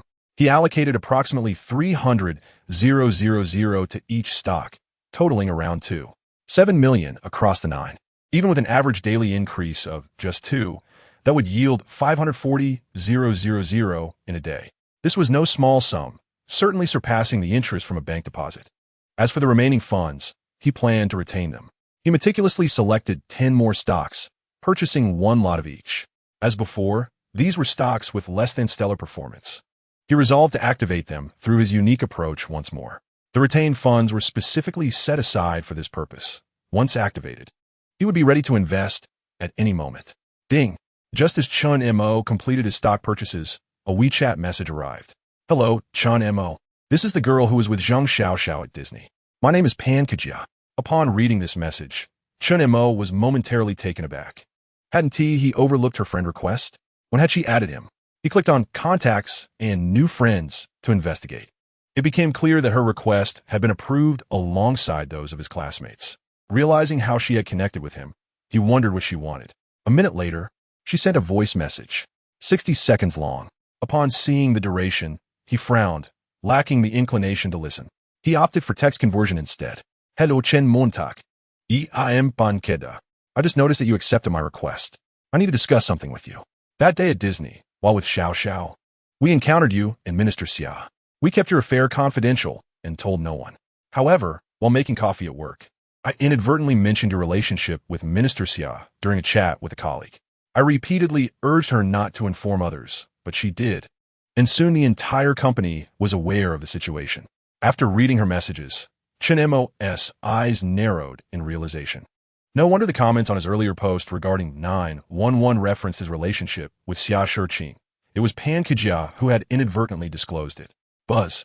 At that moment, Pan Kajia sent another 60-second voice message.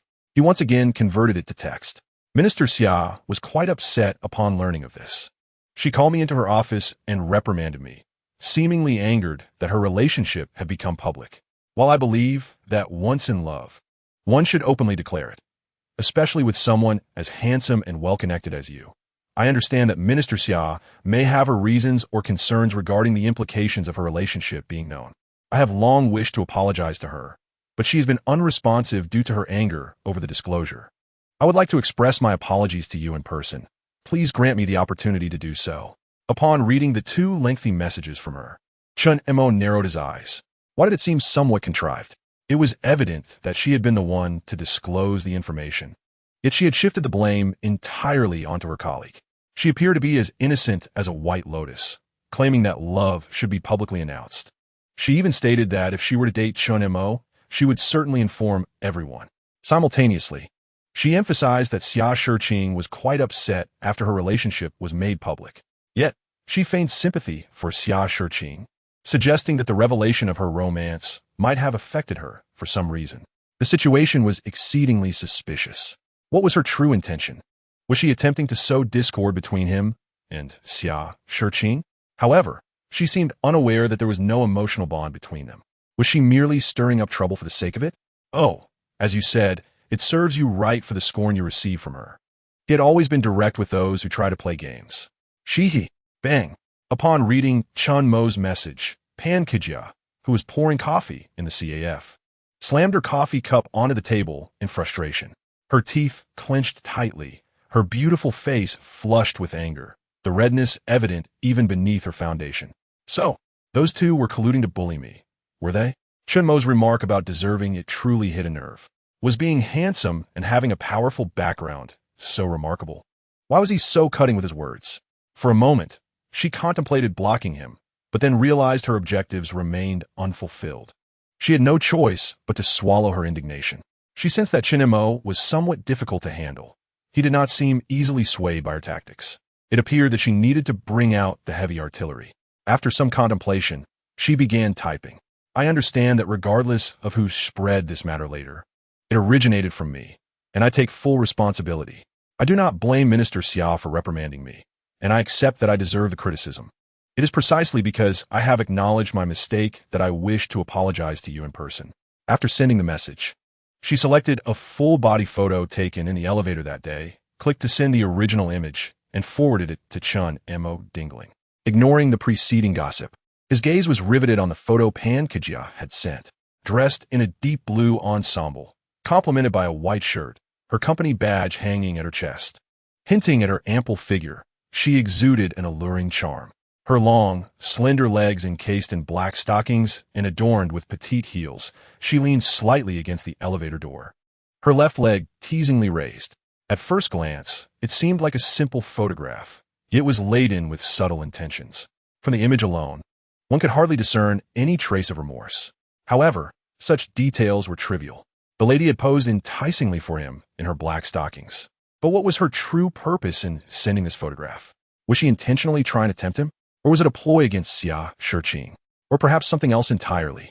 Pan Kajia had reached out to him, but what was on her mind? He found no interest in speculating and instead messaged Zheng Xiaoxiao directly. During his internship, he had maintained a decent rapport with Zheng Xiaoxiao. The last time Zheng Xiaoxiao encountered him and Pan Kajia together at Disney, she should have some insights about her. Zheng Xiaoxiao speculated that Chen Mo's background was not trivial and sought to befriend him, subsequently revealing Pan Kajia's intentions. As for Pan Kajia, they were merely plastic sisters, not particularly close. How did you all come to know about my background? Chen Montak in Miraculously. Previously, when he posted about his new car, some associates of Shihi commented on his background. Just moments ago, Pan Kajia had also mentioned it. Yet, he himself was oblivious to what background he possessed. It was all speculation. Otherwise, it seemed that both Zheng Xiaoxiao and Pan Kajia had concocted their own narratives. Nevertheless, he chose not to clarify and allowed them to maintain their assumptions. Thanks. After Zheng Xiaoxiao shared Pan Kajia's thoughts, he had a clearer understanding. You know, she tends to be quite straightforward and speaks her mind, albeit without malice. However, you must admit that your actions were indeed inappropriate. A knowing smile crept onto Chen Mo's face as he began to negotiate. I recognize that Minister Xia harbors no ill intent, and I understand that my actions were misguided. However, since Minister Xia is ignoring me, I must apologize to you instead. Are you free this evening? I would like to treat you to dinner and would appreciate the opportunity to express my apologies in person. Sensing a shift in Chen Mo's demeanor, she seized a moment to extend an invitation. All right, you seem quite sincere. Send me your location this evening.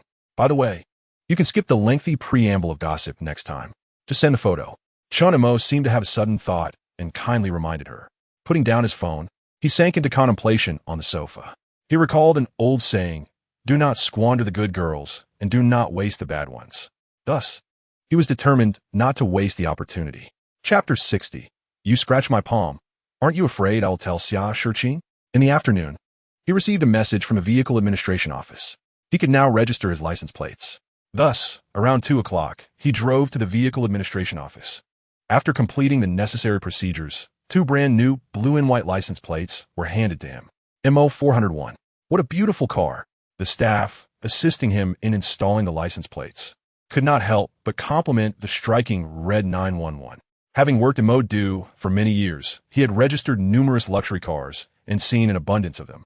Yet, this red 911 was undeniably one of the more aesthetically pleasing vehicles even among luxury cars. Thank you. Chen Mo smiled, feeling rather pleased. When someone admires your car, it is just as gratifying as complimenting your girlfriend. In fact, when people praise your girlfriend's beauty, it may merely be polite flattery.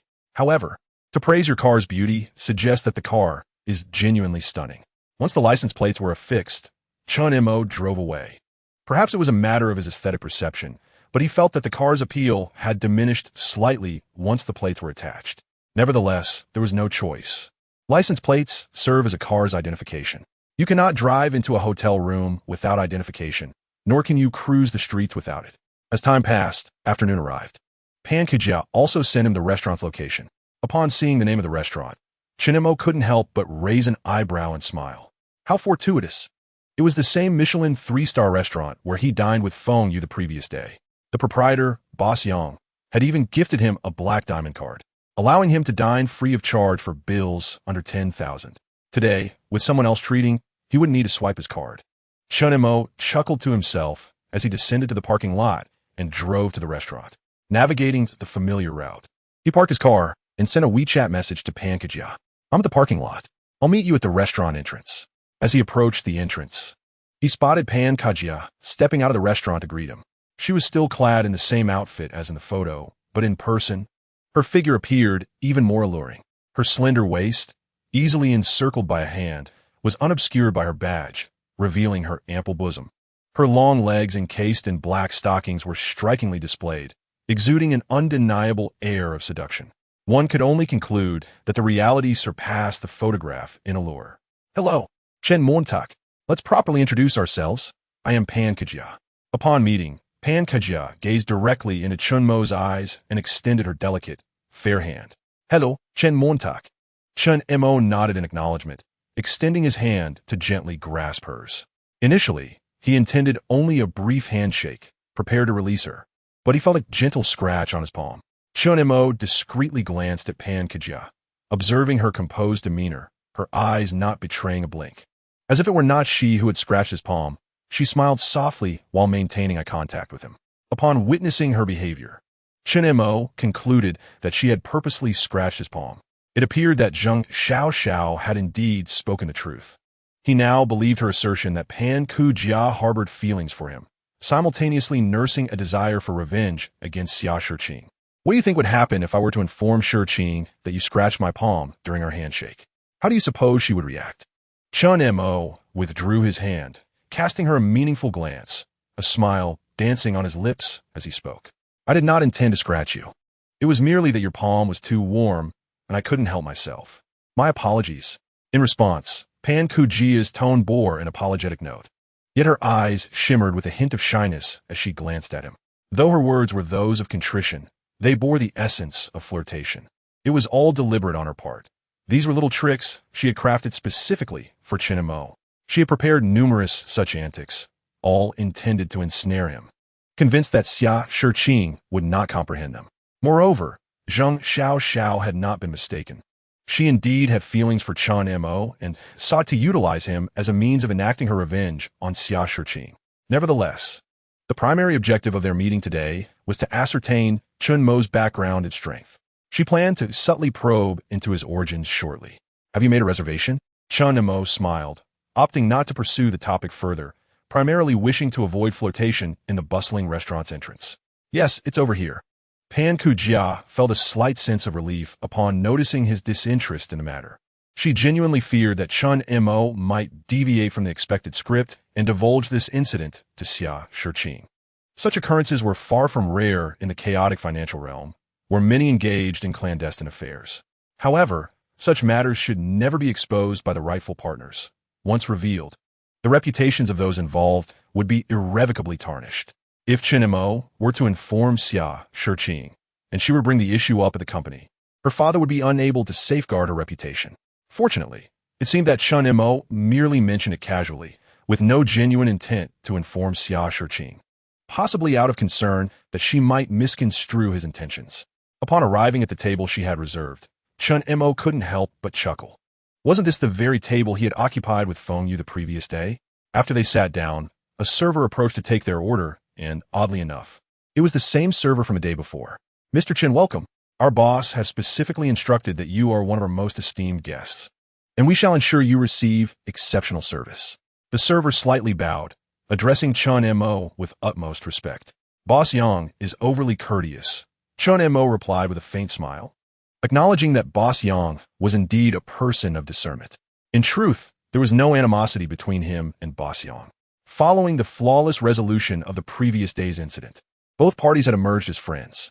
It could be said that the world was not solely about conflict. It also revolved around human connections and social etiquette. Subsequently, Chen Mo and Pan Kujia began to place their orders. Perhaps someone had informed Boss Yang, for he soon made his way from his office to greet Chen Mo. "Mr. Chen, why didn't you let me know you were coming?" Boss Yang greeted him warmly. "I was invited out for a meal at the last moment, so I didn't wish to disturb you." Chen Mo replied politely. "You are far too courteous, Mr. Chen. Allow me to treat you today." Boss Yang glanced at Pan Kujia, seated across from Chen Mo, and promptly offered to waive the bill. "No, wait. Are we having a meal on her behalf or yours?" Chen Mo immediately declined, unwilling to use his connections to benefit Pan Kujia financially. "Very well. I shall treat you next time, then I won't impose on you further." Boss Yang swiftly grasped Chen Mo's intent and did not linger, departing shortly thereafter. "Do you know the owner of this restaurant?" After Boss Yang's departure, Pan Kujia inquired, curiosity evident in her gaze. She suspected that Chen Mo's background was formidable, but it remained a mere conjecture that required further exploration. She felt that Boss Yang presented an opportunity to probe into Chen Mo's circumstances.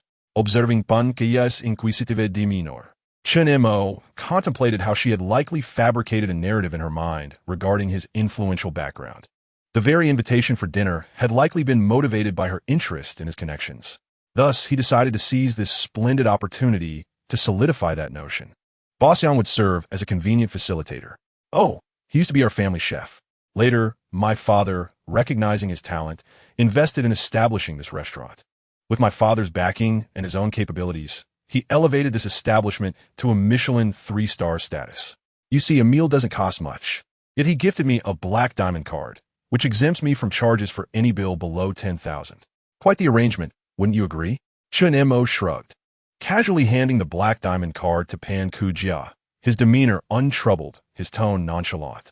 "In the realm outside, one's identity is crafted by oneself. Whatever one desires can be fabricated as needed. As for the previous day, when he had mentioned to Feng Yu that his family owned a winery, what significance did that hold? Yesterday was yesterday. Today is today. What was wrong with engaging in different pursuits? Of course, there was a blend of truth and fiction in his narrative, 9 parts fabrication and 1 part reality. That 1 part of truth was indeed the black diamond card. He was your family's chef? Upon hearing this, Pan Kujia's eyes widened in astonishment, her right hand instinctively covering her slightly parted lips, her expression one of sheer shock. The owner of a Michelin 3-star restaurant had formerly been her family's chef, and this restaurant was funded by Chen Mo's father? What exactly was Chen Mo's family involved in? It seemed they possessed considerable power. Chapter 61. Competing for men, I shall prevail. She did not perceive Chen Mo as boasting. After all, she had dined at this Michelin 3-star restaurant several times. Previously, her father had entertained a prominent figure, and she had been present.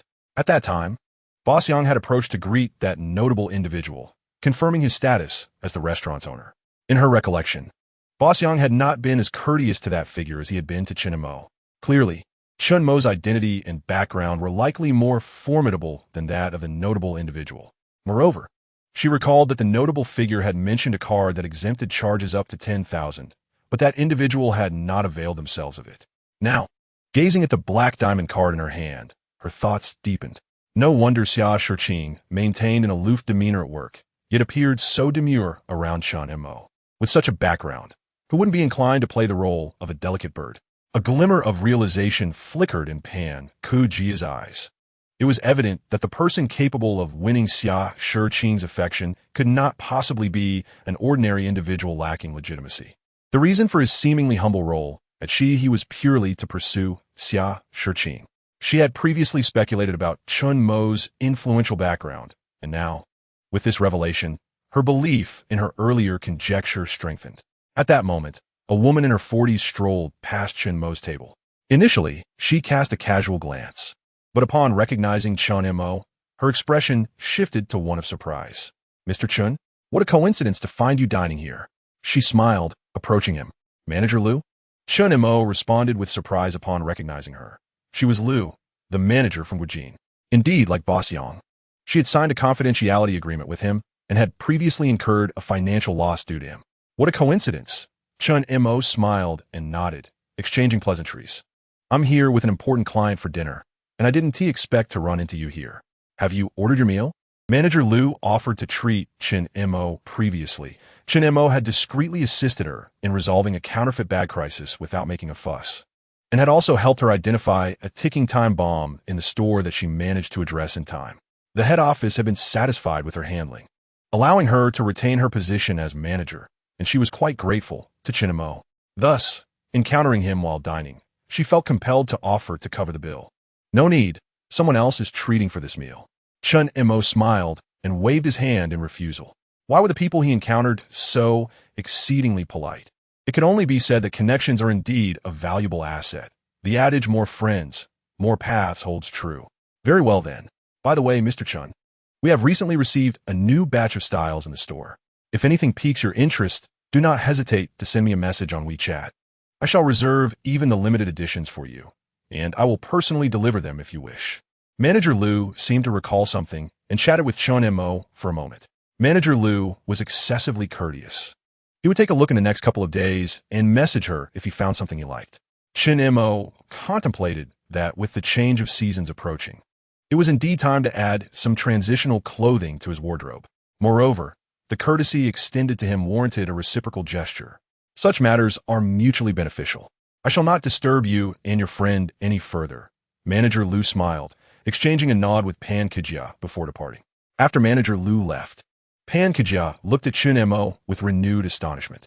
I remember she is the manager at Guijin, correct? Do you know her? Pan Kejia had purchased a handbag from that store and had seen her there, though Manager Liu did not recognize her. She only had the contact of a sales assistant from that store, through whom she had bought 2 bags, but that assistant had been unresponsive lately. She was curious about the familiarity between Chen Mo and Manager Liu, as well as the reason for Manager Liu's unusual politeness, even insisting on paying the bill. Limited editions in stores are typically employed to attract customers, yet she was proactively reserving them for Chen Mo. The nature of their relationship and Manager Liu's demeanor were evidently peculiar. Oh, she used to be my mother's stylist, specializing in outfit coordination for her. Later, my mother recognized her talent in fashion and recommended her to the regional office in China. Subsequently, she secured a position at the Guijin store, rising to the rank of manager through her own merit, not merely through my mother's connections. He had not anticipated encountering Manager Liu here.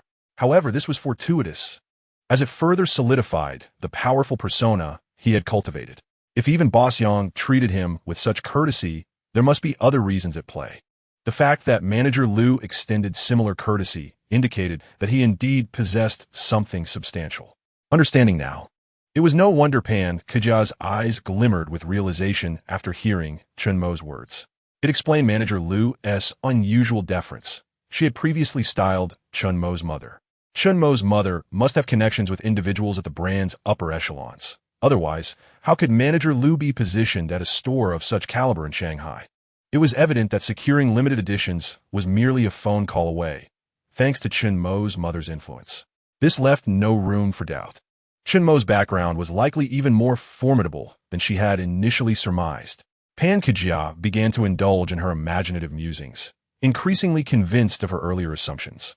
Considering the relationship between Xia Shiqing and Chen Mo, along with her first-hand experiences today, she gradually accepted this reality. Observing the expression of enlightenment on Pan Kejia's face and the growing conviction in her gaze, Chen Mo could hardly suppress a smile. It seemed she had become utterly convinced of the persona he had casually fabricated. At that moment, the waiter brought their ordered dishes to the table. Chen Mo, feeling hungry, began to savor the delectable flavors different from those of the previous day. Pan Kejia, noticing Chen Mo engrossed in his meal and ignoring her, felt a flicker of annoyance. She recalled the last time she saw Chen Mo with Xia Shiqing at Disneyland. They appeared quite intimate. Yet, during their meal, he did not spare her a glance. She acknowledged that while her looks and figure were marginally inferior to Xia Shiqing's, did she not possess an allure of her own? Her frustration stemmed not from Chen Mo's lack of attention, but from the stark contrast in his demeanor towards her and Xia Shiqing. Pan Kejia had long harbored a grudge against Xia Shiqing, feeling as though she had stolen her life. They had attended the same school since middle school and even studied abroad together. Xia Shiqing was 2 years her senior, and throughout their school years, she had always been overshadowed by her. The school's prominent figure was consistently Xia Shiqing, whose brilliance eclipsed her own. It was only after Xia Shiqing graduated that she could finally shine. Upon returning to China and entering Shihe, she found herself still overshadowed by Xia Shiqing. She held an unwavering obsession. She must surpass Xia Shiqing. Thus, she constantly compared herself to Xia Shiqing, believing she needed to possess whatever Xia Shiqing had. She attempted to compete with her in every aspect, albeit unsuccessfully. She failed to secure company projects, managerial positions, and so much more. Numerous failures only deepened her obsession, embedding it deeply within her. She had even become somewhat fixated. The last time at Disneyland, she found herself contemplating the idea of stealing Xia Shiqing's boyfriend. She recognized this behavior as unscrupulous. Yet, between being unscrupulous and defeating Xia Shiqing, she unhesitatingly chose the latter. Today, she had successfully arranged to meet Chen Mo. However, in his eyes, she felt overshadowed by a mere dish on the table. This filled her with a sense of unwillingness and defiance. Perhaps she could not compete with Xia Shiqing in other areas, but when it came to men, she was determined to win. Pan Kejia resolved to take bold action. She would employ a tactic that Xia Shiqing would never consider. With a serene expression on her beautiful face, she discreetly removed her black high heels beneath the table and slowly extended her foot, clad in black stockings. At that moment, as Chen Mo savored his meal, he suddenly felt a gentle touch against his leg. He lifted his gaze slightly to meet Pan Kajia's steady stare, her exquisite face adorned with a subtle smile. As he looked her way, Pan Kajia's eyes glimmered with a mix of shyness and allure. Meanwhile, Chen Mo felt a soft foot brushing against his calf through his trousers, even lightly scratching his leg with her toes. It was evident that they were the only two at the table, and thus, it was Pan Kajia who was using her foot to tease him. Initially, he had thought they were merely dining together, but it seemed this dinner could lead to something else entirely. The corners of Chen Mo's mouth lifted slightly, revealing a knowing smile. Chapter 62, on drinking. Never defeated, is this how you apologize to me? Chen Mo set down his fork, gently dabbed his mouth, and asked her with a meaningful look. Today, she had invited him under the pretense of offering an apology, yet she had begun by teasing his palm and was now using her foot to caress his leg. Is this truly your way of apologizing? Let us eat first. It's not the right setting here. We can find a more suitable place later for a proper apology. Pan Kajia said with a flirtatious smile, cutting a small piece of steak and placing it on his plate. Meanwhile, the playful antics continued beneath the table. You're aware that this isn't the right place?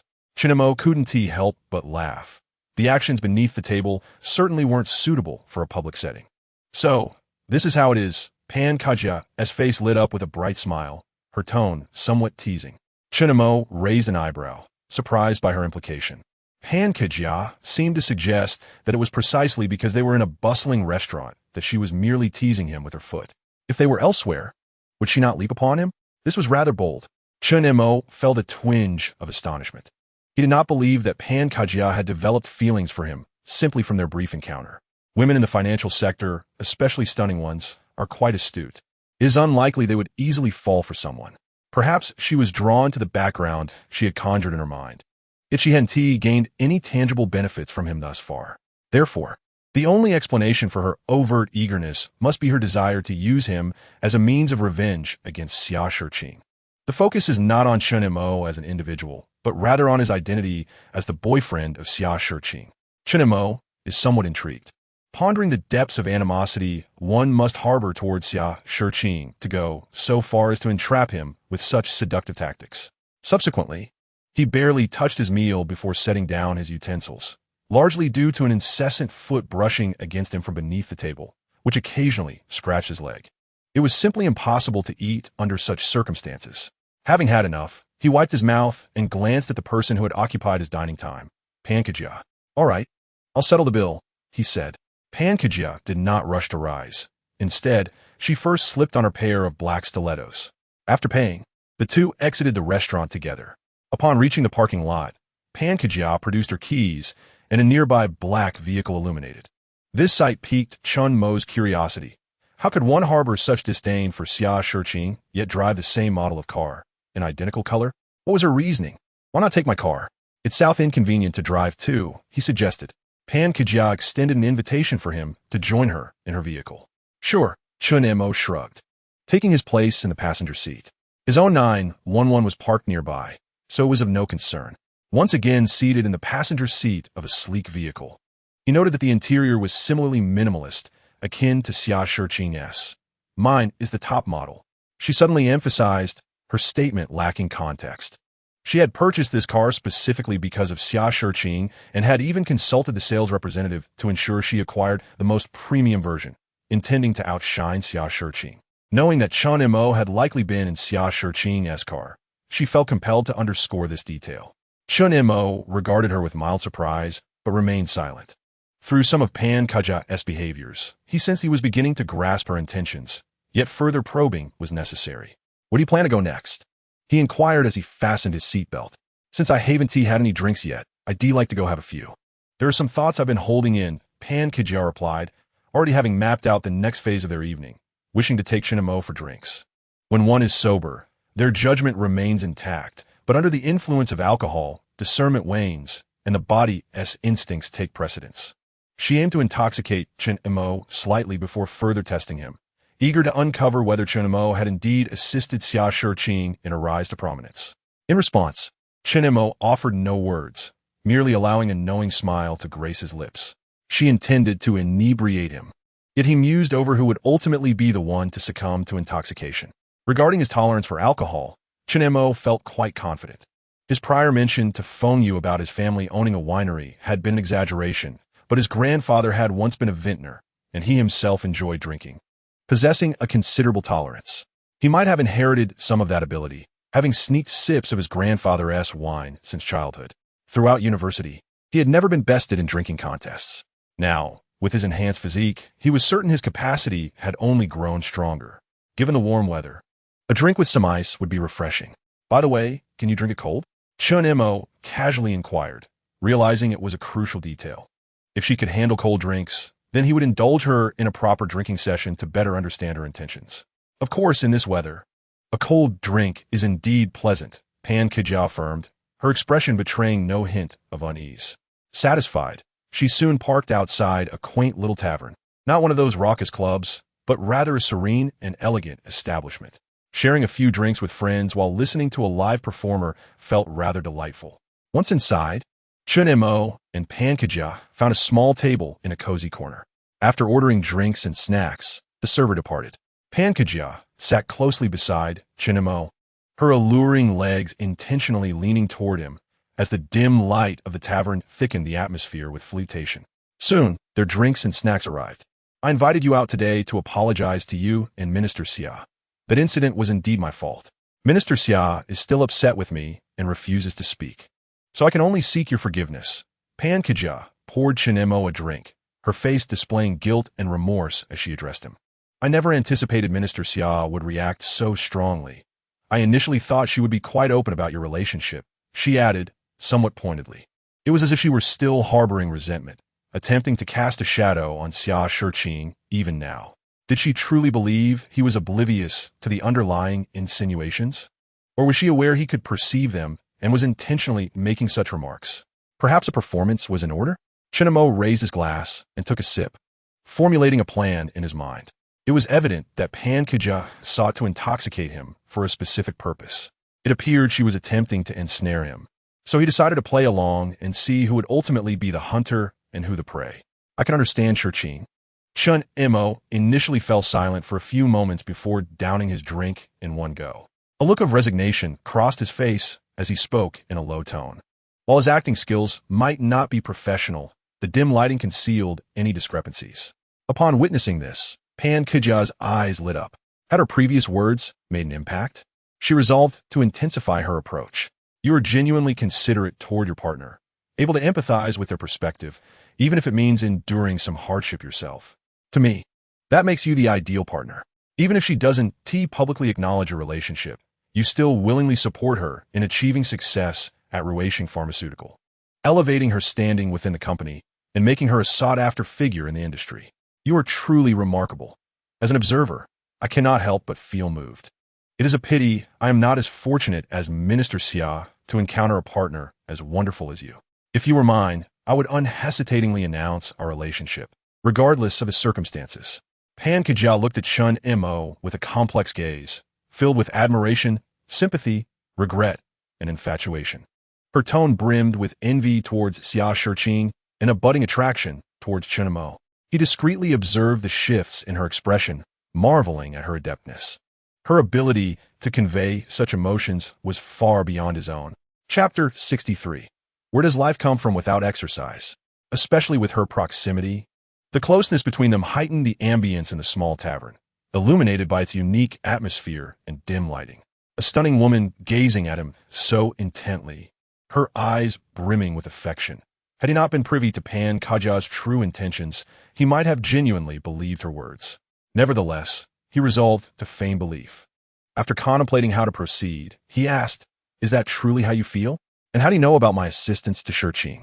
Chen Mo appeared to be touched by her words, his gaze revealing a flicker of intrigue. However, his expression quickly shifted, and he eyed her warily. It was clear that Pan Kajia had been probing him. Her compliments were aimed at determining whether he had indeed aided Xia Shiqing. Given that she suspected his involvement, and it was indeed true, he decided to reveal the truth while maintaining an aspect of surprise. "I genuinely believe that," he replied, and Pan Kajia's expression brightened. While Minister Xia possessed some capability, she alone would not have the audacity to undertake such a high-pressure deal. It is evident that someone is assisting her, someone with both the capability and willingness to help, and that person can only be you. Moreover, the character of Minister Xia is well known within the company. Many are aware of her cold demeanor and her somewhat mercenary disposition. It is likely that her association with you is rooted in this matter, which explains her reluctance to go public. Alas, after a drink, one tends to speak indiscriminately. I was merely rambling. Please disregard my words. I shall punish myself with a drink. As Pan Kajia spoke, she suddenly seemed to realize something and promptly fell silent. After finishing her drink in one gulp, she apologized to him. "Is what you said true?" Chen Mo scoffed internally, his expression darkening as he gazed at her in disbelief. Wasn't this information already common knowledge among the staff? Observing Chen Mo's grim countenance, Pan Kajia felt a surge of delight, yet she hesitated before softly suggesting, "Join me for a drink." Chen Mo's expression soured further, evidently displeased, as he poured drinks for both of them. They clinked glasses and consumed their beverages. Afterward, Chen Mo poured her another glass, and they drank again. Since her promotion, Minister Xia has transformed into a stranger, growing increasingly indifferent towards her subordinates. At that time, I was unaware of your support for her. I, standing from the company's perspective, deemed Ruishing Pharmaceutical unfit for investment and voiced my opposition, which she has since held against me. Following the reversal of Ruishing Pharmaceutical's fortunes, she was promoted and received a salary increase with your assistance. I had an opportunity to become a supervisor, yet she thwarted me. After I inadvertently leaked news of your relationship, she seized the opportunity to suppress me, demanding that I achieve 3 times the performance this quarter. The pressure has been truly immense. Seeing that Chen Mo was in a foul mood, Pan Kajia continued to embellish her narrative. "Drink." Chen Mo remained silent, merely raising his glass to toast with her. Unbeknownst to Pan Kajia, Chen Mo was not engrossed in her words. Instead, he felt a growing resentment towards Minister Xia. Thus, she joyfully continued to drink with Chen Mo, one glass after another. After a while, she felt slightly tipsy, her cheeks flushed. If Chen Mo were not already intoxicated, she surely would be.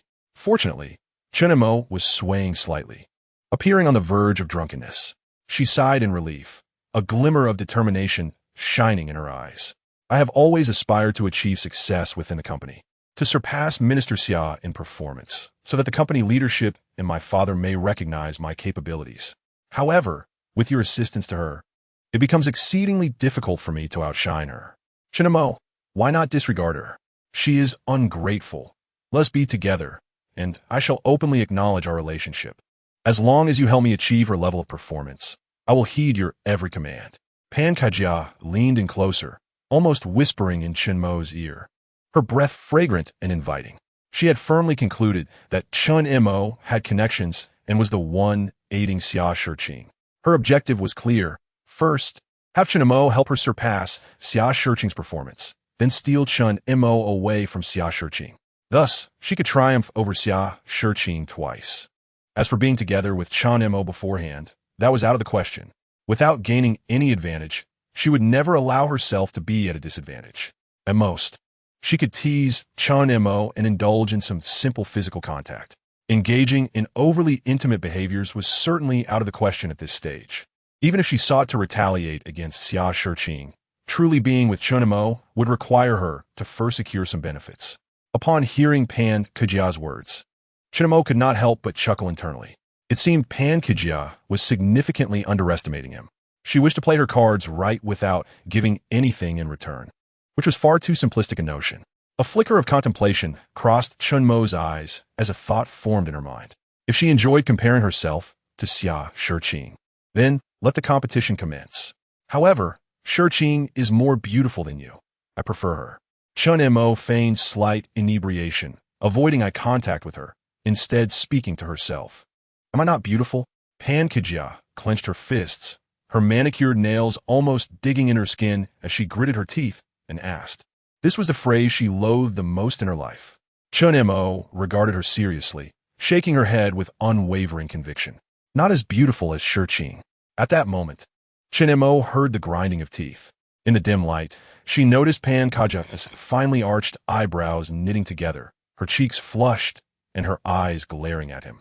It was unclear whether her redness stemmed from intoxication or the sting of his words. Though she may be as cold as ice, I can offer you abundant emotional value, Pan Kejia declared through gritted teeth, taking a deep breath to continue. Yet she is indeed more beautiful, and I still prefer her. Chen Mo remained unmoved, continuing her monologue as if Pan Kejia's words had no effect on her. With a gulp, Pan Kejia felt her defenses crumble, raising her glass and draining it in one go. I know men prefer the fiery type. I am undoubtedly more passionate than she. She inhaled deeply once more, suppressing her rising anger, leaning in close to Chen Mo, her breath sweet and alluring. I am attracted to beauty. She is simply more beautiful than you. Chen Mo remained as unyielding as ever, impervious to her advances. I need to use the restroom. Pan Kejia felt her emotional defenses completely breached, her breath quickening. She believed if she stayed any longer, she would faint for frustration. Beautiful, beautiful, beautiful. What else can you say? Is it necessary to keep repeating that? Just a tad more beautiful, and you dwell on it endlessly? Pan Kejia, flushed, approached the sink, gazing into the mirror at her reflection, feeling a wave of defeat wash over her. The phrase not as beautiful as Xia Shiqing felt like a curse, tightening around her, especially when spoken by Chen Mo. It seemed to amplify its potency tenfold. After all, Chen Mo uttered these words as Xia Shiqing's boyfriend, which lent them an undeniable authority that she could not contest. Lies do not harm. The truth is the swift blade. Chen Mo's declaration that she was not as beautiful as Xia Shiqing pierced her fragile pride like a sharp knife, shattering her self-esteem into fragments. Already somewhat inebriated, Chen Mo's remarks had left her feeling flushed. In that moment, she cast aside her original plan of having Chen Mo assist her in achieving performance metrics before claiming him from Xia Shiqing. Today, if she did not seize him, she would not bear the surname Pan. She took a few deep breaths, quickly regaining her composure. Pulling out her lipstick from her purse, she touched up her makeup and spritzed on some perfume. All right, I admit I am indeed not as beautiful as she is, but what good is beauty? Has she ever kissed you? Pan Kejia resolved to alter her strategy and decided to go all in. No. Chen Mo. A hint of amusement dancing in her eyes as she groggily shook her head. Then I will kiss you, Pan Kejia declared, leaning in boldly. In response, Chen Mo encircled her slender waist. Moments later, Chen Mo released her. Now, can we be together? Pan Kejia gazed at Chen Mo with eyes as deep as water. But your legs aren't as long as hers. Chen Mo hesitated before adding. Put them up. Pan Kejia bit down on her silver teeth, seizing Chen Mo's hand and placing it on her thigh. Chen Mo reciprocated without hesitation, appreciating the smooth yet subtly textured feel of her skin. How about this? Pan Kejia's tone carried a hint of defiance.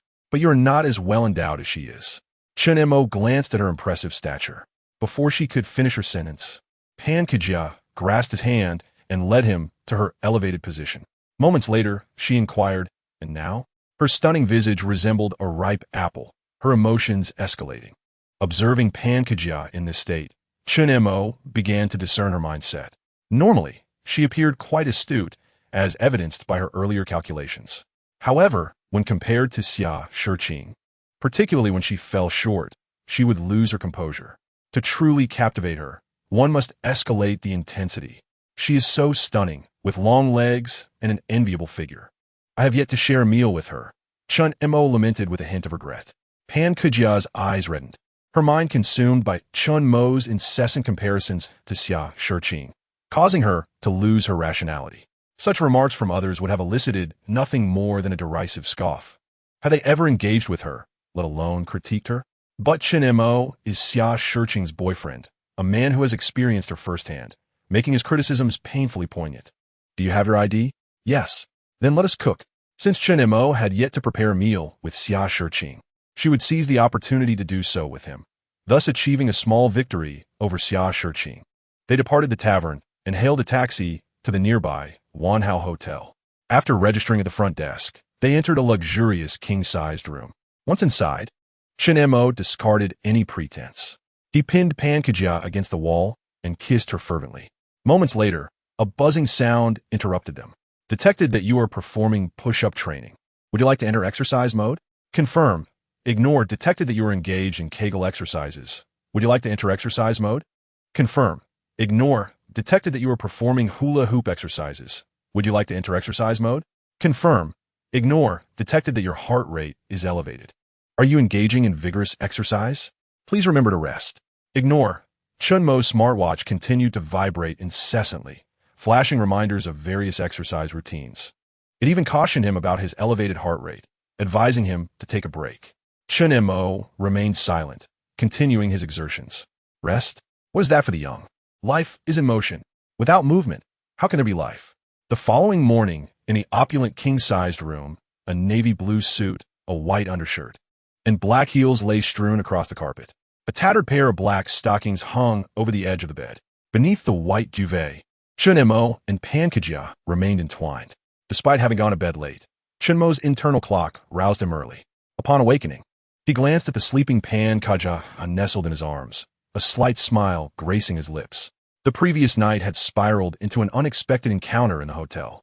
As Chen Mo shifted his arm, Pan Kajia stirred, her brow furrowing in discomfort. Awake? Chen Mo inquired, smiling down at her. You scoundrel, driving recklessly in someone else's car. Are you? Pan Kajia, recalling the events of the previous night, bit his arm in frustration. She looked at him with resentment, recalling how he had nearly overwhelmed her. I never anticipated you to be a brand new model. Chen Mo replied with a chuckle, still surprised by the revelation. You don't think I've been with many, do you? Pan Kajia shot him a glare, feeling drained as she spoke. Chen Mo remained silent, reflecting on his initial thoughts before their encounter. My man must surpass Xia Shiqing's in every regard. Only then can I find someone superior to her. How could I triumph over her otherwise? Van Kiddehaft, revealing her relentless desire to outdo Xia Shiqing. Even if she hadn't succeeded, she could not afford to lose. If Xia Shiqing isn't seeking someone, then neither will I. What if I find someone I deem exceptional, only for her to promptly find someone even better? That would be a catastrophic defeat. Then you have found someone as exceptional as her partner now, Chen Mo remarked, his gaze deepening in meaning. Were you merely pretending last night? Pan Kujia's eyes narrowed, filled with suspicion. She had indulged too much in drink, and impulsively followed Chen Mo to the hotel. He had incessantly compared her to Xia Shiqing. Yet when it came time to act, he showed no signs of disdain. Is this the behavior of someone intoxicated? Does this hotel possess an anti-drunk feature? Aren't you also putting on a facade? Chen Mo shot back, not denying her accusation. You're infuriating. Pan Kajia realized she had been outsmarted, biting him again in frustration. She had initially planned to intoxicate Chen Mo to achieve her ends, only to find herself outmatched, with him leading her to his bed. What is our relationship now? Are you going to break it off with Xia Shiqing? Pan Kajia asked, her beautiful eyes fixed on him. Since they had reached this point, she thought it best to continue executing her plan. As long as Chen Mo ended things with Xia Shiqing and chose to be with her, the plan would still succeed, albeit in reverse order. Friendship with benefits, Chen Mo mused thoughtfully. What do you mean? Pan Kajia was taken aback. The literal interpretation, Chen Mo replied earnestly. Do you still wish to be with Xia Shiqing? What about me? Pan Kajia's eyes blazed with fury as she pounded her small fists against his chest. But after last night's tumult, her strength had waned, rendering her attempts futile. So, last night was for nothing? We can maintain this connection, Chen Mo said calmly, his demeanor unruffled. He had assumed Pan Kajia possessed a wealth of romantic experience, intending this to be a fleeting encounter. Yet, he now recognized her as a pristine model, prompting a shift in his perspective. Perhaps they could continue as long-term culinary companions. You have such lofty ambitions. Do you think I, Pan Kajia, would accept this arrangement? That is utterly insulting. I would rather grow old alone than accept such a situation. Otherwise, I would be a fool. Pan Kajia seethed, shocked by Chen Mo's words. He desired it all. Yet, she was not one to share her partner with anyone, even if that someone was Xia Shiqing. I will help you surpass her. Chen Mo smiled softly, uttering the words. Upon hearing this, Pan Kajia, previously brimming with indignation, fell silent. Her eyes widened, a look of bewilderment crossing her face as if she had misheard him. What did you say? She asked, incredulous. You wish to achieve success and outshine her. Do you not? I can assist you. As for our relationship, though you Haven T triumphed, neither have you lost. Chen Mo smiled, gently ruffling her hair, his words laden with intrigue. He envisioned investing in 10 shares. If he could activate her potential, one would soar while the other 9 would rise modestly. He could then provide her with the keys to wealth, enabling her to achieve her goals. As for surpassing Xia Shiqing, that was a matter for another time. No rush. Merely a promise for the future. Whether she could outshine her would depend on her subsequent actions. Pan Kajia's eyes glimmered with contemplation as she began to seriously consider Chen Mo's proposal. With his assistance, achieving her goals seemed entirely feasible. It is not entirely impossible to surpass Xia Shiqing. The mere thought of having a chance to win against Xia Shiqing made her almost unable to suppress a light hum of delight. However, after humming too fervently last night, she found herself unable to do so now. As for Chen Mo's remarks regarding their relationship, there seemed to be a kernel of truth in them. Although she had not completely taken Chen Mo away from Xia Shiqing, the fact that the two were now open and embracing each other could be construed as having claimed half of him, wouldn't it? Sharing the same object of affection with Xia Shiqing, while it may not equate to victory, certainly ensured that she would not face defeat. No, she had indeed won a little. After all, Chen Mo had cooked for her first, while he had yet to do so for Xia Shiqing. In totality, it seemed she had accomplished about 80 of her planned objective. Could this be considered a success? Are you not concerned that she might discover our relationship? Pan Kida, observing Chen Mo's calm demeanor, couldn't help but inquire. Will you tell her? He was certainly not afraid, for he knew that Xia Shiqing would not be bothered by this. I will be mad to tell her. Pan Kajia lowered her head and muttered softly. Despite her various disparaging remarks about Xia Shiqing in front of Chen Mo, she dared not utter a single word in Xia Shiqing's presence. You must assist me in achieving my performance metrics. Do not deceive me, or I will truly inform her. Pan Kajia believed that Chen Mo was quite apprehensive about Xia Shiqing learning of this matter, her gaze fixed intently upon him. She had accepted the kind of relationship Chen Mo had previously described. There was no way to refuse. As for the indignation she had expressed earlier, she had resigned to it. If he is a dog, then so be it. No wonder it feels so good. Her nose is quite sensitive. Rest assured otherwise. You may disclose our relationship to her. I shall not stop you. Chen Mo patted his chest, earnestly assuring her. Upon hearing this, Pan Kajia felt somewhat reassured. By the way, she is your girlfriend, so I must also be your girlfriend. Furthermore, I must clarify that if she and you were to part ways, I too would end things with you. Pan Kajia seemed to have thought of something and immediately addressed Chen Mo with a serious expression. It is unacceptable for Xia Shiqing to hold the title of girlfriend while she is merely a friend with benefits. Frankly speaking, isn't that just a lover's relationship? This absolutely cannot stand. She must also be a girlfriend and cannot be second to Xia Shiqing without reason. Moreover, if Xia Shiqing were to part ways with Chen Mo later, she too must follow suit. A man whom Xia Shiqing no longer desires is certainly not one she could accept. Very well, no problem. Chen Mo nodded indifferently. It is merely a title. What does it matter? He would continue to pursue his own pleasures without restriction. The day begins at dawn. Let us not delay, but rather engage in morning exercises. Seeing that she had no objections, Chen Mo was inspired once more by the pristine whiteness before him. He was a disciplined individual, diligently practicing every morning. Who says that indoor exercises do not count? No, I still need to go to work. Pan Kajia suddenly recalled the terror of being violently driven last night. She had yet to recover from it. Go to work. I will help you take a leave. Chen Mo swiftly pressed his lips against hers. Soon, he was diligently engaged in his morning exercises indoors. However, unlike usual, today he had a female companion. Simultaneously, his watch began to buzz and vibrate like last night, displaying various exercise modes. Chapter 65. Comprehensive Enhancement of Physical Fitness. Today's morning exercise lasted unusually long. Time quickly flew by, reaching noon. Why go downstairs? I will extend your room for you, so you can rest here properly. Yes. Pan Kajia was so exhausted that she could barely open her eyes, responding softly. At that moment, she lay limply on the grand bed, devoid of any strength. Bang!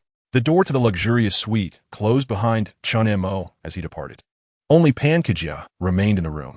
She had no desire to move, utterly fatigued, simply yearning for sleep. Ding ding. At that moment, her phone rang. She picked it up, bleary-eyed, and glanced at the message notification. Upon reading it, her sleepiness vanished in an instant.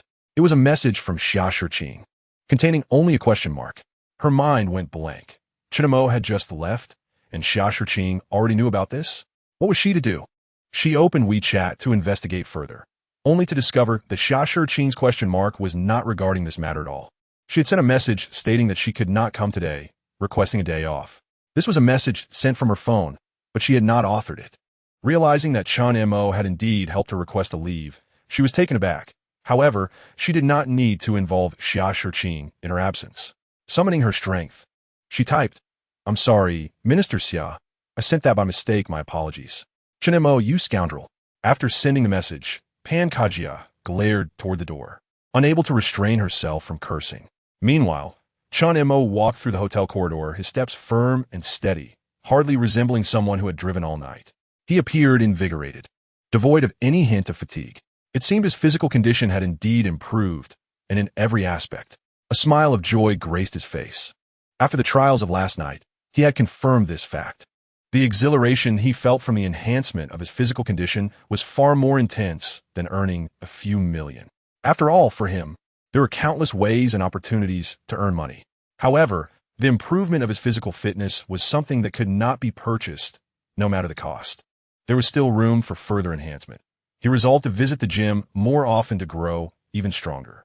Chen Mo took the elevator to the front desk, first extending Pan Kajia's room. Then he hailed a taxi to Yang Boss's restaurant, where his car still awaited in the parking lot. There, he fortuitously encountered Yang Boss, who had just arrived. Mr. Chen, here to retrieve your vehicle? Yang Boss had noticed that Chen Mo's car had not left when he departed last night. Yes, I left with a friend's vehicle yesterday. Chen Mo smiled and greeted Yang Boss. Mr. Chen, it happens to be mealtime. Would you care to join me for a bite? I also wish to formally treat you to a meal. Yang Boss glanced at the time and extended a friendly invitation. Then I must thank you, Yang Boss. After a night of exertion, Chen Mo was indeed hungry. Oh, no need to call me Yang Boss. That feels too formal. Just call me Yang Go. The 50-something Yang Boss smiled amiably at him. That is too much. Chen Mo shook his head in response. The man was nearly the same age as his father. Calling him Go indeed felt exaggerated. Let us not bother with such formalities. I shall call you Chen Laudi, and you may call me Yang Go. Yang Boss patted Chen Mo on the shoulder, unconcerned with the title, speaking generously. The finance department needed an account and name to transfer funds. Hence he knew Chen Mo's name. Very well then. Chen Mo nodded reluctantly. The two entered the restaurant and ordered several dishes. Would you like a drink? Yang glanced at Chen Mo. Perhaps next time. I have matters to attend to today. Chen Mo waved his hand, indicating that alcohol was not to be consumed daily. Let's put the topic of drinks aside for now. Very well. Subsequently, the waiter brought the dishes and they began to eat. Yango, what inspired you to open this restaurant? Chen monta casually in Kviat. That is a long story. Previously, I worked as a private chef for a very wealthy magnate. Later, he appreciated my culinary skills and invested in opening this restaurant. Although I had help, The journey has not been easy. Thus, I must express my gratitude to you, Chen Mo, for helping me defuse this bomb in advance. If this bomb had been detonated by competitors or the media, my life's work would have been ruined, and I would have betrayed the investments and support of others. After hearing this, Chen Mo couldn't help but be momentarily taken aback. Isn't this something he casually fabricated yesterday? How has it turned into reality? Aside from the fact that the investor is not his father, everything else aligns perfectly. Could this be part of the fortunate attributes from before? A contemplative glimmer crossed Chen Mo's eyes as he began to speculate. He wondered if perhaps the concept of physique was the divine assisting him in mending discrepancies. However, this ability would not be overly exaggerated. It wouldn't truly transform his father into a mogul, which is somewhat regrettable. Otherwise, he could have simply been a rich second generation. It can only be said that it is somewhat useful, though not significantly so. Let us not dwell on it. It's all in the past, and one must be mindful in the future. Chen Mo waved his hand and smiled. Upon arriving home, the first order of business was to charge his watch. The intensity of last night's and this morning's workouts was excessive, and the time was prolonged. The watch had been continuously monitoring, draining its battery. He then settled into his gaming room, unlocked that old phone, and opened Xiaohongshu. As soon as he did, he noticed a red notification number in the messages section at the bottom. Upon clicking it, he discovered several private messages waiting for him. Hey girl, don't ruin the vibe for Hongshu. If you keep acting like this, your boyfriend will tire of you and leave you. These comments were self-deprecating and detrimental to others. If male users saw such remarks, how would the ladies maintain their allure? Chen Mo glanced through the messages, feeling somewhat speechless. What foolishness! He didn't even need to check these individuals' profiles. Within a second, he could discern their genders. After peeking at a few, he promptly exited and executed a series of commands to block them. They all fit the Klitsch appearance. Hey girl, I'm also an MO 180 centimeters tall. Born in 03. Can we chat? 185 centimeters athlete. Profile picture is me. Can we get to know each other? After reading a few more private messages, Chen Mo fell silent. Are there really this many repressed individuals? After blocking them, he immediately set his privacy to allow only mutual friends to message him. After adjusting these settings, he noticed a new red notification in the added follower section. Upon clicking, he was astonished to find that Xia Shiqing had followed him. In his friend list, a small green dot beneath her profile picture indicated she was online. It was likely her break time. Chen Mo checked the time and figured she was probably scrolling through her feed during her lunch break. Hello, sister, hug. He thought for a moment and decided to send her a message. Hello, is this your first relationship? I notice your posts are all about what to do in the early stages of romance. Yes, it's my first relationship, and I'm unsure how to coordinate with him, Xia Shiqing replied. Chen Mo transformed into a caring female friend and engaged her in conversation. Do you think our progress is too slow? How should I advance it? After chatting for a good 10 minutes, Xia Shiqing posed a simple question. After work, take the initiative to ask him out. Try to be alone together and create a romantic and ambiguous atmosphere. You can also be a bit proactive in initiating intimate contact, doing things he enjoys. Don't worry about the pace. As long as you don't resist or feel disgusted, that's enough. You could give him small gifts he likes, wear clothes he prefers, and initiate a kiss when you meet. Just Chen Mo's fingers flew across the screen as he typed quickly. Thank you so much. How about we exchange contact information? I'd like to send you a red envelope to express my gratitude. Xia Shiqing, appreciating the help from her newfound friend, immediately suggested sending a red envelope. Chen Mo politely declined and then chose to log off. WeChat requires real names, and one's gender cannot be altered. Ding, just as he set down the old phone. The folding device emitted a notification sound. He picked it up and saw a message from Xia Shiqing. Are you free tonight? Let's go on a date after work. Reading this message, Chen Mo couldn't help but smile. His strategy had succeeded. In Chapter 66, shall we spend some time together? He had just utilized his female friend persona to provide her with several suggestions. Xia Shiqing promptly initiated a date, indicating she was genuinely receptive to advice and exhibited remarkable execution. All right, I'll come to pick you up from the office shortly, he replied, adding a playful cat kiss. After chatting for a bit longer, Xia Shiqing had to attend to her duties. After indulging in some gaming, Chen Mo changed his clothes and set out. He took a taxi to the entrance of the small tavern from the previous night, retrieving Pan Kajera's car key to unlock the vehicle. He had carried her key with him when he left the hotel that morning, given her reckless driving the night before. He doubted she would be able to retrieve her car herself in the next couple of days. Once seated in the driver's seat and adjusting his position, he drove toward the nearby shopping mall. For efficiency's sake last night, he had toured her clothes, and rather than being selective, he simply bought a new suit resembling the one she wore yesterday. He also picked up a few pairs of stockings in various colors. After all, it was reasonable to replace what he had ruined. After purchasing the clothing and placing the shopping bag in the car, he decided to buy her some food as well. Once everything was settled, he drove back to the hotel. By the time he arrived at the hotel, it was nearly 4 p.m. He took the elevator to the upper floor and stood at the door, dialing Pan Kaja's number. "Hello," came her languid voice from the other end of the line, sounding as if she had just awakened. "Open the door," Chen Mo said lightly, knocking gently on the door. Upon hearing his request and the knocking, she immediately assumed he was there to charge her again. "You can't be serious. I'm not opening the door." Pan Keda firmly declined, still recovering from her afternoon nap and not wanting to be disturbed further. "I bought you some clothes and food," Chen Mo replied, understanding her trepidation and unable to suppress a smile. Upon hearing this, Pan Kaja hesitated slightly, glancing at the torn clothes on the floor. Soon, the door clicked open from the inside. Pan Kaja, wrapped in a bath towel, opened the door and quickly retreated back under the covers, showing only her head and eyeing him warily. "Are you hungry? Have something to eat first," Chen Mo said as he entered, closing the door behind him and placing the food on the table. It was considerate of him.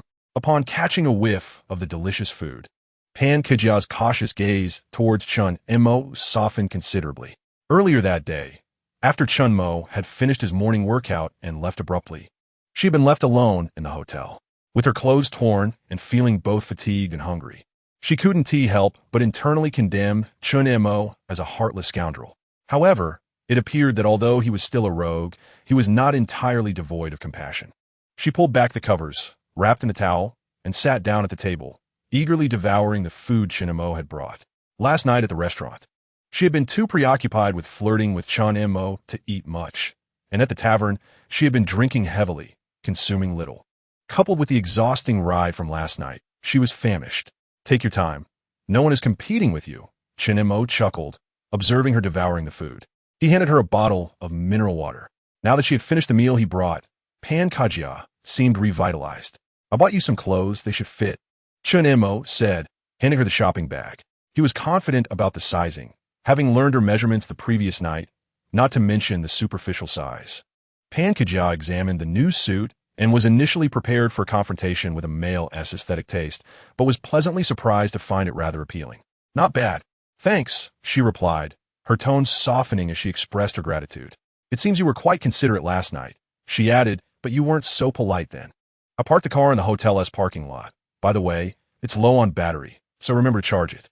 Chen Mo cast a meaningful glance at her before placing her car keys on the vehicle. "Understood," Pan Kajia murmured as she eyed the keys, her voice barely above a whisper. She had no desire to hear the word charging at that moment. Nevertheless, Chen Mo's thoughtful gesture of bringing her car surprised her. "Sit for a moment," he suggested. "Sit for a bit?" "Sure," she replied, slightly taken aback by his intriguing look. Upon seeing the depth of his gaze, Pan Kajia quickly grasped his implication. "Chen Mo, get out."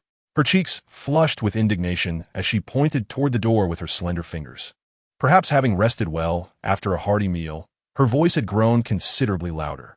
"Sit for a bit? Does he really think I'm made of iron? Even cars know to take a break after a long drive." Chen Mo seemed utterly unbothered, as if he intended to drive her into the ground. "Look at you, getting all worked up." "I was just joking," he replied, fully aware of her condition. "All right, you rest well. I must be on my way. I have matters to attend to tonight." He glanced at his wristwatch, preparing to depart. "What do you have to do?" Pankida instinctively inquired.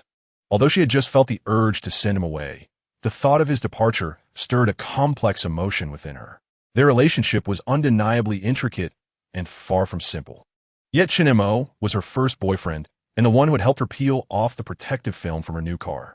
He held a uniquely significant place in her heart. "I have a date with Xia Shiqing tonight," Chen Mo admitted, not hiding the truth from her. "Scoundrel." Pan Kajia's response was instantaneous. Her teeth clenched as she glared at him, the expression on her beautiful face a mix of helplessness and complexity. It was only natural for Chen Mo to date Xia Shiqing. She had no right to voice her opinion. especially since she was the one who had come into the picture later. Yet, she couldn't help but feel a tinge of anger at being left alone in the hotel while he went out with someone else. And of all people, it was Xia Shiqing. Chen Mo merely shrugged, saying nothing in response. In today's world, being called a scoundrel was no longer an insult. Who wouldn't want to be one if given the chance? Conversely, labeling someone a warm-hearted, honest person could be perceived as an insult. Go on. I never want to see you again. Pan Kajia turned her back, covering herself with the blanket, her voice laced with discontent. It seemed she had come to realize that she had no right to criticize Chen Mo, especially since she had willingly offered herself up. If anything, Xia Shiqing had more reason to be angry with her. All right, I shall take my leave. Chen Mo understood her feelings well enough, offering a smile as he prepared to exit. If someone sought to tether him to them, he would promptly sever all ties. As he reached the door and grasped the doorknob, Pan Kajia suddenly threw off the blanket and called out to him. Wait! She quickly got out of bed, her bare feet struggling on the carpet as she rushed to the door and pulled him back. What is it? Chen Mo observed her thoughtfully, wondering if she truly wished to bind him to her. Just moments ago, she had wanted him to leave, yet now she appeared discontent at the prospect of his departure. I want you to meet her during the sage time. Pan Kajia bit her lip, her eyes flickering with determination. A resolute look adorned her face as Chen Mo began to chuckle. Chapter 67. Pan Kajia's attempt to defend against Chen Mo with a soft thud. The door closed behind him. Pan Kajia curled up under the blanket, too embarrassed to show her face. What on earth am I doing? She thought, covering her flushed cheeks with her hands, her entire body curling into a ball beneath the blanket, her pretty toes curling uncontrollably. The mere thought of her recent actions sent shivers down her spine. In disbelief, she found it hard to accept that she had taken such a bold step. What had possessed her? With this thought, her eyes brimmed with shame and regret. Last night, due to Xia Shiqing, she had lost her composure, and now, once again, she found herself unraveling because of the same person. The idea of Chen Mo going out with Xia Shiqing tonight, while she remained powerless, left her feeling quite irritable. Suddenly, she recalled some information she had read about how men experience a sage time. During this period, even the most beautiful women would elicit no response from them. They would regard others as mere brothers. Thus, she conceived a bold plan to ensure Chen Mo entered this sage state before meeting Xia Shiqing. However, her car had been in poor condition lately, nearly ruined by Chen Mo, rendering it unusable in the short term. Subsequently, she recalled some other information, leading her to develop yet another audacious idea, one that would leave her utterly embarrassed in front of Chen Mo, remembering how she had gazed up at him. She felt a wave of humiliation wash over her at the thought of his teasing expression. She worried that the next time she saw him, she would be too ashamed to lift her head. Suddenly, she hiccuped, momentarily surprised, before her cheeks flushed crimson as she got up to brush her teeth and rinse her mouth. The scent was overwhelming. As Chen Mo strolled through the hotel corridor, he felt invigorated and refreshed. He hadn't anticipated that Pan Kajia would be so clever to prevent any unforeseen developments during his date with Xia Shiqing. She had devised such a plan. Clearly, she harbored a strong dislike for Xia Shiqing, willing to resort to any means to outsmart her. However, Pan Kajia lacked the skill and finesse required. She was still a novice, needing more practice. Chen Mo contemplated that he should provide her with some educational material. He understood her intentions quite well. She wanted to safeguard him, ensuring that every significant investment went solely into her hands. This way, he would maintain a sage state around Xia Shiqing, effectively leaving her in a state of emotional deprivation. It could only be described as a cunning strategy. Most men might have fallen victim to her defense.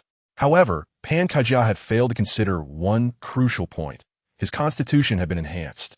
At that moment, he was far from being in a sage state. Did she truly believe that her little scheme could confine him? Such thoughts were mere fantasies. Therefore, her plans were destined to fail. Nonetheless, he could play along, potentially unlocking a plethora of amusing new scenarios. After thoroughly cleansing himself with a household shower gel and shampoo, he changed into fresh attire. Women possess a keen sense of smell. Although Xia Shiqing might not mind, good habits should be maintained. After tidying up and checking the time, it was nearly time for her to finish work. She then drove down towards Shihe. At that moment, it was the peak of the evening rush hour. Outside the building where Shihe was located, numerous office workers awaited buses or rides.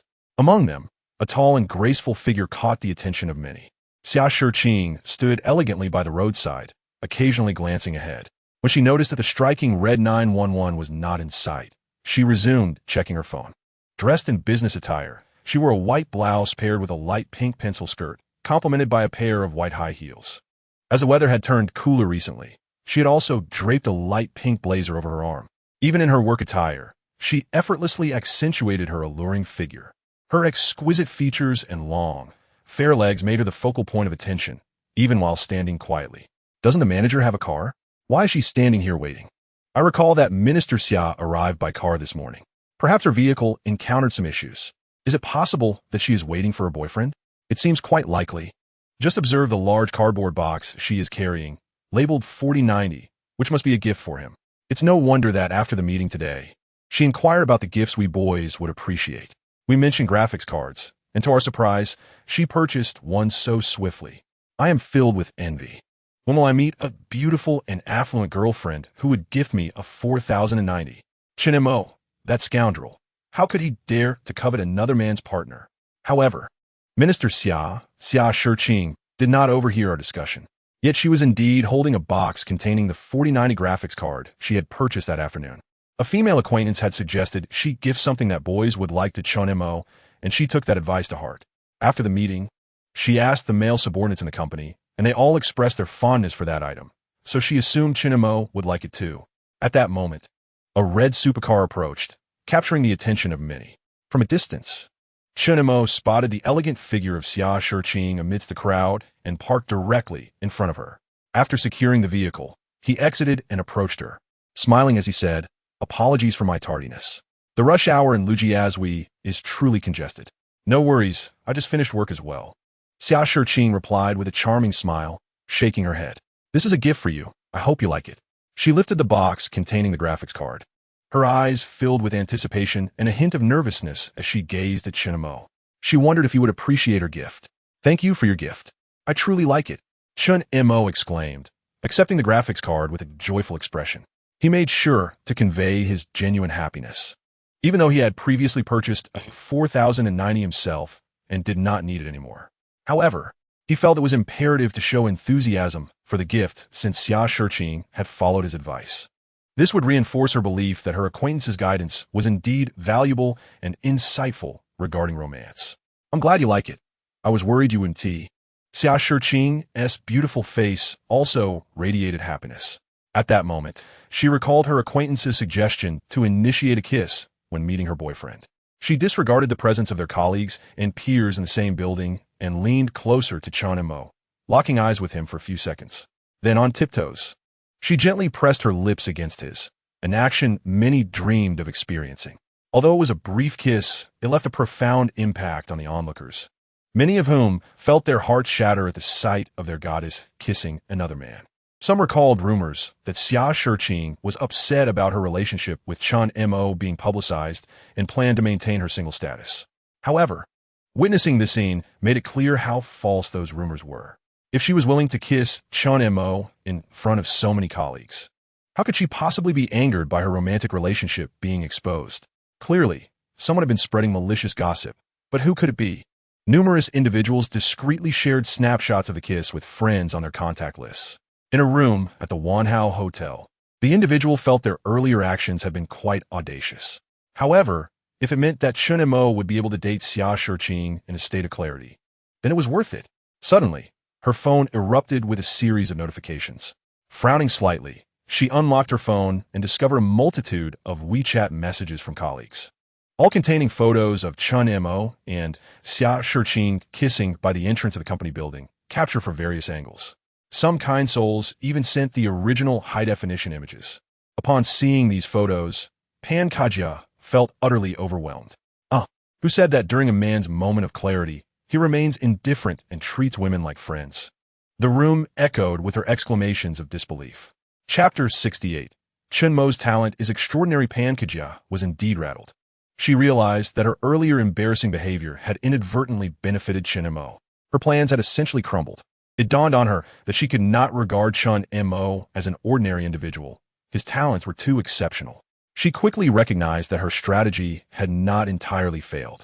The reason he and T entered a state of clarity was that her defenses had not been stringent enough. If she stripped away all his defenses, her plan would undoubtedly succeed. With this thought, a spark of determination ignited in her eyes. Indeed, progress is swift, Chen Mo remarked, observing the seemingly composed Xia Shiqing before him, genuinely complimenting her. They were beneath the Shihe building, surrounded by many of their former colleagues. Previously, he had been just another face in the crowd, but now, Xia Shiqing, one of the prominent figures in the Lujiazui financial district, had boldly kissed him in front of so many people. He reveled in the envious glances from his former colleagues, feeling a thrill that was comparable to securing a lucrative investment. Hearing Chen Mo praise her, Xia Shiqing felt elated and contemplated the wisdom of her acquaintance. Chen Mo, you have kept this a secret from us for too long. Brother Mo, guide me. I envy how effortlessly you have captured our goddess's heart. The rumors in the office were indeed true. You are the heir of a wealthy family, living incognito to experience life, and now you have revealed your true self. With a 911 on your hands, what could you possibly still be pretending about? Brother Mo, I imagine you have endured quite a bit while posing as an ordinary person. At that moment, some former colleagues from he greeted him politely. However, their gazes were filled with envy. Recognizing that he not only possessed wealth, but had also won their goddess's affection, epitomizing a perfect life. Ah, don't pay attention to those rumors and gossip. I am merely an ordinary person.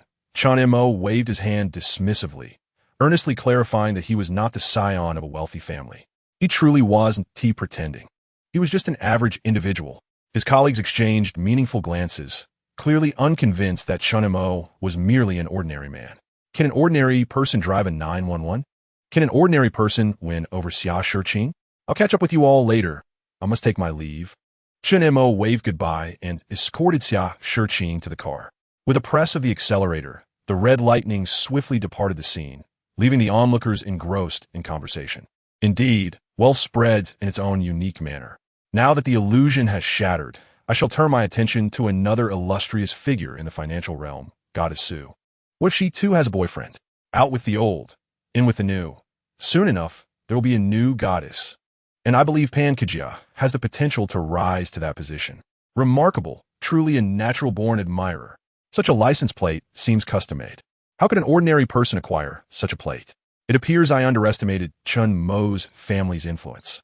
As they waited for their vehicles, conversations flowed freely, with some lamenting their heartbreak upon witnessing their goddess being taken and contemplating a change of allegiance. Others speculated about Chen Mo's family's background based on the license plate. Chen Mo remained unaware of the discussions among the others. What would you like to eat? He asked, while waiting at a red light. His right hand instinctively rested on the smooth, fair thigh of Xia Shiqing beside him. A slight shiver ran through her delicate form as she instinctively responded. All right, then let me take you for a delicious meal. Chen Mo was internally pleased, deciding to head to their usual spot. He was not yet skilled enough to drive with one hand, so he couldn't afford to be reckless. Today, touching her leg felt somewhat lacking, as though desire and impulse were missing. Could it be that he had entered a sage-like state? Reflecting on it, he realized that since last night, he had hardly left the highway and had been driving aggressively. Even if his physique had improved somewhat, it could not withstand such strain. He resolved to practice more diligently. After passing several intersections, Chen Mo naturally placed his hand back on her beautiful leg.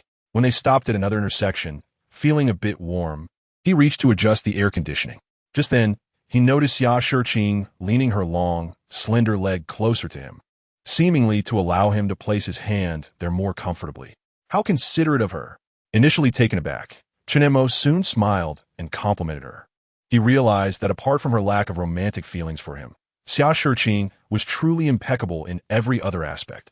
She learned without needing him to instruct her.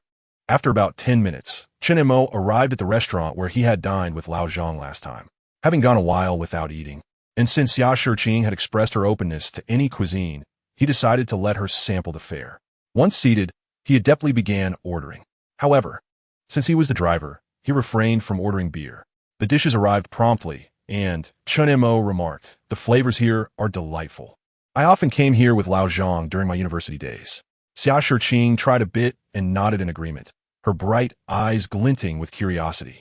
Did you attend university nearby? Yes, it's just a few minutes walk away, he replied, taking a bite of the grilled fish. Shall we take a stroll around your university after we finish? Xia Shiqing blinked and expressed her desire to visit his campus. Encouraged by a female friend to initiate a date with Chen Mo, she had not known where to go. Remembering that walking around each other's schools was a charming date idea she had seen online, she proposed it. Sure, Chen Mo replied with no objections, as he had not visited in quite a while. After a satisfying meal, they left the restaurant. Chen Mo took Xia Shiqing's delicate hand, and they walked leisurely towards his university. In just a few minutes, they arrived at the entrance, where the campus was quite open and no one stopped them. As they walked across the familiar playground, they encountered many younger students jogging at night, while couples, much like themselves, strolled hand in hand along the edges. After a while, they sat down on the steps to rest. The steps were crowded with people, many of whom were cuddling and playfully nibbling on snacks together. Seeing this scene made Chen Mo smile. He had once sat in this very spot and enjoyed similar moments. Noticing the affectionate couples around them, Xia Shiqing felt that Chen Mo should not be outdone. Chen Mo, she suddenly called out softly. What's up? He asked, turning to face her. As he did, he found Xia Shiqing leaning in, her enticing lips moving towards him. Instantly, he wrapped his arms around her slender form and immersed himself in the kiss, realizing he could not be outdone.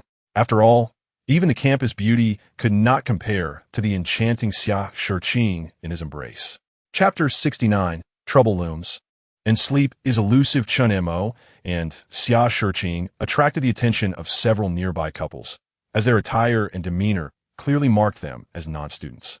Especially with Xia Shiqing's stunning beauty, surpassing even that of the campus queen, they drew many gazes. However, when Xia Shiqing initiated a kiss, those watching fell silent. Seriously, dude, what are you flaunting your affection for? Bringing such a beautiful woman here makes it hard for the rest of us to compete. Remembering the recent selection of the campus beauty, they realized Xia Shiqing was in a different league entirely. After wandering around the campus for a while, Chen Mo and Xia Shiqing departed. Upon returning to the street vendor, he dropped her off at the entrance of her residential complex. As she prepared to exit the car, she suddenly recalled Chen Mo's earlier remark about sharing a goodbye kiss before parting. She placed her bag back on the seat and leaned toward him. Observing her actions, Chen Mo's lips curled into a smile. It appeared his initial guidance had borne fruit. She was no longer as awkward as before. With a cheerful demeanor, Chen Mo hummed a tune while driving, feeling quite content. During their intimate farewell, Xia Shiqing had taken his hand and placed it on her smooth, fair thigh, clearly responding to the advice from her friend and making an effort. This gradual transformation was rather delightful. As a traffic light turned red, he glanced at the time. It was already past 9 in the evening. Would you like something to eat? Shall I get you something? He asked, recalling that he had a pankajia in the hotel. He sent her a message via WeChat. No need, I'm full, she replied. Whether it was Chen Mo's substantial investments or the affectionate gestures from his colleagues, they had all been quite filling. All right, then rest early. After sending the message, Chen Mo put down his phone. As the green light illuminated, he pressed the accelerator and headed home. Upon arriving, he placed his graphics card in the gaming room before sitting down and retrieving his old phone to check Zaihongshu. As soon as he logged in, a red notification appeared. Upon opening it, he discovered a message from Xia Shiqing. Hello, I went on a date with my boyfriend today. He loved the gift I gave him. Thank you for your previous suggestion. However, I forgot to ask what he likes to see girls wear. Do you know? Seeing her message brought a satisfied smile to Chen Mo's face. It seemed Xia Shiqing had grown significantly more trusting of her female friend's advice. Sister, men generally enjoy those kinds of things like stockings and high heels. He typed back with a slight grin. Really? But I've never worn them, she responded. Absolutely. If you don't believe me, just scroll through the trending posts. They're all about those types of outfits. Many men find them appealing. Chen Mo continued to guide her through the conversation. Is that so? Do you have any recommendations? Brands like Liang, Lai Mi, and Balenciaga are good options. For high heels, Valentino and others are also quite decent. You might want to stock up on stockings. They often can only be worn once, he suggested after some thought. Thank you. Can you send me some money via Alipay? I'd like to transfer some to you. No need. I'm signing off for now. Just message me if you need anything. After exiting the chat, Chen Mo set his old phone down. She was truly genuine, always eager to offer compensation. At Xia Shiqing's residence, She looked at the brands recommended by her female friend and began searching online. After playing games for a while at home, Chen Mo lay down on his bed, preparing to rest. Although his physical condition had significantly improved, he had not slept much the previous night. However, he fell asleep quite quickly, just a few minutes after lying down. It was not until around 1 a.m. that he was abruptly awakened by a cacophony of noise. Groggily, Chen Mo opened his eyes and gazed at the ceiling as various clamorings echoed from above. He discerned that someone upstairs was frolicking about without shoes, their footsteps thumping rhythmically. The sound of a television blared loudly, resonating clearly from the upper floor, and he even caught the distinct whirring of a chainsaw. Who on earth would be watching Chen Mo at such a late hour with such volume? The noise was so overwhelming that it was as if he could identify the film being played upstairs, underscoring just how loud it truly was. The sound of bare feet thumping above him was incessant, creating a disconcerting atmosphere akin to dancing to the background music of Chen Mo. Chen Mo buried his ears under the quilt, only to find it utterly ineffective. Was there no consideration for sleep? How unfortunate to have such neighbors. He could only reach for the wireless headphones on his bedside table, hoping their noise-canceling feature would aid his slumber. Ding! Just as he picked up the headphones, a familiar notification sound resonated in his mind. What a coincidence! He had just lamented his misfortune, and now this sound echoed back to him. In an instant, the remnants of his drowsiness evaporated, leaving him wide awake. With that notification, how could he possibly sleep? He was destined for misfortune. If someone else were aware of impending misfortune, they would surely find it impossible to sleep. Knowing he was about to encounter misfortune, Chen Mo could not find rest either. A sense of morose excitement filled him. What twist awaited him this time? After a fleeting moment of exhilaration, he composed himself, leaning against the headboard and pondering. Previously, when he had not yet moved, there had been a leak from the upper floor, which had also resulted in a notification. In the aftermath, the foreign resident had mistakenly sent him photos that exposed their identity as a spy. This time, it seemed that misfortune was again linked to the upper floor. What twist could possibly arise now? It certainly did not appear to be someone residing there. Had someone recently moved in? Was it the new occupants causing the disturbance? Chen Mo considered this possibility. After all, what sort of normal person would blare Chen Mo at such volume in the dead of night? Should he message Feng Yu? Initially, Chen Mo thought to send her a message, but upon reflection, he deemed it inappropriate. The last time, he had concrete evidence to prove the foreign resident was a nuisance. Yet this time, he had no such proof and was uncertain how the twist would manifest. Perhaps the occupants above were not problematic at all. Therefore, it would be ill-advised to hastily message Feng Yu. An idea emerged in Chen Mo's mind. It was reasonable for him, as a resident below, to go upstairs and communicate regarding the disturbance. Chapter 70. Shoes worth 880,000 yuan. Genuine or imitation. Streamlined version. Chen Mo chose to report the disturbance instead of confronting the upstairs residents directly. He refrained from messaging Feng Yu, although he knew she was eager to progress. This was not her jurisdiction, and he could not act recklessly. Hello? Yes, my upstairs neighbor is making quite a ruckus at this late hour, causing a disturbance. Please send someone to handle this. Chen Mo called directly to the police, providing them with the necessary details. The operator assured him that someone would be dispatched promptly. A few minutes later, there was a knock at his door, and he hurriedly opened it. Mr. Chen, you reported the disturbance, correct? Two officers inquired. Yes. You can hear the noise from upstairs. Chen Mo gestured towards the ceiling. Even without his prompting, they had already discerned the commotion emanating from above. They proceeded upstairs in the elevator. Standing before the door of the upstairs apartment, one officer knocked. The moment the knock echoed, the television sound abruptly ceased, likely paused. Simultaneously, the sounds of jumping vanished. Who is it? A woman's voice called from within, laced with a hint of wariness. Police. Your household is disturbing the peace late at night, and residents below have reported it. Please open the door, the officer stated calmly, familiar with addressing such disturbances. If the occupants were cooperative and sincere, usually a verbal warning sufficed before they departed. However, if they were uncooperative, they would need to verify identities and document the incident. Chen Mo stood behind the officers, anticipation flickering in his eyes. Surely the occupants inside would be obstinate. Upon realizing that the police had arrived due to a report, silence enveloped the apartment. Click.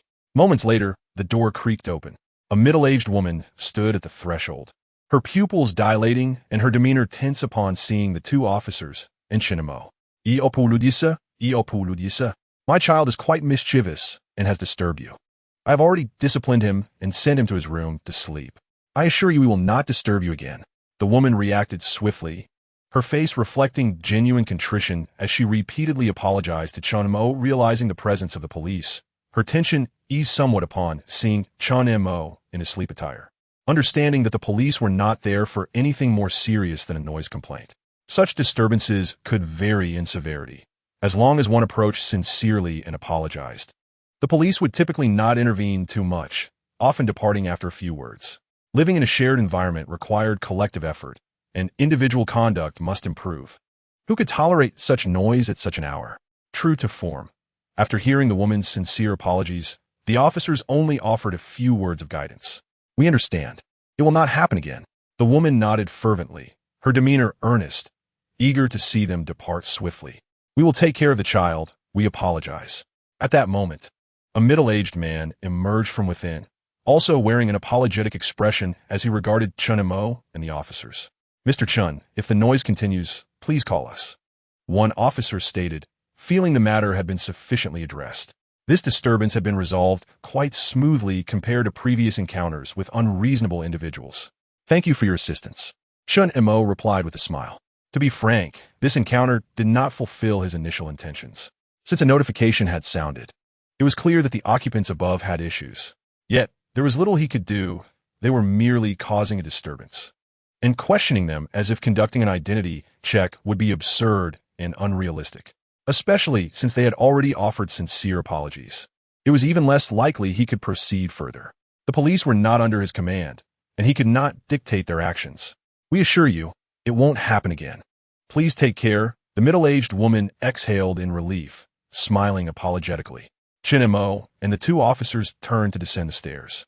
However, just as he pivoted, his peripheral vision caught sight of a child's shoe carelessly discarded beside the shoe rack by the entrance. Its size was unmistakably that of a young child. Yet, what piqued his interest was not merely the size but the style of the shoe. There was a news story circulating about a first-grade boy in a primary school in Jinx who wore shoes valued at 880,000 yuan. When he had first seen the article, his curiosity compelled him to click on it, and he found that the headline was not sensationalized. The shoes the elementary student wore were indeed worth 880,000 yuan. At that moment, numerous individuals commented, lamenting that their annual salary scarcely equaled the price of a single pair of shoes owned by a certain child. They speculated that classmates at school likely hesitated to play with him, fearing they could not afford to replace the shoes if they were damaged. Hence, the style of those shoes left a lasting impression on him. The shoe casually discarded beside the shoe cabinet resembled, almost eerily, the pair he had seen in the news. Something felt amiss. Chen Mo instinctively sensed that something was not right. The clothing worn by the two individuals was quite modest and inexpensive, perhaps amounting to only a few hundred yuan, yet their child sported shoes worth 880,000 yuan. This was illogical, unless they were high-quality replicas.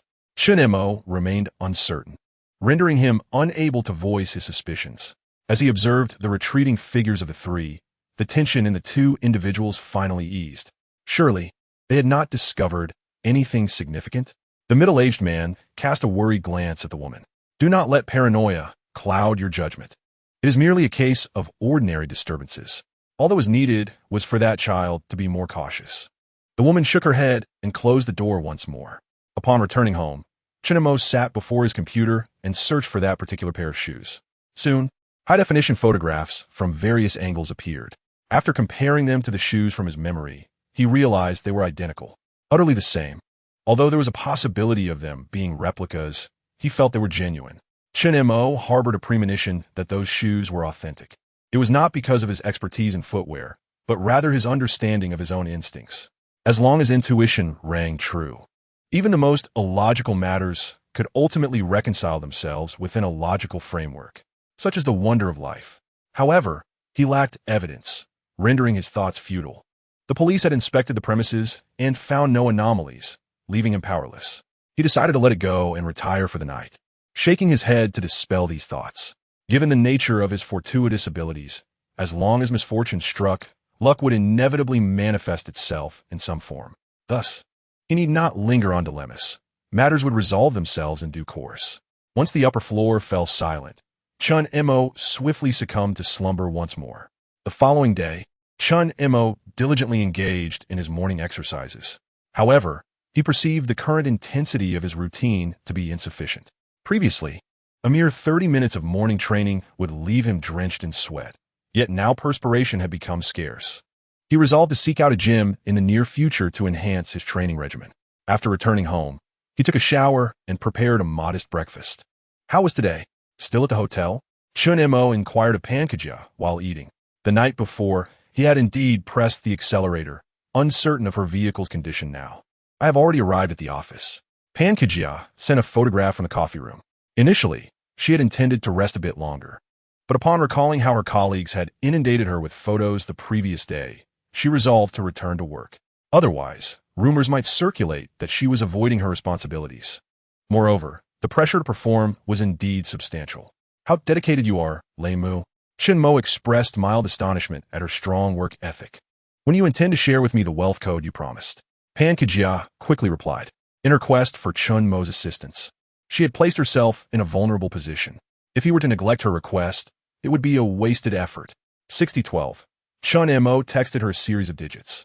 Did you perhaps omit 2 digits? Pankajia's eyes widened slightly, mistakenly believing he had typed 2 numbers incorrectly. Stock codes typically consist of 6 digits. While this was only 4. This is a room number. Let us meet at our usual place tonight. Chapter 71. A 2 million yuan bounty, Chen Mo's acquisition. Since Pankajia had returned to work, it indicated her recovery was progressing well. He had just removed the protective film from her new car, and now was the perfect time to assist her in completing the break-in period. Chen Mo, you scoundrel. Pankajia will absolutely not go. Do not hold your breath. Otherwise, you shall be regarded as my father. Meanwhile, her ample bosom rose and fell with her rapid breaths. What did Chen Mo take her for? That night, she had been inebriated and, spurred on by Chen Mo, had acted impulsively.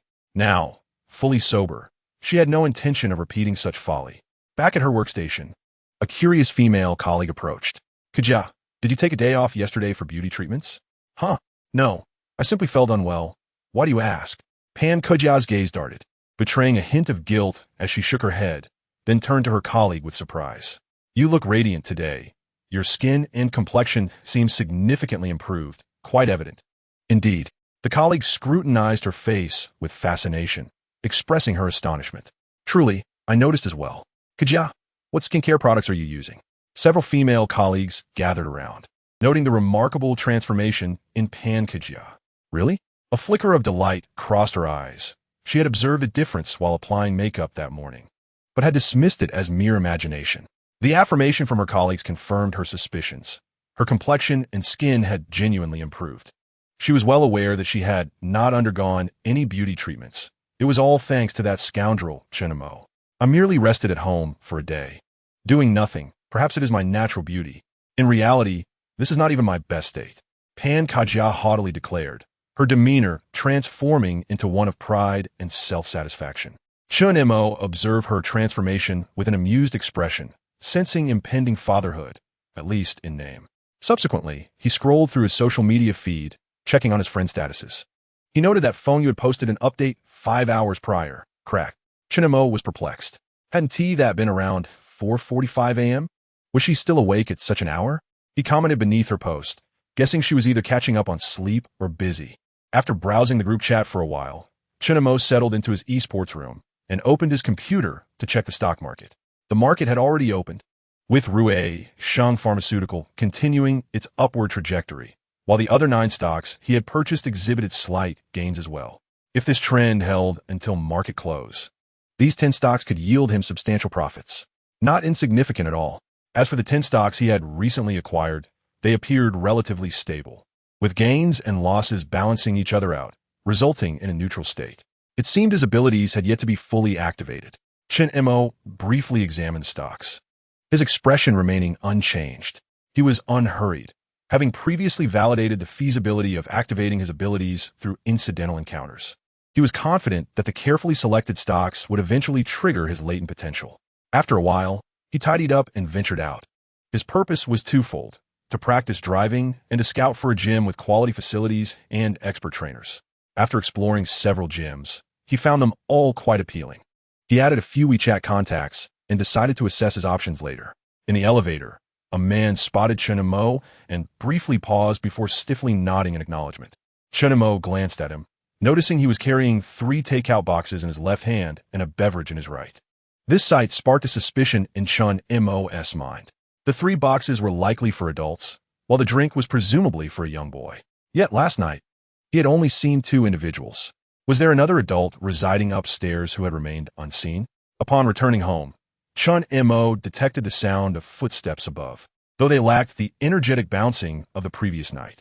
Dingling, after more than 20 hours without sleep, how could one not feel frayed? There was a task at hand, yet silence was paramount. Chen Mo was somewhat taken aback. He had not slept for over 20 hours, indicating an urgent mission. Though curiosity stirred within him, he understood the need for discretion regarding certain tasks. He refrained from inquiring further, not wanting to put Feng Yu in a difficult position. Yesterday evening, the son of a young entrepreneur in our city went missing. We mobilized a significant number of people to search throughout the night, yet he remains unaccounted for. Through surveillance footage, we discerned that he was taken to the park by the family's nanny after dinner, only to vanish in a blind spot of the cameras, leaving us without any leads. We are uncertain whether the young boy was abducted or taken by human traffickers. The couple is nearly frantic, fearing for their child's safety. They have offered a reward of 2 million yuan for any information leading to his whereabouts. Without typing, Feng Yu sent a lengthy voice message. From the very first sentence, Chen Mo detected the weariness in her tone. However, as he listened further, he suddenly paused, a glimmer of insight flashing in his eyes. The disappearance of the entrepreneur's son, a young boy, and the considerable wealth at stake instinctively connected in his mind with the child he had seen bouncing around above him, accompanied by the background music of Chen Mo. Although he lacked concrete evidence, a premonition tugged at him. Perhaps that lively child was indeed the missing son of the entrepreneur. The substantial reward further solidified his conjecture. Could this be a stroke of luck following a series of unfortunate events? Do you have a photo of that little boy before his disappearance? Ideally, one that is quite clear. Chen Mo contemplated sending a message to Feng Yu. For now, it remained a mere hypothesis, with the only clue being the pair of shoes. Thus, he sought Feng Yu's assistance in locating a photo taken before the child went missing, to see if it matched the shoes he had seen. "All right, I'll have a colleague send it to me," she replied. The photo would soon be disseminated as part of the reward announcement, and sending an additional copy to Chen Mo was inconsequential. A few minutes later, a colleague from the technical department sent a high-resolution image. The boy's appearance and attire were clearly discernible. Feng Yu promptly forwarded the image to Chen Mo. Upon receiving the photo, he did not examine the boy's face. Instead, he magnified the image, focusing intently on the child's feet. When he spotted the familiar shoes adorning the boy's feet, his brow arched, and a smile crept upon his lips. It matched perfectly. The shoes worn by the little boy were identical to the pair he had seen upstairs, valued at 880,000 yuan. The 2 million yuan reward was his for the taking. Fortune favored the unfortunate, as it had never let him down before. Chapter 72. Increase the reward. In the bustling city of Mo, at the luxurious Gubei Yihao residential complex, a grand villa housed a multitude of individuals, including the young entrepreneur and his spouse, along with family members. Several police officers were present, tasked with timely communication and soothing the couple's anxiety. "Is there still no news of my Xian? The villa's mistress, her complexion pale and weary, cast red-rimmed eyes towards the officers. Her voice was hoarse from sorrowful weeping. Their son had been missing for over 20 hours.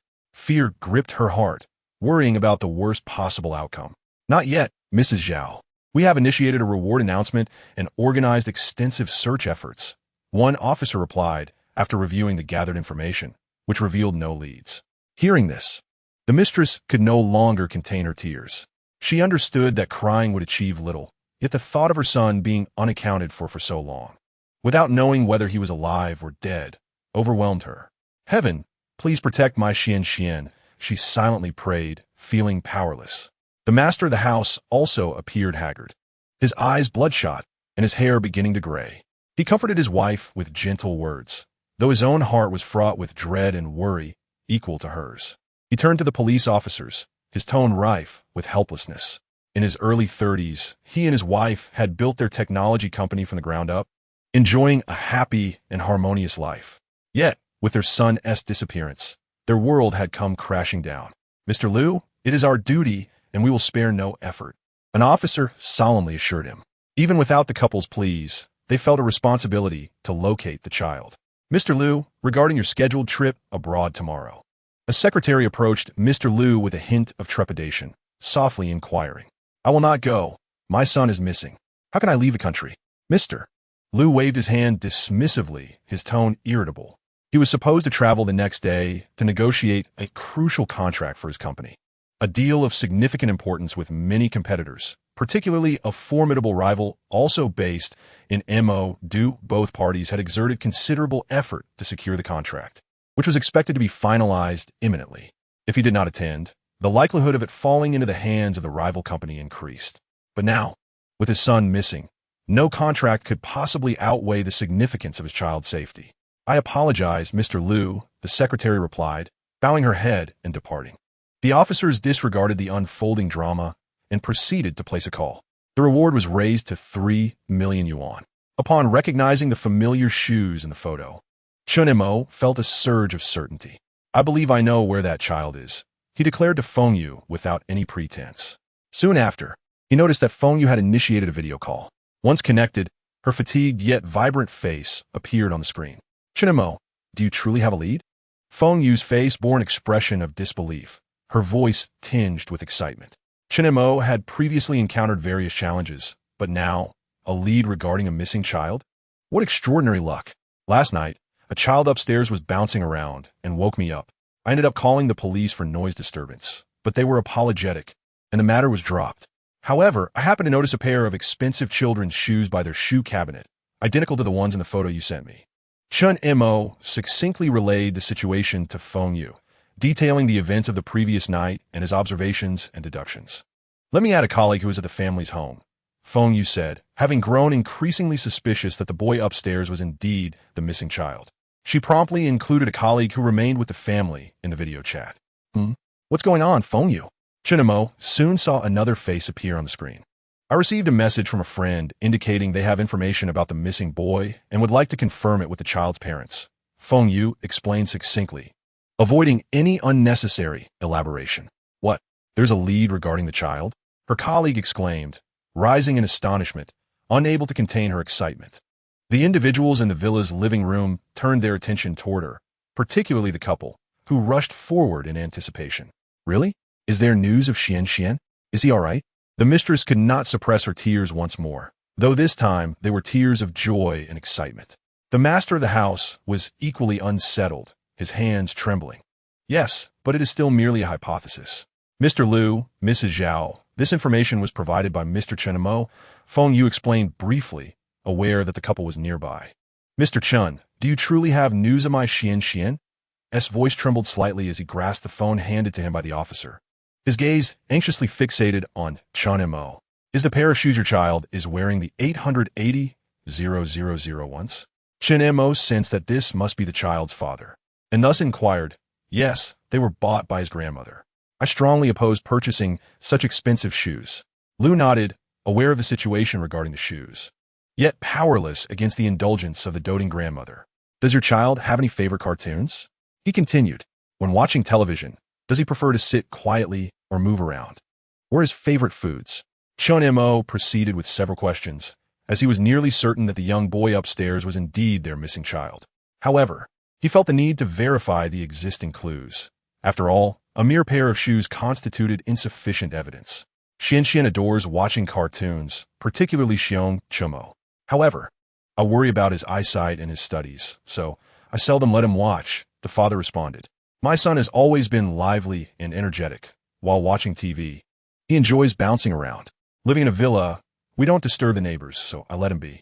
The child's parents shook their heads, unable to recall any particular favorite food that their son might have.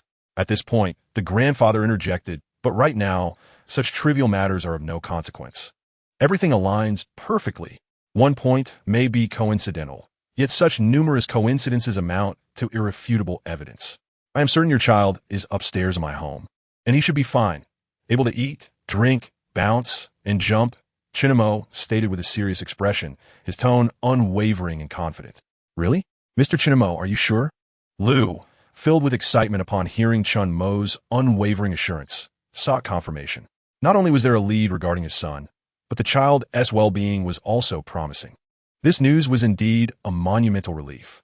Last night, while I was asleep, the young boy upstairs, Chen Mo briefly recounted the events of the previous night, where the boy had been joyfully dancing to the background music of Chen Mo, as well as the special snacks and cola he had spotted in the elevator that afternoon. Essentially confirmed, time to apprehend.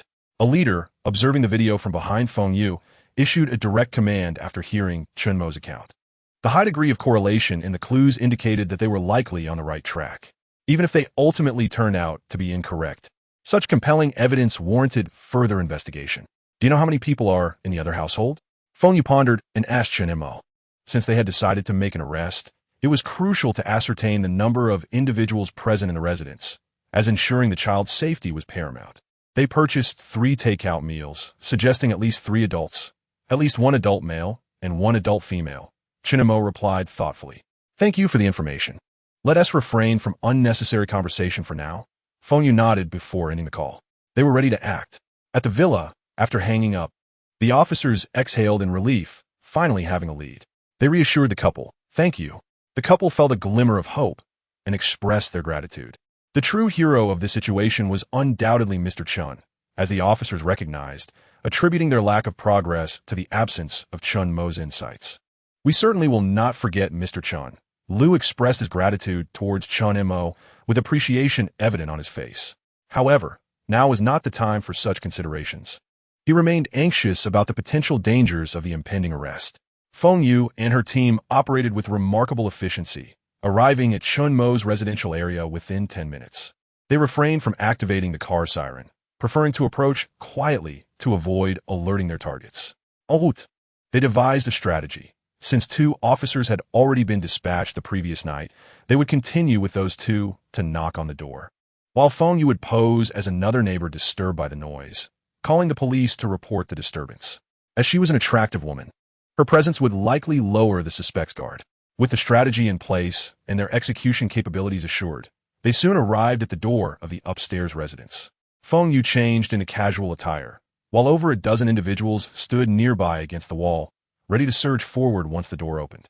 Knock, knock, knock. The door upstairs was quickly rapped upon. Who is it? A woman's voice called from within. Police. We were here last night, regarding the noise complaint.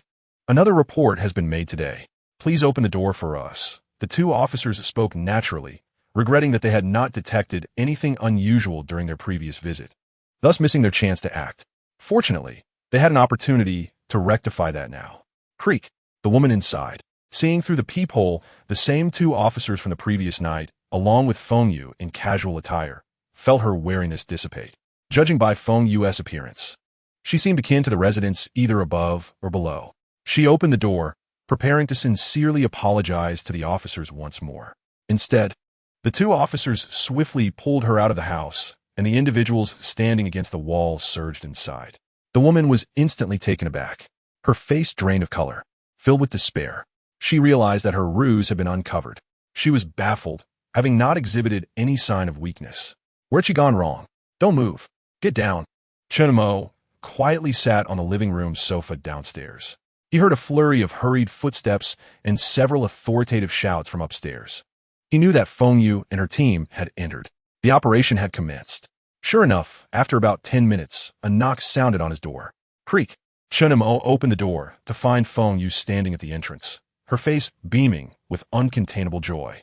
We captured all 3 individuals upstairs, 2 men and 1 woman. Moreover, it has been confirmed that the child upstairs is indeed the missing one, she relayed succinctly. Upon entering, the 2 men had yet to grasp the situation when they were quickly subdued by her team. However, when they entered the boy's room, they found him leisurely behaving like a little lord. Ultimately, they had to call his parents, and only then did the boy reluctantly accompany them. Thank goodness he is safe. Chen Mo couldn't help but chuckle at the unfolding events. Congratulations. You are set to gain 3 million this time. Feng Yu was genuinely impressed. She felt that Chen Mo's luck was simply invincible. They had no idea how many personnel had been deployed or how many surveillance videos had been scrutinized. Yet the child was found right above Chen Mo's apartment, and he had even picked up on the clues. Wasn't it 2 million? Chen Montauk blinked, recalling that the previous reward was stated to be 2 million. Just before you messaged me, the bounty increased to 3 million. This unexpected windfall lifted Chen Mo's spirits even higher. With 3 million on the horizon, he was one step closer to 82. With your luck, you ought to try your hand at the lottery, Feng Yu remarked, unable to suppress her admiration. If only she had a fraction of Chen Mo's fortune. Thank you for the suggestion. I'll purchase a ticket shortly. Chen Mo replied with a smile, casually adding, lottery? Is that something an ordinary person can win?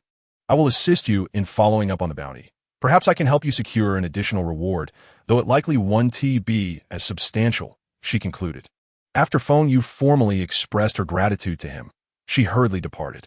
The captives had been apprehended, yet interrogation remained. This incident was shrouded in mystery. If they were indeed human traffickers, why did they not hastily exit Mo do with the child? Instead, the trio settled in Chen Mo's residence after taking the child. If they were kidnappers, ought they not have contacted the child's parents for ransom? Strangely, the entrepreneur couple had not received a single phone call. Moreover, the child, taken by several strangers, displayed no signs of distress.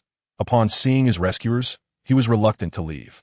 The trio's demeanor towards the boy was equally peculiar, as they treated him with utmost care, even purchasing him a cola, as if venerating him.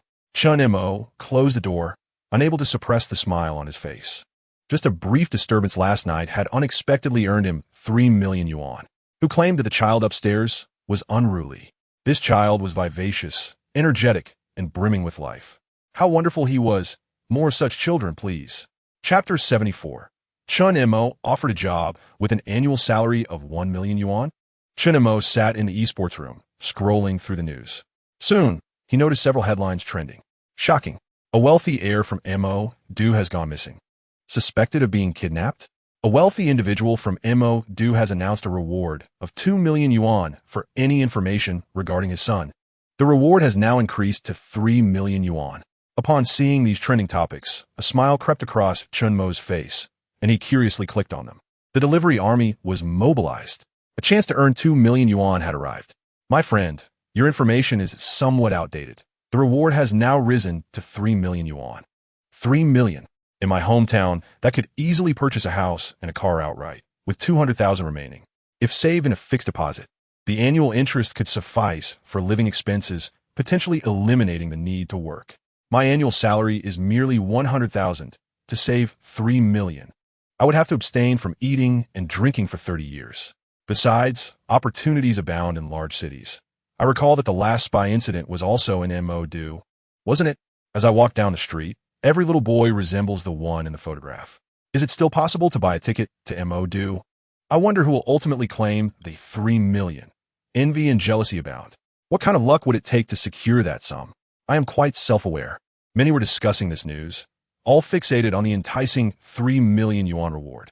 After all, merely providing a lead could yield a reward of 3 million, an irresistible temptation. This was 3 million yuan, not 3 million happy beans. One would need to work diligently for 30 years without spending a dime to accumulate such a sum. Now, a single lead could immediately yield 3 million in cash. No one could resist that allure. Many delivery workers and couriers in Mo Do memorized the boy's photograph after seeing the news. Given their profession, they had a higher likelihood of discovering relevant clues. Some even contemplated rushing to Mo Do immediately. Observing the fervent discussions, Chen Mo's smile only widened. Unfortunately, that 3 million was compensation for the disturbance to my slumber, destined to be beyond my reach. After refreshing the trending topics, Chen Mo noticed a new entry. Mo Do police. Thanks to a concerned citizen's tip, the missing boy has been found in a certain community, unharmed, and 3 suspects have been apprehended. Clicking on the trending topic revealed a blue background, white text announcement. Numerous comments flooded in instantly. Damn, I just boarded the high-speed train, and now you tell me the child has been found? I was planning to use that 3 million to change my life, but now it's flown away. Who stole my destiny? Time to wash up and sleep. It seems I was never destined for wealth in this lifetime. I must work honestly and stop dreaming. I truly wish to know who provided the lead. I am filled with envy. Upon learning that the child was found and the reward was claimed, everyone's hopes were dashed. Immediately, feelings of envy and resentment towards the informant emerged. The bitterness was palpable. Witnessing the envy directed towards him, Chen Mo felt even more elated. The online discussions surrounding this incident were fervent. Beyond the allure of the 3 million, speculations abounded regarding who had taken the wealthy man's son and their motives. To be candid, although the lead stemmed from Chen Mo, his phone rang at that moment. An unfamiliar number from Mo Du was calling. Hello, Chen Montag Ansviet. A familiar voice resonated from the other end. It was Mr. Liu, whom Chen Mo had previously video called. Mr. Chen, are you at home? My wife and I wish to express our gratitude in person, and we'd like to bring our financial officer to transfer the funds. Mr. Liu's tone was filled with appreciation, eager to visit Chen Mo's residence to convey his thanks. That seems rather cumbersome, Chen Mo replied, engaging in polite formalities before providing his address, primarily to assist the financial officer in finding the place. After a little over 10 minutes, a knock resounded at the door. Upon opening it, Chen Mo was greeted by a crowd. Besides Mr. Liu and his wife, there were also a secretary, a driver, and a financial officer. Please come in. Chen Mo observed a plethora of gifts laid out on the floor, indicating that they had put thought into their offerings. Mr. Chen, we are truly grateful to you. If anything had happened to Xian, our family would have been at a complete loss. Mr. Liu entered and immediately bowed deeply alongside his wife in gratitude. Their tone was steeped in sincerity. He still harbored a trace of fear and despair, so his gratitude towards Chen Mo was genuine. As long as the child is safe, that is what matters. Chen Mo quickly assisted them in standing, feeling somewhat uncomfortable with their gestures of reverence. Mr. Chen, could you provide me with your bank account information? Mr. Liu wasted no time and directly requested Chen Mo's account details. After relaying the information, Mr. Liu promptly instructed his accompanying financial officer to transfer the funds. Ding! Your debit card account 1234 has received a deposit of 3,000,000 yuan. Balance soon. Chen Mo received a text from the bank confirming a deposit of 3 million yuan. Truly, as expected of a wealthy individual, the money was transferred without delay. Mr. Chen, these are heartfelt offerings. Please accept them. Mr. Liu's wife directed the driver and secretary to bring in the gifts they had brought. Glancing over casually, Chen Mo noted that the gifts were anything but inexpensive. Matai, Lafite, cordyceps, ginseng, cigars, high-end cosmetics and skincare products, luxurious silk scarves, health supplements, and more. Some are for you, and some for your parents. We came rather hastily and couldn't prepare much. It's just a small token of our appreciation. Please don't think too little of it. Mr. Liu appeared anxious, fearing that Chen Mo might find the gifts inadequate. Cough, cough, Mr. Liu, you are too courteous. Chen Mo quickly calculated in his mind. The value of these gifts was likely no less than 200,000 yuan, particularly the alcohol, where the vintage remained uncertain. If it were of a higher vintage, its value would only increase. The fact that Mr. Liu considered such high-value gifts as hastily prepared and not worthy of note could only imply that he was indeed a genuine wealthy individual, a person truly liberated by wealth. Mr. Chen, may I inquire about your field of study? Mr. Liu then specifically asked Chen Mo Finance. My company is preparing for an IPO, and we will be establishing an investment department. If you do not mind, I would like to formally offer you the position of deputy director in our investment department, with an annual salary of no less than 1 million yuan. I have no performance expectations of you. As long as you do not voluntarily resign or my company does not suffer mismanagement and collapse, you may hold this position and receive this annual salary indefinitely. After some contemplation, General Manager Liu directly invited Chen Mo to join his company and had his secretary bring forth a labor contract for immediate drafting. He filled in the position of Deputy Director of the Investment Department, along with an annual salary of 1 million, leaving only personal information, such as the name, to be completed. He signed it, and once Chen Mo nodded and added his signature along with his details, he would effectively possess a pension plan with an annual pre-tax amount not less than 1 million. Chapter 75. The Business Warfare in Reality, Kidnapping the Opponent's Son. To be honest, the allure of this annual pre-tax pension of 1 million is substantial. Had he encountered this offer before activating his potential, he would have signed without a moment's hesitation.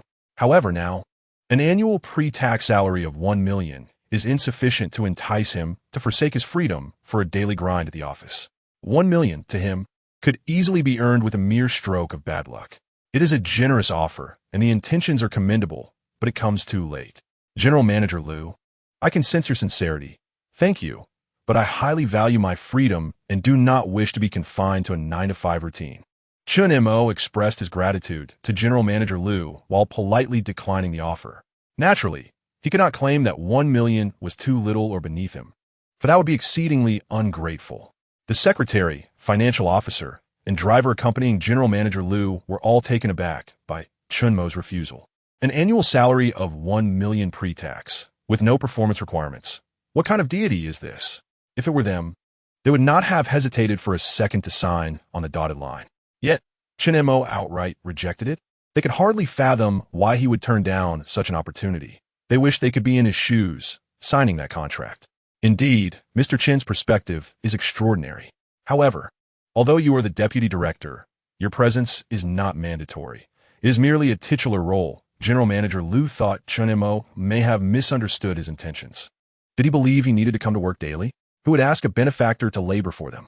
Upon hearing this, Chen Mo was momentarily taken aback. It dawned on him that the role was purely nominal. He was not expected to report to the office daily. This instinctive thought of needing to work must be corrected. It does not align with his current status and identity. At that moment, Chen Mo realized that General Manager Liu was willing to spend 1 million annually to support him as a means of expressing gratitude. He did not lack this sum. Even if it were not a salary, it would still be accounted for in taxes. Once listed, there would be ways to rationalize this annual amount of 1 million. Mr. Chen, this is our family's heartfelt intention. Please accept it, Liu's wife urged sincerely, requesting the secretary to bring a pen. Indeed, otherwise, our family would find it hard to rest easy. General Manager Liu concurred, his expression earnest. Observing this scene, the secretary, financial officer, and driver exchanged glances filled with complex emotions, unsure of what to say. They toiled daily at the company, earning meager sums, while Chen Mo not only received a bonus of 3 million, but could also secure another sum without the obligation of work. Such a divine arrangement was hard for Chen Mo to reject. After all, it was practically a gift, entirely unrestrictive of the freedom he cherished. Then thank you both, Chen Mo said, recognizing the sincerity of their offer. He accepted the contract but did not rush to sign it. Despite their earnestness, one must remain cautious. Contracts require thorough scrutiny. What if he inadvertently signed away his freedom? He chose to take his time. You all may wait in the car, General Manager Liu suggested, wanting to converse with Chen Mo privately, sending the secretary and others away. Soon, it was just Chen Mo and the Liu couple remaining together. Mr. Chen, you saved Xian. You are our family's benefactor. I believe this is fate, and I would like to befriend you, General Manager Liu expressed, feeling a connection to Chen Mo, who had so resolutely declined the 1 million salary offer.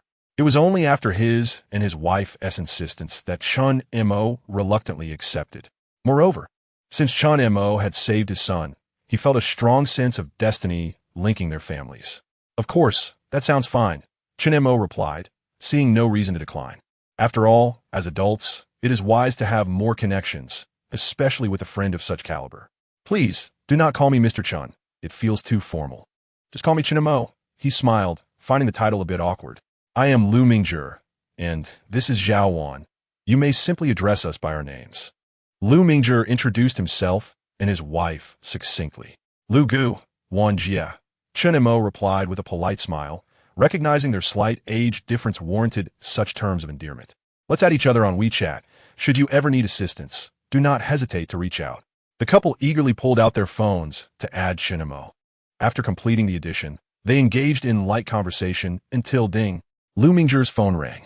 Hello, he answered without hesitation, speaking in front of Chen Mo. What? It's him?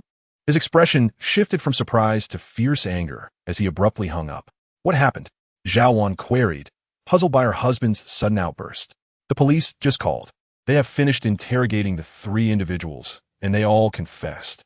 Liu Mingzhi took a deep breath, suppressing his anger, and explained to Chen Mo and his wife. As it turned out, those 3 had confessed during questioning. According to the 2 middle-aged men, they had acted under the direction of a middle-aged woman. who paid them each 300,000 to assist in abducting Lu Mingzhi's son, Xianxian. This woman was the younger sister of their housekeeper, frequently visiting to help her sister, thus forming a bond with Xianxian. They had arranged for him to sneak away to the park the previous evening. Once there, she promised to take him to see bears on the run and indulge him with as much food and drinks as he desired. Xianxian, upon hearing this, was captivated and agreed without a second thought. After escaping the park, the middle-aged woman and the two men concealed Xianxian in a suitcase. To prevent him from crying out, they had dosed him with a small amount of melatonin, putting him to sleep. However, accustomed to the lively atmosphere of the grand villa, the child soon awoke, causing a commotion, which ultimately led to the police arriving. The child quieted down immediately, resulting in the apprehension of the entire group. The reason the woman did not contact Lu Mingzhi to demand ransom after taking Xianxian was also revealed. She was merely following orders, having been promised 2 million to make Lu Mingzhi's son disappear for a few days. Even if captured, she was unbothered, as she had long since planned to leave the country. Based on her information, the police tracked down the individual who had orchestrated the abduction. He was the driver for the owner of a tech company who initially intended to take the fall alone, insisting it was entirely his idea. However, under professional interrogation, he soon confessed everything. According to his testimony, their employer provided him with 5 million, instructing him to devise a means to make Lu Mingzhi's son vanish for several days. Coincidentally, his hometown was the same as that of Lu Mingzhi's nanny and a middle-aged woman, which made him aware of their employment at Lu Mingzhi's residence. Thus, he approached them and orchestrated the plan. Layer upon layer of outsourcing ensued, leaving only 300,000 in the hands of the two men by the time the 5 million had circulated. Naturally, the owner of that tech company, Lu Mingzhi, was no stranger to him. He was the fiercest competitor scheduled to meet overseas the following day to negotiate contracts. At that moment, the police were preparing to apprehend the individual at his company. This was the very reason for his astonishment and fury. Such a despicable act, resorting to family abduction in the guise of normal business rivalry, displayed a blatant disregard for the law. After listening, Chen Mo fell into silence. The high-stakes commercial battle comprised technical breakthroughs, capital competition, business negotiations, and the insidious outsourcing of kidnapping Lu Mingzhi's son.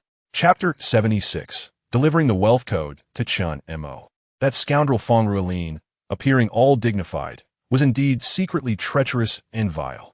Unlike Chen Mo's silence, Zhao Wan was instantly incensed upon hearing this, unleashing a torrent of indignation. Having built the company from scratch alongside her husband, she was well aware of who their most formidable competitor was in this order. Ruolin Jichuang, led by Feng Ruolin, had resorted to such underhanded tactics as kidnapping her son amidst what should have been a routine business competition. It was utterly detestable. Seeing Zhao Wan's furious outburst, Chen Mo displayed a hint of astonishment. The Zhao Wan he knew was gentle and serene, as her name suggested. Yet, in this moment he understood. A mother's ferocity arises when her principles and boundaries are transgressed, leaving no room for rational discourse. Only fierce reproach would suffice. Not only must she lash out verbally, but they must also ensure the perpetrators faced justice. Lu Mingzhi, after his initial fury, regained his composure to analyze the motivations behind the actions of his adversary. It was not necessarily the case that the employer had explicitly ordered the driver to make Xianyuan disappear for several days. After all, the employer was unaware of the driver's acquaintance with his family's nanny and her sister. It was entirely possible that the driver, in a moment of cunning inspiration, had suggested this plan himself. Feng Ruolin merely took advantage of the situation, providing the driver with 5 million to execute the scheme. Regardless of the pressures he faced, they would see to it that he was imprisoned, a fitting resolution to alleviate his burdens. Moreover, the nanny would need to be dismissed, and her sister and accomplices must also be incarcerated. Zhao Wan resolutely decided that all involved must face justice, regardless of the motives behind the abduction. Lu Mingzhi was determined not to let any of them go unpunished. Once he reviewed and signed the contract, he instructed that it be sent directly to his company, ensuring timely remuneration each month. After exchanging a few words with Chen Mo, Lu Mingzhi departed with his wife. However, as he reached the door, a thought struck him, prompting him to pause. "Dear, what was the name of that scoundrel Feng Ruolin's company again? I seem to have forgotten." He shot Zhao Wan a knowing glance, scratching his head in confusion. Rueilin Jichuang. It's a publicly traded company, she replied. Look at my memory. Chen Mo, we're off now. With a pat on Chen Mo's shoulder, Lu Mingzhi exited. Upon closing the door, Chen Mo chuckled, shaking his head at the duet performed by Lu Mingzhi and Zhao Wan at his doorstep. They were delivering the wealth code to him. Chen Mo understood their implications. Knowing he had studied finance, they were confident he would grasp their subtle hints. After all, certain matters could not be articulated outright. Their intention was crystal clear. He should seize the opportunity to short-sell Rueilin Jichuang's stock before Feng Rueilin was apprehended and the news leaked.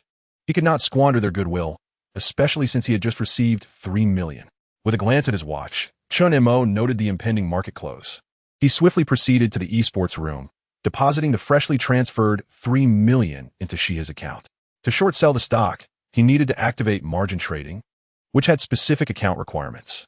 Although his account at CITIC had sufficient funds, it had not been open for 6 months, compelling him to use Shiha's account for this transaction. Nevertheless, this was not a significant obstacle. He anticipated that the market would close soon. He found Rueilin Jichuang's stock, which had recently dipped due to the company's operational struggles, yet had not plummeted drastically, indicating that the incident remained undisclosed. Currently, the stock price stood at 26 yuan per share. Once the founder and chairman of Rueilin Jichuang was arrested for kidnapping, the stock price would undoubtedly crash, likely halving in value. Chen Mo stroked his chin, contemplating the potential decline to around 10 yuan. Initially, Feng Rueilin had aimed to leverage the situation involving Lu Mingzhi's son to distract him from pursuing international contracts, thereby securing the order for Rueilin Jichuang. However, the tables had turned. Now, Lu Mingzhi could proceed, while Feng Rueilin would be incapacitated. Rueilin Jichuang was poised to lose this crucial order, resulting in a further decline in stock value. With dual adverse developments looming, Chen Mo estimated the stock price might plummet to around 10 yuan. 10 yuan would likely be near the bottom. He had heard of Rueilin Jichuang as a reputable tech company. Despite recent underperformance, it still possessed some core technologies. Moreover, by then, company shareholders and management would likely purchase additional shares to stabilize the stock price. Thus, 10 yuan seemed to be a reasonable estimate for the bottom. As the market approached closing time, Chen Mo wasted no more time and began executing his strategy. Short selling involved borrowing shares of Rueilin Jichuang from a broker at the current price of 26 yuan per share for sale. Should the stock rise during this period, he would incur losses proportional to the increase. Conversely, if the stock fell, he would profit accordingly. This strategy starkly contrasted with conventional buying. Short selling necessitated a margin deposit. The amount of stock borrowed dictated the corresponding margin requirement. The margin ratio stood at 100%. If the stock not only failed to decline, but instead rose, and his margin fell below a certain threshold without a replenishment, he would face a forced liquidation, leading to significant losses. However, Chen Mo was confident that Rueilin Jichuang's stock would only plummet. An increase was out of the question. He decided to make a bold move. Initially, he intended to use the $3 million to short sell, but after a moment as consideration, he recognized the opportunity was too valuable to waste. Thus, he added $220 million to his account, originally reserved for potential market activations. He could sell off the 9 stocks he had previously purchased for $270 million, as those shares had only averaged a 12% daily increase. Once his account was sufficiently funded, he proceeded to borrow 2,000 lots of Rueilin Jichuang's stock at 26 yuan per share from the broker, totaling a margin deposit of 5,200,000 yuan. If Rueilin Jichuang's stock were to rise to 40 yuan per share, his maintenance margin would drop below 130, and he would face forced liquidation, resulting in a loss of 280 million. However, such a scenario was improbable. The stock had no chance of rising. Should Rueilin Jichuang's stock decline to 20 yuan, he would earn 6 yuan per share. 2,000 shares amount to 2 million yuan. Should Rueilin Jichuang decline to the anticipated price of 10 yuan per share, each share would yield a profit of 16 yuan, totaling 2 million yuan for 2,000 shares. Despite the necessity to deduct the interest on margin loans and various stamp duties, the returns remain extraordinarily high. It could be said that Lu Mingzhi and his spouse have bestowed upon him a significant key to wealth. After completing all transactions, Chen Mo poured himself a glass of water. Upon finishing, he glanced at the time, which was precisely 15:30, marking the stock market's closure. After the market closed, Chen Mo sat in his chair, perusing the news, eager to discover updates regarding Rui Lin Jichuang. A little over 10 minutes later, he finally came across the news he had been anticipating. Breaking news. The founder and chairman of Rui Lin Jichuang has been taken away by the police for investigation, potentially involved in a kidnapping case. Upon reading this news, Chen Mo couldn't help but smile. Rui Lin Jichuang stock is bound to plummet when the market opens tomorrow. Chapter 77. What a surprise. Chen Mo is my father. In contrast to those who learned of this information only after the news broke, many were left dumbfounded. Upon first seeing the headline, everyone instinctively rubbed their eyes, questioning the authenticity of the news or doubting their own vision. Could the founder and chairman of Rui Lin Jichuang truly be implicated in a kidnapping? Is it conceivable for such terms to coexist in a single sentence? Has the world truly descended into such chaos? Is this real? Surely not. What an astonishing revelation. While going about their daily work, the boss was apprehended. What a bizarre turn of events. A billionaire mogul implicated in a kidnapping? How utterly absurd. As of now, there has been no official confirmation. I only saw posts from Rui Lin indicating the situation. A kidnapping case? Wasn't there a trending topic earlier about a wealthy individual offering 3 million yuan for his son's return? Could it possibly be related to Fong Rui Lin? Blind student, you've stumbled upon a significant connection. It might very well be the same incident. Just after finding the child, Fong Rui Lin was apprehended. What are the odds? With the release of this news, discussions erupted on my mind, with numerous individuals expressing their astonishment. Employees from various companies were engrossed in the unfolding drama, all finding the situation too outrageous to comprehend. The challenge lies in associating a billionaire with a kidnapping case. However, it wasn't long before someone shared videos and images taken by Rui Lin employees at the scene. The footage clearly depicted Fong Rui Lin, the founder and chairman of Rui Lin Jichuang, being escorted from the company by the police, his demeanor forlorn. Upon viewing the video, even though many still found it hard to believe, they began to accept the reality of the situation. Soon, someone made the connection between the earlier trending topic and Fong Rui Lin's arrest, leading to another round of speculation about the reasons behind his actions. In the financial circles, the conversations took a distinctly different turn. While other industries were merely spectators, those in finance were assessing the potential impact of Fong Rui Lin's arrest on the company's stock. Our company holds a substantial amount of Rui Lin Jichuang shares, and we are likely facing significant losses. We either need to sell off or short sell. Damn it, I also invested in Rui Lin's stock. Tomorrow, it will surely be hard to sell. If only I had known in advance, I could have short sold and made a fortune. We must await the investigation's outcome. If Rui Lin's chairman is released tonight, there shouldn't be much cause for concern tomorrow. However, if he remains detained, the situation may turn grave. Just received notice. We have to work overtime tonight to discuss the Rui Lin matter. We all need to put in extra hours. Damn you, Fong Rui Lin. Chen Mo casually scrolled through several group chats and noticed everyone was discussing this incident. Besides those from his company or individuals who had invested in Rui Lin Jichuang stock, most were primarily indulging in speculation.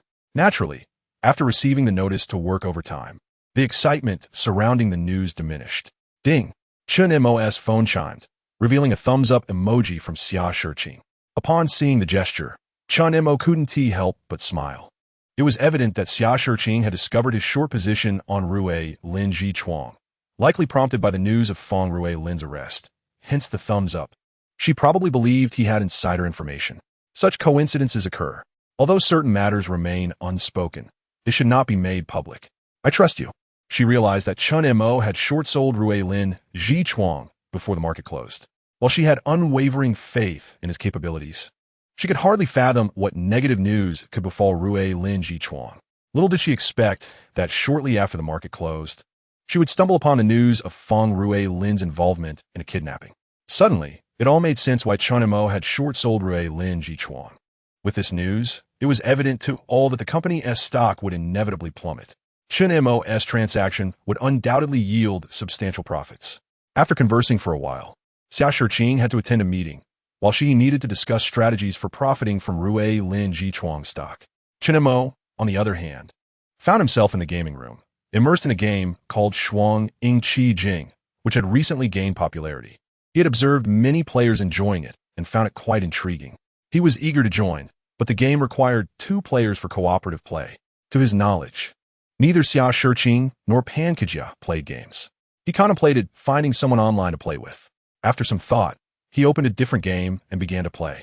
As evening approached, Chen Mo's phone screen lit up with a message from Pan Kejia. "Have you arrived?" Upon reading the message, a smile crept across Chen Mo's face. Although Pan Kejia had stubbornly asserted in the morning that she would never come to the hotel, or else he would be her father, she now sent him a message inquiring about his arrival. It seemed she was the one growing impatient. "I just arrived. How about you?" "I worked a bit of overtime today. I should be there in about half an hour," she replied. "I'll wait for you." Chen Mo shut down his computer, grabbed his phone and car keys, then headed out. Upon reaching their usual spot, he booked a room. Knock, knock, knock. After lying down for just a few minutes, he heard a knock at the door. Creak. Chen Mo opened the door to find Pan Kejia standing there, her backpack slung over her shoulder. Today, she wore a beige long-sleeve top with a collar and a black pencil skirt. This outfit not only accentuated her slender waist, but also highlighted her curves, making her appear even more statuesque.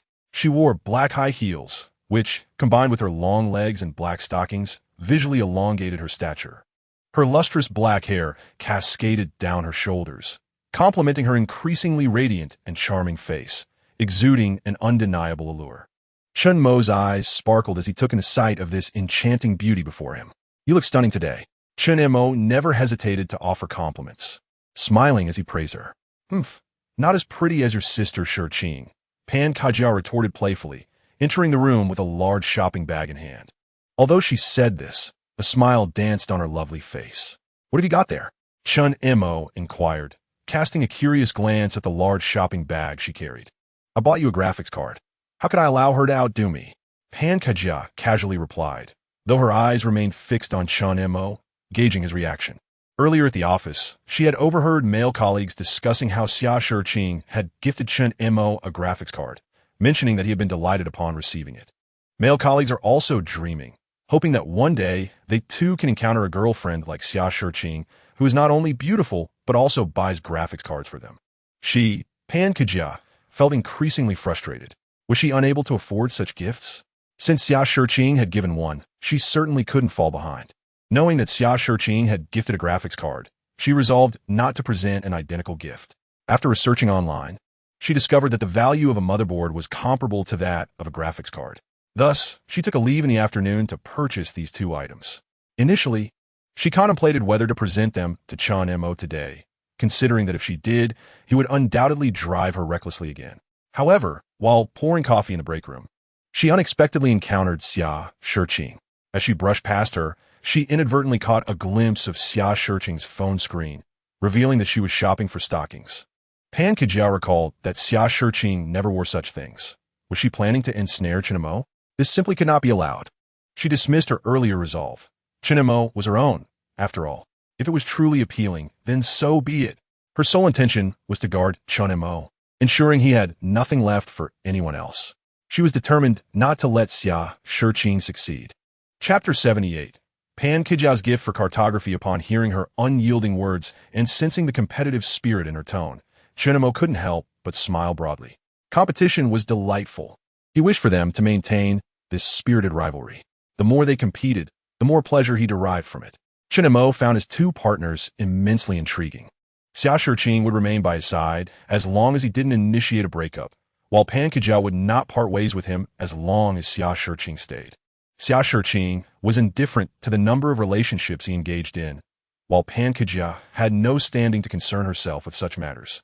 Xia Shiqing lacked experience in romance, relying solely on his impersonation as a female online friend for guidance. Although Pan Kejia understood a bit more than Xia Shiqing, her sole focus was on outdoing Xia Shiqing, shaping her interactions with Chen Mo around this goal. Xia Shiqing gifted Chen Mo a graphics card, so she decided to present him with a motherboard. In her eyes, she could not afford to lose to Xia Shiqing in any way. Though peculiar, it felt quite satisfying. Chen Mo saw nothing wrong with this dynamic. On the contrary, he was the one reaping the greatest benefits. Curious, he perused the items Pan Kejia had purchased, a motherboard valued at 999 yuan and another at 149 yuan. Together, their prices exceeded 150,000 yuan, indeed comparable to the graphics card Xia Shiqing had bought. "Thank you, I truly appreciate it," Chen Mo expressed, his face lighting up with joy as he conveyed his fondness for her gift. "There is no gift I give that is not appreciated." Seeing Chen Mo's delight in her present, Pan Kijia couldn't help but feel a tinge of pride. After all, regardless of the circumstances, Chen Mo was her boyfriend, and his happiness with her gift naturally brought her joy. Moreover, not being outdone by Xia Shiqing made her even happier. Chen Mo drew the proud Pan Kijia into his embrace and lowered his head to kiss her enticing lips. Initially, she offered a slight resistance, playfully swatting his shoulder and chest with her delicate hands. Soon, however, his watch began to vibrate, and the screen flashed various exercise notifications. After completing all the workouts, he concluded this round of exercise. Meanwhile, Pan Kijia, exhausted, lay limply on the bed, lacking even the strength to lift a finger. Yet, beyond her fatigue and weakness, she felt invigorated after Chen Mo's vigorous driving. "You are quite considerate, knowing I can't be distracted when driving hard, and even prepared a map for me," Chen Mo remarked, glancing at the map on the bed and then at the girl nestled in his arms, teasingly. Hearing Chen Mo's words, Pan Kujia's face flushed with embarrassment. "You scoundrel!" she exclaimed, playfully biting his shoulder, leaving a row of neat teeth marks. "Are you a dog, so fond of biting? Just a moment ago, you called me father, and now you scold me?" Chen Mo chuckled as he patted her blushing cheek. "Who told you to be so annoying?" Pan Kijia dared not look at the map she had drawn. She had only just discovered this talent of hers. After all, she had previously been a brand new car, driven recklessly only by Chen Mo. Yet, this newfound talent left her feeling somewhat shy before him. "It seems I need to change the room next time. I must pay attention to dry and wet separation," Chen Mo mused, seemingly unaware of her inner thoughts. "How dare you say that?" Pan Kujia's charming face was nearly crimson, and she leaned in closer. Who knew what embarrassing and shy remarks might escape his lips next? Therefore, she decisively silenced him with her lips. Thus, after a brief rest at the service area, they once again hit the highway, with Pan Kajia attentively preparing another map for him. Once more feeling recharged and completely refreshed, Pan Kajia realized she had begun to enjoy the experience of guarding Chen Mo exclusively. However, her confidence in doing so had diminished significantly compared to before. "What do you want to eat? Let's order something," Chen Mo suggested, feeling hungry after skipping dinner and speeding around twice. "Anything is fine," Pan Kajia replied lazily, her voice akin to that of a kitten. After casually ordering some food, Chen Mo engaged her in conversation. "Did you hear the gossip today? The founder and chairman of Ruilin Jichuang has been taken away. Tomorrow, Ruilin will surely hit the limit down." Pan Kajia's spirit revived somewhat as she shared the juicy tidbits she had encountered that day. "I should have known about this before you." Chen Mo pinched her delicate nose, smiling. "What do you mean?" Pan Kajia asked, slightly taken aback, looking at him in confusion. "Here." Chen Mo held up his phone, showing her the trading record for shorting Ruilin Jichuang from earlier that day. Of course, only revealing this single stocks record. "You knew in advance?" Pan Kajia gasped, her mouth agape in surprise, her eyes wide with astonishment. Upon seeing the trading time, she realized Chen Mo must have received the news beforehand. Otherwise, how could he have shorted Ruilin Jichuang before the news broke? "I have my channels," Chen Mo replied with a faint smile, feigning mystery. "Fine. I was indeed painting a rosy picture for you," he admitted. "Not all." Pan Kajia's gaze shifted, her heart fluttering as she clung to Chen Mo's arm, playfully shaking it. She had indeed entertained such thoughts before, but they had since vanished. In her eyes, Chen Mo's stature appeared to have grown significantly. Not only had he enlightened her in the realm of romance, but he also displayed profound strength in his career. Having witnessed Chen Mo's prowess in both love and work, she began to understand why Xia Shiqing had chosen him. "You can't be biased. If you help her, you must help me too, all right?" Pan Kajia pressed her delicate face against his chest, her slender fingers tracing circles on his gradually forming abs, speaking softly. After witnessing Chen Mo's capabilities, she was confident that as long as he was willing to assist her, achieving her goals would be a cinch. She, as Xia Shiqing wished, sought help from her father. "Rest assured, I will assist you whenever a good opportunity arises," Chen Mo replied with a smile, nodding in agreement. Upon hearing his promise, Pan Kajia felt an overwhelming sense of joy. After a while, the delivery person arrived with the meal he had ordered. After they finished eating and took a brief rest while watching television, Pan Kajia thoughtfully began to assist him in drawing a map. The ink and paper were abundant, producing one map after another, seemingly inexhaustible. Chapter 79. Spending $5 million to secure a 12-year sentence. The following morning, Chen Mo and Pan Kajia exited the hotel together, albeit in vastly different spirits. Chen Mo appeared invigorated and full of energy, his stride steady and assured. Pan Kajia, though her delicate visage radiated charm and vitality, revealed a hint of fatigue in her eyes, and her beautiful legs trembled slightly as she walked. Despite her high heels on the solid concrete pavement, it felt as though she were treading on soft mud, making it difficult for her to maintain her balance. "Are you all right to drive?" Chen Mo noticed her unusual demeanor and inquired with concern. "I have flat shoes in the car. It's fine," Pan Kajia replied, casting him a glance that conveyed her annoyance. If he hadn't been pressing the accelerator, could she have managed this?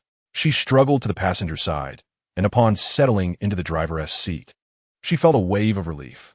After changing her shoes, she rolled down the window and waved goodbye to Chen Mo before driving off to her workplace. As she lowered the window, she noticed the pair of black stockings from the previous night had vanished. Upon returning home, he prepared a simple breakfast. Just as he finished eating, he received a call from Zhao Wan. "Chen Mo, Fong Ruolin has confessed. It was his driver who suggested kidnapping Xian, and he took this advice, even offering $5 million for the driver to execute the plan. Initially, he stubbornly claimed no involvement, but the police uncovered his hidden accounts overnight, revealing that the $5 million came from one of them. Faced with irrefutable evidence, he finally confessed. I consulted with a lawyer, and it appears Fong Ruolin may face around 12 years in prison. He is utterly finished." Zhao Wan spoke with a tone of vindication as she relayed the news about Fong Ruolin. There may be leniency in sentencing, potentially only 5 to 10 years. However, Fong Ruolin perhaps underestimated the difficulty of the kidnapping or was misled by his driver, leading to the exorbitant offer. Moreover, since Xian is a child, the crime carries even graver consequences. Thus, his sentence may exceed 10 years. It is somewhat ironic and abstract. "Wan Jia, you seem quite satisfied," Chen Mo chuckled. "I suspect Roland Jichuang's stock will plummet. It's a pity that Lao Lu is still on the plane. Otherwise, he would find this news quite gratifying." Zhao Wan lamented. "As long as Fong Ruolin pleads guilty, it doesn't matter if he learns of this a little later," Chen Mo remarked with a nod. Looming Jur is abroad negotiating contracts, and once those are secured, it will spell further trouble for Roland Jichuang. Once you sign that contract, send it to me via WeChat, and I'll have my secretary collect it from you." Zhao Wan recalled the document from yesterday and mentioned it. "Sure, thank you," Chen Mo smiled in gratitude. "We are the ones who should be thanking you," Zhao Wan replied, her voice still filled with appreciation. Though Fong Ruolin had no intention of harming Xian, one can never predict such matters. Many have initially intended not to cause harm, but ended up doing so for various reasons.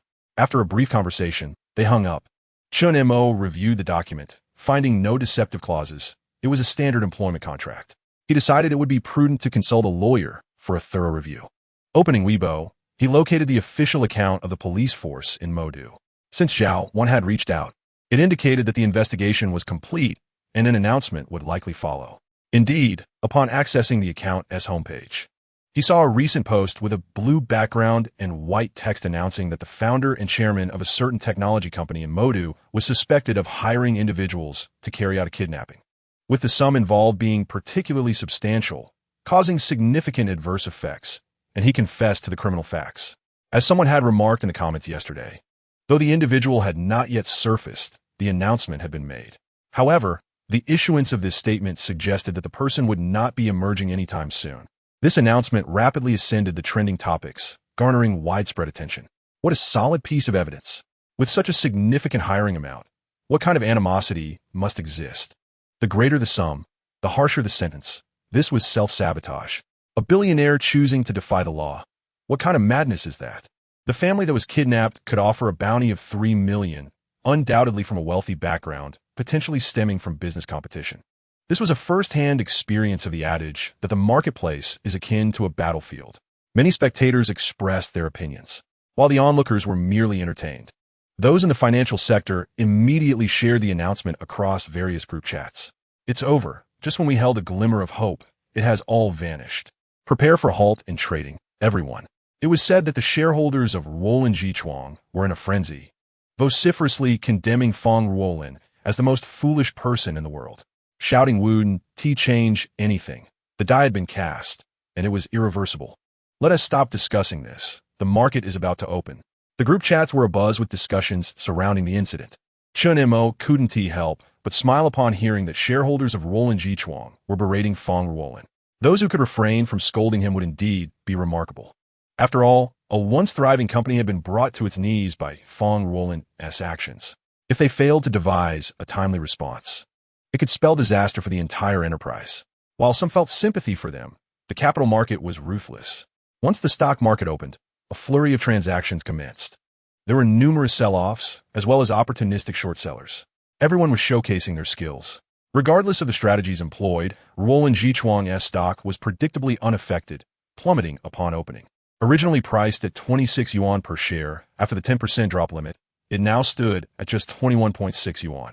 Each share had dropped by 26 yuan. The short-selling mechanism meant that the more it fell, the more profit was made. This implied that for each share of Ruolin Jichuang, a profit of 26 yuan was realized. With 2,000 lots purchased, that amounted to a gain of 520,000 yuan. Such is the significance of information. Chen Mo marveled at the 520,000 yuan profit. Had it not been for Lu Mingzhi and his wife intentionally sharing this news, he would not have been able to short Ruolin Jichuang prior to the announcement. He might have only learned of it half an hour earlier than others. Yet, that half hour was sufficient for him to get ahead of everyone else. Chapter 80. Valentino. Xia Shiqing has taken advice. Too much. 2 days slipped by in an instant. Friday afternoon saw the market close. Following the police announcement yesterday, Ruolin Jichuang's stock had been in a continuous decline. After yesterday's halt, it again hit the 10% limit today, plummeting from the 26 yuan per share prior to Chen Mo's short sale to merely 21.6 yuan now. In just 2 days, he had earned a staggering 9,880,000 yuan from this stock, although the market would remain closed over the weekend. The downward trend of Ruolin Jichuang was now unstoppable. Dingling, are you free tonight? Let's go on a date. I bought new shoes and would like to show them to you. I wonder if you like them. Chen Mo's phone rang. It was Xia Shiqing inviting him out for an evening rendezvous. Sure, new shoes? Did you buy them based on a recommendation from a female acquaintance? Upon this thought, a glimmer of anticipation flickered in his eyes. Seeing his acceptance, Xia Shiqing promptly sent another message. I didn't wear those shoes to work. They're too painful for daily wear. Plus, my work attire isn't suitable for a date. It's too formal and businesslike. Once I'm done, I'll message you, and you can come pick me up.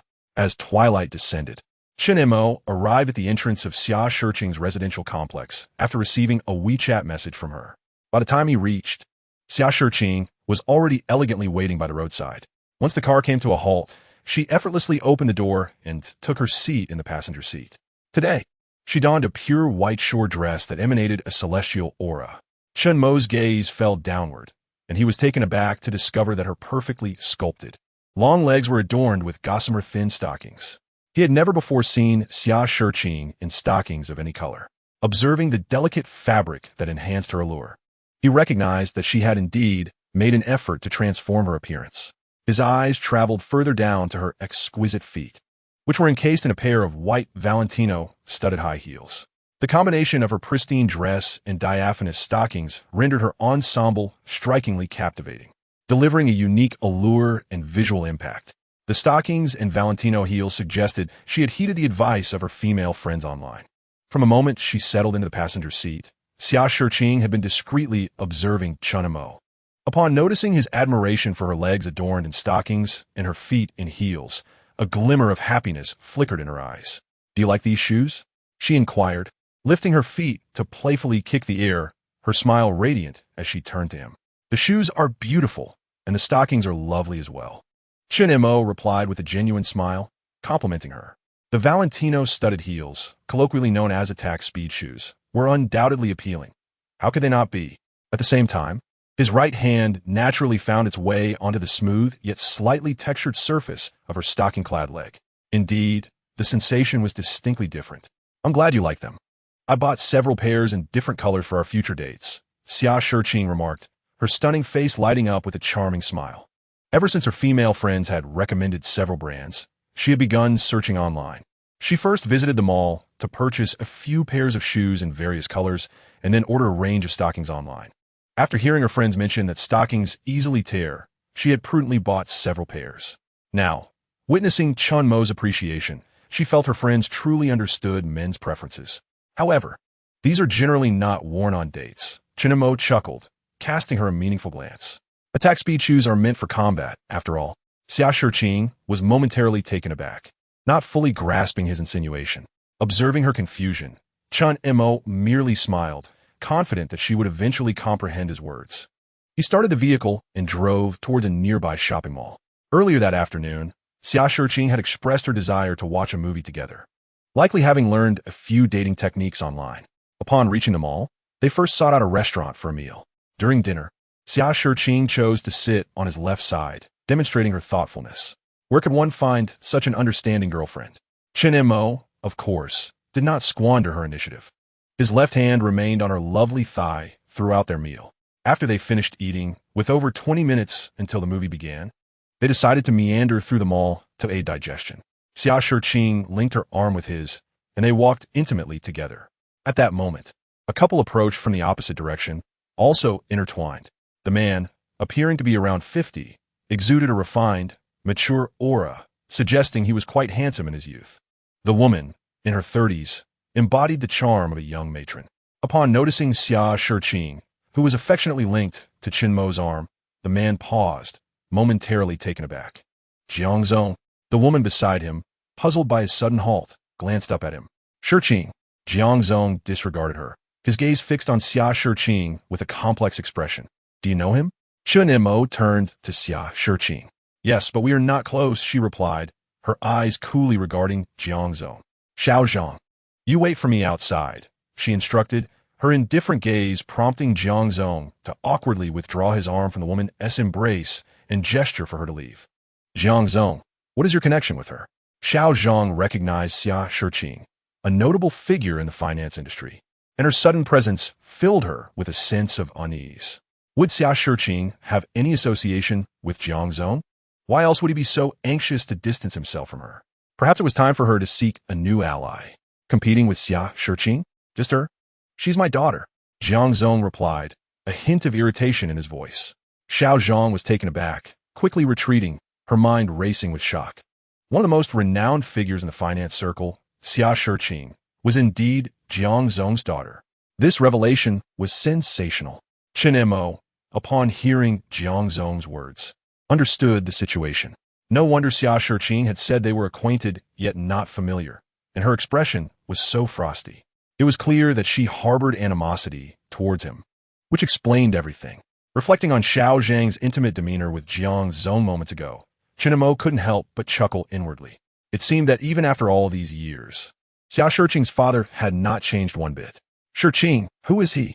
Jiang Qifeng inquired, glancing at Chen Mo, who was linked to Xia Shiqing's arm. He is my boyfriend, she replied, her tone calm and unwavering. Where does he work? What is his annual salary? What do his parents do? How did you two get together? Jiang Qifeng scrutinized Chen Mo as if interrogating a suspect. Taken aback, Chen Mo frowned, feeling somewhat uncomfortable. Does this old man not know how to speak? Xia Shiqing's eyes flashed with anger at Jiang Qifeng's words. While it was one thing for him to annoy her, using such a tone to belittle Chen Mo was absolutely unacceptable. If you're feeling unwell, go to the hospital. Don't act out in public.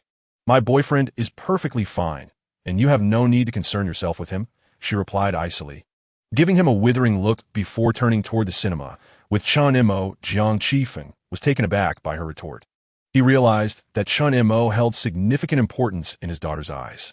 However, Chen Mo gave him a rather peculiar impression, as if he were even more indulgent than himself. It seemed Xia Shiqing might struggle to manage him. As they sat in the cinema lobby, Xia Shiqing looked at Chen Mo apologetically. I am sorry. I didn't expect to run into him, she confessed. She had not anticipated encountering Jiang Qifeng there, nor did she foresee his irrational behavior towards Chen Mo. It's not your fault. You needn't apologize on his behalf, Chen Mo reassured her, planting a gentle kiss on her smooth forehead. He could sense that Xia Shiqing also viewed the encounter with Jiang Qifeng as an ill omen. If you encounter him again in the future, just disregard him and feel free to scold him she advised seriously. All right, Chen Mo replied, stifling a laugh.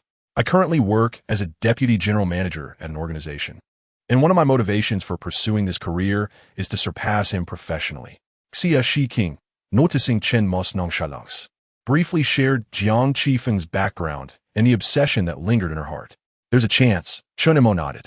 With Jiang Qifeng's assistance, surpassing him should be a breeze.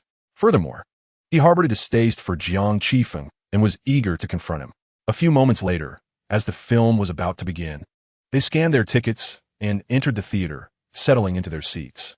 The movie was a comedy featuring several well-known comedians, and its quality was quite commendable, though it was marred by an unfortunate flaw. Within the narrative, there exists a male celebrity who, despite possessing a significant role, displays a lamentable lack of acting prowess, thereby detracting from the overall cinematic experience. Were he to view the film alone, the spectacle would undoubtedly bore him. However, with she SHQing by his side, the experience transforms into one of intrigue. He elevates the armrest of the cinema's seat, unobstructed, allowing his hand to rest upon her gossamer-like leg. Consequently, when the celebrity fades from the screen, he perceives a comedic film, while the celebrity's appearance instantaneously shifts the ambience to that of a romantic feature.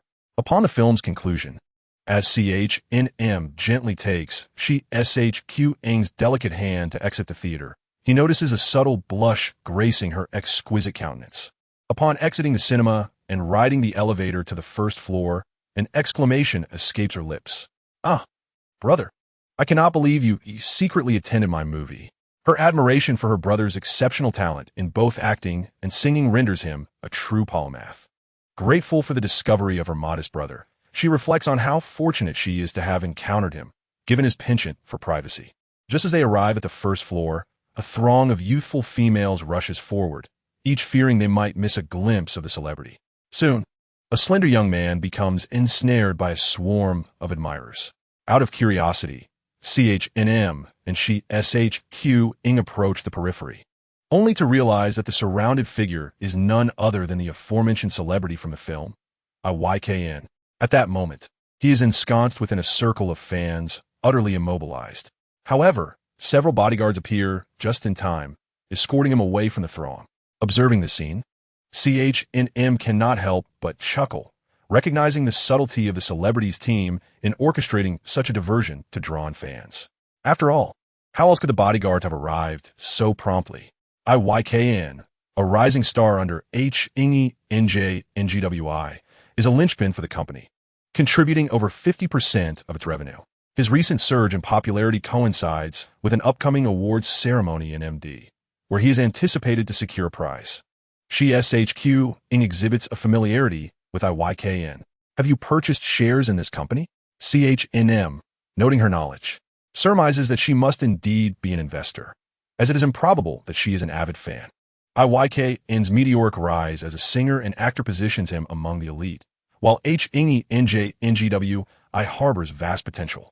Numerous institutions have recently acquired shares, eagerly awaiting a spike in value following his anticipated award. XH has also made some investments. She SHQing nods gently, admitting that she only became acquainted with IYKN after researching HNGWI. She acknowledges his fame, albeit lamenting his lackluster acting skills.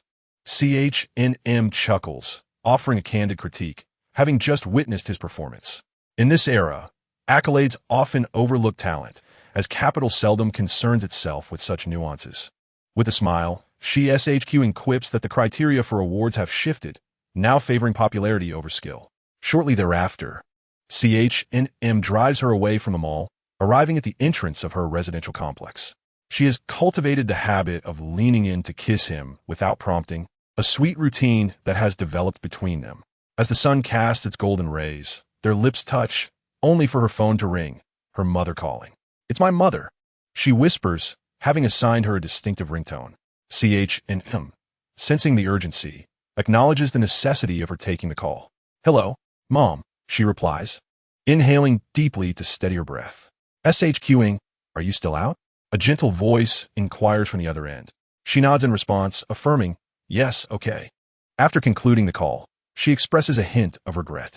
My mother needs me. A look of apology crosses her beautiful visage. feeling as though she may have dampened Sage and M's spirits. He tenderly brushes her hair, offering a reassuring smile. With a swift motion, she opens the car door and strides toward her home. As she departs, Sage and M notices a snag in her stockings, realizing that such delicate attire is indeed ephemeral. He chuckles softly, pressing the accelerator as he leaves the vicinity. "Mom, what is so urgent?" she inquires, puzzled by her mother's insistence. "Why did you buy so many of these?" Her mother gestures toward an untouched package of stockings on the coffee table, having discovered a staggering 99 unopened pairs while tidying up, including the ones she SHQing wore.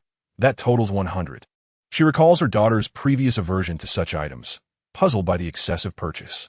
"I bought them because my boyfriend likes them," she replies, momentarily taken aback, yet quickly regaining her composure. It turns out that a fellow female acquaintance encouraged her to procure more, leading to her uncharacteristic shopping spree. "Are you dating?"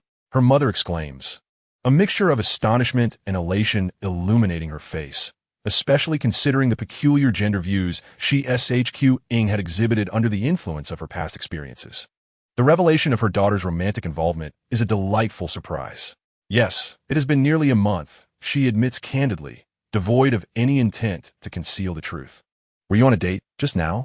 "Oh, I shouldn't have called you," her mother reflects, a mix of joy and regret washing over her as she contemplates the implications. "Mom, I also ran into QFing earlier. Why bring up such an unpleasant topic? Tell me more about your relationship's progress," her mother interjects, curiosity piqued. As Sunday evening unfolds, CH&M leisurely drives to their usual meeting place, the hotel. He recalls messaging PNKG about their rendezvous at this familiar location. Her response lacks the defiance or reluctance she previously exhibited, suggesting a newfound openness. CH&M chuckles inwardly, eager for her to guide him as they reunite. Upon arriving at the hotel and parking in the underground garage, he barely shuts off the engine when an orange sports car careens toward him. Stunned, he thinks, "What is this person doing?" Realizing the impending collision, the driver slams on the brakes, but it is too late. The impact reverberates, shaking CH&M momentarily, though he remains securely fastened by his seatbelt. Thankfully, he suffers no injury, but his new car, the 911, surely bears the brunt of this misfortune. The sound of the collision reverberates in his mind, prompting him to ponder whether this incident signifies yet another stroke of ill fortune. As the other driver comes to a halt, CH&M unbuckles his seatbelt and steps out of the vehicle, ready to address the situation. "Brother, I momentarily lost my focus and inadvertently collided with your vehicle. I take full responsibility and am willing to compensate you for the damages." The other party, donning a mask and a cap, exhibited a sincere demeanor. He immediately acknowledged his fault and expressed a willingness to pay for repairs. However, as he approached, a strong scent of alcohol struck Chen Mo's senses. It was evident that it was not merely distraction as he claimed, but rather driving under the influence. Chen Mo felt a sense of familiarity with this individual. The accent was oddly recognizable, reminiscent of a voice he had encountered before. The peculiar intonation of his Mandarin was both standard yet distinctly flawed, rendering it memorable. Moreover, his physique was unmistakable, as Chen Mo had certainly seen him recently. Suddenly, a figure flashed in his mind. AI Equin?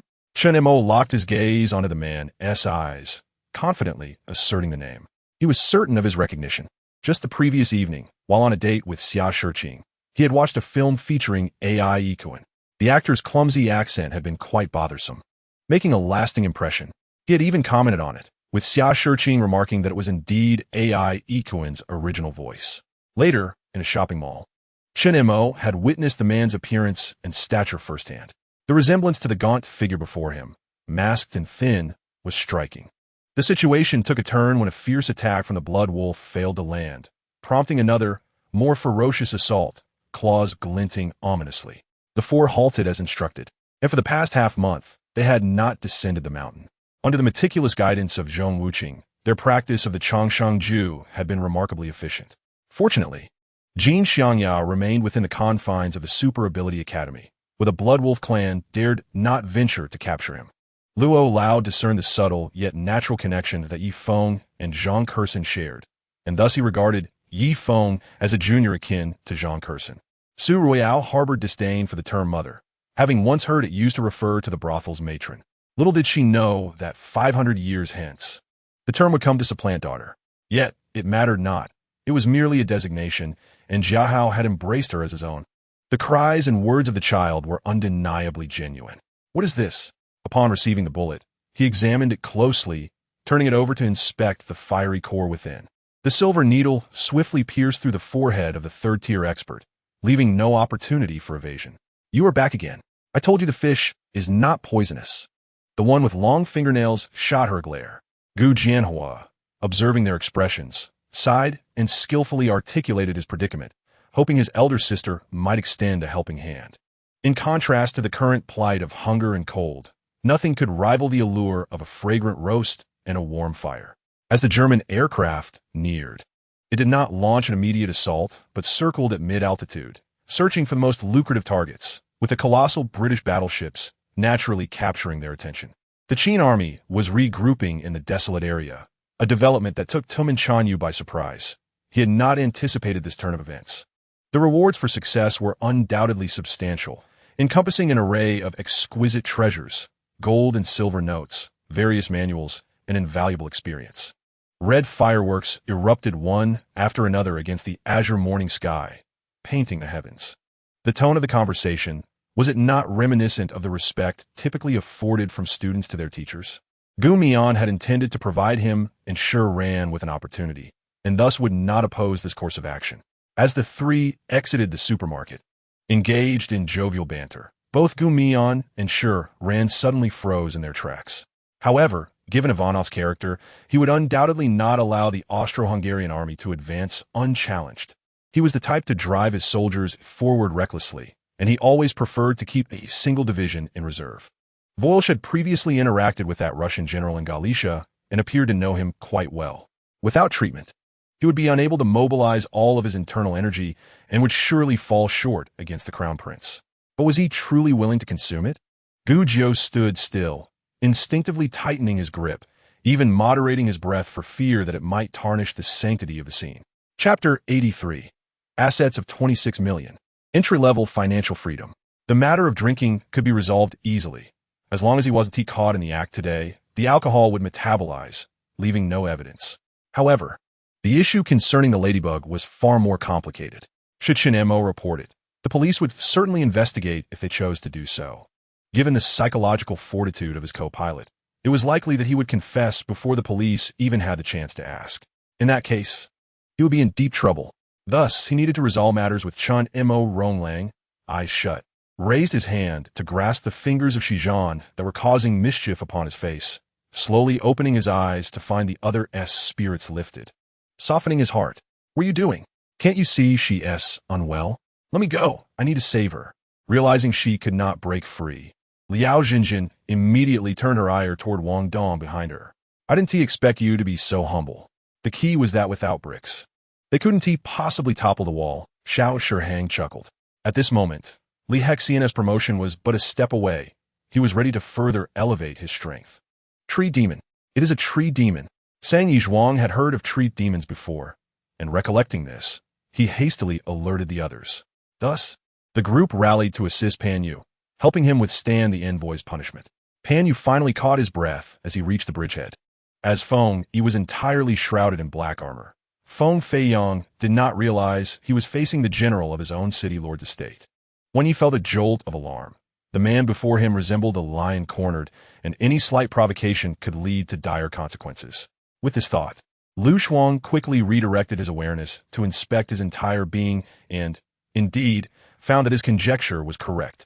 The magma-like substances had been absorbed, now coursing through his veins, with Lu Shuang's bloodline actively assimilating them.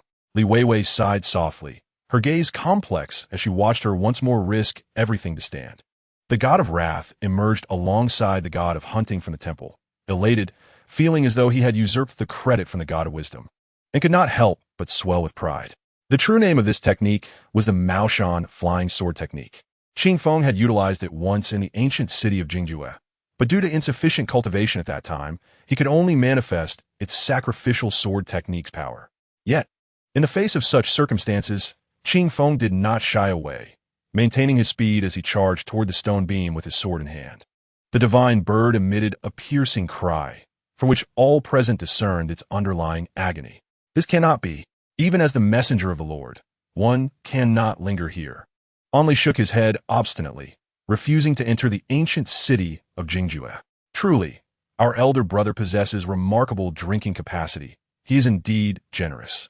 The fourth captain in the lower right corner raised his thumb in commendation. Within the dim chamber, smoke swirled, and the white windmills in every corner turned in the absence of wind, casting eerie shadows as if countless malevolent spirits had come to claim their due. Thus, on this journey to Bukue, he chose the same route as Jiamin, embarking from Tianjinwei, landing at Niuzhuang, and proceeding to Shengjing, Yangming Fortress, and Kaiyuan. At each military station along the way, he meticulously reviewed the records and inquired with the personnel. Chapter 84. The cold weather and the remedy for stubbornness. After exchanging a few polite words, Chen Mo ended the call. He took a photograph of the parking space number and sent it, along with the hotel's location, to Manager Zhou. Once the transmission was complete, he deleted the corresponding footage from a dashcam. After all, the vehicle needed to be towed for repairs, and should anyone gain access to the dashcam footage, the incident involving AI Ikuin could be exposed. Among those around him, the only individuals likely to pose a problem were the missing Fai Long and Sun Haozi, as well as the one he most wished to avoid, Rina. At that moment, her delicate hand subtly moved, occasionally grazing the sensitive areas of the Dark Knight, Heli, while she seemed utterly indifferent to the presence of Shui Pingshan, as if he were invisible. Su Jian, an 8-star battle master, was actually one rank below Tang Piamiao. However, he was unfamiliar with Tang Piamiao, which is why he dared to provoke him. It is essential to understand that the nurturing of the divine heaven and earth is founded upon the essence of natural energy, which is, of course, intimately connected to the natural environment. Suddenly, he appeared to notice that the flowers had left something behind, indeed seeds. Although they were but ordinary blooms, they still held the potential for rebirth. While they lacked the precious rarity of celestial materials and spiritual herbs, they were nonetheless a form of life. When one life ends, what harm is there in beginning anew? As I was deeply engrossed in my thoughts, a sudden, thunderous explosion from outside the cave jolted me, causing the ground beneath my feet to tremble slightly. Lao Bai, I sincerely hope you will come. With your brilliant mind, I am certain there is a way to resolve this. I must concede that Bai Gongzi excels in every aspect, embodying a near-perfect persona, particularly in his strategic acumen, which rivals that of seasoned military tacticians, undoubtedly owing to his expertise in divination. Had it not been for the extraordinary Li Changlin, had the other 5 chosen the ancient upper couplet, they would likely have met with failure. Upon awakening in the evening, I found it was already 8 o'clock. I touched my abdomen, and the wound had healed flawlessly, leaving no trace of a scar, such as the remarkable self-healing ability of the Chongqing GTI. Tony, what are you all up to? Hasten to disperse the crowd. Do not create further disturbances. Shortly thereafter, Vice President Xiao Baiden, flanked by several bodyguards, approached the esteemed assembly of superheroes and addressed the leader, Tony. She suddenly embraced Fu Sinian, wrapping her arms around his neck as if clinging to a rare treasure that had been restored to her, resolutely refusing to let anything, not even a herd of cattle, separate her from him. The onlookers were momentarily taken aback, realizing that the crown prince was merely a diversion, with the focus shifting to the second prince. The incessant, tiresome flattery from the marketplace buzzed in Fu Xinyan's ears, amplifying his growing impatience. As for Yu Jundewu, upon receiving an array of high-grade potions from Su Xiang, she exhibited little surprise. Her intelligence had led her to deduce a close connection between Tsang Qiong Pharmacy and Su Xiang, making the support of such an esteemed establishment in the City of Dusk for a multitude of premium potions hardly astonishing. Long time no see, Inanchin remarked, gazing at Lin Wei for an extended period. After several months apart, he was taken aback by her significant transformation. Her despondency was a stark contrast to the vibrant image he had always held of her. Shui Dingshan once again issued a command, proclaiming, Wei Qi Jiang, Wei Qi Song. He my orders. You two are to lead 1,000 troops to secure the left flank, igniting signal fires at the crossroads to confuse the enemy. The Wei Qi brothers acknowledged his command, accepting the order before departing. Chapter 85. Signed photographs, 20,000 each, valued at 400,000, upon receiving a reminder from Pankajia.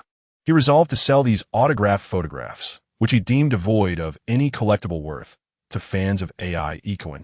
While these images may hold no significance for him, in the eyes of AI Ikoen's fervent admirers, these signed photographs are treasures worthy of exorbitant prices. However, how can we market it to the fans of AI Ikoen? Upon encountering that exterior shell, many halted abruptly, ceasing their advance, believing her heart to be as they perceived it. With a sigh resonating within, she trudged forward, her steps laden, preparing to collect the dishes. Yanxi engaged in thrilling activities, with Dianjuan participating throughout, seemingly intent on cherishing these final moments of tranquility by sharing as many experiences with her as possible. Thus, it was only when the sunset painted the sky in hues of crimson that the two returned home, filled with delight. Shortly thereafter, the once tranquil office erupted into a flurry of activity. Suyu lifted her gaze to witness her colleagues surging towards the doorway, peering outside, all animatedly conversing about something. Was it truly necessary to draw the curtains so tightly in broad daylight? Even if the windows are not open for ventilation, one must still be able to bask in the light. Well then, since it is thus, I shall proceed. Inghua gazed at her two younger sisters, feeling a sense of helplessness as she gradually swam to the shore, grasping the nearby railing and slowly making her ascent. Her adeptness in sitting was a result of frequently riding her brother's bicycle, yet the evenness and stability with which Danjun rode were rather extraordinary, were they not? The expressionless and calm voice of Ji Yuhan left Yanxi uncertain whether he was angry or indifferent. It was only then that Tian Xiao recalled what Qing Bing he had previously endured, and he could not help but pat his forehead, realizing that with such experiences, it was inconceivable for any remnants of cultivation talent to remain. Lu Xiong's face flushed once more, and he refrained from speaking, pondering how he could dare to accuse others of being shameless. If someone else were to thrash you, and in an instant you turn the tables, would you simply relent because they uttered a few flattering words? Pray tell, where am I at this moment? Ziki, struggling to rise, inquired, her head throbbing uncomfortably, while the incessant disturbances from the fool, Chinko, hindered her recuperation, leaving her mind in a state of vexation and chaos. Meanwhile, the towering phantom behind Li Yi mirrored his movements, striking forth with a colossal blade that cleaved directly into the neck of the fired demon ape. Liang Anxin mused that Xuanwu likely remained oblivious to the impending peril. By the time he grasped the gravity of the situation, it would probably be irretrievable. The manga bore the brutal kick from the phantom zebra, blood splattering as its massive form was sent hurtling backward, colliding with a grand tree in the forest. Breath became scarce, as the years apart had softened the once stern demeanor of my Xianfeng, now imbued with a touch of benevolence, likely as a result of fewer punitive assignments for her junior students in her political classes. Thus, the initial step is to procure the system documentation from Tongtai to gain a thorough understanding of this competitor. Evidently, the so-called Peach Blossom branch is a manifestation of supernatural prowess, with pink petals swirling delicately, translucent and ethereal, yet exuding an intimidating aura, as it left crimson streaks upon Guahao's fist, slicing through his arm. Chapter 86. AI Ikoen, the collapse has occurred. She SHQ Ing sat in her office, and she certainly noticed Ji Ing QF Ing's latest post. Initially, she had little desire to engage with it. However, she had long aspired to triumph over Ji Ing QF Ing in their transactions, and this appeared to be a promising opportunity. If one is unwell, they should seek medical attention rather than vent their frustrations online. Trading decisions do not require validation from peers. You lack the authority to evaluate them. In the direction several miles outside of Shire County, a beam of light soared into the heavens, and the ethereal figures of a dragon and a phoenix emerged, meandering through the clouds and harmonizing in their calls. The elder remarked, "Truly, a formidable individual. Is it you who annihilated the ZHH clan?" Long Qingqing remarked, "Since you were able to find me, you must already know who I am. Therefore, why inquire further?" At this moment, Yang Yunhan was fervently cultivating his energy, struggling against the malevolent force invading his body, rendering him incapable of halting the sword thrust by Wang Daoyi. This, junior brother, is rather foolish. How could you compare to senior sister? I'm scrutinized by the old fat man during my training. Unlike you, who requires no supervision, Dahe said awkwardly. Bai Chen Mo did not interrupt his words. Instead, after Xinya concluded, she softly uttered a remark, causing Xinya to immediately cover his mouth. A vague sense of foreboding creeping into his heart.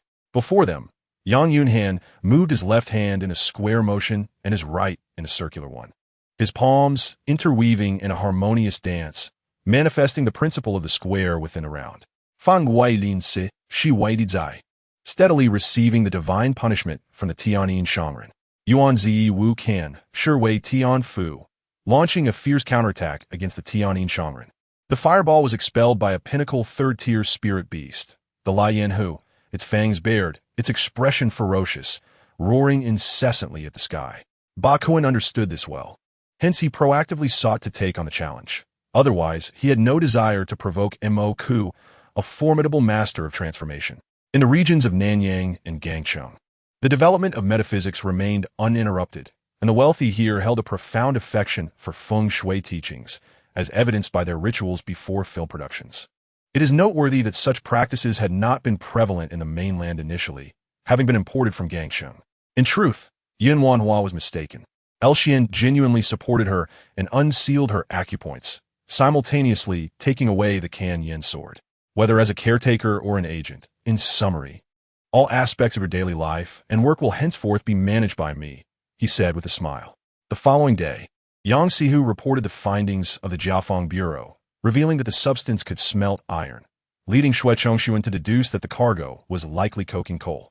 A low wall outside Xuanwu Gate was also repaired, yet Xue Chongshuan waited an additional 3 days, estimating it was sufficiently dry before he intended to conduct an inspection. The referee, with no choice, shot a glare at Bainom and then focused intently on the one-sided match unfolding before him. Even a silver-level warrior would exhibit far superior proficiency in operating their mech compared to Yin Wu, and regardless of Yin Wu's exaggerated driving talent and combat skills, it was implausible for him to attain a pivotal position in a battle critical to the survival of the Bai Ling Shuang Academy in such a brief span. The shadowy figure glanced back after taking only a few steps, yet in an instant vanished from sight, leaving Yi Zheng in awe of his remarkable lightness of foot. Although he considered himself stronger, he realized capturing such a swift opponent would prove challenging. Suddenly, around 30 men clad in plain white garments appeared before Xiaoling, silently observing her and Chun Weiwei. Chapter 87. Taxes to be paid, sleep not to be taken. After reviewing the announcement, Chen Mo was somewhat taken aback. Although he had foreseen AI Equin's downfall and was aware of his DUI and Ladybug incidents, he had not anticipated the presence of a master. AI Equin was actually guilty of tax evasion. He had it coming. After all, in the entertainment industry, the standards for male celebrities had sunk to alarming lows. As long as one paid their taxes and refrained from inappropriate liaisons, they were fine. Just as he turned away, he noticed that the large white shark behind him had mysteriously vanished. Xia Yang then felt a warm sensation envelop him. He could distinctly sense the gentle warmth radiating from Shangwan Xia, her chest pressed against his, and he could almost hear her heartbeat. I refuse to believe it. How can my father have improved? Who do you think you're fooling? Wan Jingjing retorted defiantly. Xia Yang reached out to pat Yi Yinran's shoulder, but as his hand rose, it fell back down. Observing Yi Yu's disinterest in intervening, Lin Yu felt he might be meddling unnecessarily. Watching the spectacle was harmless enough. Moreover, had Jinbin City not already been submerged? With the colossal tsunami and successive earthquakes, I have no doubt the coastal areas would be utterly obliterated. Gengji nodded. Damn it. Comparisons can be infuriating. I quit. Ruoqing glared at Qian Shui, announcing his intent to lie down and feign death. Pointing in the direction, he noticed a figure vaulting over the courtyard wall. A casual glance around revealed fragments of bones scattered nearby, the outlines unmistakably human. Observing his obsequious demeanor, Yun Haotian felt a pang of softness in his heart. Indeed, mother and son shared an uncanny resemblance in their expressions of ingratiation. Upon being pulled up, Songxing's nose was knocked, causing it to bleed profusely, and his palm was scraped, drawing blood. Yin Xiang was thoroughly satisfied. If I had known that mentioning Brother Qi Lu would be so effective, I wouldn't have endured this silent suffering.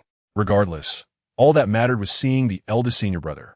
particularly the orange cat, which inherently despised water, even resisting a bath. Especially before the entire Huaxia military in the nation, such a vow could not be retracted.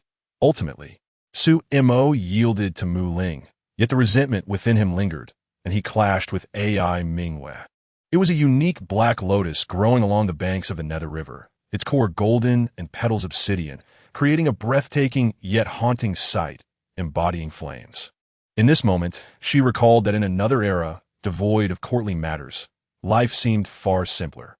The once spirited second prince's countenance changed drastically.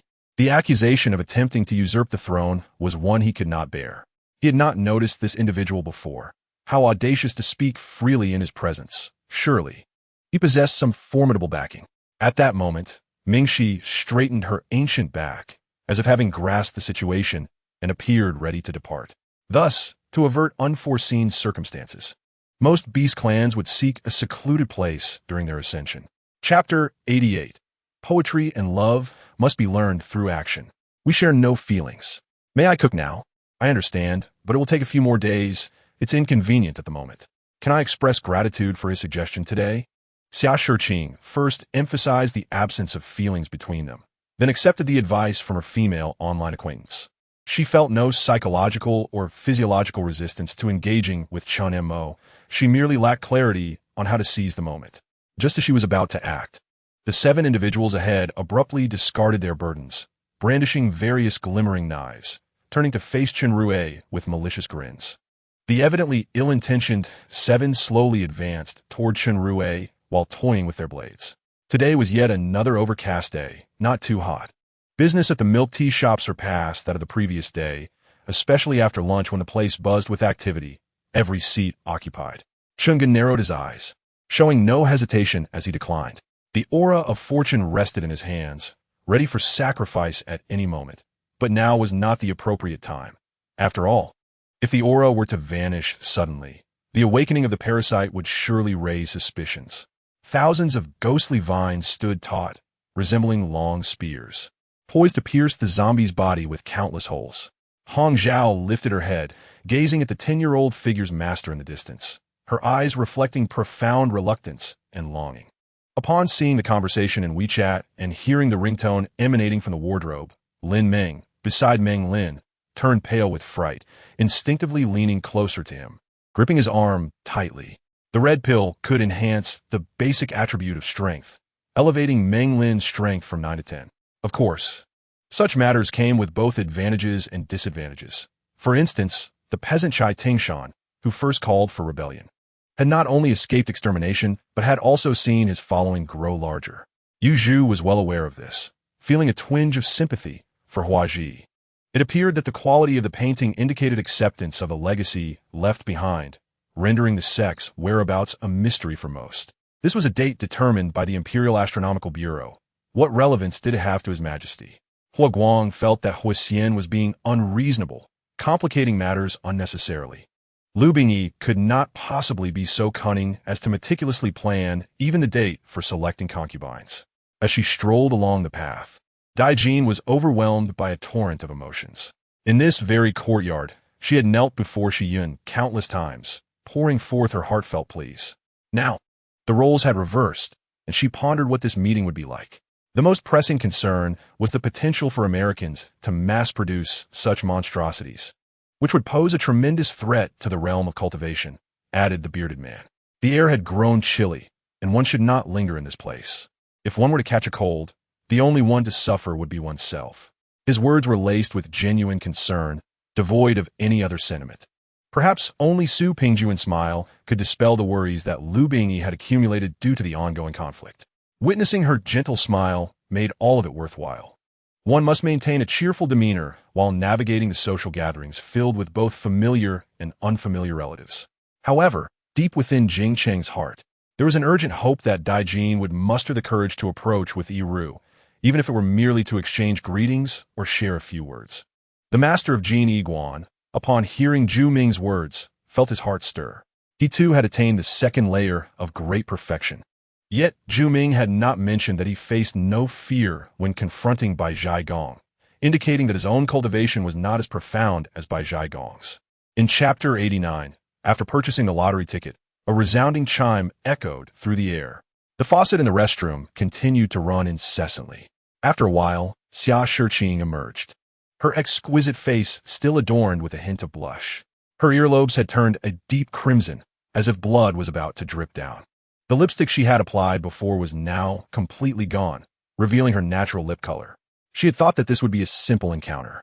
Wu Hao, taken aback by her words, realized that this usually clever individual could exhibit such loyalty. He chuckled softly and replied, "Then do as you wish." After saying this, he settled into a meditative posture, closing his eyes to cultivate. "Are we going with Zhou Wuju?" Xiang Liang's tone was quite unfavorable. Seeing the ferocity of the Qin army's assault, Dong O Wang did not send reinforcements. Instead, he retreated towards Wang Chengdong O with the remaining 8,000 troops. Yin Linger blinked, slowly opening her eyes to find herself surrounded by darkness, which felt damp and cold. Su Yu was momentarily stunned, although she was reluctant. Upon noticing the terrible state of his feet, she furrowed her brows and approached, sitting across from him. Upon learning this, Elshir could only feel helpless. He was unaware of Li Zicheng's whereabouts or the outcome of the upheaval, yet he had witnessed Zhao Dahai, who was willing to risk his life under the current regime. "No, I've already lost Shi Yi and the others. I cannot lose you as well." However, for the sake of their survival, they decided to split into 6 groups, each with 10 members, and rendezvous at Luoco Warehouse. Yang Yi believed that dividing would facilitate an easier escape. Amidst the chaos of battle, the sound of cracking echoed, evidently caused by the sudden explosion of bronze-scaled puppets. Fragments fell to the ground, creating a cacophony. Such an event occurred without prior announcement, and everyone assumed it was a benevolent gesture from the gentleman of Wenyo Mountain, a gift that should always arrive unexpectedly. This news was undoubtedly the best for them, as it spared them from unnecessary wandering without a clear objective. Yet, Shirtsong remained cautious, vigilant against the deep blue sea. Why would a good person implant such things in their body? Is your captain an automaton? Lin Yu teased.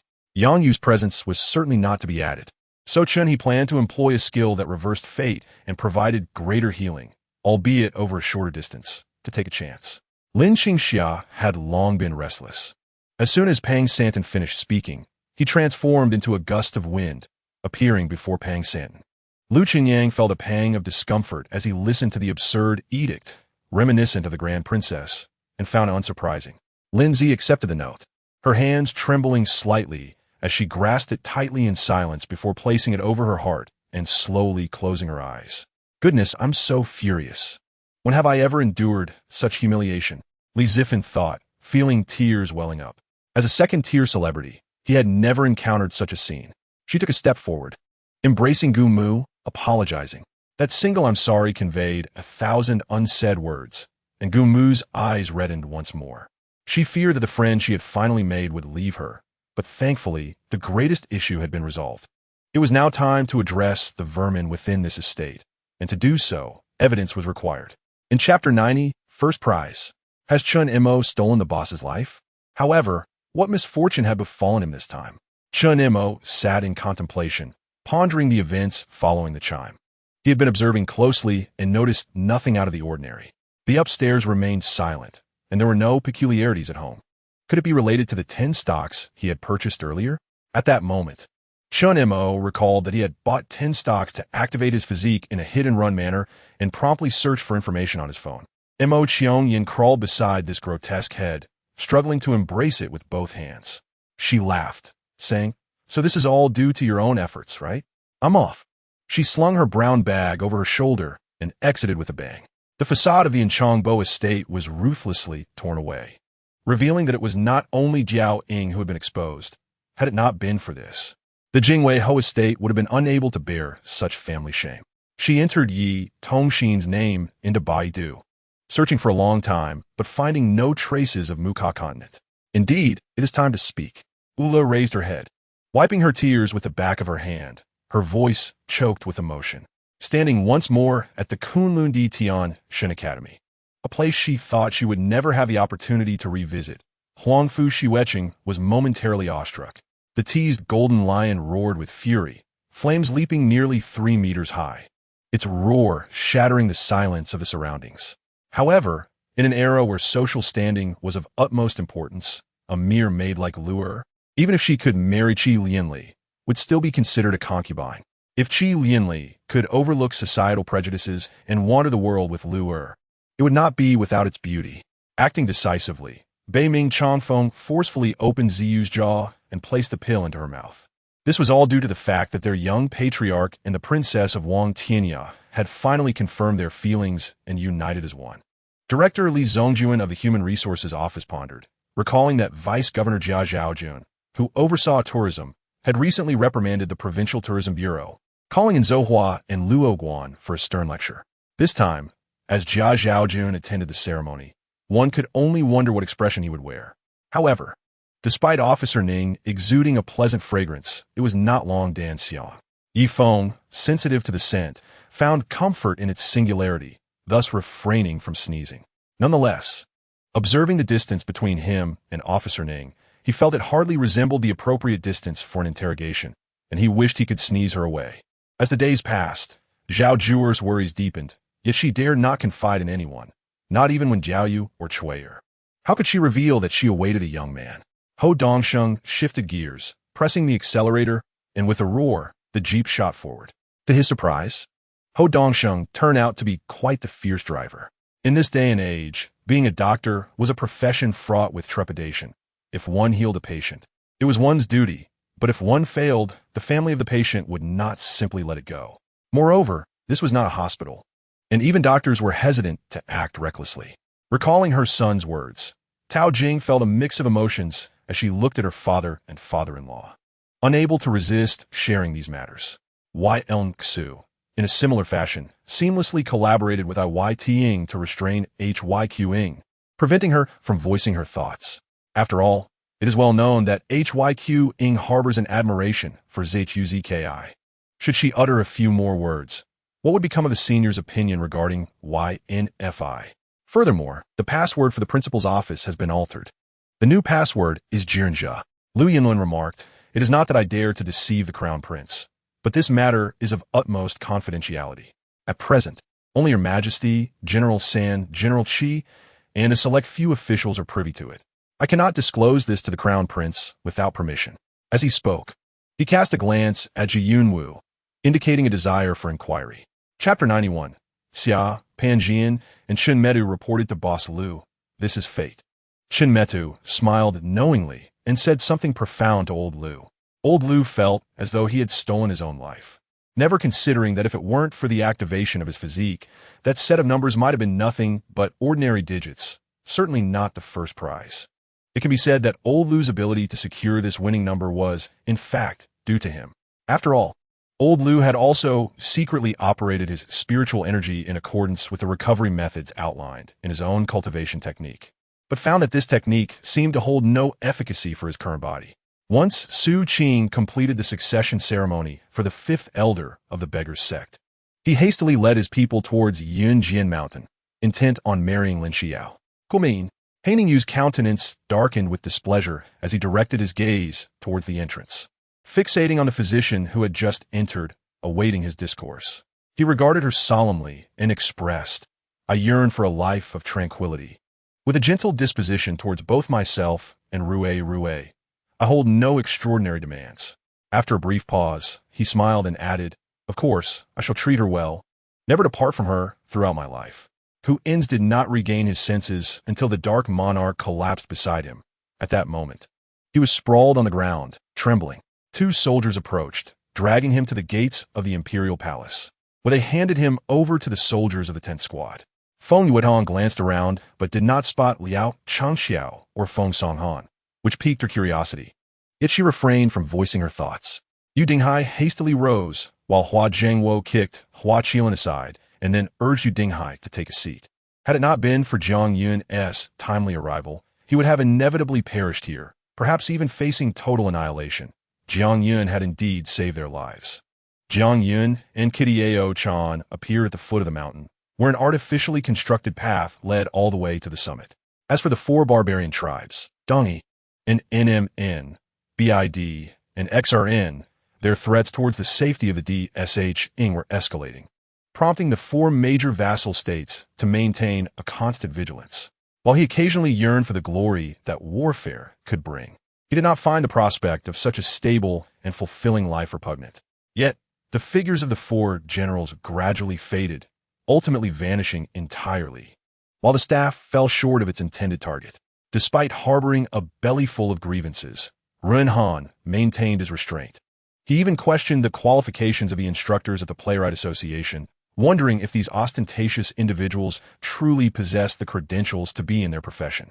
The news reporters continue to pursue the elusive Shandian Yao, yet their efforts are thwarted as the creature ventures into the heart of the electric forest, resulting in increasingly frequent thunderstorms. The journalist can only stand by helplessly. I understand. Jiangze lowered his head. His background was known to all in the village.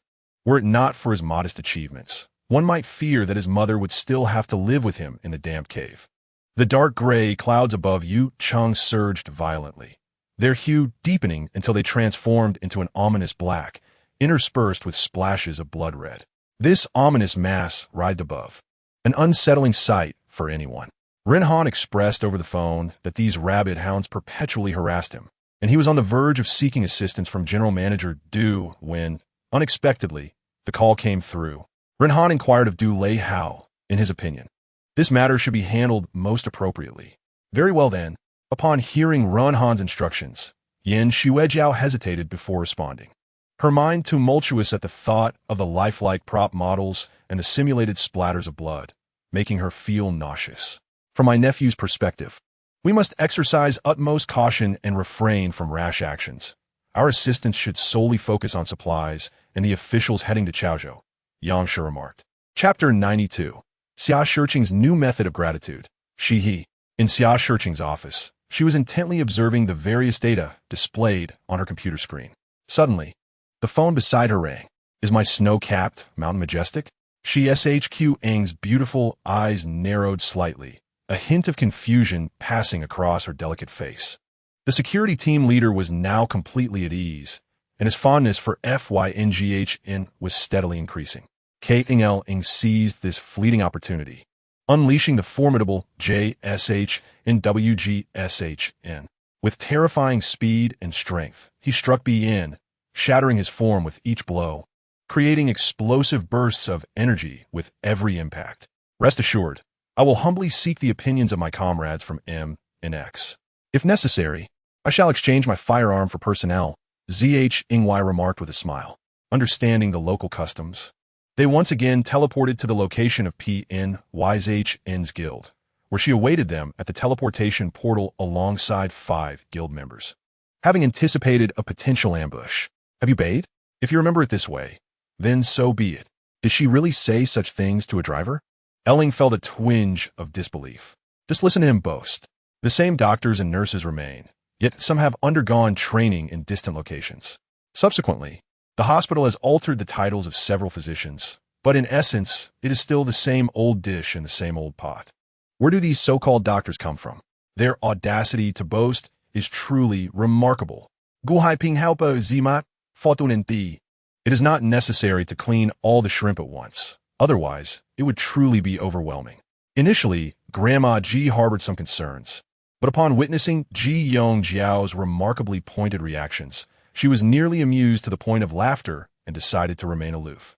Setting aside these unpleasant thoughts, she chose to emulate the ostrich, casting aside her anxieties and the looming sorrow of potential loss, focusing solely on the present moment. They were unable to leave for the time being. With the tunnel base compromised, the items they had managed to bring out were minimal. Given the current circumstances, it appeared that the surrounding supplies had been thoroughly searched, making it essential to secure some resources before departure, for leaving empty-handed was futile. Thus, when subjected to the searing heat of fire-based magic, the rich aroma of meat wafted through the air, causing many members of the Lingsho tribe, who had hastily set out without a meal, to salivate profusely. Upon hearing her father's refusal, tears immediately welled up in Fong Ai's eyes, her lips quivering as she struggled to articulate her thoughts. In terms of such simple-minded beings, it sufficed to place them directly on the field during competitions. There was no need for him to meddle in matters of intellect in daily life. As before, Chu Yun prepared his magic swiftly, sensing something amiss this time, and thus unleashed a more potent spell than in previous encounters. The mid-lane Phoenix, unable to restrain itself, erupted into laughter in the chat channel, typing an array of ha-has. Should this endeavor prove successful, it would undoubtedly lead to a significant enhancement in cultivation, bringing him one step closer to the transformation into a divine being.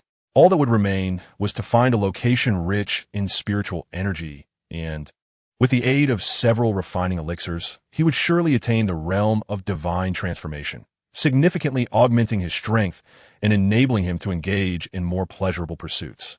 On a road that might remain untraveled for months, two shadows traversed slowly as a fierce wind swept across the dunes, emitting a deep, rumbling sound. However, Zhuolang was not so fortunate. The recent strike, the thunderstorm by Wang Jin, had utilized the power of lightning. Although it was not overwhelming, Zhuolang, being merely mortal flesh, found it exceedingly difficult to withstand. Furthermore, Wang Jin's sword had left a substantial wound upon him, making his situation quite dire. Chapter 93. Can sending a package also ring? Do you think my house is nice? Why not move in with me? Pan Kajia seemed to emerge from a moment of clarity, raising her head to gaze at Chen Mo with an inscrutable expression. She was unsure why she had uttered those words to him. Perhaps it was the advantage of proximity? Regardless, with Chen Mo residing in her home, she held the upper hand. In the end, it would not be her who would face the consequences, but rather Xia Shiqing. Ning Yuanlan, feeling wronged, reached up to rub her cheek gently.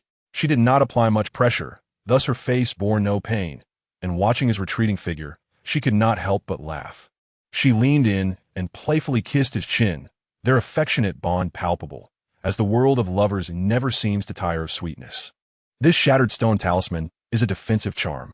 Tian Gang could only draw 1 or 2 when in peak condition, making it his most cherished talisman. However, he was taken aback by Lin Feng's ability to produce it effortlessly. What do you take me for, a toy? Li Moran's grib gravoli tiktanat, causing Yi Xiaomei's chin to ache slightly. We often frequent certain places. Don't regret it, Li Moran warned her in a muffled voice. Has something happened? Ling Baolu finally noticed that Pei Yu's expression and demeanor were markedly different from before. Frustrated by repeated failures, the white skeleton let out a sharp, piercing cry. The big yellow duck howled at the sky, its annoyance prompting it to grip its own hair. Thus, freshly washed and styled hair was transformed into a chaotic mess in an instant. In this world, even though Jin Guangxian and Cihang Daoren both reached the realm of the Luo Jin Xian, possessing a top-tier magical artifact allowed Cihang to decisively overpower several unarmed Jin Guangxian. The Empress Chang's son, still frail, slowly recalled her mother's passing, tears streaming from her eyes. Embraced by the essence of trees, the scent of grass, the movement of the wind, and the warm sunlight, these had been her cherished companions throughout the years. Such friends should not depart. In truth, they had never truly left.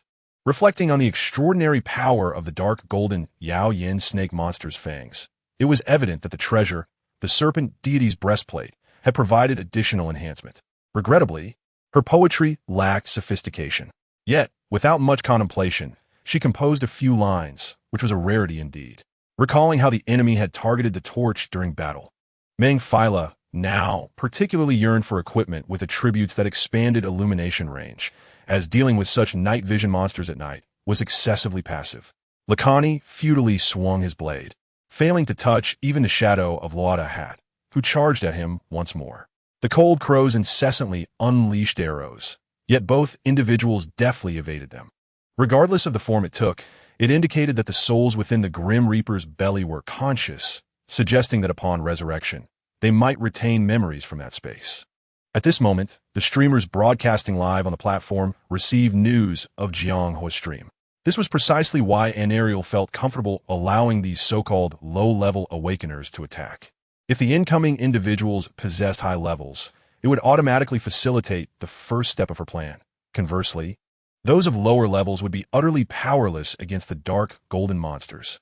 Chapter 94. Chen Mo, as alcohol and tobacco were swapped, what could possibly be wrong with the package I sent?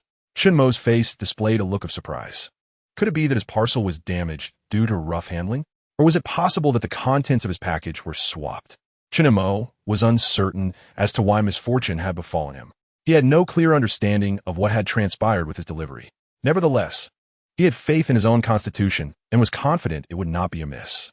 I wished to keep her close, exerting all my strength to protect her from any harm. The Sun residence was bustling with guests today, the back garden divided into 4 or 5 areas for hosting, and it appeared that the main hall was the focal point. Su Weiyou listened nearby, her mind buzzing. The engagement between Qin Fangbai and Lin Junbei was not a result of Lin Junbai's affection for him, but rather a consequence of Qin Mu's feigned illness. Was it not? Had she known their relationship would unfold this way, would she have drawn closer to him sooner? Would she have regained her memories more quickly? The sheepfold exuded an aura of dominance, while simultaneously slapping Ling Yang's face, rousing the unconscious Tian Bao from her slumber. After expressing their gratitude to the Emperor and Empress Dowager, the workers were addressed by Sen, who said, "Please rise, esteemed craftsmen." With a tremendous crash, the ground shook violently, creating a massive pit, while the black serpent roared, breaking free from the soul-devouring ghost's grasp, coiling its body again, eyes fixed intently on me, refraining from any rash actions. After receiving support from Russia, Yuan Shikai pressed forward relentlessly. He managed his newly formed army well. However, this force was not directed at Prince Gong, but rather served as leverage against San, almost overturning all her original plans. Upon witnessing the 3 major groups of the East congregated harmoniously, reporters outside could not contain their excitement and quickly gathered around. Ling Yang's hand signals conveyed a clear message. Attract others' attention first. Do not allow them to see what I am doing. Soon, I will create an opportunity for you to lead the others away, and Tian Bao, and I will follow shortly after. You need not worry. Fang Tianlin did not refuse, lazily gazing at the black car outside and giving a slight nod. Furthermore, during that incident in the cell, when their relationship had developed, she had already discerned the connection between the donkey demon and him. After the incident in the cell, she chose not to expose him. For Jiang Wei, killing in the human realm was not considered murder, merely sending souls to the ghost realm. Of course, should Jiang Wei be ruthless enough to annihilate someone completely, they would have no chance of entering the ghost realm, but would be truly dead. Wang Bo paused at home for a moment before venturing out again. First visiting the bank, then heading to the car wash to meet Wang Xiong and others. The group of youths just now, especially the one in the front, was exceedingly arrogant, charging through recklessly, their faces twisted with anger, completely disregarding them. Did they think this was a place to unleash their fury? Duga City was not a venue for such antics. However, observing Li Julie's frantic demeanor, it was clear that, despite reprimanding him, her words still conveyed concern and care for him. The earth trembled, the sea surged, as the water in the center was forcefully compressed by the aura of the purple star, creating a vast vacuum several hundred meters wide, which increased the surrounding water pressure, sending towering waves into the sky. The pirate leader hastily contacted headquarters, and after a series of urgent inquiries, his previously anxious expression morphed into one of extreme distress, alternating between red and white, resembling the dramatic face-changing acts of Peking opera. Chapter 95. Feng Yu sensed the aroma of progress. Ling Xian suddenly inquired, her heart tinged with anticipation. Was it truly solely to assist her in vanquishing the demon lord of suppression? The two finally settled into silence, patiently awaiting the arrival of reporters, though Su Wan's restless demeanor revealed her profound anxiety and tension. Is that so? Do other regions' demons also find us the most beautiful? Hong Guo exclaimed joyfully upon hearing this. The 5 elements puppet sprang into action, delivering a golden punch squarely upon a monster's forehead. It felt as though it had struck a metal plate, sparking in all directions. It advanced towards Su Shi and the others, while the airborne beasts hastily retreated, seemingly fearful of that creature. What a fool! A guard muttered a low curse, followed by a disdainful smile. With a slight step, his figure transformed into a streak of light, rushing towards Ling Yun, without even utilizing the power of the divine pulse realm. The corners of his mouth curled upward as he settled in to watch the unfolding drama. Even the Guo clan dared not provoke them. Yet unexpectedly, Su Shi acted recklessly. Du Xinrui, fearing that he would embarrass himself before the crowd, hurriedly stepped forward to stop him. But no amount of tugging at his clothing could silence Du's incessant chatter. Suddenly, a colossal sphere of light plummeted from the sky, crashing down towards Gai's head like a meteor, radiating immense energy. A sinister grin appeared on Tyrell's face. While he had been speaking, he had secretly gathered holy power. If Gai surrendered, it would be a significant achievement, but even if he did not, it would grant him time to unleash this formidable attack. She had thought her earlier words were quite impressive, only to be met with unrelenting dismissal from the other party. Blood adorned her lips and her clothing, as well as the bedding, bore stains, some of which had partially congealed, containing clots likely coughed up from her own body. How embarrassing. Although Li Jiming said such words, he extended his hand to accept the money. No reward without merit. However, today, he had stood up for Yang Chun, making it somewhat acceptable to accept the money. Moreover, Yang Chun was in the wrong, having owed others money, and Li Jiming had indeed taken a stand. Chen Mo, still unwilling to give up, feared that the Emperor Scorpion had not died completely. Gripping his dagger, he poked its body to ensure it was truly dead. As the dagger moved, more fluids oozed from the Emperor Scorpion's body. If the members of the church were aware of Feng Xing's thoughts at that moment, they would undoubtedly be horrified, pondering when their god would bestow protection upon them. Pakili recalled that during the reconstruction of Shenzhen Island, they had taken refuge in that wooden house. Just when Hori Chuan Legu thought he was doomed, he suddenly sensed something was amiss. He felt that he was born at the wrong time, possessing the complete memories of a swordsmith. Yet, since his inception, he had encountered only problems that those memories could not resolve, leaving him feeling helpless and resigned. To his surprise, his words had inflicted such significant harm on his master, prompting Hunpo Yaomei to rush over and offer comfort. Mother, this is the immortal sword I have forged through my cultivation. If anyone dares to offend in the future, you can use this sword to cut them down, one slice, one death. This sword does not yet have a name. Mother, you may name it, Wang Hao said with a smile. The ferocity of the heart-eating willow was evident, as he promptly slew 12 cultivators from the Deluo celestial realm who had pursued him across the myriad worlds, while the remaining ones fled heavily wounded. What do you think? Upon entering the conference room, Pu'er KF eagerly inquired of his companion Drabonos Su Lian. As Lianyan City spoke, he kicked the man away, sending him plummeting into the abyss of the Golden Summit Square. Tang Zeng activated the skills of a 7-ranked all-things master. Sensing that the mind of the white-headed pig seemed to resist the essence of that profound principle, and quickly stated. Some remarked that marrying her would suffice. But was the matter truly that easily resolved?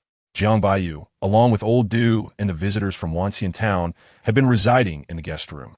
As many guests were expected, the guest room would surely need to be vacated. The opponent did not execute a headshot like a sharpshooter from a later television drama.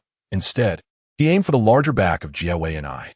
Clearly, he understood that in Finland's icy expanse, being shot in the chest would lead to blood loss and a drop in body temperature, sufficient to bring any strong soldier to his demise. After Shen Yinxia finished speaking, she opened her arms. Zheng Jiwei also turned around to mirror her actions.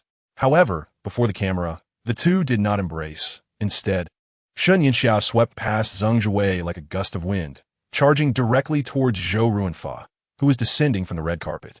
At that moment, Long Xiang's thoughts were consumed by that totem, that mark faintly manifesting behind Yen Su. Could it be mere coincidence? The room was exceedingly spacious, even capable of accommodating a stage. Long Xiang reclined on the soft couch, raising his eyes to observe the Qi Lu emissary, Luo Sha, beneath the table. Aunt, you are mistaken. Lu Nianfeng would not confine me to a single planet. He would allow me to traverse the entire Yangzhou star region. As long as there is an opportunity, I can contact that great one. Tanpei Yen exclaimed excitedly. Although he entered the brothel without even sipping tea, Chuyan did not wish for Wu Yuner to learn of his visit, fearing she might become unnecessarily jealous. However, upon hearing Chu Yun's explanation, Wu Yuner suddenly grew despondent, losing all the fierceness she had just displayed. As the city gates caught fire, the innocents suffered. Upon witnessing the fierce battle among the experts, Fu Shi recognized that they too might face unnecessary repercussions. He promptly ordered his clansmen to retreat to safety to avoid unwarranted harm. Upon entering the shop, he found no one inside, only a shoe scattered on the floor. Yu Huti looked at Jin Huan's feet. The shoe was too large and did not belong to him. Suddenly, it dawned on him what had transpired. Jin Huan was secretly engaging in transactions, and upon hearing someone approach, he fled in a panic, leaving behind a single shoe. You do not know? Someone suddenly interjected. The two looked up, only to discover it was Su Shi's second wife, Wang Ruinji.